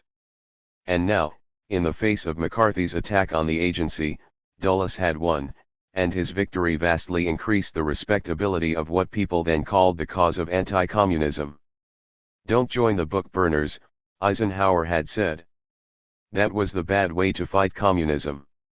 The good way was the CIA. ___________. 14. Music and truth. Ma non troppo. It occurs to me that the apparatus for the creation and maintenance of celebrities is vastly in excess of material fit to be celebrated. Philip Larkin. In contrast to the American Committee, whose failure to take a coherent stand on a single major issue accelerated its imminent demise, the Congress in Europe had, by the mid-1950s, clearly staked out its territory. Under Jocelson's firm hand, it had established a reputation as a serious alliance of intellectuals committed to demonstrating the fallibility of the Soviet mythos, and the superiority of Western democracy as a framework for cultural and philosophical inquiry. Whilst the composition of its inner circle or apparat remained unchanged, the Congress could now boast a membership studded with the names of eminent intellectuals and artists. Julian Huxley, Mircea Eliade, André Malraux, Guido Piovine, Herbert Read, Alan Tate, Lionel Trilling, Robert Penn Warren, W.H. Auden, Thornton Wilder, Jayaprakash Narayan. These and many other luminaries grace the pages of Encounter, Proofs, and the raft of other magazines created by or affiliated to the Congress. Directed at Latin American intellectuals was Cuadernos. Launched in 1953 from Paris under the editorship of novelist and playwright Julian Gorkin. In Vienna, the Congress launched Forum magazine in early 1954 as a monthly edited by novelist and critic Friedrich Thorberg. Freddie the Tord, as he was nicknamed, was an extraordinary character who repelled and attracted people in equal measure. Kessler wrote admiringly that he was the last Mohican of the Danube, of an old Vienna which perhaps existed only in our fantasy. Others found him arrogant and intolerant. The communists attacked him as an American agent, slanderer, and informer, and dismissed the anti-neutralist tone of his magazine as an American conspiracy. Forum developed the usual Congress themes, and Thorberg enjoyed a good working relationship with the Paris Secretariat. But Jos Elson sometimes had to discipline him, as on one occasion in 1957 when Forum reprinted an article from the right-wing National Review. This, said Jos Elson, was beneath the dignity of a Congress journal. It will not happen again, a chastened Thorberg replied. Science and Freedom was launched in autumn 1953 after a Congress conference of the same name. Held in Hamburg in July 1953, the conference had attracted grants of $10,000 from the Rockefeller Foundation and $35,000 from the Farfield Foundation. The eponymous journal was edited by Michael Polanyi, who was appointed to the executive committee in the same year. In drawing attention to racial segregation in America, as well as apartheid in South Africa, Polanyi's journal spoke about issues on which the Congress was, on the whole, muted. It also recognized détente long before most people knew the meaning of the word, encouraging intellectual exchanges with the Soviet bloc and a softening of the West's Cold War stance. But as a biannual bulletin with a tiny readership, its voice was never more than a reed in the strong gusts of Cold War polemics. Soviet Survey started in 1955 as a monthly newsletter edited by the historian Walter Laqueur, who was also the Congress's official representative in Israel. Described by Jos Elson as one of the best international experts on the Soviet Union, Laqueur wrote extensively on the Russian affairs under the pen name Mark Alexander. Under him, Soviet Survey produced investigations of intellectual, artistic, and political life in the Eastern Bloc which offered an insight unique amongst Western publications. Whilst claims that it crackled with excitement may be overstated, it certainly earned a wide and dedicated readership. Bizarrely, even some communist journals felt they could usefully borrow material from Soviet Survey, causing Jos Elson to write anxiously to Laqueur that we don't want pro-Soviet publication to sugarcoat their propaganda with some of our material. In April 1956, the first issue of Tempo Presente appeared in Italy. Edited by Ignazio Silone and Nicola Chiaramonti, it was the first serious challenge to Nuovi Argomenti, a journal founded in 1954 by Alberto Moravia which closely resembled Sartre's Les Temps Modernes. Tempo Presente took the resemblance one step further, its title a deliberate echo of Sartre's. Cynics would later argue that this amounted to intellectual theft and illustrated claims that one major CIA strategy was to create or support parallel organizations which provided an alternative to radicalism over which they had no control. Certainly, Tempo Presente opened its pages to many defectors from the Italian Communist Party in the late 1950s, including the writers Italo Calvino, Vasco Pratolini, and Libero de Libero. Its pages were also open to dissident writers from the Eastern Bloc who, together with the regular stable of Congress contributors, kept up a sustained attack on the vagaries of communist totalitarianism. The Congress also established a presence further afield, projecting its voice into areas which were considered susceptible to communism or neutralism. It had a magazine in Australia, Quadrant, which aimed to reduce the influence of that large core of Australian intellectuals who were drawn to an alarming extent to the magnetic field of communism. Its editor, Catholic poet James Macaulay, believed that men's minds will be won only when anti-communist positions can radiate a counter-attraction, and under him, Quadrant became a lively focus for the Australian non-communist left.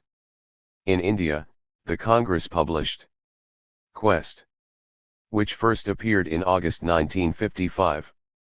Culturally limited by being in English, the language of administration and not literature, it was attacked by Indian communists for insidious American propaganda, but like Cuadernos in Latin America, at least it gave the Congress a foothold in difficult terrain. It probably didn't deserve John Kenneth Galbraith's sneer that it broke new ground in ponderous, unfocused illiteracy. Certainly, Prime Minister Nehru didn't like it, as he always distrusted the Congress as an American front. In Japan, there was GU, one of the most heavily subsidized of all the Congress magazines. Its attempts to moderate anti-American opinion among Japanese intellectuals were initially too watery, and in 1960 the Congress decided to break entirely with the publisher and relaunch with a team under direct control of the Paris office. Japan, it was deemed, was far too tricky ideologically to leave the magazine in even semi-independent hands. By the mid to late 1960s, the Congress had extended its publications program to include other areas of strategic interest, Africa, the Arab world, and China. The real mystery is how those magazines worked, said one CIA agent. All those intellectuals wouldn't go to a cocktail party together, but they were all in. Proves. Tempo present. Encounter. You just couldn't have done it in America. Harper's couldn't do it, the New Yorker couldn't do it. They couldn't get Isaiah Berlin and Nancy Mitford and all the others. Even Irving Kristol couldn't do it when he came back from London. I suppose the answer is, Michael Jos Elson. Well, that was half the answer. There was Michael Jos Elson, and there was Melvin Lasky. Diana Jos Elson explained the relationship. Michael was publisher and editor-in-chief. Lasky was vice president and, to a certain extent, Michael's mouthpiece. Michael tried to arrange periodic meetings between the various editors, and Lasky was understood to be the main guy if Michael wasn't there. They were in close contact and saw things similarly. Melvin Lasky later claimed that Jos Elson had initially wanted him to be Spender's co-editor at Encounter, but that he, Lasky, did not want to leave Berlin, so he recommended Irving Kristol instead. It seems more probable that the reason Lasky did not find himself at the helm of the Congress's flagship magazine was the same as that given by Wisner in 1950 when he ordered Lasky to be removed from the organizing body of the Congress in Berlin. He was too closely connected to the American government. By 1953, Lasky could argue that this was no longer the case. His magazine, Der Monat, was now sponsored by the Ford Foundation, which had recently given him a further grant of $275,000 to publish books under Der Monat's auspices. But there remained a haze of suspicion around Lasky which was hard to dispel. Jos Elson did his best, receiving Der Monat into the fold of Congress magazines at the end of 1953, when the initial Ford Foundation grant expired. In this way, Jos Elson was able to legitimize Lasky's relationship with the Congress. As the editor of one of its magazines, Lasky now found himself officially at the center of its policy-making apparat. As a member of the TRI magazine editorial committee set up to coordinate editorial policy for Encounter, Der Monat, and Proofs, Lasky was now part of a small team which decided how the Congress's themes were articulated. Meeting regularly in Paris and joined by Jos Elson, Nabokov, and Arujamont, this committee analyzed the performance of the magazines and agreed on subjects for discussion in forthcoming issues. Lasky argued consistently for a deeper commitment to stateside themes, and increased emphasis on Soviet affairs. Another favorite, bête noire, and consistently the target of a kind of insensate hatred in Congress magazines was Jean-Paul Sartre, whose break with Maurice Merleau-Ponty in 1955 should, said Lasky, be signaled in Congress magazines under the heading Sartre est mort. Sartre was repeatedly dismissed in the pages of Encounter and Proofs as a lackey of communism, a miserable time server whose political and creative writings perpetuated the communist delusion and rejoiced in violence. The extent of Lasky's influence on the three magazines is revealed in a report dated April 1956. Some notes on Proofs, Encounter, and Der Monat, in which he summarized their achievements and set forth his agenda for their future. The magazines had established themselves, he wrote, as part of the community, a piece of the environment, with their own institutional weight. They have become symbols in the cultural life of two ancient nations of free, humane, and democratic international exchange. But he cautioned his fellow editors against insisting, in the matter of American material, that the USA be constantly projected positively, that all the European anti-American stereotypes be made short shrift of. Although he conceded that some anti-American slips which had appeared in the magazines were regrettable and to be avoided in the future, Lasky argued against straining the quality of transatlantic understanding. Let's not always be forcing the matter. We, not unlike everybody else, have too many problems consistently to come out with a positive word of cheer for the Stars and Stripes forever. Let European writers grumble. Let's grumble a bit ourselves. In effect, Lasky was conceding that critics of the Congress magazines who complained of a pro-American bias were basically right. Encounter, in particular, must now address the charge that it was a Trojan horse for American interests, that it had a peculiar blind spot. It hardly ever contained any critical articles about the U.S., as if this was forbidden territory. In the early years, certainly. Encounter went to great lengths to erode any antipathy towards America and its institutions. Anti-Americanism was variously characterized as a psychological necessity to many Europeans, a device which enabled them to indulge simultaneously in self-hatred and self-righteousness, or as a way of heightening the gratification which British intellectuals derive from their national self-contemplation, or as a mechanical reflex of modern liberalism, epitomized by the New Statesman and Nation, with its pernicious anemia, stereotype reactions, and moral smugness. Lasky's recommendations only partially succeeded. Although Al Alvarez, writing in 1961, noticed a change, the paranoiac throb of genuine propaganda is rarely heard in Encounter. These days others remained unconvinced, sharing Connor Cruise O'Brien's view that Encounter's first loyalty is to America. Back at CIA headquarters in Washington, Encounter was regarded proudly as a flagship, a congenial vehicle for advancing the notion of a cultural community linked, and not separated, by the Atlantic. It even became a kind of calling card for CIA agents.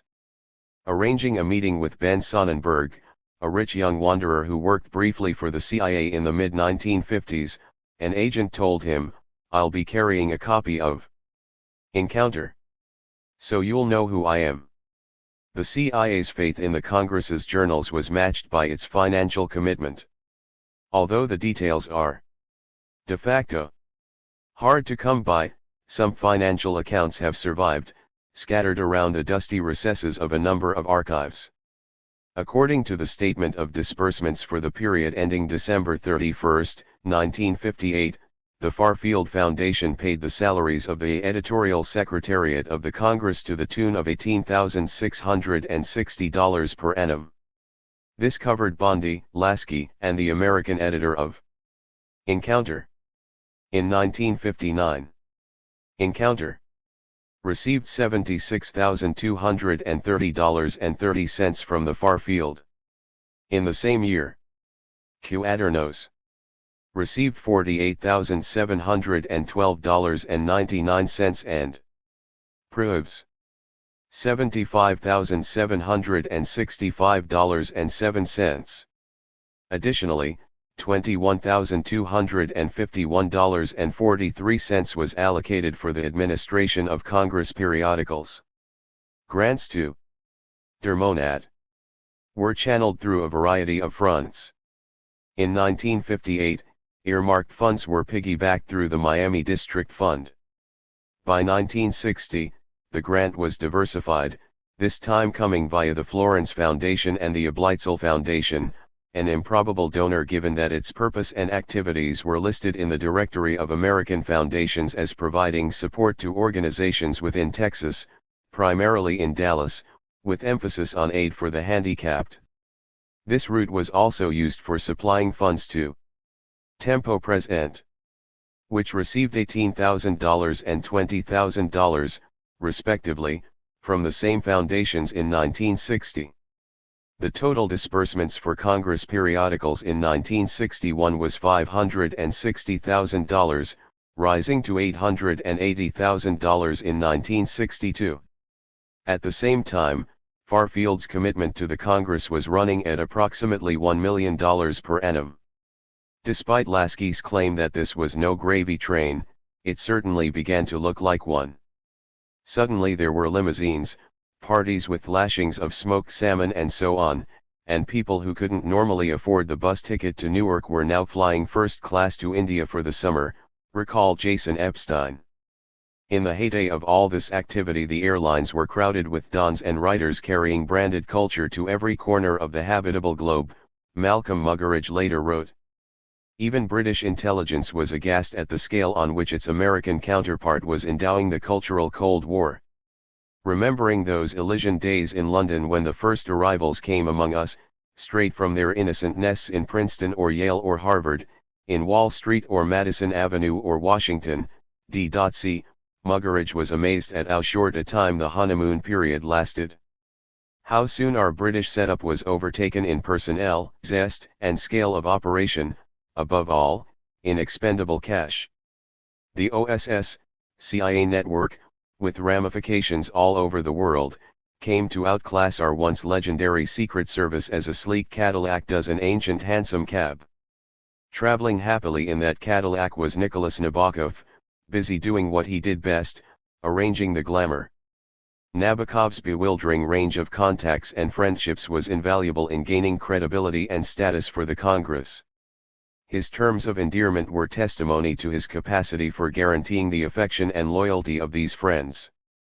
Schlesinger was addressed as Arturo, Isaiah Berlin as Carissimo, Dear Doctor, and Uncle, Natasha Spender as Sweetie Pie and Stephen as Malai Istava, George Weidenfeld as Dear Little Königskind, Edward Weeks, editor of Atlantic Monthly.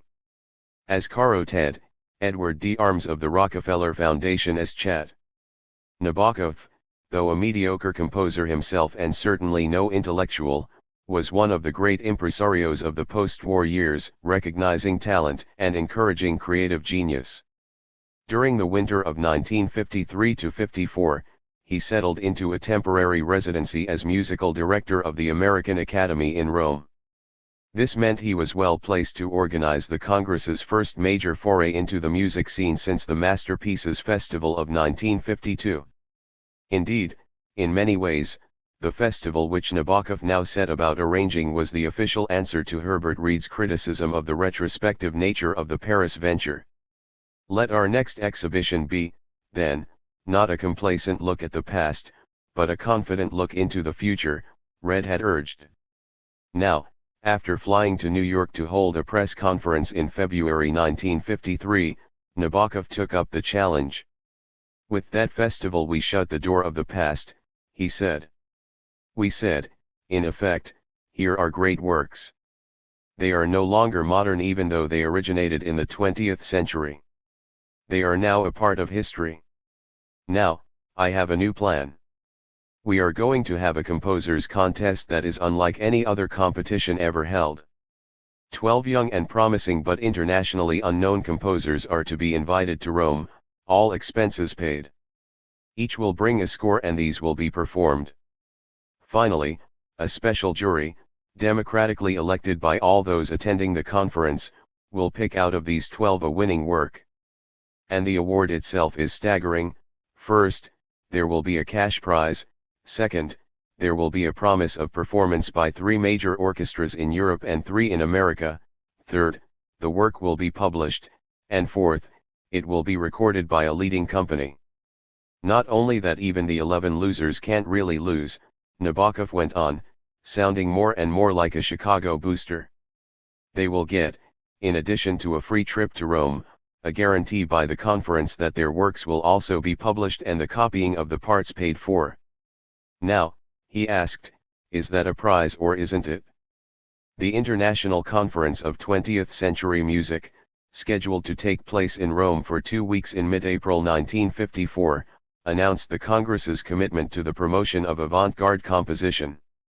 It was to place the Congress firmly on the map as part of the vanguard in musical experiment.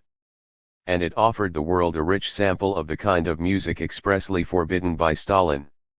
The Italian government was meant to deposit 2.5 million lire into Nabokov's American Express account in Rome by way of a subsidy for this event, but the money never arrived. No matter, there was money enough pouring in from the Farfield Foundation, a portion of which was used to endow the competition with prizes totaling 25,000 Swiss francs for the best concerto for violin and orchestra, short symphony, and chamber music for solo voice and instruments. The press release announced that the festival, designed to prove that art thrives on freedom, was the beneficiary of a generous donation from U.S. Gin and Yeast heir Julius Fleischmann. Junkie was also brought in once again to negotiate with the Boston Symphony Orchestra, which agreed to give the winning composition its first American performance at its subsidiary Tanglewood. As was his custom, Nabokov sent the first invitation to his old friend Igor Stravinsky, offering to pay expenses up to $5,000 for the maestro and his wife, plus their secretary, to attend the festival in Rome. In addition, Stravinsky agreed to head up the music advisory board for the festival, alongside Samuel Barber, Boris Blocher, Benjamin Britten, Carlos Chavez, Luigi Dall'Apicola, Arthur Honegger, Francesco Malipiero, Frank Martin, Darius Milhaud, and Virgil Thomson. Charles Munch had proposed that Arturo Toscanini be invited to join the board, but Nabokov objected on the grounds that the name of Toscanini connected with a project concerning contemporary music sounds, to say the least, anachronistic. The good maestro has been a consistent and determined enemy of contemporary music, and has at many occasions attacked its main protagonists. In early 1954, the Congress set up a festival office in the noble surroundings of the Palazzo Pecci, courtesy of Count Pecci Blunt, a close friend of Nabokov's and, despite his sumptuous title, an American citizen. Treasurer Pierre Bellomy organized a credit line with the Congress's Chase National Bank account at Basel, through which CIA money was funneled. Pecci Blunt made a personal contribution of $1,300 to the festival's slush fund. A further $10,000 was channeled through Denis de Rougemont's Centre Européen de la Culture, which in turn was receiving money from the Farfield Foundation. De Rougemont's outfit was given top billing on the program. Arrangements were also secured for the travel of Lentine Price, and round-trip tickets were dispatched to Aaron Copland, Michael Tippett, Joseph Fuchs, and Ben Weber. By March 1954, Nabokov was ready to announce the lineup for the festival. With a heavy concentration on atonal, dodecaphonic composition, The aesthetic direction of the event pointed very much to the progressive avant-garde of Alban Berg, Elliot Carter, Luigi Dall'Apicola, and Luigi Nono. Amongst the new composers were Peter Racine Fricker, Lou Harrison, and Mario Perigallo, whose work was influenced in varying degrees by 12-tone composition. They were, on the whole, well received. Musical America noted that most of the composers and critics making up the advisory and executive committees responsible for the concerts have not been known in the past for the friendliness to dodecaphonic principles or proponents. For this reason, the programs they offered were not only surprising, but encouraging as well. A recent convert to 12-tone music was Stravinsky, whose presence in Rome signaled a major moment in the convergence of modernist tributaries in the serialist orthodoxy.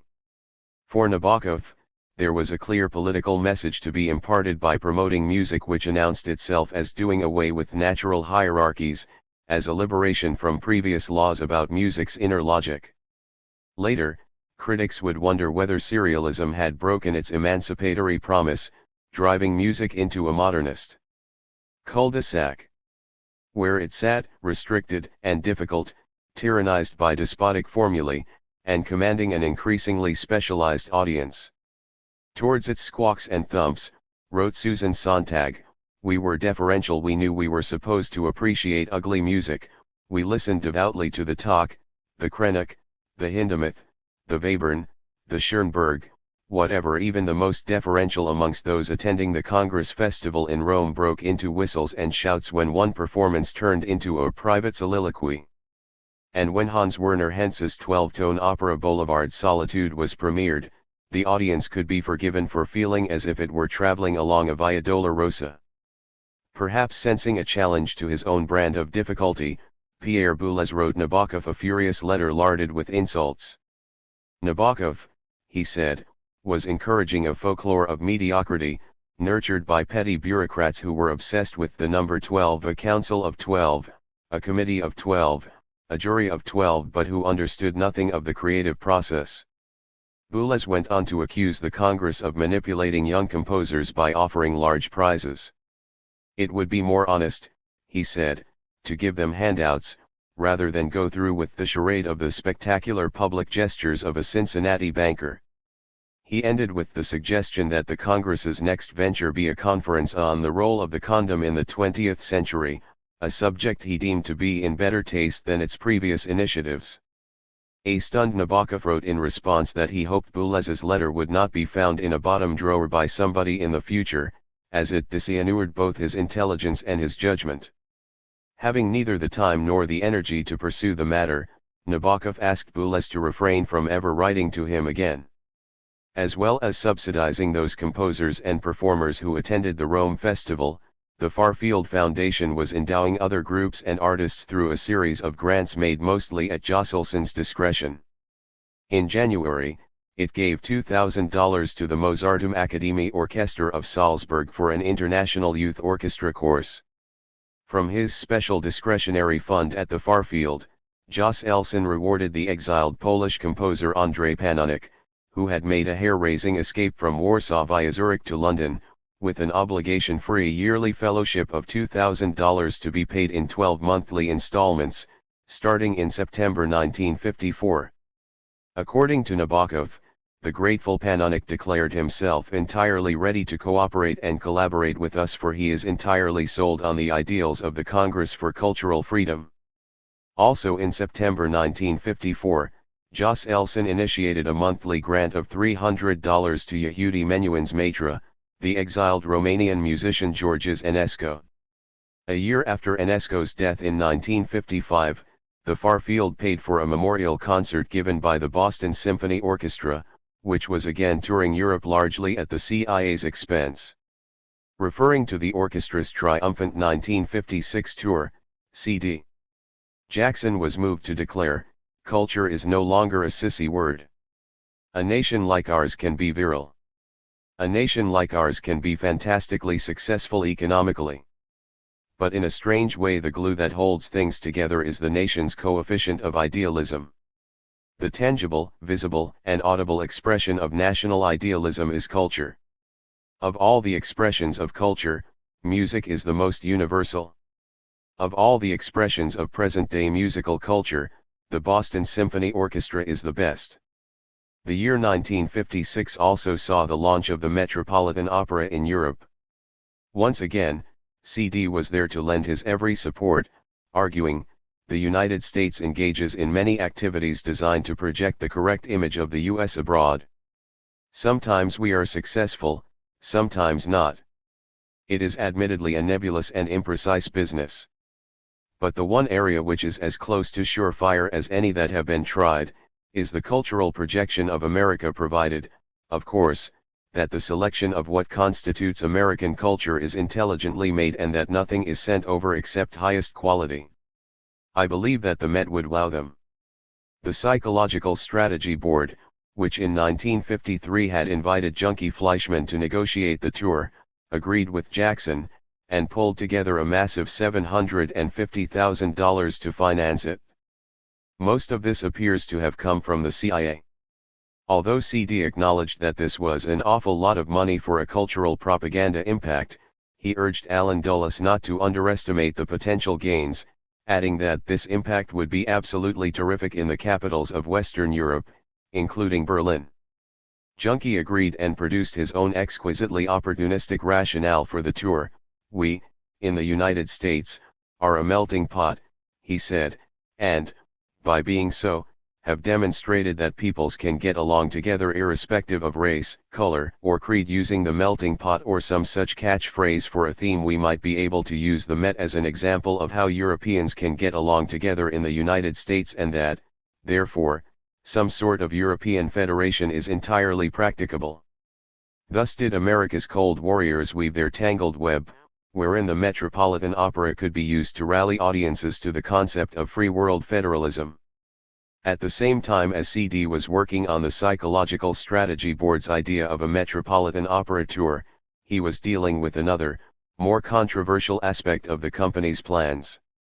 In March 1953, he had learned that Rudolf Bing, the Met's general manager, wanted to engage Wilhelm Furtwängler as guest conductor for the 1953-54 season. Asked whether he thought the State Department might object to this appointment, CD was able to report that there would be no departmental eyebrow-raising on the subject of Mr. Furtwängler. He did warn that there may be a public relations problem from the Met standpoint, but concluded with the following words of encouragement: "My 5 cents worth is that by the time he will be getting over here, no one would care if he had been the Beast of Belsen." Though they were to express it more delicately, the American Committee for Cultural Freedom apparently felt much the same way. When, in February 1955, the Jewish group Baader protested against the appearance of Herbert von Karajan at a New York performance given by the Berlin Philharmonic music lovers, "Do not attend tonight's bloody concert." The committee lobbied the American Federation of Musicians to oppose such protests. In a cable signed by James T. Farrell, on behalf of 300 leaders of the American cultural community, the committee denounced Baader's protest as an encroachment on cultural freedom. Interestingly, at no point did the committee take issue with Baader's allegation that von Karajan had been a member of the Nazi Party. On the contrary, it conceded this was a deplorable fact. But the charge was not relevant to the non-political nature of the orchestra's appearance here, and ignored the fact that the Berlin Philharmonic has rendered signal service to the cause of free culture in Europe and symbolizes the courageous resistance of the people of Berlin to communist totalitarianism, which surrounds their isolated outpost. The cable concluded with the suggestion that a portion of the profits from the orchestra's tour be donated to victims of the Nazis. The American committee was apparently unaware of how far it was straying from its 1953 Statement of Principles, in which it declared itself to be vitally concerned with political issues as these affect the conditions of cultural freedom and cultural creativity. It is consequently intractably opposed to totalitarianism of whatever kind, for totalitarianism is the very negation of these conditions. This same statement had deplored the plain and shameful fact that, even today, communists and communist sympathizers are conceded a measure of respectability in intellectual and cultural circles which would never have been accorded to a Nazi or neo-fascist. That the American Committee could be so blind to the contradictory and morally inconsistent nature of its attitude to individuals like von Karajan or Furtwängler seems astonishing. 3 months later, George Kennan, one of the architects of the strategy of harnessing culture to the political imperatives of the Cold War, was to demonstrate that he too was vulnerable to the same confusion. Addressing the International Council of the Museum of Modern Art on May 12, 1955, Kennan deplored the fact that, in recent years, there has grown up among us a most reprehensible habit, a totalitarian habit in fact, of judging the suitability of cultural contributions by whatever political coloration we conceive their creators to have acquired. I know of nothing sillier than this. A painting is not more or less valuable because the artist once belonged to this or that party or contributed to this or that group. The value of a symphony concert seems to me to be quite unaffected by the nature of the political regime under which the conductor may once have plied his trade. After all, cultural events are not political livestock exhibits in which we put forward human figures to be admired for the purity of their ideological features. America's cultural cold warriors found themselves caught in a dangerous paradox, where the bogeyman of Nazism was raised. They campaigned vigorously for the separation of art and politics, but where dealing with communism, they were unwilling to make such a distinction. This egregious illogicality had first surfaced back in the late 1940s, during the denazification of Germany. Then, whilst Furtwängler had been rewarded with high-profile concerts alongside Yehudi Menuhin, Bertolt Brecht was ridiculed by Melvin Lasky in Der Monat. The whole premise of the Cultural Cold War, of the Congress for Cultural Freedom, was that writers and artists had to engage themselves in the ideological struggle. You're talking about the leading writers, the leading musicians, and painters, whoever was willing to associate with the idea of fighting for what Camus called literature. Engage. Someone who was committed not just to writing but to writing as an expression of a system of values. And we were for that, and we supported it, explained the CIA's Lee Williams. That America's cultural cold warriors could so easily disengage when it suited them to do so is disturbing. No such tolerance was accorded to the fellow travelers and neutralists whom the American Committee was bent on exposing. Nobody could seriously argue, at least by the mid-1950s, that communism could plausibly be considered the central and overriding enemy of cultural freedom within the United States. But professional anti-communists, like all professionals, wanted to protect and even expand their market. A rough count of organized anti-communist lobbies and pressure groups in America during the 1950s, a time generally acknowledged to mark the fifth column's lowest point, suggests unparalleled proliferation. There being no real communist threat in America to fight, anti-communists were in reality, to recycle Churchill's phrase, chained to a dead body. Slowly and gradually one's colleagues will get around to one, James T. Farrell had accurately predicted in 1942. I trust my colleagues to do this. I have great confidence in their developing capacities to become my policeman, and the guardian of my soul. My faith in their potentialities to be shameful is invincible. You cannot shake that dogma of my faith. All these little guardian angels of the soul of America. By now, the hardline element of the committee had earned it a dubious reputation as a truth squad.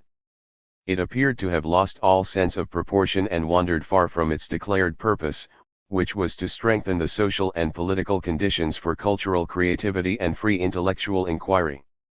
Schlesinger wrote of a feeling of disgust at the elements of vindictiveness in the harrying of fellow travelers, as if we were refighting in the 50s the old, dead battles of the 30s and the 40s. We now have better things to do than to pay off old scores.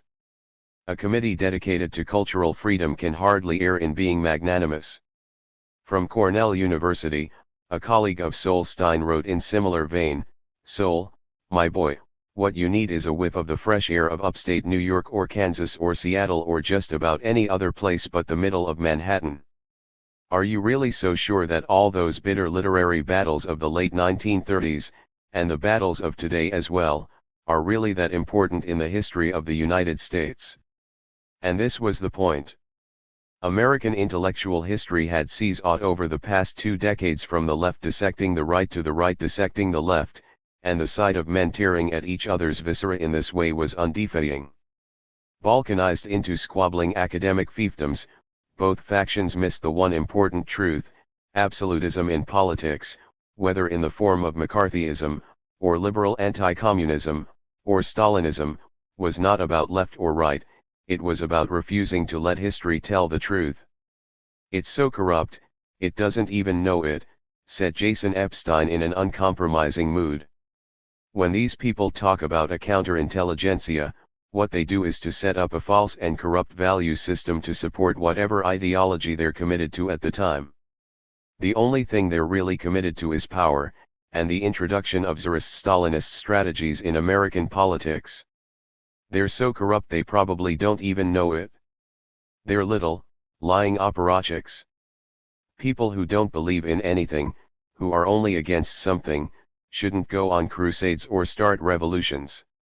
Commenting on the contrapuntal relationship with communism of many intellectual Cold Warriors, George Urban, a director of Radio Free Europe, concluded that this responded to a compulsion to argue, fence, and fight, almost regardless of the objectives. Their protestations were too intense, their cynicism too stark, and their analyses too reflective of the world they thought they had left behind. They marched in negative step, but in step all the same. Jos Elson, who at this time was recovering from an operation which left him stranded though clearly not inactive in a deck chair, wrote to Sidney Hook that he was more convinced than ever that a natural death of the present would be the best thing to happen for everyone concerned. This group is incompatible to do anything in any field except in the field of petty quarrels. One way of ensuring the committee's demise was to withdraw its subsidies, and in October 1954 Jos Elson did just that. The monthly deposits from the Farfield Foundation to the American Committee had already been stopped in early 1953, and now, with the withdrawal of an annual payment of $4,800 from the Paris office, the group faced imminent financial ruin. Sidney Hook, who had set up the committee in consultation with the CIA, was appalled at the Congress's decision to cut its financial ties. Ignoring Jos Elson's determination to see the committee extinguish itself, he went directly to Allen Dulles to plead for more money. Solstein was fully briefed on this development, as was Norman Thomas, the former socialist candidate for U.S. president, who now occupied an executive position in the American Committee. Furthermore, both men were separately lobbying the intelligence community through our friend Dr. Lilly, a psychological strategy board officer and CIA consultant. Knowing that Norman Thomas was a close friend and neighbor of Allen Dulles, Stein further suggested that Thomas telephone Dulles, to remind of his interest in our work and suggest that speed is essential in coming to our assistance. Thomas replied that he thought it would do harm rather than good to call Allen Dulles without some more immediate excuse, but said that, on the fair chance that Dulles may be up in the country this weekend, I will try to get in touch with him on Sunday. This was April 1955. By May, the committee's coffers were swollen with a grant of $4,000 from the CIA's Asia Foundation and $10,000 from the Farfield Foundation. Jos Elson had been overruled. Arthur Schlesinger now wrote plaintively to Cord Meyer to extend his complaints about certain members of the executive committee, who, bolstered by the CIA's renewed largesse, were once again experiencing an inflation of their own importance. Meyer explained by return that he certainly don't plan on any continuing large-scale assistance, and the single grant recently made was provided as the result of an urgent request directly from Sidney Hook and indirectly from Norman Thomas. Our hope is that the breathing space provided by this assistance can be used by those gentlemen, yourself, and the other sensible ones to reconstitute the executive committee and draft an intelligent program. If this reconstitution of the leadership proves impossible, we then, I think, will have to face the necessity of allowing the committee to die a natural death, although I think this course would result in unhappy repercussions abroad.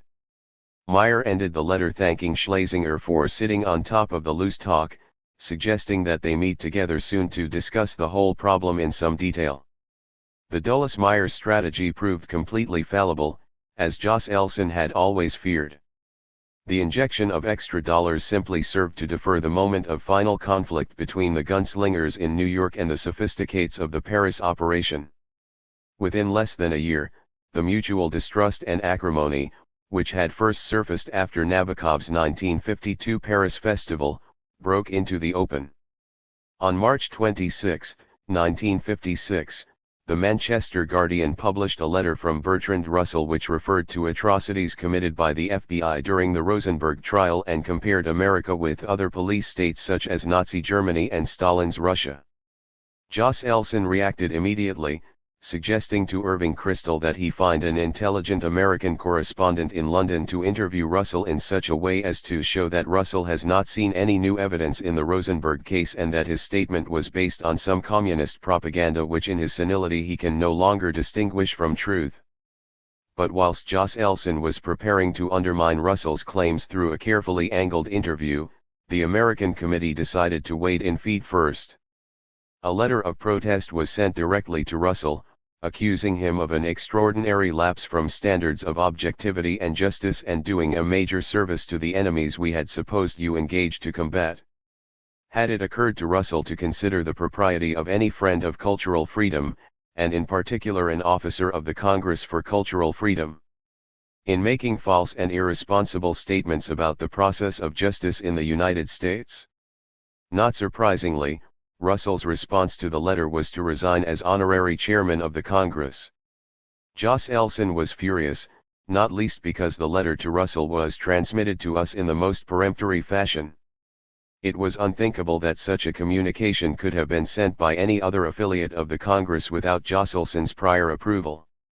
After calling an emergency quorum of the Executive Committee in Paris, Joss Elson forwarded its official censure of the American outfit for its failure to consult with us when taking actions, within the body of the Congress, which can have serious international consequences. It was too late to retrieve Russell, whose fourth resignation from the Congress really was his last.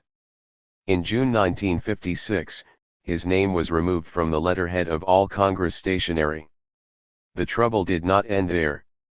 2 months later, the resignation of James T. Farrell as national chairman of the American Committee was splattered across the headlines. Farrell was a complex man.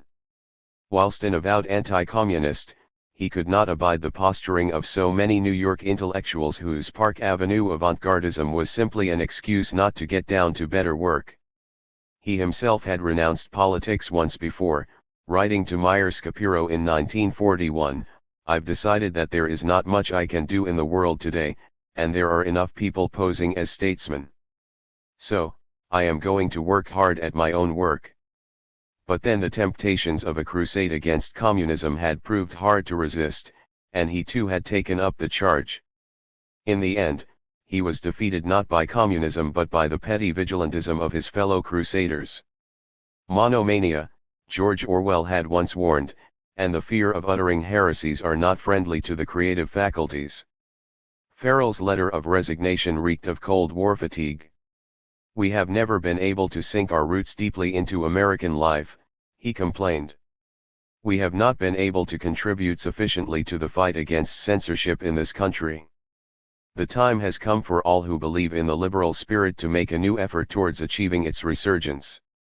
We are constantly standing on the edge of becoming a political committee with views on foreign policy and many other issues. In doing that, we are in danger of mixing politics and culture." He also stressed his personal reason for resigning, which was a thinly veiled warning to other writers on the American Committee: "If I want to write better, I must give more time to it and to study." This might have been the end of it but for the fact Farrell chose to announce his resignation first to the New York Times. He called the paper late on Monday night, August 27, 1956, apparently much disinhibited by drink. He cavilled at the American Committee's failure to cohere as a mass organization, its failure to do anything about censorship in the United States, its lack of concern with American civil liberties, and its weaseling on the McCarthy issue. Diana Trilling was elected by the board of directors to accept Farrell's resignation, which she did in a letter ringing with icy contempt.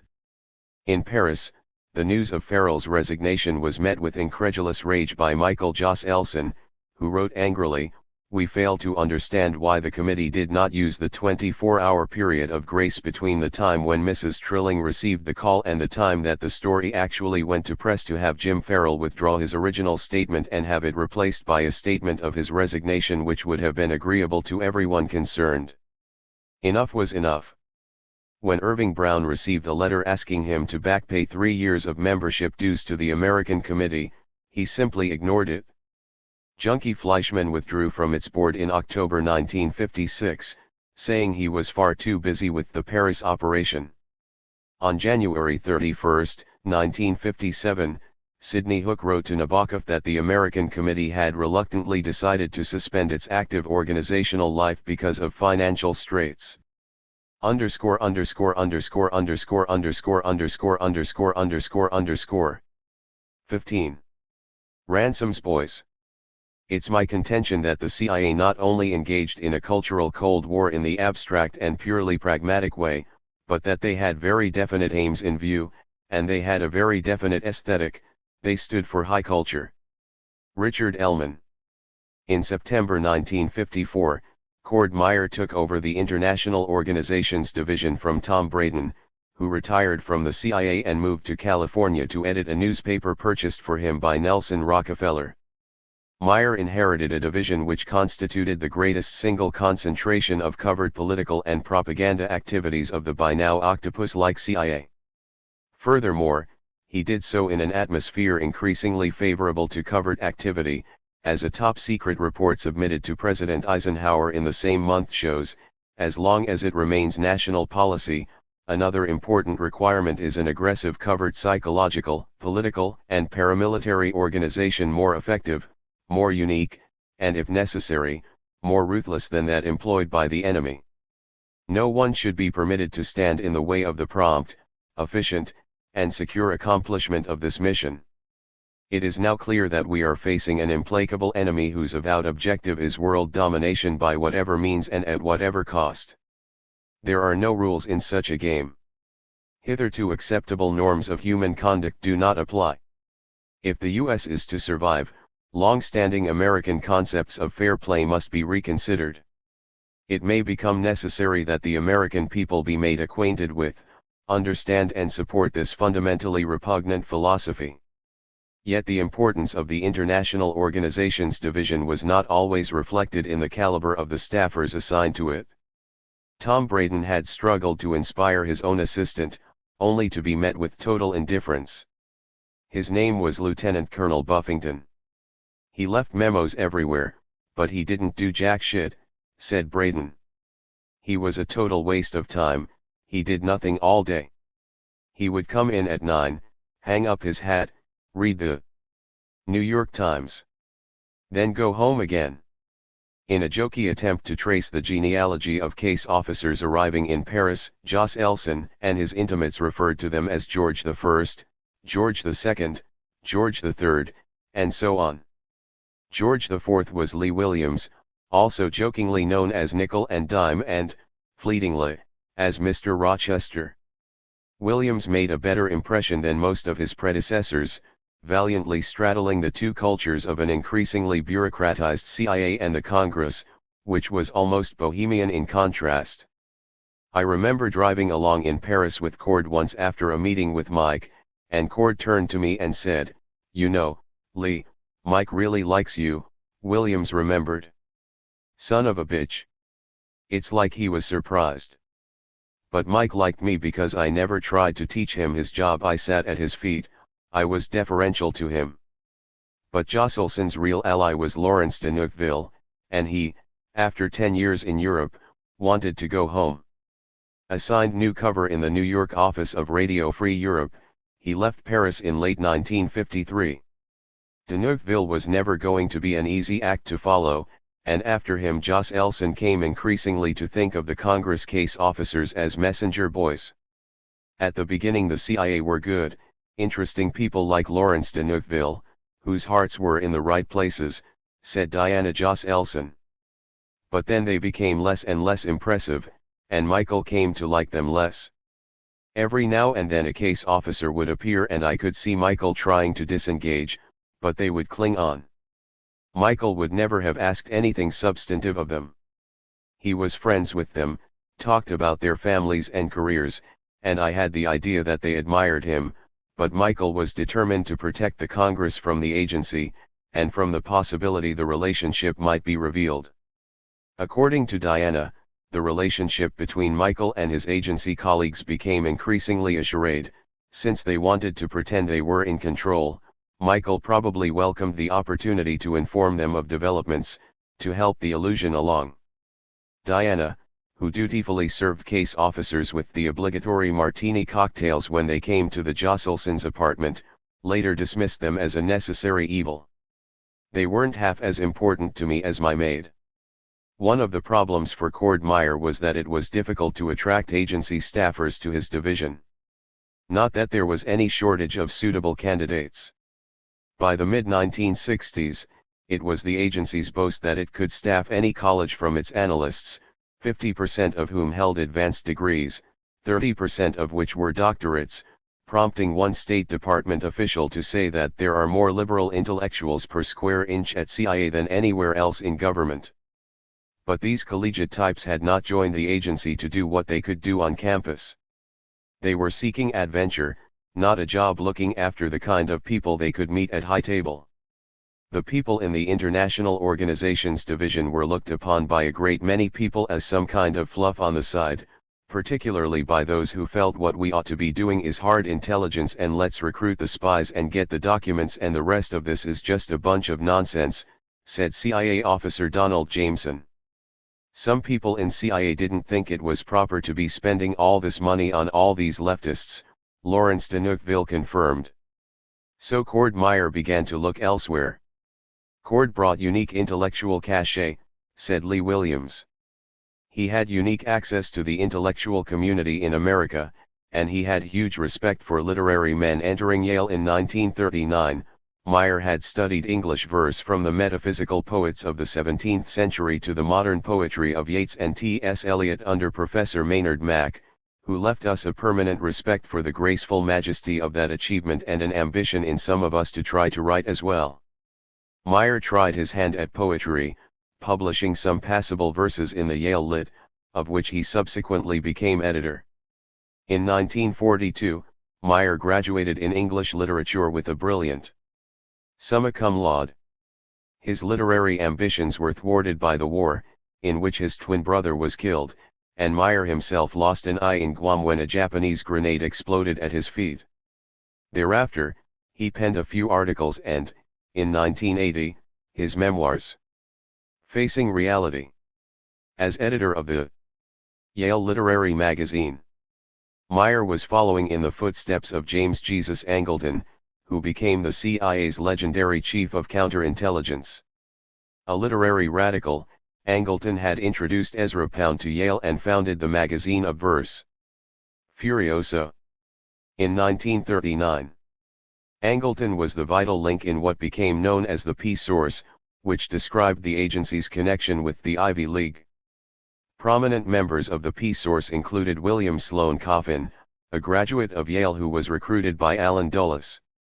Recalling his decision to join the agency, Coffin later said, "Stalin made Hitler look like a Boy Scout. I was very strongly anti-Soviet.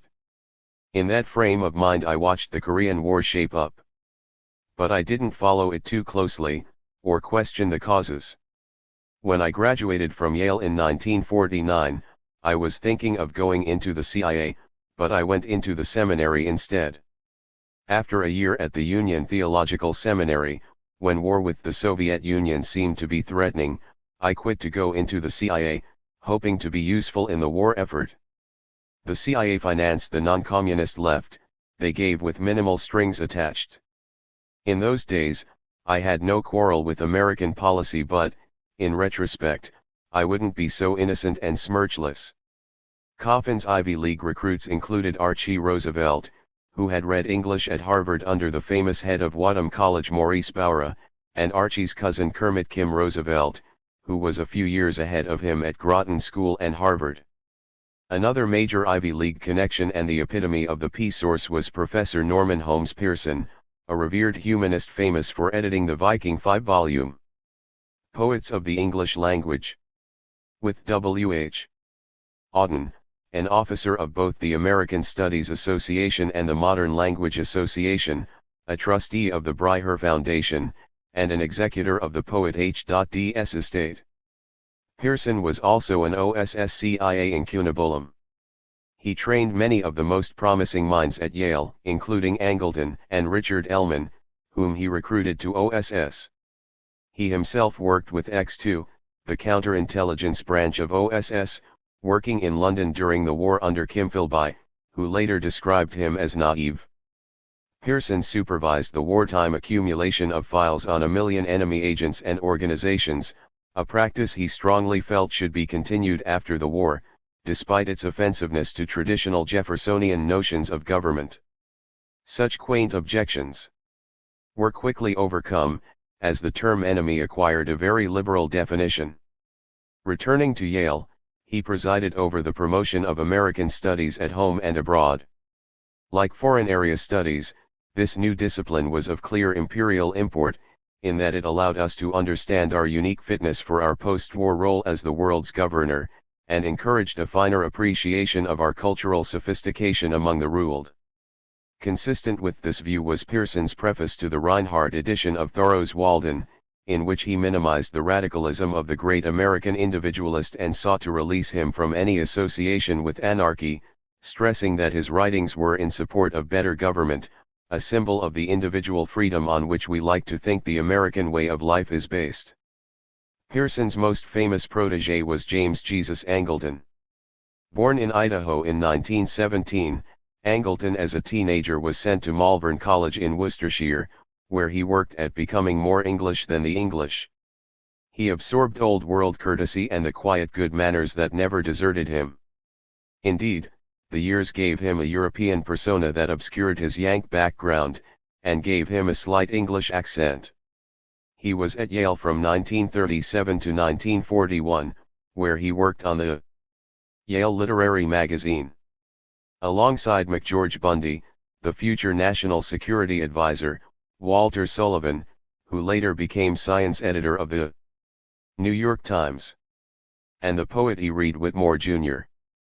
In 1938, Angleton met Ezra Pound in Rapallo, and they became firm friends, Pound later describing him as one of the most important hopes of literary magazines in the U.S. When Angleton wrote his will in 1949, he left a bottle of good spirits to Ezra Pound, E. Cummings, and other poet friends from Furioso, and concluded with the following credo: "I can say this now, that I do believe in the Spirit of Christ and the life everlasting, and in this turbulent social system which struggles sometimes blindly to preserve the right to freedom and expression of the Spirit. In the name of Jesus Christ I leave you." Despite these sentiments, Reed Whitmore remembered that Angleton was embarrassed by his middle name because it suggested he was not an upper-class Englishman, which was then the image he was trying to project. An old hand at conspiracy from OSS, Angleton carried his talents to the CIA, where he developed a seemingly limitless capacity for Byzantine intrigue. His first major success was the orchestration of America's covert campaign to secure victory for the Christian Democrats in the 1948 Italian elections. This campaign, closely watched and supported by George Kennan and Allen Dulles, was America's first successful act of political Cold Warfare.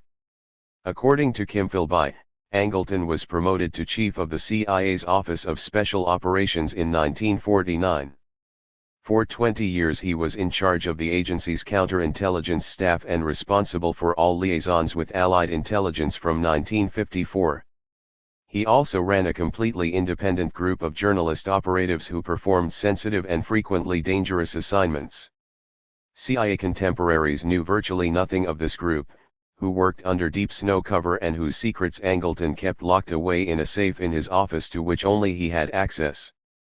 An accomplished grower of wild orchids, a world-class fly fisherman, a published photographer, a skillful worker in gemstones and leather, a fan of Italian opera, Paul Newman, Robert Redford, Marlon Brando, Peter Sellers, Shirley MacLaine, cricket matches, and European soccer, Angleton was an extraordinary, eclectic figure. Claire Booth Luce once told him, "There's no doubt you are easily the most interesting and fascinating figure the intelligence world has produced, and a living legend." Standing 6 feet tall, always dressed in dark clothes, Angleton, said one admirer, had the look of a Byron, very lean and starved about the jaws. He was the very image of the poet spy, the inspiration for many romantic myths about the CIA as an extension of the American liberal literary tradition. Cord Meyer's own extensive network of P-source contacts now drew him to Kenyon College, where his favorite poets Allen Tate and John Crowe Ransom taught. It was here, in 1938, that Ransom had founded the K. Ian Review, a magazine which shaped the literary sensibility of a generation, its prestige securing a high place on the cultural Dow Jones for the lazy backwater town of Gambier. Here, also in 1938, a pool of talent had been residing at Douglas House, a Carpenter Gothic building in the center of campus, earmarked as the ideal isolation block for John Crowe Ransom's studious, eccentric poet protégés. Known as Ransom's Boys, this group included Roby Macaulay, Randall Jarrell, John Thompson, David McDowell, Peter Taylor, and the more senior Robert Lowell, a faculty member. As a student at Olivet College, Michigan, in 1937 Roby Macaulay had listened to lectures by Catherine Ann Porter and Allen Tate, and observed Ford Madoxford wandering around the campus like a pensioned veteran of forgotten wars. During the war, Macaulay served for 4 years with G2, the U.S. Army Counterintelligence Corps, working as a special agent hunting down Nazis. He later fictionalized the experience in a collection of short stories, The End of Pity, which won him the Furioso Fiction Prize. After taking a postgraduate degree at the University of Iowa, he returned to Kenyon College to join John Crowe Ransom as an assistant on the Kenyon Review. In August 1953, Ransom told a colleague that he had high hopes of making a fellow out of Roby if he doesn't take a job with Central Intelligence, as I've heard he's going to. Cord Meyer had personally offered Macaulay a job in the International Organizations Division. After considering the offer over the summer, Macaulay accepted. Cord recruited him to be a case officer to work with Joss Elson because I guess he thought he could speak the right language, said Lee Williams. Meyer scooped his second Ransom's boy when he recruited John Jack Thompson, who in 1956 became executive director of the Farfield Foundation, a job he held, under contract to the CIA, for over a decade. After Kenyon, Thompson had authored a number of scholarly articles and commanded quite a degree of influence amongst the New York literati. He got picked up by John Crowe Ransom and the Fugitive Group, then later by Lionel and Diana Trilling in New York, where Thompson was teaching English at Columbia University, remembered his close friend Jason Epstein. The Trillings, who were fantastic snobs, were obsessed with Thompson and his wife. So Trilling suggested Jack as director of the Farfield Foundation, probably because he hoped to get money from it for the American Committee for Cultural Freedom. At the time, it all seemed like a good idea to Thompson. The KGB was spending millions, he said, but we had our friends, too. We knew who was deserving, and who was not, we knew what the best stuff was, and we were trying to avoid the standard democratic crap of seeing that funds went to one Jew, one black, one woman, one Southerner. We wanted to reach our friends, and help them, the people who agreed with us, and were trying to do good things. Despite Thompson's long collaboration with the CIA, his entry in one edition of the Directory of American Professors, under Politics, reads radical. As well as Thompson and Macaulay, one other member of the Douglas House group would also be played as an asset by Cord Meyer, but to disastrous, if darkly comic, effect. To Ransom he was more than a student, he's more like a son to me. His name was Robert Lowell. From the less prestigious classrooms of a small experimental boys' school in St. Louis, Missouri, Cord Meyer now added the young novelist John Hunt to his list of new recruits. Born in Muskogee, Oklahoma, in 1925, Hunt had attended Lawrenceville School in New Jersey before leaving to enlist in the Marine Corps in 1943. Discharged in 1946 with the rank of second lieutenant, he entered Harvard on a scholarship in the same year. There, he was editor of Student Progressive, the publication of the Harvard Liberal Union. Graduating in 1948 with a major in English literature and a minor in Greek, Hunt married that autumn and moved to Paris, where he started writing fiction, took classes at the Sorbonne, and found himself enchanted and fascinated by the Hemingway notion of an American in Paris. Following the birth of a daughter in July 1949, he returned to the United States to enter the Writers' Workshop of the University of Iowa, where he also taught in the Classics department.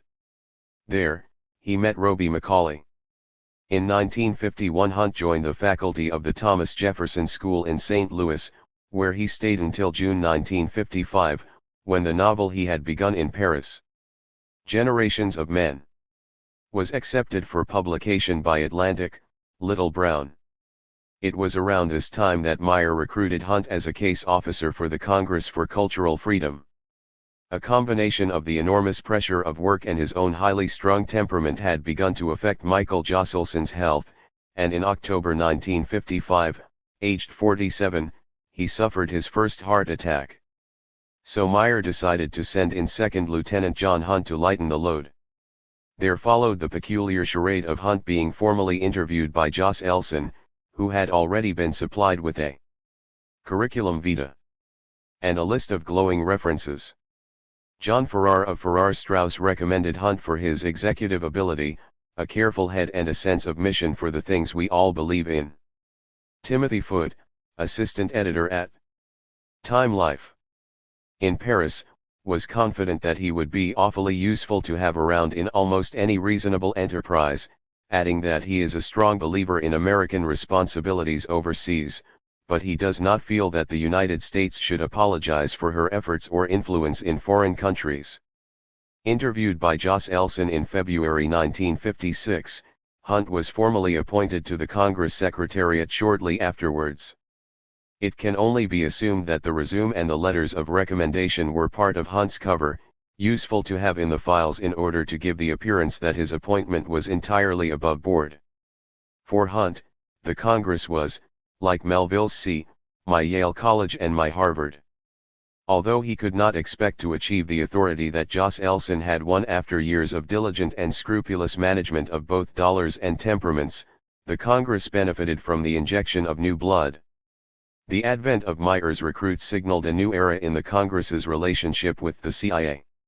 It ended the drought of case officers properly suited to the job, providing Joslson with adjutants who were intellectually compatible with the demands of the Congress. Joslson and Macaulay in particular got on extremely well. They took motoring trips together with their wives, sometimes joined by Hunt and his wife. Photographs show them tanned and relaxed, with Macaulay and Hunt looking the archetypal 1950s Americans, handsomely sporting crew cuts, chino pants, and black-framed sunglasses. Back on the job, they often shared a joke at agency expense. When newly arrived CIA agent Scott Charles revealed that he was taking a different route to the office each day in case he was being followed, Joslson, Macaulay, and Hunt thought this was hysterically funny. Roby Macaulay didn't think like them or act like them. He wasn't cynical or smart-alecky, said Diana Joslson, who had been a friend of Macaulay's since 1941. He only ever got one thing wrong with Michael, which was that he wouldn't respond when Michael asked angrily or explained angrily about some situation. Michael would get more and more angry, and his blood pressure would rise, and he'd repeat himself again, and Roby would just sit there and say nothing. I told him once that he wasn't handling Michael properly, that he should say something and not let Michael get all steamed up like this. Meyer's recruitment drive demonstrated a strengthened commitment to the Congress, but this was proving to be a mixed blessing. The arrival of Warren Manchell in 1954, for example, was resented by Joslson, who felt that the agency's presence within the Congress apparat was becoming disproportionate. Manchell, said Diana Joslson, was sent over by the CIA to report on the Congress. He was planted on Michael, who had to find some kind of cover for him. He was part of a series of shifting relationships outside of the immediate staff, and Michael just had to put up with him. He also had to put up with Scott Charles, who was placed in the Paris office as an auditor. I rather liked him, said Diana. Later, after Michael had died, I edited his guidebook on Geneva. By the mid-1950s, Jocelson's allegiance was primarily to the Congress, whose needs he instinctively ranked higher than those of the CIA. He felt that the Congress needed the agency only for the money. Jocelyn had even tried to free the Congress from its financial dependency on the agency, making his own overtures to the Ford Foundation. As Ford had already supported the Congress to the tune of several $1 million by the mid-1950s, it might reasonably be expected that it would consider assuming the full financial burden. But the agency refused to relinquish its grip on the Congress, and Jocelson's discussions with the Ford Foundation were doomed from the outset. Far from diminishing, the CIA's presence in the cultural life of the period now increased. From New York, Lawrence de Neufville wrote to Jocelyn with ideas for discussion in Encounter, including a piece on the subject of the conscience of the individual versus the requirements of hierarchy, which Jocelyn hastily recommended to Spender and Crystal. They, presumably, were ignorant of the special interest Jocelyn had in the intricacies of such a subject. Other agency men were unable to resist the pull of the pen. Jack Thompson continued to write for scholarly journals like the Hudson Review. And in 1961 he published The Founding of English Meter, a brilliant study of English poetry. Roby Macaulay wrote for the Kenyon Review, the New Republic, the Irish University Review, Partisan Review, and the New York Times Book Review. During his tenure at the CIA, he continued to write fiction, notably The Disguises of Love and The End of Pity and Other Stories. The London firm of Hodder and Stoughton published a book on Afghanistan by Edward S. Hunter, another CIA operative who used the cover of a freelance writer and roamed Central Asia for years. Frederick Prieger, a propagandist for the American military government in post-war Germany, published between 20 and 25 volumes in which the CIA had an interest in either the writing, the publication, or the distribution. Prieger said it either reimbursed him directly for the expenses of publication or guaranteed, usually through a foundation, the purchase of enough copies to make it worthwhile. Books differ from all other propaganda media, wrote a chief of the CIA's covert action staff, primarily because one single book can significantly change the reader's attitude and action to an extent unmatched by the impact of any other single medium. Make books the most important weapon of strategic propaganda. The CIA's clandestine books program was run, according to the same source, with the following aims in mind: get books published or distributed abroad without revealing any U.S. influence, by covertly subsidizing foreign publications or booksellers. Get books published which should not be contaminated by any overt tie-in with the U.S. government, especially if the position of the author is delicate. Get books published for operational reasons, regardless of commercial viability. Initiate and subsidize indigenous national or international organizations for book publishing or distributing purposes. Stimulate the writing of politically significant books by unknown foreign authors, either by directly subsidizing the author, if covert contact is feasible, or indirectly, through literary agents or publishers. The New York Times alleged in 1977 that the CIA had been involved in the publication of at least 1,000 books.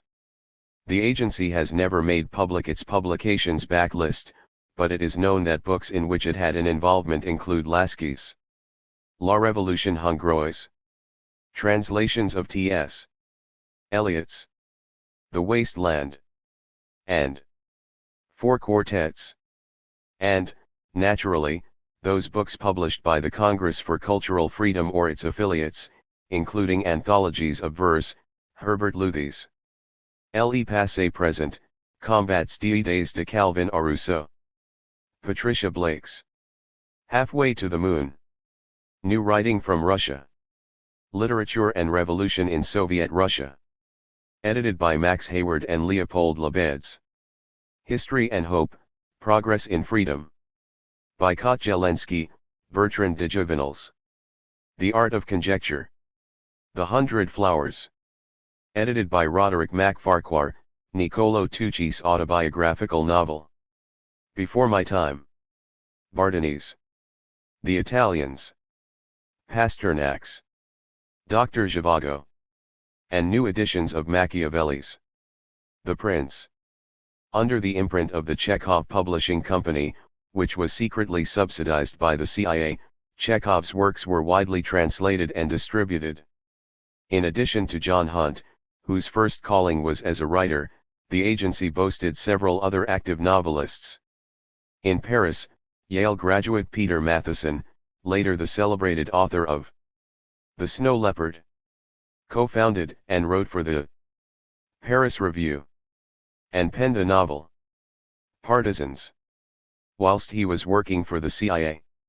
Another of Cord Meyer's recruits was Charles McCary, who was later seen as America's answer to John L. Kerr. There was also James Michener, whose long career writing blockbusters with such modest titles as Poland, Alaska, Texas, and Space was punctuated by a spell with the agency. In the mid-1950s, Michener used his career as a writer as cover for his work in eliminating radicals who had infiltrated one of the CIA's Asian operations. To this end, he was placed in the CIA's Asia Foundation. He later said that a writer must never serve as a secret agent for anything or anybody. Then there was Howard Hunt, author of such novels as East of Farewell, Limit of Darkness, and Stranger in Town. Whilst working for Wisner's OPC, Howard Hunt was signed to do several paperback originals with the Fawcett Publishing Corporation under the Gold Medal imprint. In Mexico, he was responsible for the Marxist writer intellectual El Campesino's book, Life and Death in the USSR. One of the first personal revelations of Stalinist terror to come out of Latin America. The book was widely translated and distributed with CIA assistance. He also assigned case officer William Buckley to help another intellectual, Chilean Marxist Eudosio Ravines, finish his equally influential book, The Yenin Way. In late 1961, Howard Hunt joined Tracy Barnes's newly established Domestic Operations Division. Barnes, who served as Deputy Director of the Psychological Strategy Board, was a strong advocate of the use of literature as an anti-communist weapon and worked hard to strengthen the CIA's publishing program. The new division accepted both personnel and projects unwanted elsewhere within CIA, Howard Hunt later wrote, and those covert action projects that came to me were almost entirely concerned with publishing and publications. We subsidized significant books, for example, The New Class, by Milovangelos, one of a number of Frederick A. Prieger Incorporated titles so supported. Under one ghost's name or another, I was helping on a few pro-CIA novels, as well as overseeing one or two scholarly works, not to mention dashing off an occasional magazine piece on the new invidiousness of the old commie threat, says Harry Hubbard in Mailers. Harlot's Ghost.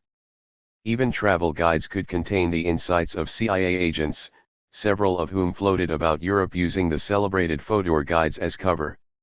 Eugene Fodor, a former OSS lieutenant, later defended this practice, saying the CIA contributors were all highly professional, high quality. We never let politics be smuggled into the books. Lyman Kirkpatrick, executive assistant to the director of CIA, contributed the Armies of the World article each year to the Encyclopaedia Britannica, which was owned by former Assistant Secretary of State for Public Affairs William Benton. Sometimes, reviews of books in the New York Times or other respected broadsheets were penned by CIA writers under contract. CIA agent George Carver signed articles under his own name in Foreign Affairs. In England, Monty Woodhouse wrote articles for Encounter and the Times Literary Supplement. The phenomenon of writer as spy, spy as writer was by no means new. W. Somerset Maugham used his literary status as cover for assignments for the British Secret Service during the First World War.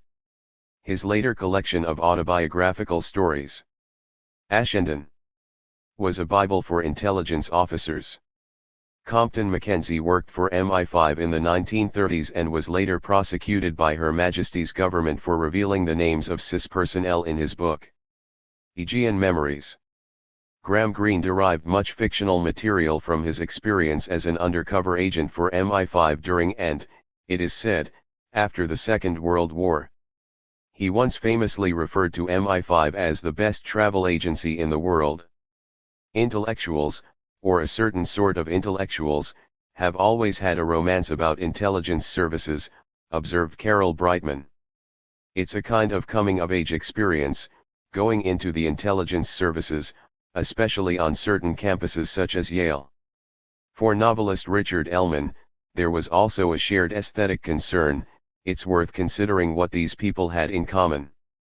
They were all Christians, in a non-sectarian, T.S. Eliot kind of way. They believed in a higher authority, a higher truth which sanctioned their anti-communist, anti-atheist crusade. T.S. Eliot, Pound, and other modernists appealed to their elitist sensibilities. The CIA even commissioned a translation of Eliot's 4 quartets, and then had copies airdropped into Russia. These were men, as much as Shaw and Wells, for whom the socialist century of the common man was unwelcome. They wanted the uncommon man and high culture. So, they weren't just putting money into culture willy-nilly. Allen Ginsberg even fantasized that T.S. Eliot was part of a literary conspiracy mounted by Eliot's friend James Jesus Angleton. In a 1978 sketch called T.S. Eliot Entered My Dreams, Ginsberg imagined that in the fantail of a boat to Europe, Eliot was reclining with several passengers in deck seats, blue cloudy sky behind, iron floor below us. And yourself, I said, what did you think of the domination of poetics by the CIA? After all, wasn't Angleton your friend? Didn't he tell you his plan to revitalize the intellectual structure of the West against the so-to-speak Stalinists? Eliot listened attentively. I was surprised he wasn't distracted. Well, there are all sorts of chaps competing for dominance, political and literary. Your gurus for instance, and the theosophists, and the table rappers and dialecticians and tea-leaf readers and ideologues. I suppose I was one such, in my middle years. But I did, yes, know Angleton's literary conspiracies. I thought they were petty, well-meant, but of no importance to literature. I thought they were of some importance, I said, since it secretly nourished the careers of too many square intellectuals, provided sustenance to thinkers in the academy who influenced the intellectual tone of the West. After all, intellectual tone should be revolutionary, or at least radical, seeking roots of disease and mechanization and dominance by unnatural monopoly. And the government through foundations was supporting a whole field of scholars of war. The subsidization of magazines like Encounter, which held Iliadic style as a touchstone of sophistication and competence, failed to create an alternative free, vital, decentralized, individualistic culture. Instead, we had the worst of capitalist imperialism. The defense of high culture mounted by people like Angleton was automatic. It would never have occurred to us to denounce anyone or anything as elitist, Irving Kristol once said. The elite was us, the happy few who had been chosen by history to guide our fellow creatures toward a secular redemption raised on modernist culture. These elitists worshipped Eliot, Yeats, Joyce, and Proust. They saw it as their job not to give the public what it wants, or what it thinks it wants, but what through the medium of its most intelligent members it ought to have.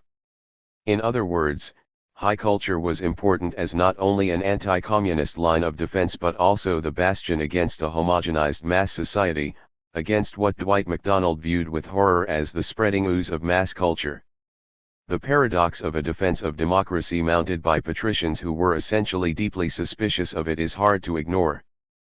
Positioning themselves like an elite of princes holding the pass against barbarism, they were modernists terrified of modernity and its blood-dim tide.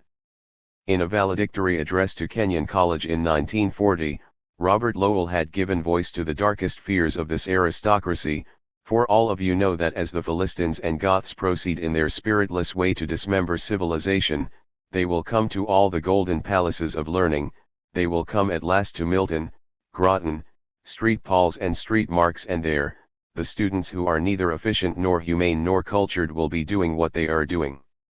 And the indignant Goths and Philistines will turn these poor drones out of the hive, and there will be no old limbs, for the new blood, and the world will revert to its unwearied cycles of retrogression, advance, and repetition."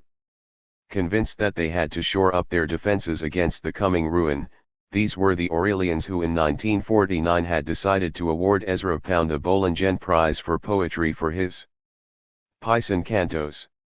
One anecdote tells how one day Paul Mellon, a generous philanthropist, complained to Alan Tate and John Crow Ransom about how many writers were leftists. Mellon himself was advanced in his taste in art but conservative in politics, almost a sine qua non of Cold War angels. Tate replied to the effect that writers were always needy, so why didn't Mellon put up some money for fellowships, awards, or whatever, which would make the recipients much happier and less inclined to be revolutionary? So Mellon put up the Bollingen Mellon Awards as private endowments worth about $20,000 each. "Why did they propose Pound?" asked Richard Ellman. "Because he represented the ultimate in the Mandarin culture they were trying to preserve and promote." The award sparked a huge controversy, not least because Pound was in a hospital for the criminally insane at the time, the only American charged with treason in the Second World War. His wartime broadcasts for Mussolini's Minkulpop had included tirades against Mr. Roosevelt, Franklin Finkelstein Roosevelt, Stinky Rosenstein, and Kikes, Sheenies, and the oily people. He argued that Mein Kampf was keenly analyzed history and called its author a saint and a martyr in the tradition of Joan of Arc. America, he said, had been invaded by vermin. Carl Shapiro, editor of Poetry magazine, wrote that he was the only dissenter from the Bollingen Prize to Pound, except Paul Green, who abstained. Eliot, Auden, Tate, Lowell all voted the prize to Pound. A passel of fascists. When William Barrett attacked the jury's decision, Alan Tate challenged him to a duel. The decision to award Pound the prize re-inflamed all the art versus politics disputes that had been raging since the 1930s, and seemed to confirm what many on the left feared, that there was a disposition amongst those who called themselves liberals to forgive, or at least ignore, the historic compromises which had led many artists, many of whom were now comfortably relocated in America, to use their creative talent in flattery of fascism. At a time when art and artists were so highly politicized, it seemed insufficient to state, as the Bollingen jury did, that permit other considerations than that of poetic achievement to sway the decision would destroy the significance of the award and would in principle deny the validity of that objective perception of value on which civilized society must rest. How could art be autonomous on the one hand and, where convenient, pressed into political service on the other? Underscore underscore underscore underscore underscore underscore underscore underscore underscore 16. Yankee Doodles. I can paint better than anybody. Jackson Pollock, in de Kooning's Dream. During his presidency, Harry Truman liked to get up early and make for the National Gallery. Arriving before the city had risen, he would nod silently to the guard whose special duty it was to unlock the door for the president's pre-breakfast stroll through the gallery. Truman relished these visits and recorded them in his diary. In 1948, after gazing at assorted Holbeins and Rembrandts, he entered the following observation: "It's a pleasure to look at perfection and then think of the lazy, nutty moderns. It is like comparing Christ with Lenin." Publicly, he arrived at similar judgments, claiming that the Dutch masters make our modern-day daubers and frustrated ham and egg men look just what they are. In his scorn for the moderns, Truman articulated a view held by many Americans that linked experimental, and especially abstract, art to degenerate or subversive impulses. Those European vanguardists who had fled the fascist jackboot were now startled to find themselves in an America where modernism was once again being kicked about. This was, of course, consistent with the cultural fundamentalism of figures like McCarthy and part of the confusing process by which America, whilst advocating freedom of expression abroad, seemed to begrudge such freedoms at home. On the floor of Congress, a high-octane assault was led by a Republican from Missouri, George Dondero, who declared modernism to be quite simply part of a worldwide conspiracy to weaken American resolve. All modern art is communistic, he announced, before moving on to a deranged but poetic exegesis of its various manifestations. Cubism aims to destroy by design disorder. Futurism aims to destroy by the machine myth. Dadaism aims to destroy by ridicule. Expressionism aims to destroy by aping the primitive and insane. Abstractionism aims to destroy by the creation of brainstorms. Surrealism aims to destroy by the denial of reason. Dondero's neurotic assessment was echoed by a coterie of public figures whose shrill denunciations rang across the floor of Congress and in the conservative press. Their attacks culminated in such claims as ultramodern artists are unconsciously used as tools of the Kremlin and the assertion that, in some cases, abstract paintings were actually secret maps pinpointing strategic U.S. fortifications. Modern art is actually a means of espionage, one opponent charged. If you know how to read them, modern paintings will disclose the weak spots in U.S. fortifications, and such crucial constructions as Boulder Dam. This was not a propitious time for modernists. Most vulnerable to the attacks of the Dondero caucus was a group of artists that emerged in the late 1940s as the abstract expressionists. In reality, they were not a group at all. It is disastrous to name ourselves, de Kooning once warned, but a disparate band of painters bound more by a taste for artistic adventure than by any formal aesthetic common denominator. But they were linked by a similar past. Most of them had worked for the Federal Arts Project under Roosevelt's New Deal, producing subsidized art for the government and getting involved in left-wing politics. Foremost amongst them was Jackson Pollock, who in the 1930s had been involved in the communist workshop of the Mexican muralist David Alfalo Siqueiros. Adolf Gottlieb, William Bachotz, and several other abstract expressionists had all been communist activists. The fact that theirs had been more an untheorized affiliation with the left than anything deeper was immaterial to Dondero and his allies, who, unable or unwilling to distinguish between the biography and the work, conflated the political record of the artist with his aesthetic expression and damned both. Where Dondero saw in abstract expressionism evidence of a communist conspiracy, America's cultural mandarins detected a contrary virtue. For them, it spoke to a specifically anti-communist ideology, the ideology of freedom, of free enterprise. Non-figurative and politically silent, it was the very antithesis to socialist realism. It was precisely the kind of art the Soviets loved to hate. But it was more than this. It was, claimed its apologists, an explicitly American intervention in the modernist canon. As early as 1946, critics were applauding the new art as independent, self-reliant, a true expression of the national will, spirit and character. It seems that, in aesthetic character, U.S. art is no longer a repository of European influences, that it is not a mere amalgamate of foreign isms, assembled, compiled and assimilated with lesser or greater intelligence. Elevated as chief representative of this new national discovery was Jackson Pollock. He was the great American painter, said fellow artist Bud Hopkins. If you conceive of such a person, first of all, he had to be a real American, not a transplanted European. And he should have the big macho American virtues, he should be rough and tumble American taciturn, ideally, and if he is a cowboy, so much the better.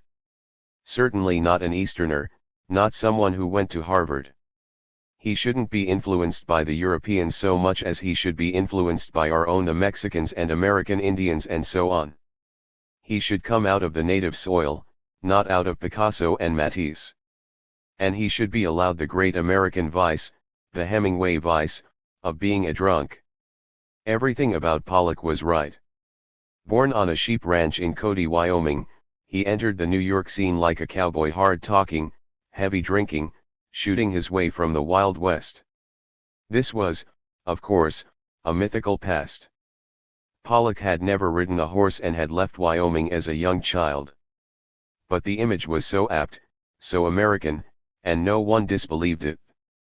Willem de Kooning once told of a dream he'd had of Pollock flinging open the doors of a bar like a screen cowboy and shouting, "I can paint better than anybody." Pollock had the grittiness of Marlon Brando, the brooding rebelliousness of James Dean. Next to Matisse, by now barely able to lift a paintbrush, the compromised and impotent figurehead of an aging European modernism, Pollock was virility incarnate. He came up with a technique known as action painting, which involved laying a huge canvas flat on the ground, preferably outdoors, and dripping paint all over it. In creating the splurgy, random knot of lines which threaded their way across the canvas and over the edges, he seemed to be engaged in the act of rediscovering America. Ecstatic, loose, fueled by drink, modernism in Pollock's hands was a kind of tremendous delirium. Although one critic described it as melted Picasso, others rushed to celebrate it as the triumph of American painting, which spoke for what America was: vigorous, energetic, freewheeling, big. It was seen to uphold the great American myth of the lone voice, the intrepid individual, a tradition Hollywood enshrined in films such as Mr. Smith Goes to Washington and, later, 12 Angry Men. By 1948, the art critic Clement Greenberg, himself a brawling, boozing, one-man slugfest, was making prodigal claims for the new aesthetic. When one sees how much the level of American art has risen in the last 5 years, with the emergence of new talents so full of energy and content as Arshile Gorky, Jackson Pollock, David Smith, then the conclusion forces itself, much to our own surprise, that the main premises of Western art have at last migrated to the United States, along with the center of gravity of industrial production and political power. America, in other words, was the place an artist no longer felt he had to escape from, in order to mature in Europe. Commenting on this claim, rather than agreeing with it, Jason Epstein later said, "America, and especially New York, had now become the center of the world politically and financially, and, of course, it had become the center culturally, too. Well, what would a great power be without an appropriate art? You couldn't be a great power if you didn't have art to go with it, like Venice without Tintoretto or Florence without Giotto." The idea that abstract expressionism could become a vehicle for the imperial burden began to take hold. But its emergence at a time of such political and moral odium presented its would-be promoters with a substantial dilemma.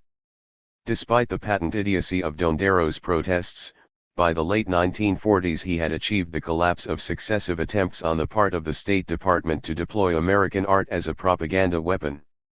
The Philistines scored an early victory in 1947 when they forced the withdrawal of a State Department exhibition called Advancing American Art, a selection of 79 progressive works, including those of Georgia O'Keeffe, Adolph Gottlieb, and Arshile Gorky, which was scheduled to travel to Europe and Latin America. The show reached Paris, then moved on to Prague, where it was such a success that the Russians immediately sent in a rival exhibition. The official rationale for this venture was to dispel for the foreign audience any notion of the academic or imitative character of contemporary American art. This time we are exporting neither domestic brandy in imitation cognac bottles nor vintage non-intoxicating grape juice, but real bourbon, aged in the wood, what may justly be described as the wine of the country, eulogized one critic. Far from advancing the cause of American art, the show signaled its ignominious retreat. Vigorously contested in Congress, it was denounced as subversive and un-American. One speaker detected a malicious intent to tell the foreigners that the American people are despondent, broken down, or of hideous shape, thoroughly dissatisfied with their lot and eager for a change of government. The communists and their New Deal fellow travelers have selected art as one of their avenues of propaganda. "I am just a dumb American who pays taxes for this kind of trash," cried another, a worthy progenitor of Jesse Helms. "If there is a single individual in this Congress who believes this kind of tripe is bringing a better understanding of American life, then he should be sent to the same nut house from which the people who drew the stuff originally came. The show was cancelled, and the paintings were sold off at a 95% discount as surplus government property. Responding to the charge that many of the artists represented in the exhibition had dabbled in left-wing politics, the State Department issued a craven directive ordering that in the future no American artist with communist or fellow traveling associations be exhibited at government expense. And with this, the perception of avant-garde art as un-American had now been incorporated into official policy. A terrible vision of the barbarians at the gates of the Palace of High Art now insinuated its way into the imagination of the cultural elitists. Dwight MacDonald denounced these attacks as Kulturbolshevismus and argued that, while they were proposed in the name of American democracy, they actually mirrored totalitarian attacks on the arts. The Soviets and indeed much of Europe were saying that America was a cultural desert, and the behavior of U.S. congressmen seemed to confirm that. Eager to show the world that here was an art commensurate with America's greatness and freedom, high-level strategists found they couldn't publicly support it because of domestic opposition. So what did they do? They turned to the CIA. And a struggle began to assert the merits of abstract expressionism against attempts to smear it. We had a lot of trouble with Congressman Dondero, Braden later recalled. He couldn't stand modern art. He thought it was a travesty, he thought it was sinful, he thought it was ugly. He put up a heck of a fight about painting, and he made it very difficult to get Congress to go along with some of the things that we wanted to do: send art abroad, send symphonies abroad, publish magazines abroad, whatever. That's one of the reasons why it had to be done covertly. It had to be covered because it would have been turned down if it had been put to a vote in a democracy. In order to encourage openness, we had to be secret. Here again was that sublime paradox of American strategy in the cultural Cold War. In order to promote an acceptance of art produced in democracy, the democratic process itself had to be circumvented. Once again, the CIA turned to the private sector to advance its objectives. In America, most museums and collections of art were, as they are now, privately owned and privately funded. Preeminent amongst contemporary and avant-garde art museums was the Museum of Modern Art in New York. Its president through most of the 1940s and 1950s was Nelson Rockefeller, whose mother, Abby Aldrich Rockefeller, had co-founded the museum in 1929. Nelson was a keen supporter of abstract expressionism, which he referred to as free enterprise painting. Over the years, his private collection alone swelled to over 2,500 works. Thousands more covered the lobbies and walls of buildings belonging to the Rockefeller-owned Chase Manhattan Bank. Supporting left-wing artists was familiar territory for the Rockefellers. When challenged over her decision to promote the Mexican revolutionary Diego Rivera, Abby Aldrich Rockefeller had argued that Reds would stop being Reds if we could get them artistic recognition. A one-man show for Rivera, the second in MoMA's history, duly followed. In 1933, Nelson Rockefeller had supervised Rivera's commission to paint a mural at the newly erected Rockefeller Center. Inspecting Rivera's work one day, Nelson noticed that one figure had taken on the unmistakable features of Vladimir Ilyich Lenin. He politely asked Rivera to remove it. Rivera politely refused. At Nelson's instruction, the mural was surrounded by guards whilst Rivera was handed a check for his full fee and served notice that his commission was cancelled.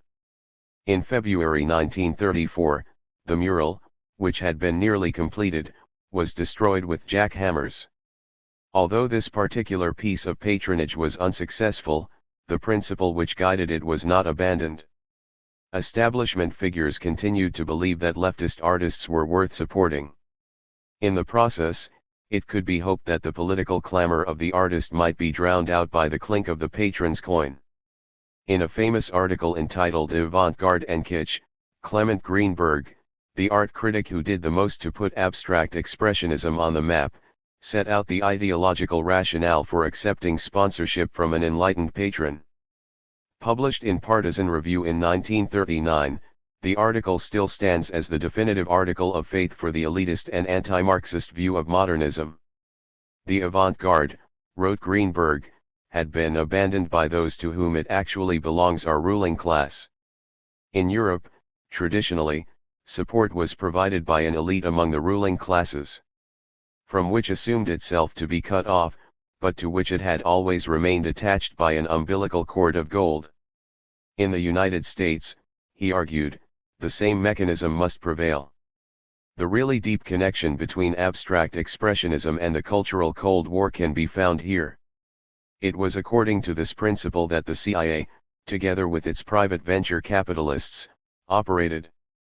Tom Braden, in particular, was attracted to the Greenbergian proposition that progressive artists need an elite to subsidize them just like their Renaissance forebears.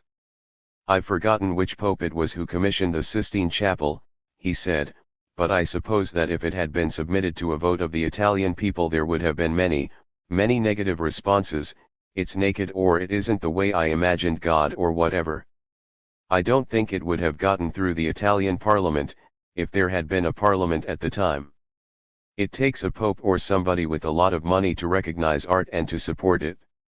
And after many centuries people say, look. The Sistine Chapel, the most beautiful creation on earth. It's a problem that civilization has faced ever since the first artist and the first multimillionaire or pope who supported him, and yet if it hadn't been for the multimillionaires or the popes, we wouldn't have had the art. Patronage, in Braden's terms, carried with it a duty to instruct, to educate people to accept not what they want, or think they want, but what they ought to have. You have always to battle your own ignoramuses or, to put it more politely, people who just don't understand. There is a perverse way of looking at this question, which is to say the CIA took art very seriously, commented art critic Philip Dodd. The great thing about politicians when they get involved in art is it means something to them, whether it's the fascists or the Soviets or the American CIA. So there may be a really perverse argument that says the CIA were the best art critics in America in the 50s because they saw work that actually should have been antipathetic to them made by old lefties, coming out of European surrealism, and they saw the potential power in that kind of art and ran with it. You couldn't say that of many of the art critics of the time. Regarding abstract expressionism, I'd love to be able to say that the CIA invented it all, just to see what happened in New York and downtown Soho tomorrow, joked agency man Donald Jameson, before moving to a more sober explanation of the CIA's involvement. We recognized that this was the kind of art that did not have anything to do with socialist realism and made socialist realism look even more stylized and more rigid and confined than it was. And that relationship was exploited in some of the exhibits. Moscow in those days was very vicious in its denunciation of any kind of nonconformity to its own very rigid patterns. So one could quite adequately and accurately reason that anything they criticized that much and that heavy-handedly was worth support one way or another.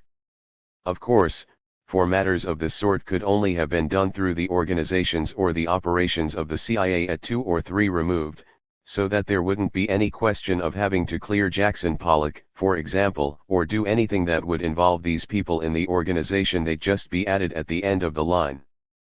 I don't think that there was any significant relationship between us and Robert Motherwell, for example.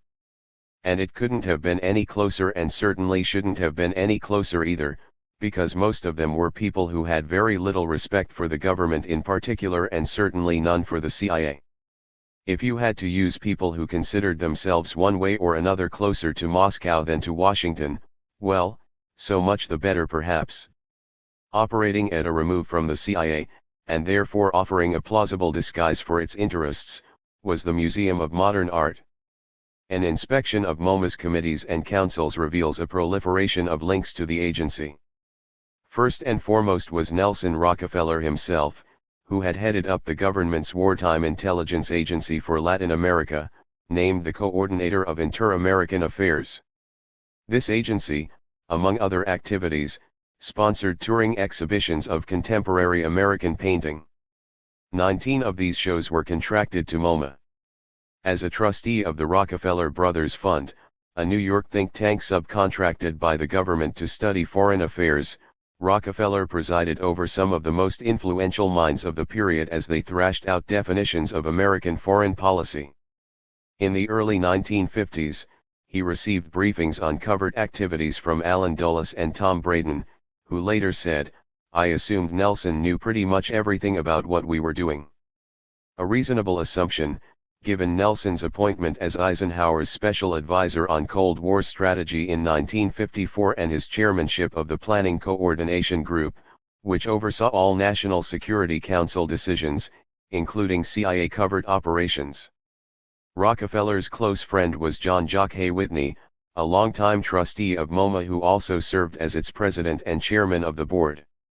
Educated at Groton, Yale, and Oxford, Jock had converted a substantial inheritance into a vast fortune by bankrolling fledgling companies, Broadway plays, and Hollywood movies.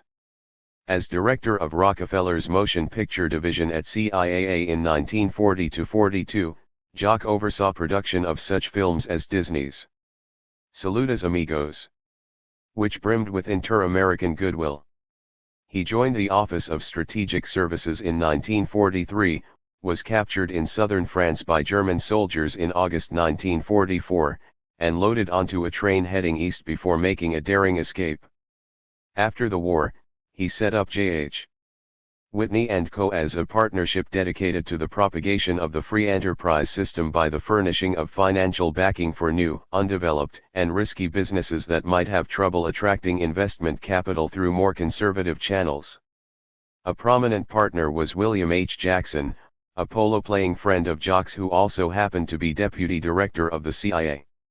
Jock had a position on the Psychological Strategy Board and found many ways of being useful to the CIA. Another link was William Burton, who first joined the museum as chairman of its advisory committee in 1940. Descended from Commodore Vanderbilt, Burton epitomized the Cold War establishment. Formerly Secretary of State for Air, he too had worked for Rockefeller's CIAA during the war. He had also earned a personal fortune and a reputation as a venture capitalist of the first rank.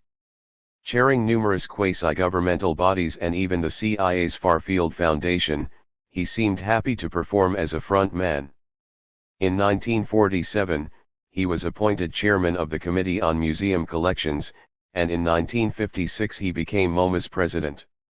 Under Boudin's presidency, policy was made by D. Harnoncourt so far as the operations of the museum were concerned, with consultations conducted pretty much on a rubber stamp basis. This gave D. Harnoncourt scope to exercise his considerable talents as the Cardinal Wolsey of the court circles surrounding MoMA. Standing at 6 feet 5 inches and weighing 230 pounds, the Viennese-born D. Harnoncourt was an extraordinary figure, a descendant, direct and collateral, of a cloud of Middle European noblemen who flourished as chamberlains and provosts to a cloud of dukes of Lorraine, counts of Luxembourg, and Habsburg emperors. He immigrated to the States in 1932 and during the war worked in the arts section of the CIAA. Nelson then recruited him to the museum, of which he became director in 1949. D. Harnoncourt believed that modern art in its infinite variety and ceaseless exploration was the foremost symbol of democracy and openly lobbied Congress during the 1950s to finance a cultural campaign against communism. Although Braden maintained that the guys at MoMA liked to handle things in-house, he concluded that René D. Harnoncourt was most likely the agency's contact at the museum. Certainly D. Harnoncourt was consulting with the National Security Council's Operations Coordinating Board. He also reported regularly to the State Department.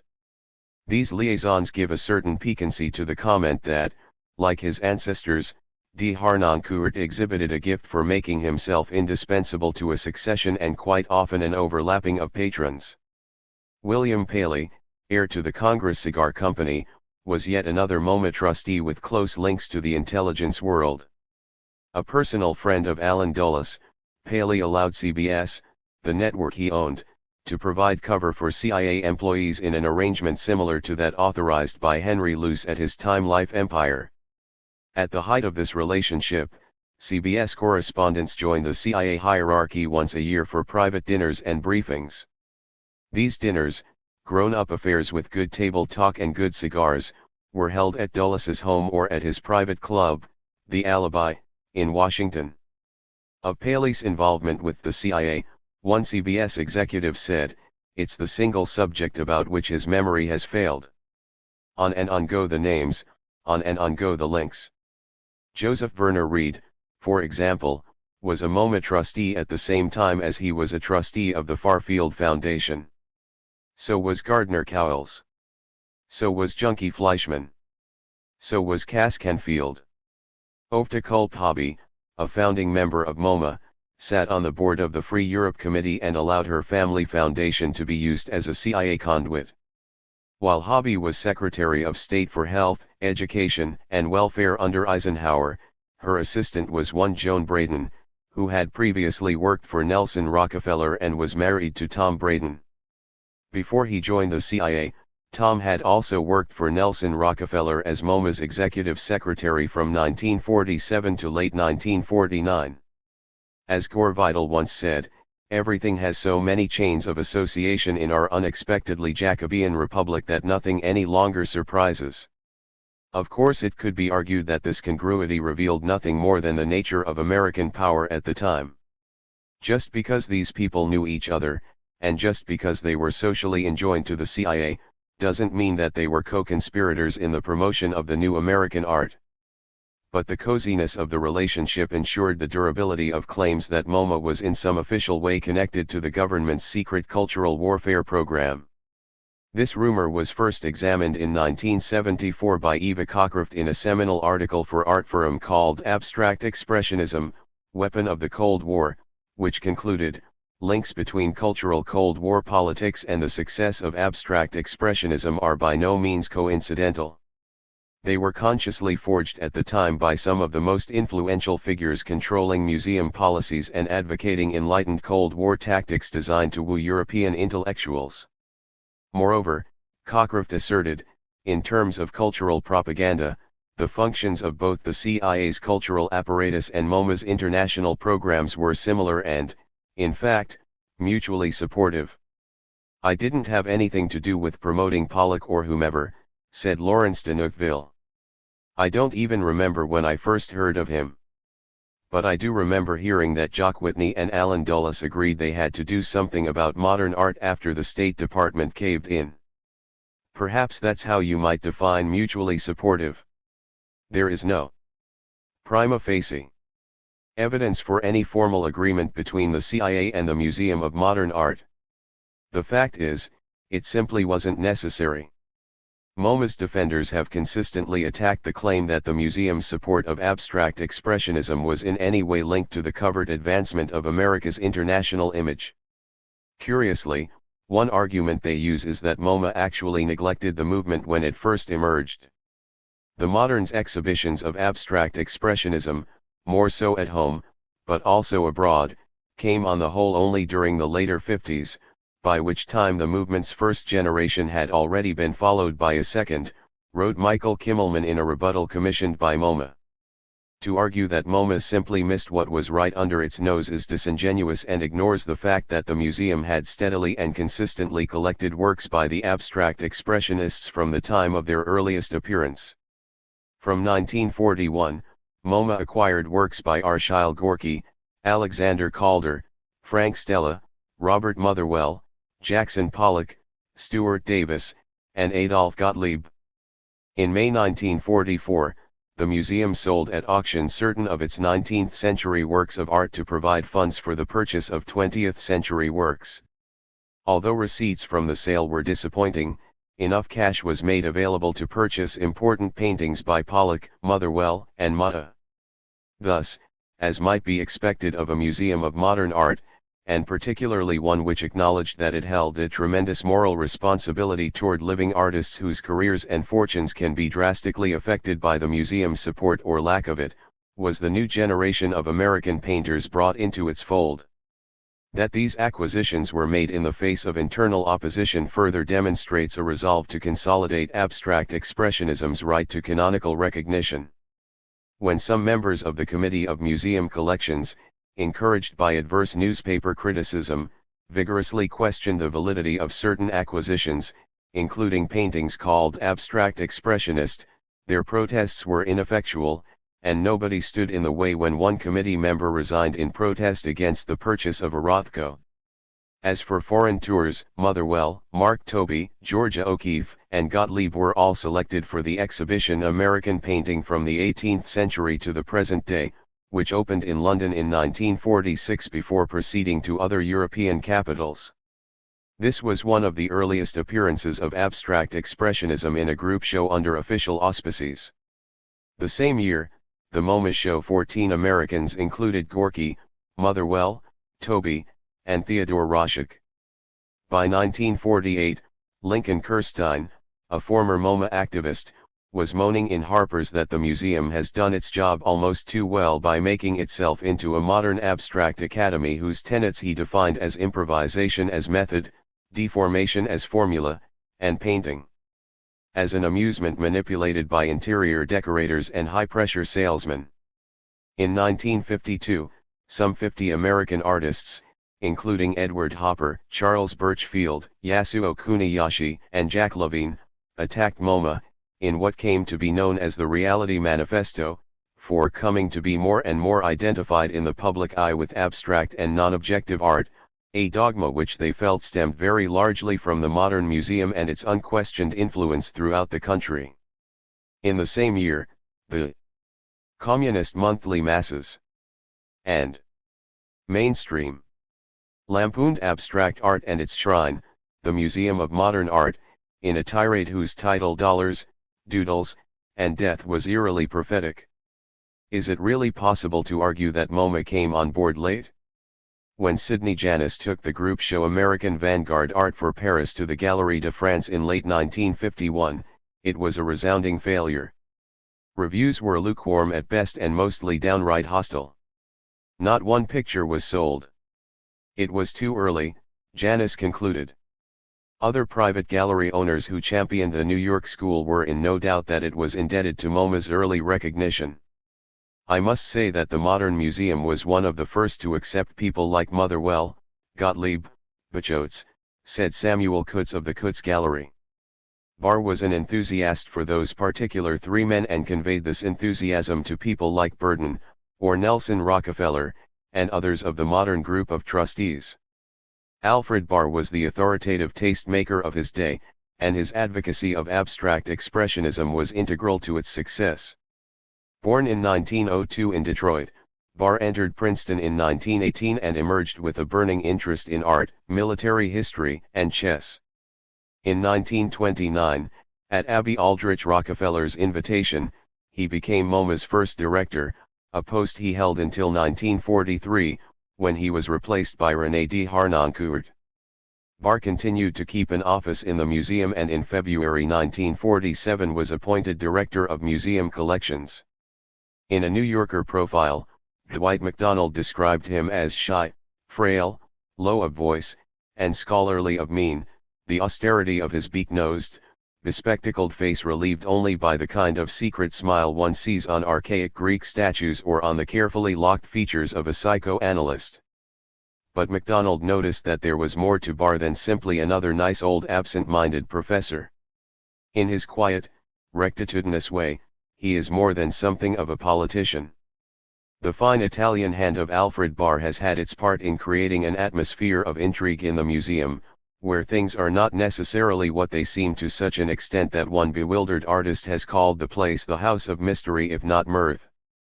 MacDonald went on to quote Peggy Guggenheim, who once said of Barr that she hated his cagey quality, and another contemporary who detected something of the Jesuit about Alfred. But as the Jesuits practiced their wiles, ad majorem Dei gloriam, so Barr maneuvers a way for the greater glory of modern art and the museum. Behind MoMA's strategies in this highly politicized period, there is evidence of Barr's Italian hand. As part of a deliberate maneuver to quiet an opposition to the museum's cultivation of abstract expressionism, he followed a two-pronged policy that, for reasons of tact or diplomacy, was never acknowledged, but was manifested, especially in the museum's exhibition program. Thus, there was no shortage of exhibitions catering to the prevailing taste for romantic or representational painting, leading one critic to charge that the museum was dedicated less to the art of our time than to the art of our grandfather's time. But simultaneously, Barr was acquiring works by the New York School, and canvassing discreetly for broader institutional support. It was he who persuaded Henry Luce of Time Life to change his editorial policy toward the new art, telling him in a letter that it should be especially protected, not criticized as in the Soviet Union, because this, after all, was artistic free enterprise. Thus was Luce who held the phrase America's intellectual health permanently at the tip of his tongue, won over to Barr's and MoMA's interests. In August 1949, Life magazine gave its center page spread to Jackson Pollock, landing the artist and his work on every coffee table in America. Such coverage destroys the case for neglect.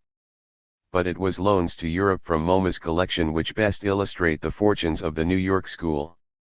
Under the auspices of the International Program, which was established in 1952 through a 5-year annual grant of $125,000 from the Rockefeller Brothers Fund, the museum launched a massive export program of abstract expressionism, which Barr himself referred to as a form of benevolent propaganda for foreign intelligentsia. Director of the program was Porter McRae, Yale graduate, and yet another veteran of Nelson Rockefeller's South American intelligence outfit.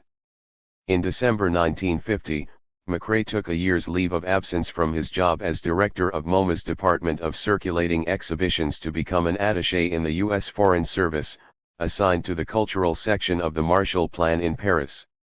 Of this move, Russell Lines wrote in his History of MoMA that he museum now had, and was delighted to have, the whole world in which to proselytize, though this time the exportable religion was homegrown rather than what had been in the past its primary message, the importable faith from Europe. In France, McRae saw at first hand the negative impact of the State Department's official proscription of left-wing artists, leaving what one American embassy official called a gap in American interests and activities which not only is impossible for Europeans to understand but which plays into the hands of the communists by appearing to justify their charge that America fails to share the basic values of Western civilization. McRae returned to MoMA with a mission to correct this impression. Under him, the museum's loans for touring exhibitions increased dramatically, even to a somewhat disquieting degree, according to one internal report, leaving the museum deprived of most of its best American paintings for 18 months in 1955. By 1956 the international program had organized 33 international exhibitions, including the United States' participation in the Venice Biennale. At the same time, loans to U.S. embassies and consulates increased dramatically. There was a series of articles relating the Museum of Modern Art's international program to cultural propaganda and even suggestions that it was associated with the CIA, and since I worked there through those years I can say, categorically, untrue, said Waldo Rasmussen, assistant to McRae. The main emphasis of the international program was about art, it wasn't about politics, and it wasn't about propaganda. And in fact it was important for an American museum to avoid the suggestion of cultural propaganda, and for that reason it wasn't always advantageous to have connections with American embassies, or American government figures, because that would suggest that the exhibitions were intended as propaganda, and they were not. The Museum of Modern Art was free neither from propaganda nor from government figures. When, for example, it accepted the contract to supply the art exhibit for the Congress for Cultural Freedom's 1952 Masterpieces Festival in Paris, it did so under the auspices of trustees who were fully cognizant of the CIA's role in that organization. Moreover, the exhibit's curator, James Johnson Sweeney, publicly endorsed the propaganda value of the show when he announced, "On display will be masterpieces that could not have been created nor whose exhibition would be allowed by such totalitarian regimes as Nazi Germany or present-day Soviet Russia and her satellites." The view that abstract art was synonymous with democracy, that it was on our side, was also stressed by Alfred Barr, who borrowed from Cold War rhetoric when he maintained, "The modern artist's nonconformity and love of freedom cannot be tolerated within a monolithic tyranny, and modern art is useless for the dictator's propaganda." Of far greater significance than Nabokov's Masterpieces exhibition was the 1953-54 tour of the show 12 Contemporary American Painters and Sculptors, the first by MoMA dedicated exclusively to the New York School. Opening at the Musée National d'Art Moderne in Paris, it was the first significant exhibition of American art to be held in a French museum for over 15 years. To preempt the accusation that it was spearheading a cultural invasion of France, MoMA claimed that the show was the result of requests initiated by the host museum. In fact, the opposite was the case. According to a dispatch from the American Embassy in Paris, in early February 1953, the museum requested the Cultural Relations section of the embassy to discuss with Jean Casseux, director of the Musée National d'Art Moderne at Paris, the possibility of putting on the present show.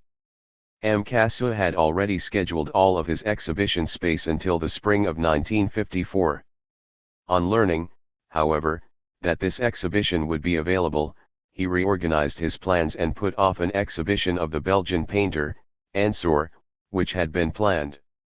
The dispatch complained of the embassy's inability to take any action on this request because of the absence of any art program under the auspices of the United States government, but went on to state that in the case of the exhibition of American art under consideration, however, this deadlock was broken by action of the Nelson Rockefeller Fund, which allotted funds to the Museum of Modern Art in New York to be used for international exhibitions. Unable to assume any official role in the exhibition, the American Embassy confined itself to acting as a quiet liaison between MoMA and its French hosts. These included the Association Française d'Action Artistique, which was attached to both the Ministry of Foreign Affairs and the Ministry of National Education. The association came forward with a significant donation for a deluxe catalog, posters, and all publicity for the show. The link is interesting. The association was also a donor to the Congress for Cultural Freedom, and its director, Philippe Erlanger, was, according to Junkie Fleischmann, one of those people in France who has been most helpful and cooperative every time that we have approached him with any problems having to do with the Congress. Erlanger was, in fact, a designated CIA contact at the French Foreign Office.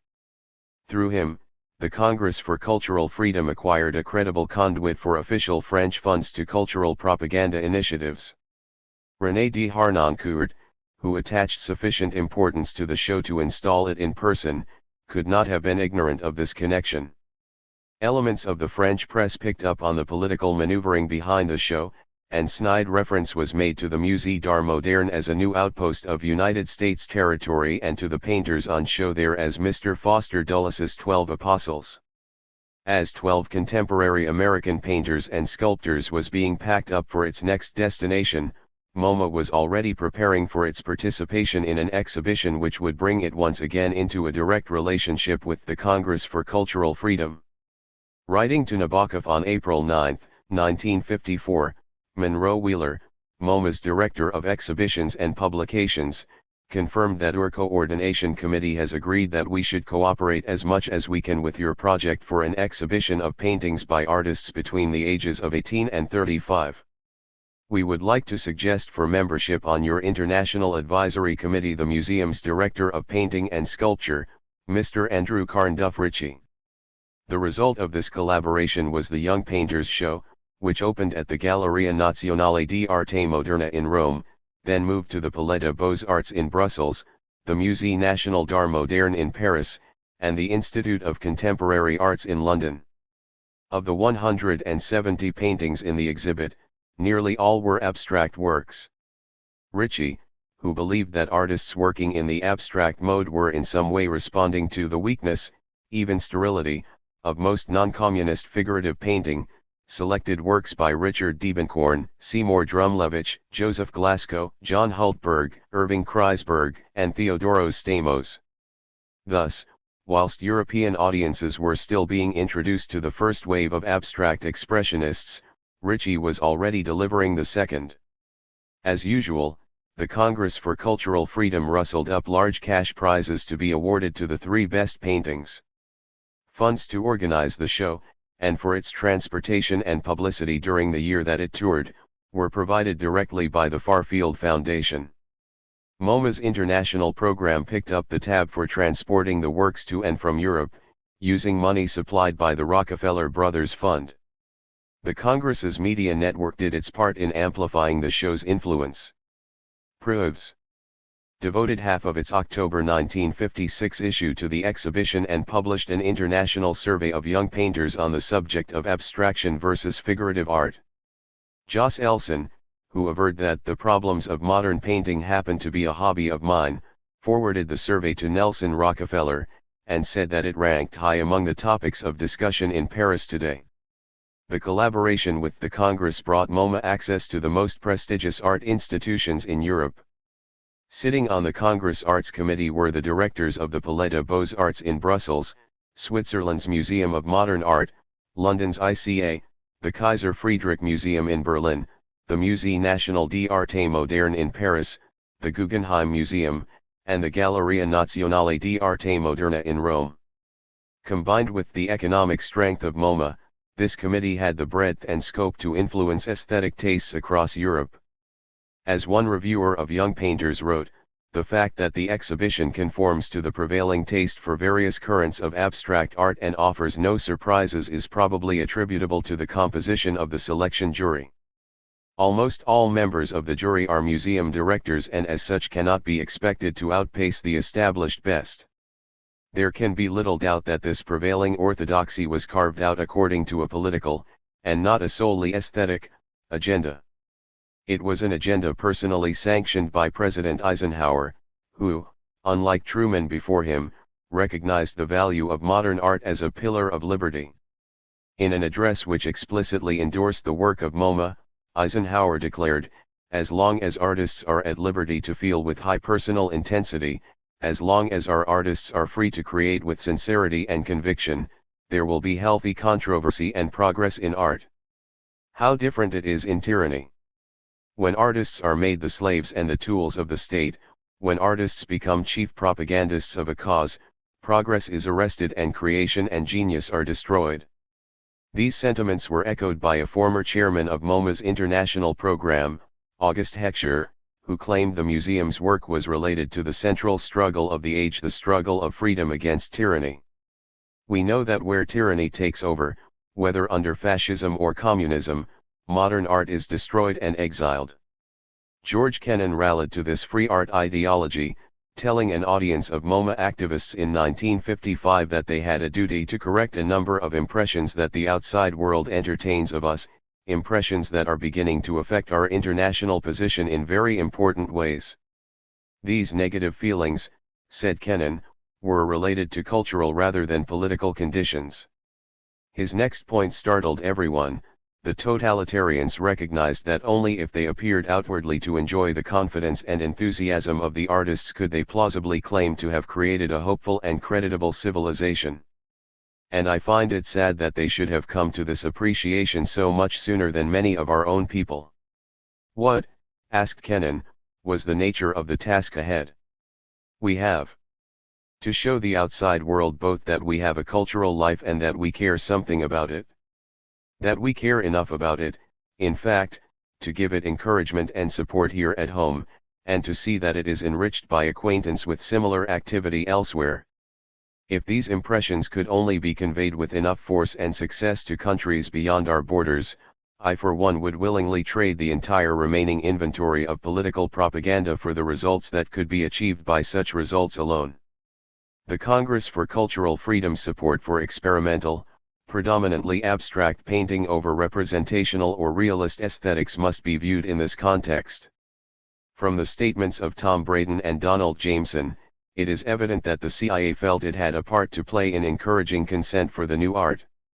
From the records of the Farfield Foundation, it can also be shown that the agency expressed its commitment with dollars. In addition to supporting the Young Painters show, several donations were passed from the Farfield to MoMA, including $2,000 to its International Council in 1959, for the provision of books on modern art to Polish readers.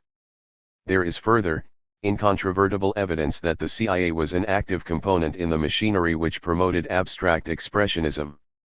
Immediately after the 1955-56 Young Painters show closed, Nicholas Nabokov had started to plan a follow-up. Despite a faltering start, the proposal was finally approved in early 1959. Junkie Fleischmann, by now chairman of the Congress Music and Arts Committee, as well as a member of MoMA's International Arts Council, provided the link between the two organizations. Once again, MoMA selected the American participation for the show, mostly from works which had already been shipped to Europe for the Biennale de Paris. By the end of the year, Nabokov's secretary was able to tell Junkie that news of the planned exhibition had swept through the artistic circles like a tornado. Every young painter in Paris, every gallery director, every art critic are telephoning to find out what it's all about. It's going to be a terrific hit. Originally entitled Sources Poétiques de la Peinture Actuelle, the show, which finally opened in January 1960 at the Louvre's Musée d'Arts Décoratifs, was called, more provocatively, Antagonisms.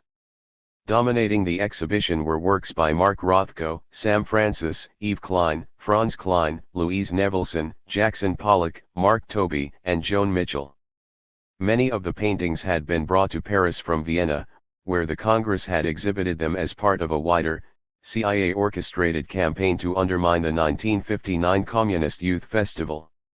This show had cost the CIA $15,365, but for its expanded version in Paris it had to dig deeper.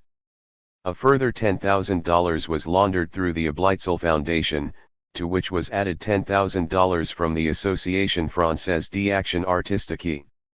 Although the press paid lavish attention to the Antagonisms show, the Congress was obliged to acknowledge that reviews were on the whole very spiteful. Although some European critics had been won over to the magnificent resonances and the breathless, dizzy world of abstract expressionism, many others were baffled or outraged by it. In Barcelona, a critic reviewing the new American painting, which MoMA toured that year, was appalled to learn that two canvases, one by Jackson Pollock, the other by Grace Hardigan, were so big that the upper part of the metal entrance door of the museum had to be sawn off to get them in. The biggest in the world, announced La Libre Belgique, which worried that this strength, displayed in the frenzy of a total freedom, seems a really dangerous tide. Our own abstract painters, all the informal European artists, seem pygmies before the disturbing power of these unchained giants. References to the size, the violence, the Wild West abounded, as if the critics had got hold of the wrong catalogue, and thought the pictures were painted by Wyatt Earp or Billy the Kid. It was not only European artists who felt dwarfed by the gigantism of abstract expressionism. Adam Gonick later concluded that oversized abstract watercolors, the single style of the American Museum, forcing 2 generations of realists to live in basements and pass still lives around like samizdat. John Canaday reflected that, by 1959, abstract expressionism was at the zenith of its popularity, to such an extent that an unknown artist trying to exhibit in New York couldn't find a gallery unless he was painting in a mode derived from one or another member of the New York school. Critics who suggested that abstract expressionism was abusing its own success and that the monopolistic orgy had gone on long enough could find themselves, said Canaday, in a painful situation. Peggy Guggenheim, returning to the States in 1959 after a 12-year absence, was thunderstruck. The entire art movement had become an enormous business venture. The Museum of Modern Art, described by one critic as the overgeared cartel of modernism, held tenaciously to its executive role in manufacturing a history for abstract expressionism. Ordered and systematic, this history reduced what had once been provocative and strange to an academic formula, a received mannerism, an art officiel. Thus installed within the canon, the freest form of art now lacked freedom. More and more painters produced more and more paintings which got bigger and bigger and emptier. It was this very stylistic conformity, prescribed by MoMA and the broader social contract of which it was a part, that brought abstract expressionism to the verge of kitsch. It was like the emperor's clothes, said Jason Epstein. You parade it down the street and you say, "This is great art," and the people along the parade route will agree with you.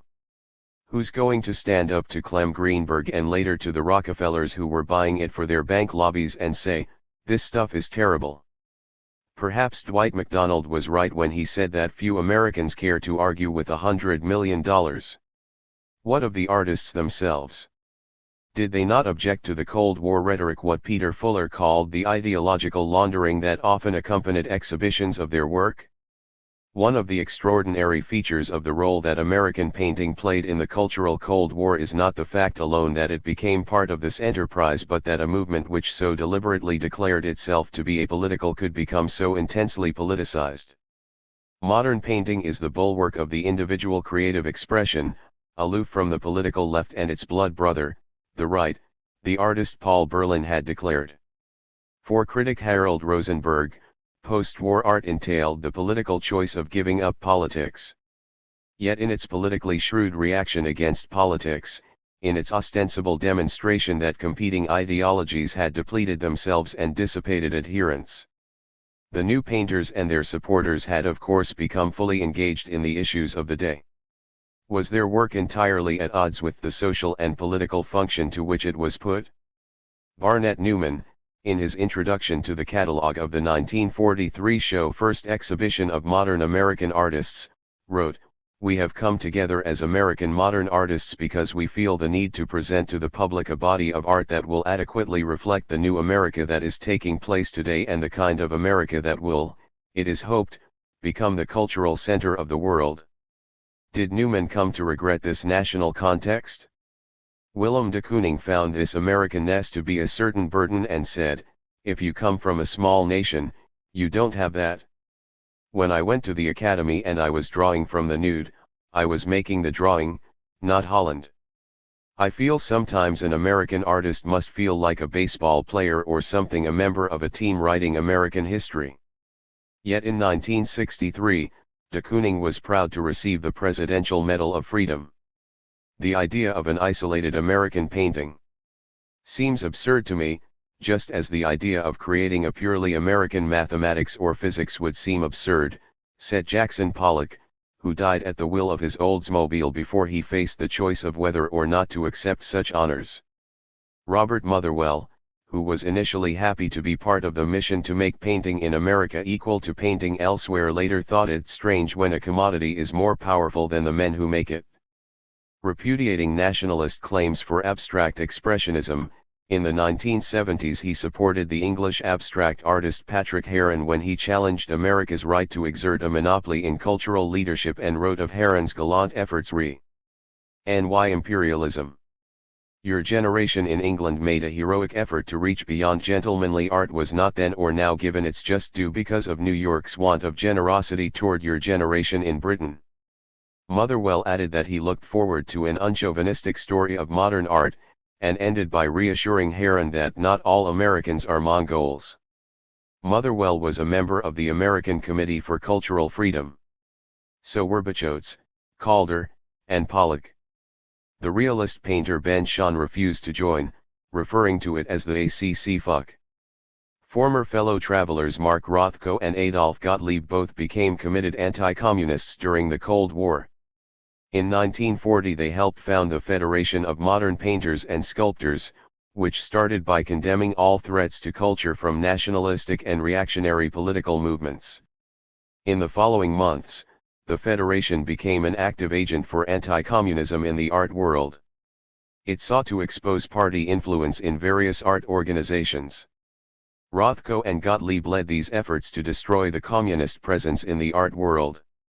Their dedication to that cause was so strong that when the Federation voted to cease its political activities in 1953, they resigned.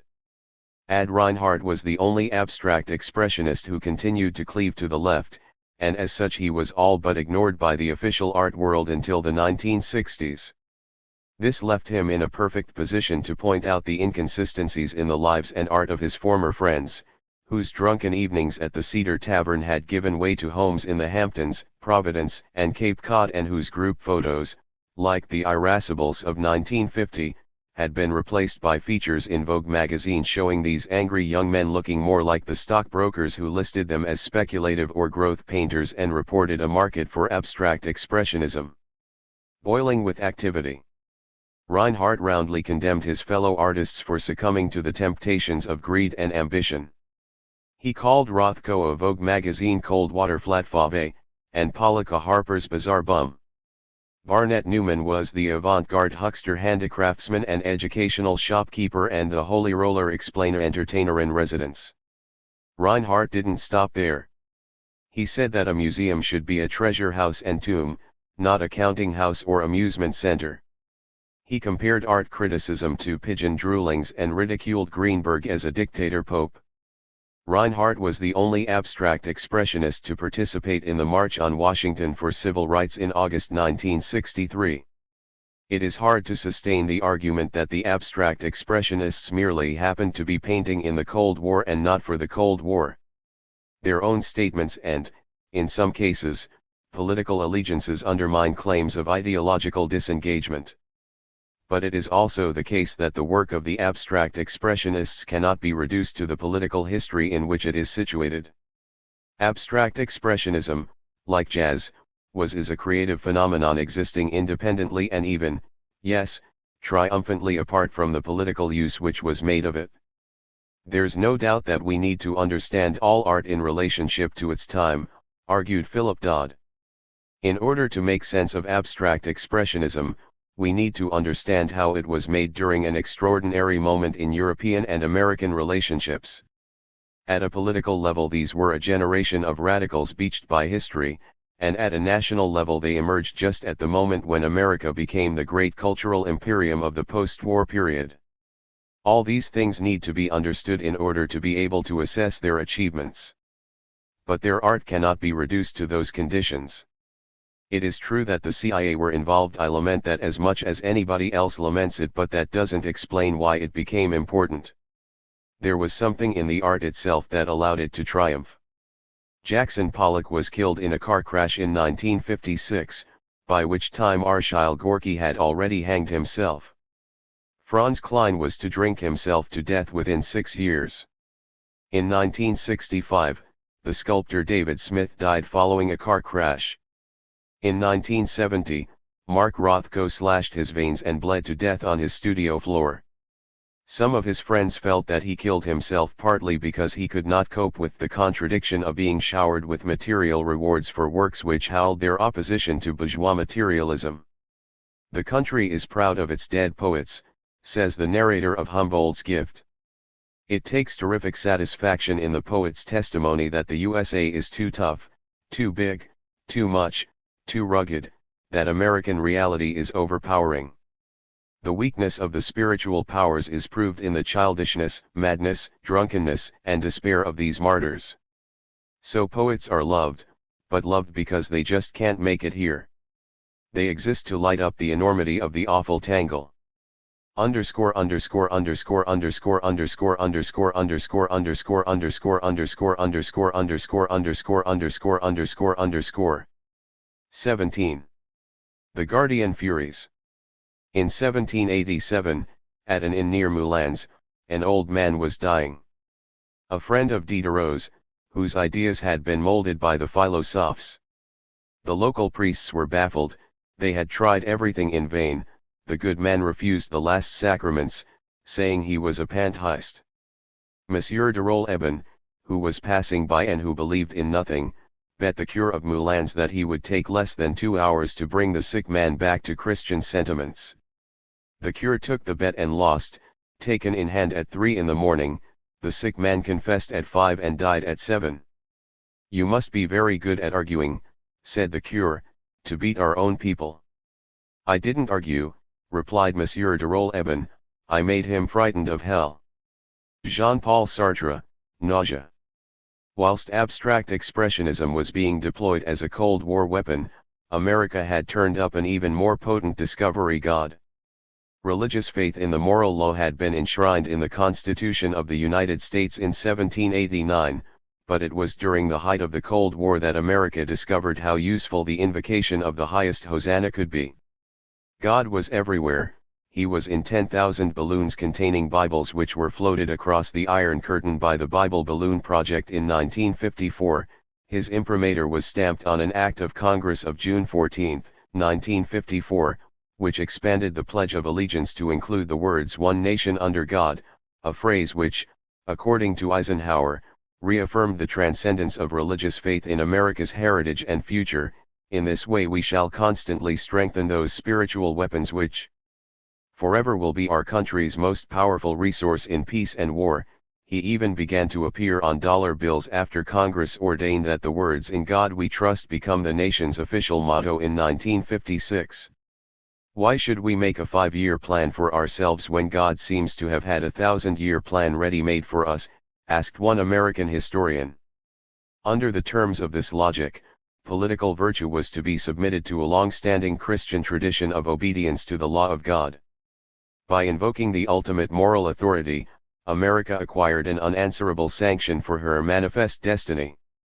Destiny's elect had been taught, like the boys at Groton School, that in history, every religion has greatly honored those members who destroyed the enemy. The Quran, Greek mythology, the Old Testament. Doing in the enemy is the right thing to do. Of course, there are some restraints on ends and means. If you go back to Greek culture and read Thucydides, there are limits to what you can do to other Greeks, who are part of your culture. But there are no limits on what you can do a Persian. He's a barbarian. The communists were barbarians. The religious imperative motivated cold warriors such as Allen Dulles, who, brought up in the Presbyterian tradition, was fond of quoting from the Bible for its use of spies. When the CIA moved into its vast new complex in the Virginian woods in 1961, Dulles arranged for one of his favorite quotes from Scripture to be engraved on the wall of the Langley lobby, "And ye shall know the truth, and the truth shall make you free." Henry Luce, the child of American missionaries, was fond of drawing on the same divine reference. The great Christian promise is this: seek and ye shall find. That is the promise and the premise on which American is founded. Luce seldom missed Sunday church or went to bed without first praying on his knees. His wife, Claire Booth Luce, converted to Roman Catholicism after her daughter Anne was killed in a car accident in 1943. The country's most publicized conversion, it prompted some detractors to derision. According to one widely repeated jape, the Pope interrupted a doctrinal argument with Mrs. Luce, when she was American ambassador to Italy, to remind her, "But, madam, I too am a Catholic." She claimed credit for persuading Eisenhower to become a Presbyterian in the run-up to the 1952 election campaign. Neither profit nor personal glory motivated Luce as deeply as his missionary urge to improve his countrymen, and he exercised his power in the sincere, if not unanimously shared belief that he knew what was good for them, wrote one early biographer. He insisted that the American capacity for successful cooperation is directly related to our country's constitutional dependence on God, and believed that no nation in history, except ancient Israel, was so obviously designed for some special phase of God's eternal purpose. To Luce, the Cold War was a holy war, in which Time Incorporated was committed to the dominant aim and purpose of defeating communism throughout the world. Is that a declaration of private war? He once asked Time Incorporated executives. And if so, may it not be unlawful and probably mad? Perhaps so, but there are some mighty fine precedents for the declaration of private war. Nowhere was the parallel with the mercenaries of the Crusades, or the private armada of Francis Drake, so powerfully drawn. The theologian most favored by Luce was Reinhold Niebuhr, an honorary patron of the Congress for Cultural Freedom and a Cold War realist who believed that the establishment of a calculated balance of power was paramount, with foreign policy the exclusive responsibility of an elite authority. For members of that elite, Niebuhr was, of course, a congenial authority figure. Martin Luther King, on the other hand, claimed to have learned from him the potential for evil. Niebuhr served up liberal helpings of theology to Time Life readers, winning Sidney Hook's approval for successfully reviving the doctrine of original sin as a political tool and making God an instrument of national policy. Indeed, with the religious imperative insinuating its way into every major Cold War policy plank, the whole edifice of American power in the 1950s seemed to rest on one fundamental, monist proposition, that the future would be decided between the two great camps of men, those who reject and those who worship God. We must not be confused about the issue which confronts the world today, President Truman had warned. It is tyranny or freedom. And even worse, communism denies the very existence of God. The manufacturing of such a concept, which reduced the complexity of world relations to a struggle between the powers of light and darkness, meant that the rhetoric of American foreign policy had come to rest on distinctions which resisted the processes of logic or rationality. George Santayana, writing in 1916, had described the philosophical process by which such distortions come to dominate the historical process. Imagination that is sustained is called knowledge, illusion that is coherent is called truth, and will that is systematic is called virtue. Such distinctions were lost on the young preacher Billy Graham, who amplified Truman's warnings with the theory that communism is masterminded by Satan. I think there is no other explanation for the tremendous gains of communism, in which they seem to outwit us at every turn, unless they have supernatural power and wisdom and intelligence given to them. Norman Mailer inferred a different diagnosis: America's deepest political sickness is that it is a self-righteous nation. It was in this climate of doctrinal dogmatism that Senator Joe McCarthy flourished. In The Crucible, Arthur Miller compared the Salem witch hunts with the McCarthy period to demonstrate a parallel guilt, 2 centuries apart, of holding illicit, suppressed feelings of alienation and hostility toward standard, daylight society as defined by its most orthodox opponents.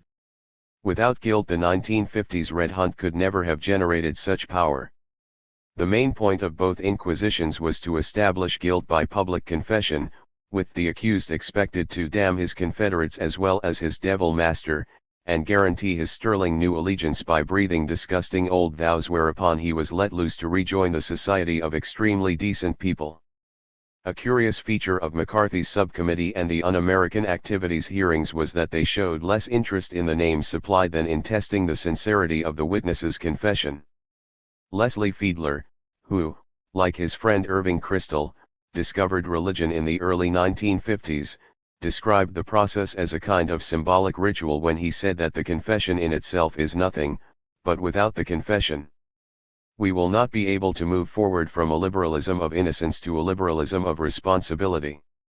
Much drawn to the symbolism of public confession was the American Committee for Cultural Freedom. Elia Kazan, who had named names at a McCarthy hearing in April 1952, had been rewarded with membership on the American Committee, which was now happy to fight his battles for him.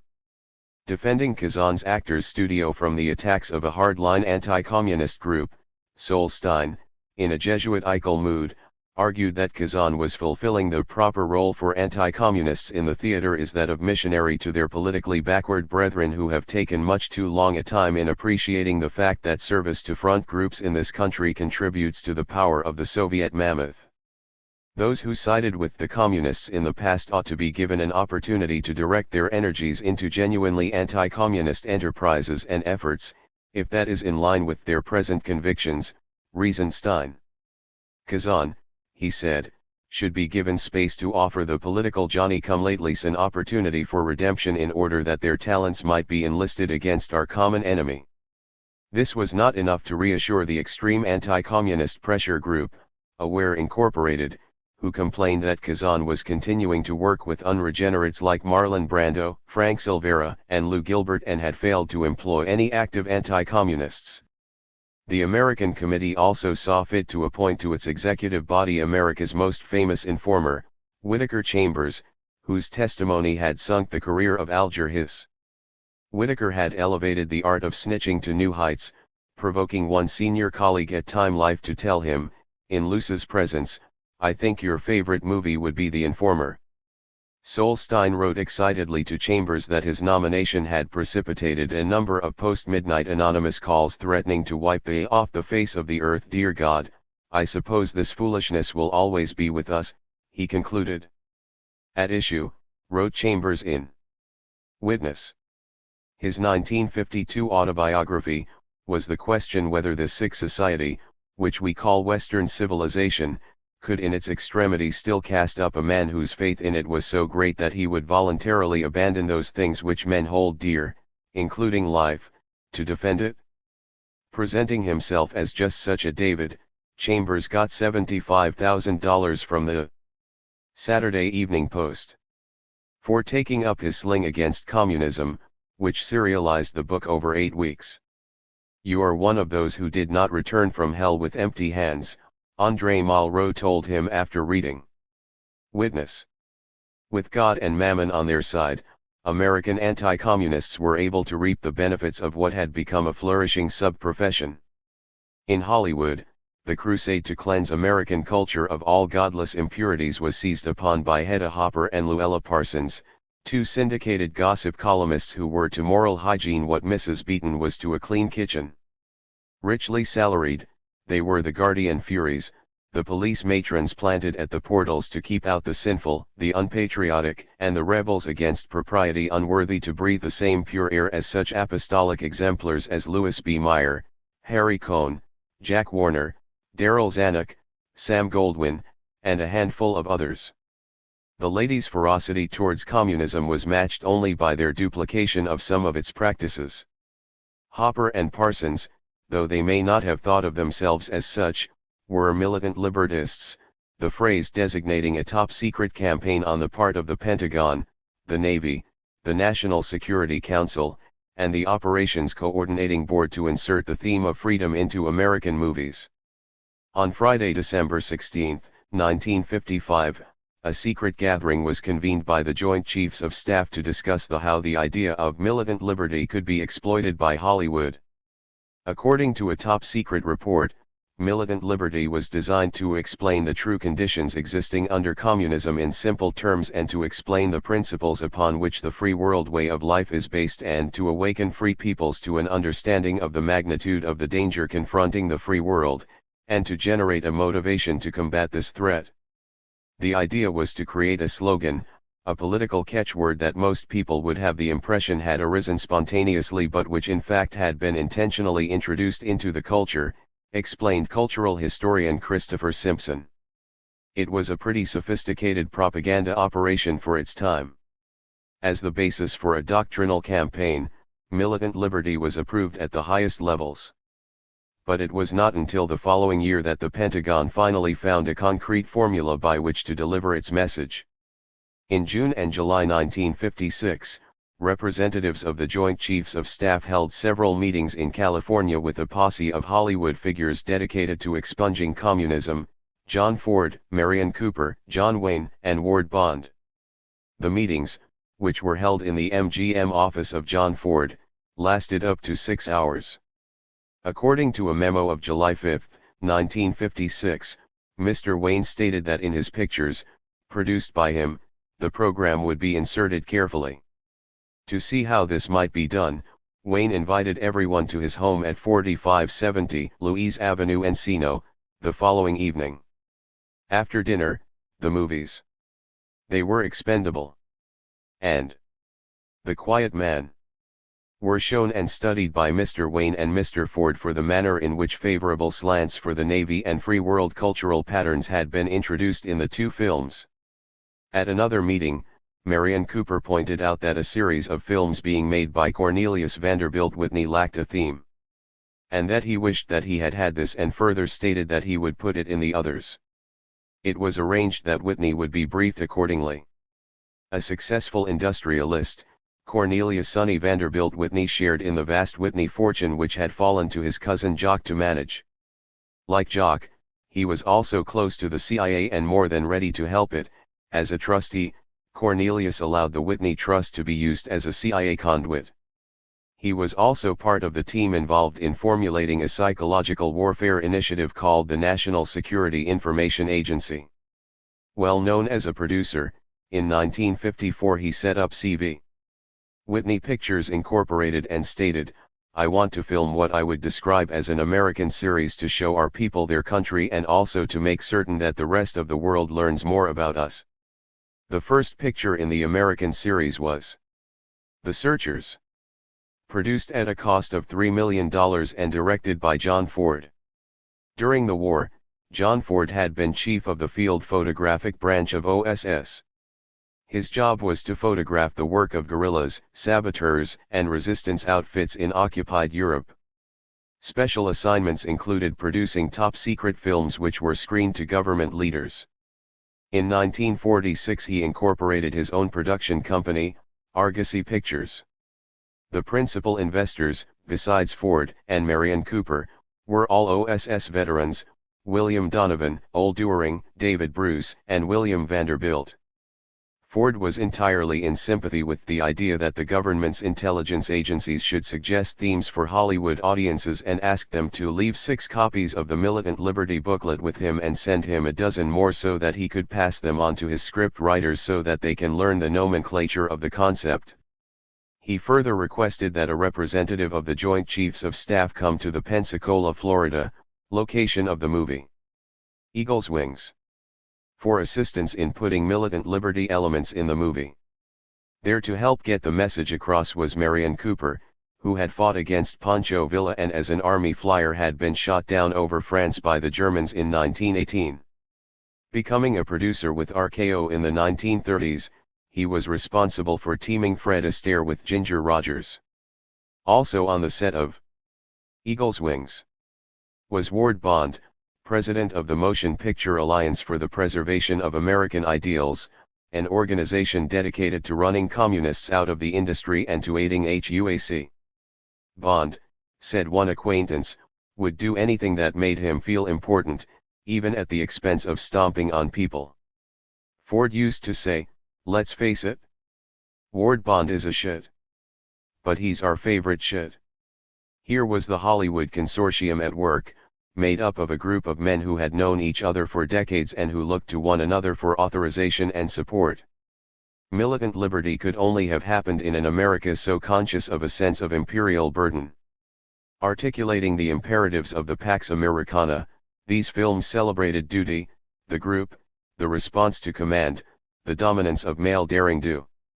It was in this context that John Wayne, who went to extraordinary lengths to avoid military service in the Second World War, came to be regarded as the model of an American soldier, the personification of Americanism. The Duke was the frontier man, taming the world. In 1979, Congress struck a medal in his honor. The inscription read simply, "John Wayne, America." But his was the America of red baiting and ethnic prejudice. As the eponymous hero in Big Jim McLean, he starred in one of the crudest B-film expressions of commie hating. Movies, like propaganda, trade in fiction, but if this fiction is adroitly manufactured, it will be taken for reality. To perform this function well, Hollywood had long understood the need to cut its mythical patterns to suit the prevailing political and social mood. Thus it had switched from making anti-Bolshevik films in the 1920s and 1930s to glorifying Russia as a wartime ally to producing a rash of anti-communist films in the 1950s. The Red Nightmare, The Red Menace, Invasion USA, I Was a Communist for the FBI, Red Planet Mars, Iron Curtain, My Son John, Invasion of the Body Snatchers, Walk East on Beacon, which was scripted and financed by the FBI, was J. Edgar Hoover's personal favorite. Their titles as unconvincing as their plots, these films all revealed a neurotic obsession with the outsider, the unknown, the other. Just as Captain America had switched from battling Nazis to battling communists, the attitude of American films towards Germany changed radically, the vanquished enemy now portrayed as heroic fighters and worthy opponents. As Monday's enemies became Tuesday's friends, Hollywood showed how easily it could rip off the good and evil labels from one nation and them onto another. Whilst such films played well to a domestic audience in thrall to exaggerated claims of the communist menace, most Americans were now convinced that the Russians were coming and the bomb would soon fall in the night. In the international market they were poor performers. For a Europe still wounded by the memories of fascism, the insensate hatred and verbal violence of Hollywood's anti-communist offerings were unattractive in the extreme. Faring better were Disney's cartoons, and feel-good films such as Roman Holiday and The Wizard of Oz. But not all Europeans were seduced by these fictive paradises.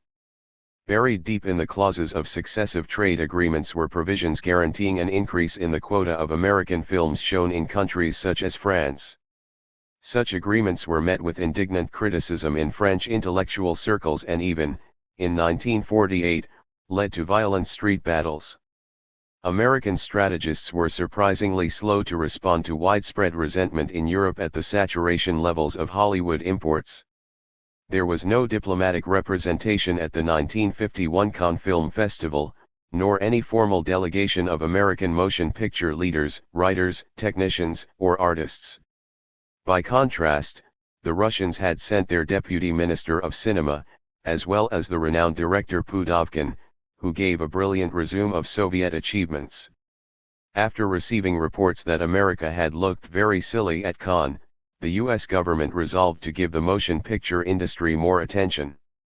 On April 23, 1953, after his appointment as special consultant to the government on cinema, Cecil B. DeMille strode into C.D. Jackson's office. Writing to Henry Luce 2 weeks later, C.D. said DeMille is very much on our side and is quite rightly impressed with the power of American films abroad. He has a theory, to which I subscribe completely, that the most effective use of American films is not to design an entire picture to cope with a certain problem, but rather to see to it that in a normal picture the right line, aside, inflection, eyebrow movement, is introduced. He told me that any time I could give him a simple problem for a country or an area, he would find a way of dealing with it in a picture. DeMille's acceptance of a consultancy with the Motion Picture Service was a coup for government propagandists. Working through 135 U.S. Information Service posts in 87 countries, the MPS had a huge distribution network to hand. Awash with government funds, it was effectively a producer, with all the facilities available to a production company. It employed producer-directors who were given top security clearance and assigned to films which articulated the objectives which the United States is interested in obtaining and which could best reach the predetermined audience that we as a motion picture medium must condition. It advised secret bodies like the Operations Coordinating Board on films suitable for international distribution. In June 1954, it listed 37 films for showing behind the Iron Curtain, including Peter Pan, The Jolson Story, The Glenn Miller Story, The Boy from Oklahoma, Roman Holiday, Little Women, Showboat, The Caine Mutiny, Go, Man, Go, Alice in Wonderland, and Executive Suite. The MPS also regulated American participation in film festivals abroad, thus filling the embarrassing vacuum of the 1951 Cannes Festival. Naturally, it worked hard to exclude American motion picture producers and films which do not support American foreign policy, which in some cases are harmful, from being shown at international festivals. Instead, it pushed films like The Bob Mathias Story, an almost perfect portrayal of the best phase of American life, a small-town boy with his family, his sweetheart, his career, his interest in sports, all building up to his two-time triumph as one of the outstanding athletes in the history of the Olympics. If it hasn't got the American values we want on the screen, then we have got to start looking for a new set of values to publicize. In the search for allies in Hollywood who best understood the propaganda problems of the U.S. and who were prepared to insert in their scripts and in their action the right ideas with the proper subtlety, C.D. Jackson, as usual, was embarrassed for choice. In January 1954, he set down a list of friends who could be expected to help the government: Cecil B. DeMille, Spiros P. Skouras, and Darryl Zanuck at Fox, Nicholas Schenck, president of MGM, and producer Dory Sherry, Barney Balaban, president of Paramount, Harry and Jack Warner, James R. Granger, president of RKO, Universal's president, Milton Rackmill, Columbia Pictures president, Harry Cohn, Herbert Yates at Republic, Walt and Roy Disney, and Eric Johnston of the Motion Picture Association. But C.D.'s most valuable asset in Hollywood was CIA agent Carlton Alsop. Working undercover at Paramount Studios, Alsop had been a producer and agent, working on the MGM lot in the mid-1930s, then with Judy Garland in the late 1940s and early 1950s, by which time he had already joined Frank Wisner's psychological warfare workshop. In the early 1950s, he authored regular movie reports for the CIA and the Psychological Strategy Board. These reports were compiled in response to a double need: first, to monitor communists and fellow travelers in Hollywood, and second, to summarize the achievements and failures of a covert pressure group headed up by Carlton Alsop, charged with introducing specific themes into Hollywood films. Alsop's secret reports make extraordinary reading. They reveal just how far the CIA was able to extend its reach into the film industry, despite its claims that it sought no such influence. One report, dated January 24, 1953, concentrated on the problem of black stereotyping in Hollywood.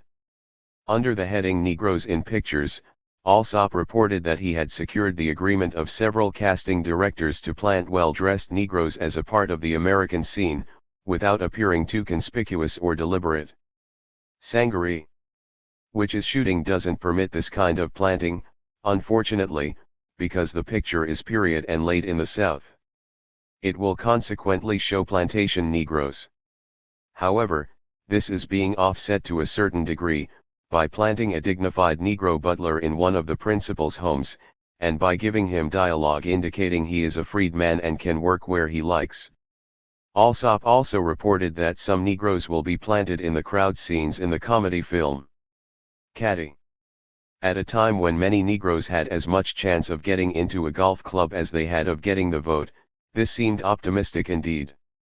In the same report, Alsop referred to the film Arrowhead, which, for once, showed a readiness to question America's treatment of the Apaches. But this, said Alsop, presented a serious problem in that the commies could use to their advantage. Happily, a little tinkering on his part ensured that most of the offending scenes had been removed or their impact significantly diluted. Other changes were achieved by redubbing lines of dialogue after the picture had already closed.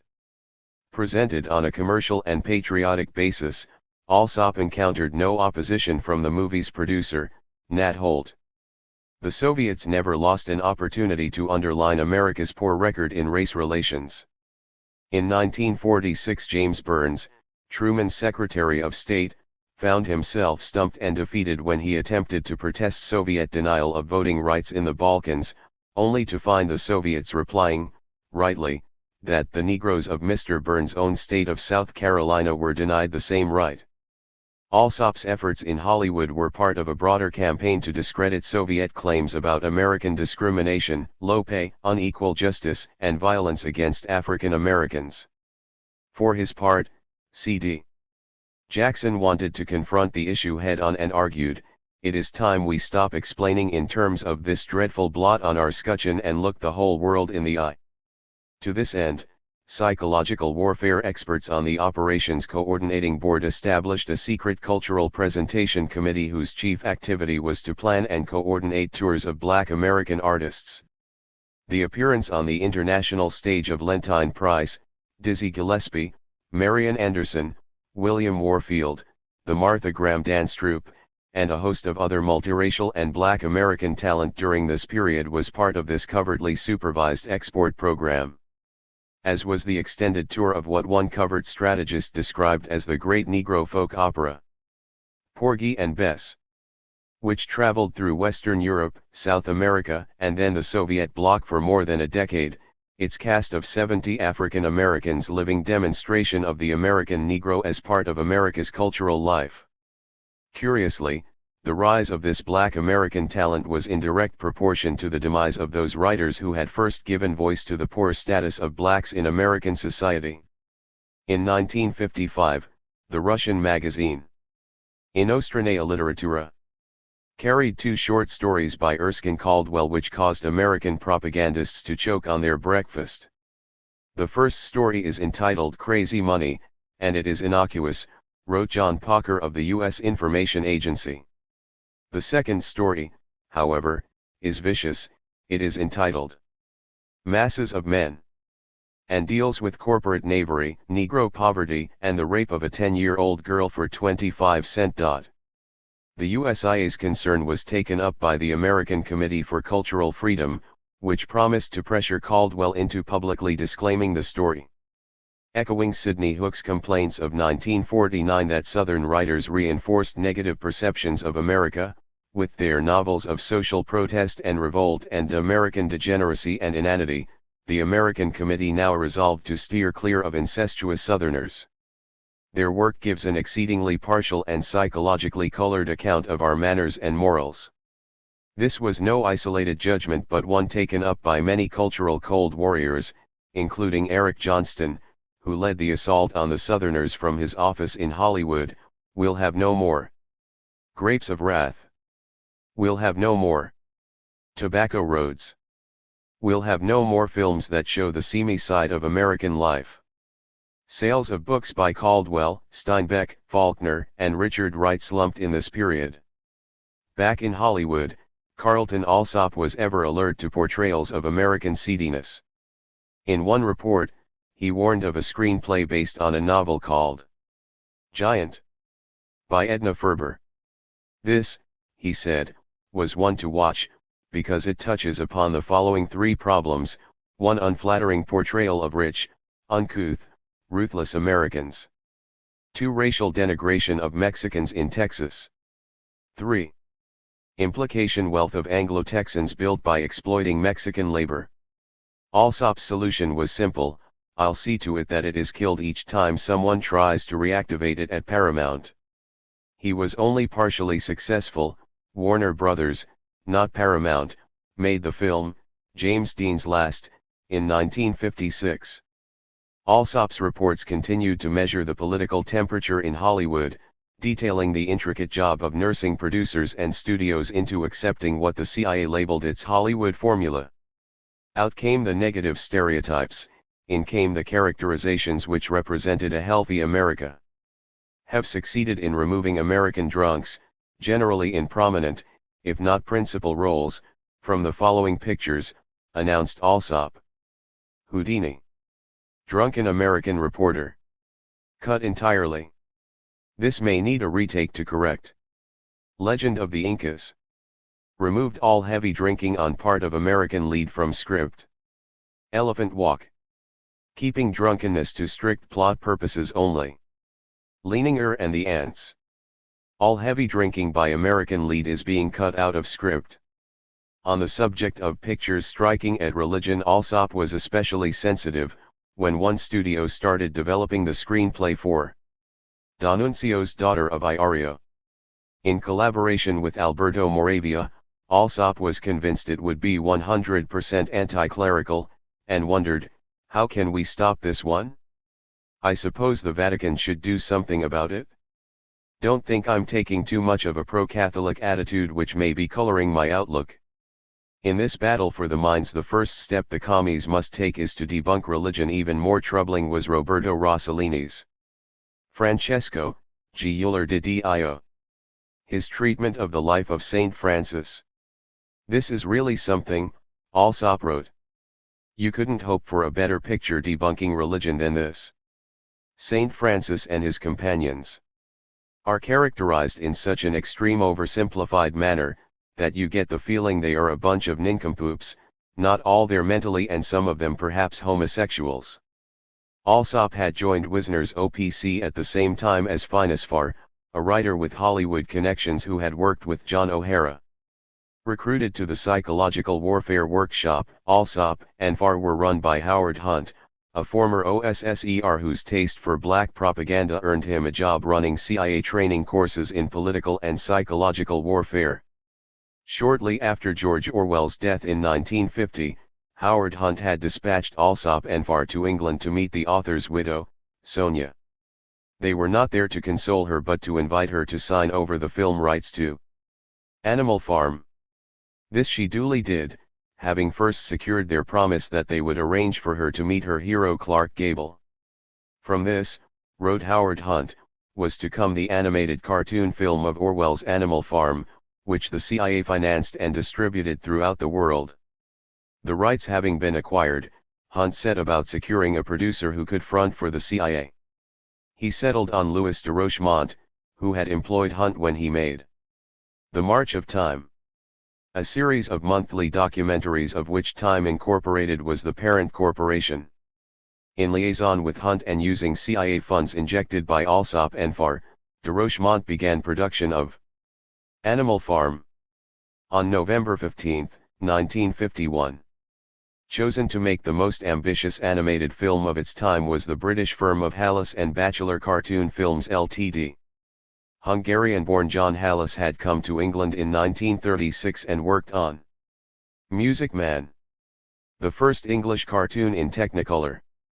Teaming up with his wife, Joy Batchelor, he produced over 100 government films for the British Central Office of Information, many of which helped publicize the Marshall Plan and NATO. Animal Farm. Publisher Frederick Warburg took a keen interest in the Hallis production and kept his friends in the Congress for Cultural Freedom briefed on its progress. He visited the studio several times in 1952-53 to view sequences and to add his suggestions for script changes. At the same time, he was overseeing a new edition of Animal Farm, to be published by Secker and Warburg with stills from the Hallis and Batchelor production. The screenplay was also scrutinized by the Psychological Strategy Board. According to a memo of January 23, 1952, its officers were yet to be convinced by the script, finding its theme somewhat confusing and the impact of the story as expressed in cartoon sequence somewhat nebulous. Although the symbolism is apparently plain, there is no great clarity of message. Curiously, the critique of America's intelligence bureaucrats echoed the earlier concerns of T.S. Eliot and William Empson, both of whom had written to Orwell in 1944 to point out faults or inconsistencies in the central parable of Animal Farm. The script problems were resolved by changing the ending. In the original text, communist pigs and capitalist man are indistinguishable, merging into a common pool of rottenness. In the film, such congruity was carefully elided and, in the ending, simply eliminated. In the book, he creatures outside looked from pig to man, and from man to pig, and from pig to man again, but already it was impossible to say which was which. Viewers of the film, however, saw an altogether different denouement, where it is the sight of the pigs which impels the other watching animals to mount a successful counter-revolution by storming the farmhouse. By removing the human farmers from the scene, to leave only the pigs reveling in the fruits of exploitation, the conflation of communist corruption with capitalist decadence was reversed. Even greater liberties were proposed when the CIA turned to Orwell's later work, 1984. Orwell died before making over the film rights, but by 1954 they ended up in the hands of producer Peter Rathbun. Rathbun, a good friend of John Ford's, had been president of RKO until he was ousted by Howard Hughes in 1949. That year, he formed the Motion Picture Capital Corporation, which was engaged in film production and financing. The corporation and Rathbun himself enjoyed a close relationship with the U.S. government, financing films for the Motion Picture Service. According to Lawrence de Neufville, Howard Hunt solicited Rathbun's collaboration on the film version of Orwell's classic. Through Rathbun's corporation, government money was made available to start production on the film, which appeared in 1956, starring Edmund O'Brien, Jan Sterling, and Michael Redgrave. Orwell's nightmare vision of the future in 1984 appealed to cultural strategists on a number of levels. CIA and Psychological Strategy Board officers seized on its examination of the dangers of totalitarianism, ignoring the fact that Orwell was inveighing against the abuses that all controlling states, whether of the right or left, exercise over their citizens. Although the book's targets were complex, the overall message was clear: it was a protest against all lies, against all tricks played by governments. But American propagandists were quick to designate it in terms of a specifically anti-communist tract, leading one critic to argue, whatever Orwell believed he was doing, he contributed to the Cold War, one of its most potent myths. In the 1950s it was marvelous NATO newspeak on another level. 1984 was a book packed with distrust of mass culture and the dangers of universal slavery through bland ignorance. Again, Its political target was less specific than universal, the abuse of language and logic. What Peter Van Sittert called the squalid menace of political correctness was imputed to us as well as them. In the film version, this distinction was obscured. The manipulation of Orwell's parable to suit the prejudices and assumptions of the film's makers was, of course, entirely consistent with the parti pris of the cultural Cold War. Helping to provide a structure for this partisan interpretation was none other than Sol Stein, executive director of the American Committee for Cultural Freedom, whom Rathbun consulted on several occasions for his advice on the screenplay. Stein had plenty to give. First, the script should have a great deal of relevance to the specifics of present-day totalitarianism. For instance, the Big Brother posters ought to have the photograph of an actual human being, not a cartoon-like caricature of Stalin. In other words, the probability of Big Brother's real existence should not be diminished by linking him to the now-dead Stalin. Nothing in the film should be caricature, Stein went on, but merely an extension of something we can directly witness today. For instance, where members of the Anti-Sex League are supposed to wear sashes across their chests, Stein worried that such sashes don't correspond to anything in totalitarian life as we know it, but rather to the sashes worn by diplomats on ceremonial occasions. Stein therefore suggested that they wear armbands instead.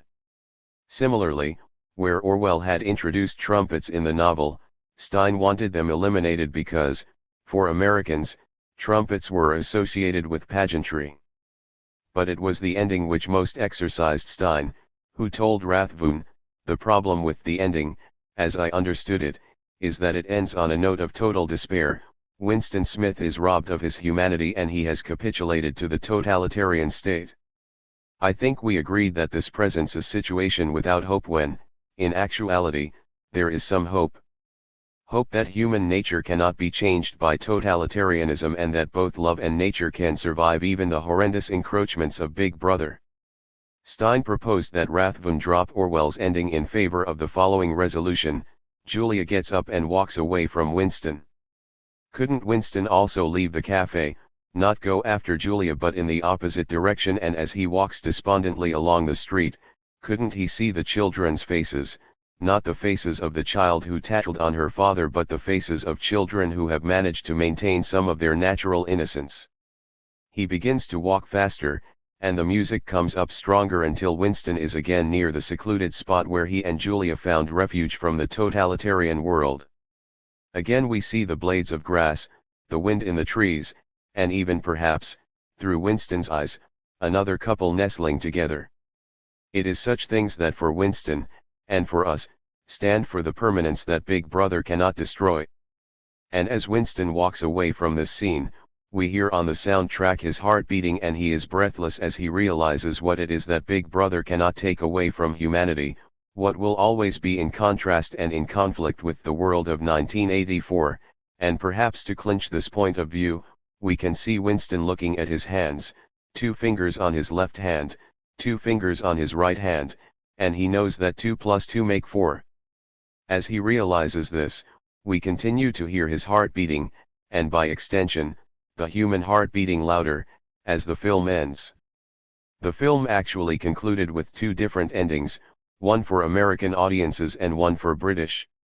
Neither followed Stein's saccharine suggestions, though the British version was faithful to the idea of Stein's ending, with Winston gunned down after crying, "Down with Big Brother," promptly followed by Julia. In the book, in direct contrast, Orwell explicitly denied the possibility of the human spirit rising above the pressures of Big Brother. Winston is entirely overcome, his spirit broken, the struggle was finished. He had won the victory over himself. He loved Big Brother. Orwell's specific instructions that 1984 should not be altered in any way had been conveniently disregarded. The films Animal Farm and 1984 were both ready for distribution in 1956. Sol Stein announced that they were of ideological interest to the American Committee for Cultural Freedom and promised to see that they got as wide distribution as possible. Steps to encourage a favorable reception of the films were duly taken, including arranging for editorials in New York newspapers and distribution of a very large quantity of discount coupons. It could be argued that forgeries are inherent in all transitions from text to celluloid, that the making of a film is in itself and not necessarily malignly an act of translation or even reinvention. Isaac Deutscher, in his essay on 1984, titled The Mysticism of Cruelty, claimed that Orwell borrowed the idea of 1984. The plot, the chief characters, the symbols, and the whole climate of his story from Yevgeny Zamyatin's. Deutscher's personal recollection of Orwell was that he dwelt on conspiracies, and that his political reasoning struck me as a Freudian sublimation of persecution mania. Worried by Orwell's lack of historical sense and of psychological insight into political life, Deutscher cautioned, it would be dangerous to blind ourselves to the fact that in the West millions of people may be inclined, in their anguish and fear, to flee from their own responsibility for mankind's destiny and to vent their anger and despair on the giant bogey-cum scapegoat which Orwell's 1984 has done so much to place before their eyes. Poor Orwell, could he ever imagine that his own book would become so prominent an item in the program of Hate Week? But Orwell himself was not entirely innocent of such Cold War manipulations. He had, after all, handed over a list of suspected fellow travelers to the Information Research Department in 1949, a list which exposed 35 people as fellow travelers, suspected front men, or sympathizers, amongst them Kingsley Martin, editor of the New Statesman and Nation. Decayed liberal. Very dishonest, Paul Robeson, J.B. Priestley, and Michael Redgrave. Deeply suspicious of just about everybody, Orwell had been keeping a blue quarto notebook close to hand for several years. By 1949, it contained 125 names, and it had become a kind of game Orwell liked to play with Kessler and Richard Rees, in which they would estimate to what lengths of treachery our favorite bêtes noires would go. The criteria for inclusion seemed to have been pretty broad, as in the case of Stephen Spender, whose tendency towards homosexuality Orwell thought worth noting. The American realist John Steinbeck was listed solely for being a spurious writer. Pseudo-naive. Whilst Upton Sinclair earned the epithet very silly. George Padmar was described as Negro African origin, who was anti-white and probably a lover of Nancy Cunard. Tom Dryburgh drew heavy fire, being all the things Orwell loved to fear, homosexual, commonly thought to be underground member, and English Jew. But, from being a kind of game, what Orwell termed his little list took on a new and sinister dimension when he volunteered it to the IRD, a secret arm of the Foreign Office. Although the IRD's Adam Watson would later claim that TS immediate usefulness was that these were not people who should write for us, he also revealed that connections with Soviet-backed organizations might have to be exposed at some later date. In other words, once in the hands of a branch of government whose activities were not open to inspection, Orwell's list lost any innocence it may have had as a private document. It became a dossier with very real potential for damaging people's reputations and careers. 50 years later, Orwell's authorized biographer, Bernard Crick, stood firmly by Orwell's action, claiming it was no different from responsible citizens nowadays passing on information to the anti-terrorist squad about people in their midst whom they believed to be IRA bombers. These were seen as dangerous times in the late 40s. This defense has been echoed by those determined to perpetuate the myth of an intellectual group bound by their ties to Moscow and united in a seditious attempt to prepare the ground for Stalinism in Britain. There is no evidence that anybody on Orwell's list was involved in any illegal undertaking, and certainly nothing which would justify the comparison to Republican terrorists. Homosexual was the only indictment which bore any risk of criminal conviction, though this does not seem to have deterred Orwell in his bestowal of the word. British law did not prohibit membership in the Communist Party, being Jewish, being sentimental or stupid. So far as the right is concerned, Orwell can do no wrong, Peregrine Worsthorne has written. His judgment in these matters is trusted absolutely. So if he thought the Cold War made it justifiable for one writer to be positively eager to shop another, then that is that. End of argument. But it shouldn't be the end of argument. A dishonorable act does not become honorable just because it was committed by George Orwell. This is not to say that Orwell was wrong to be concerned about what he called the poisonous effect of the Russian mythos on English intellectual life. He of all people knew the cost of ideology and the distortions performed in its name by liberals who fear liberty and the intellectuals who want to do dirt on the intellect. But by his actions, he demonstrated that he had confused the role of the intellectual with that of the policeman. As an intellectual, Orwell could command an audience for his attacks on British Russomania, openly, by engaging his opponents in debate in the pages of Tribune, Polemic, and other magazines and papers. In what way was the cause of freedom advanced by answering intellectual dishonesty with subterfuge? If I had to choose a text to justify myself, I should choose the line from Milton, "By the known rules of ancient liberty," Orwell wrote in the preface to Animal Farm. The phrase, he explained, referred to his strong faith in the deep-rooted tradition of intellectual freedom, without which our characteristic Western culture could only doubtfully exist.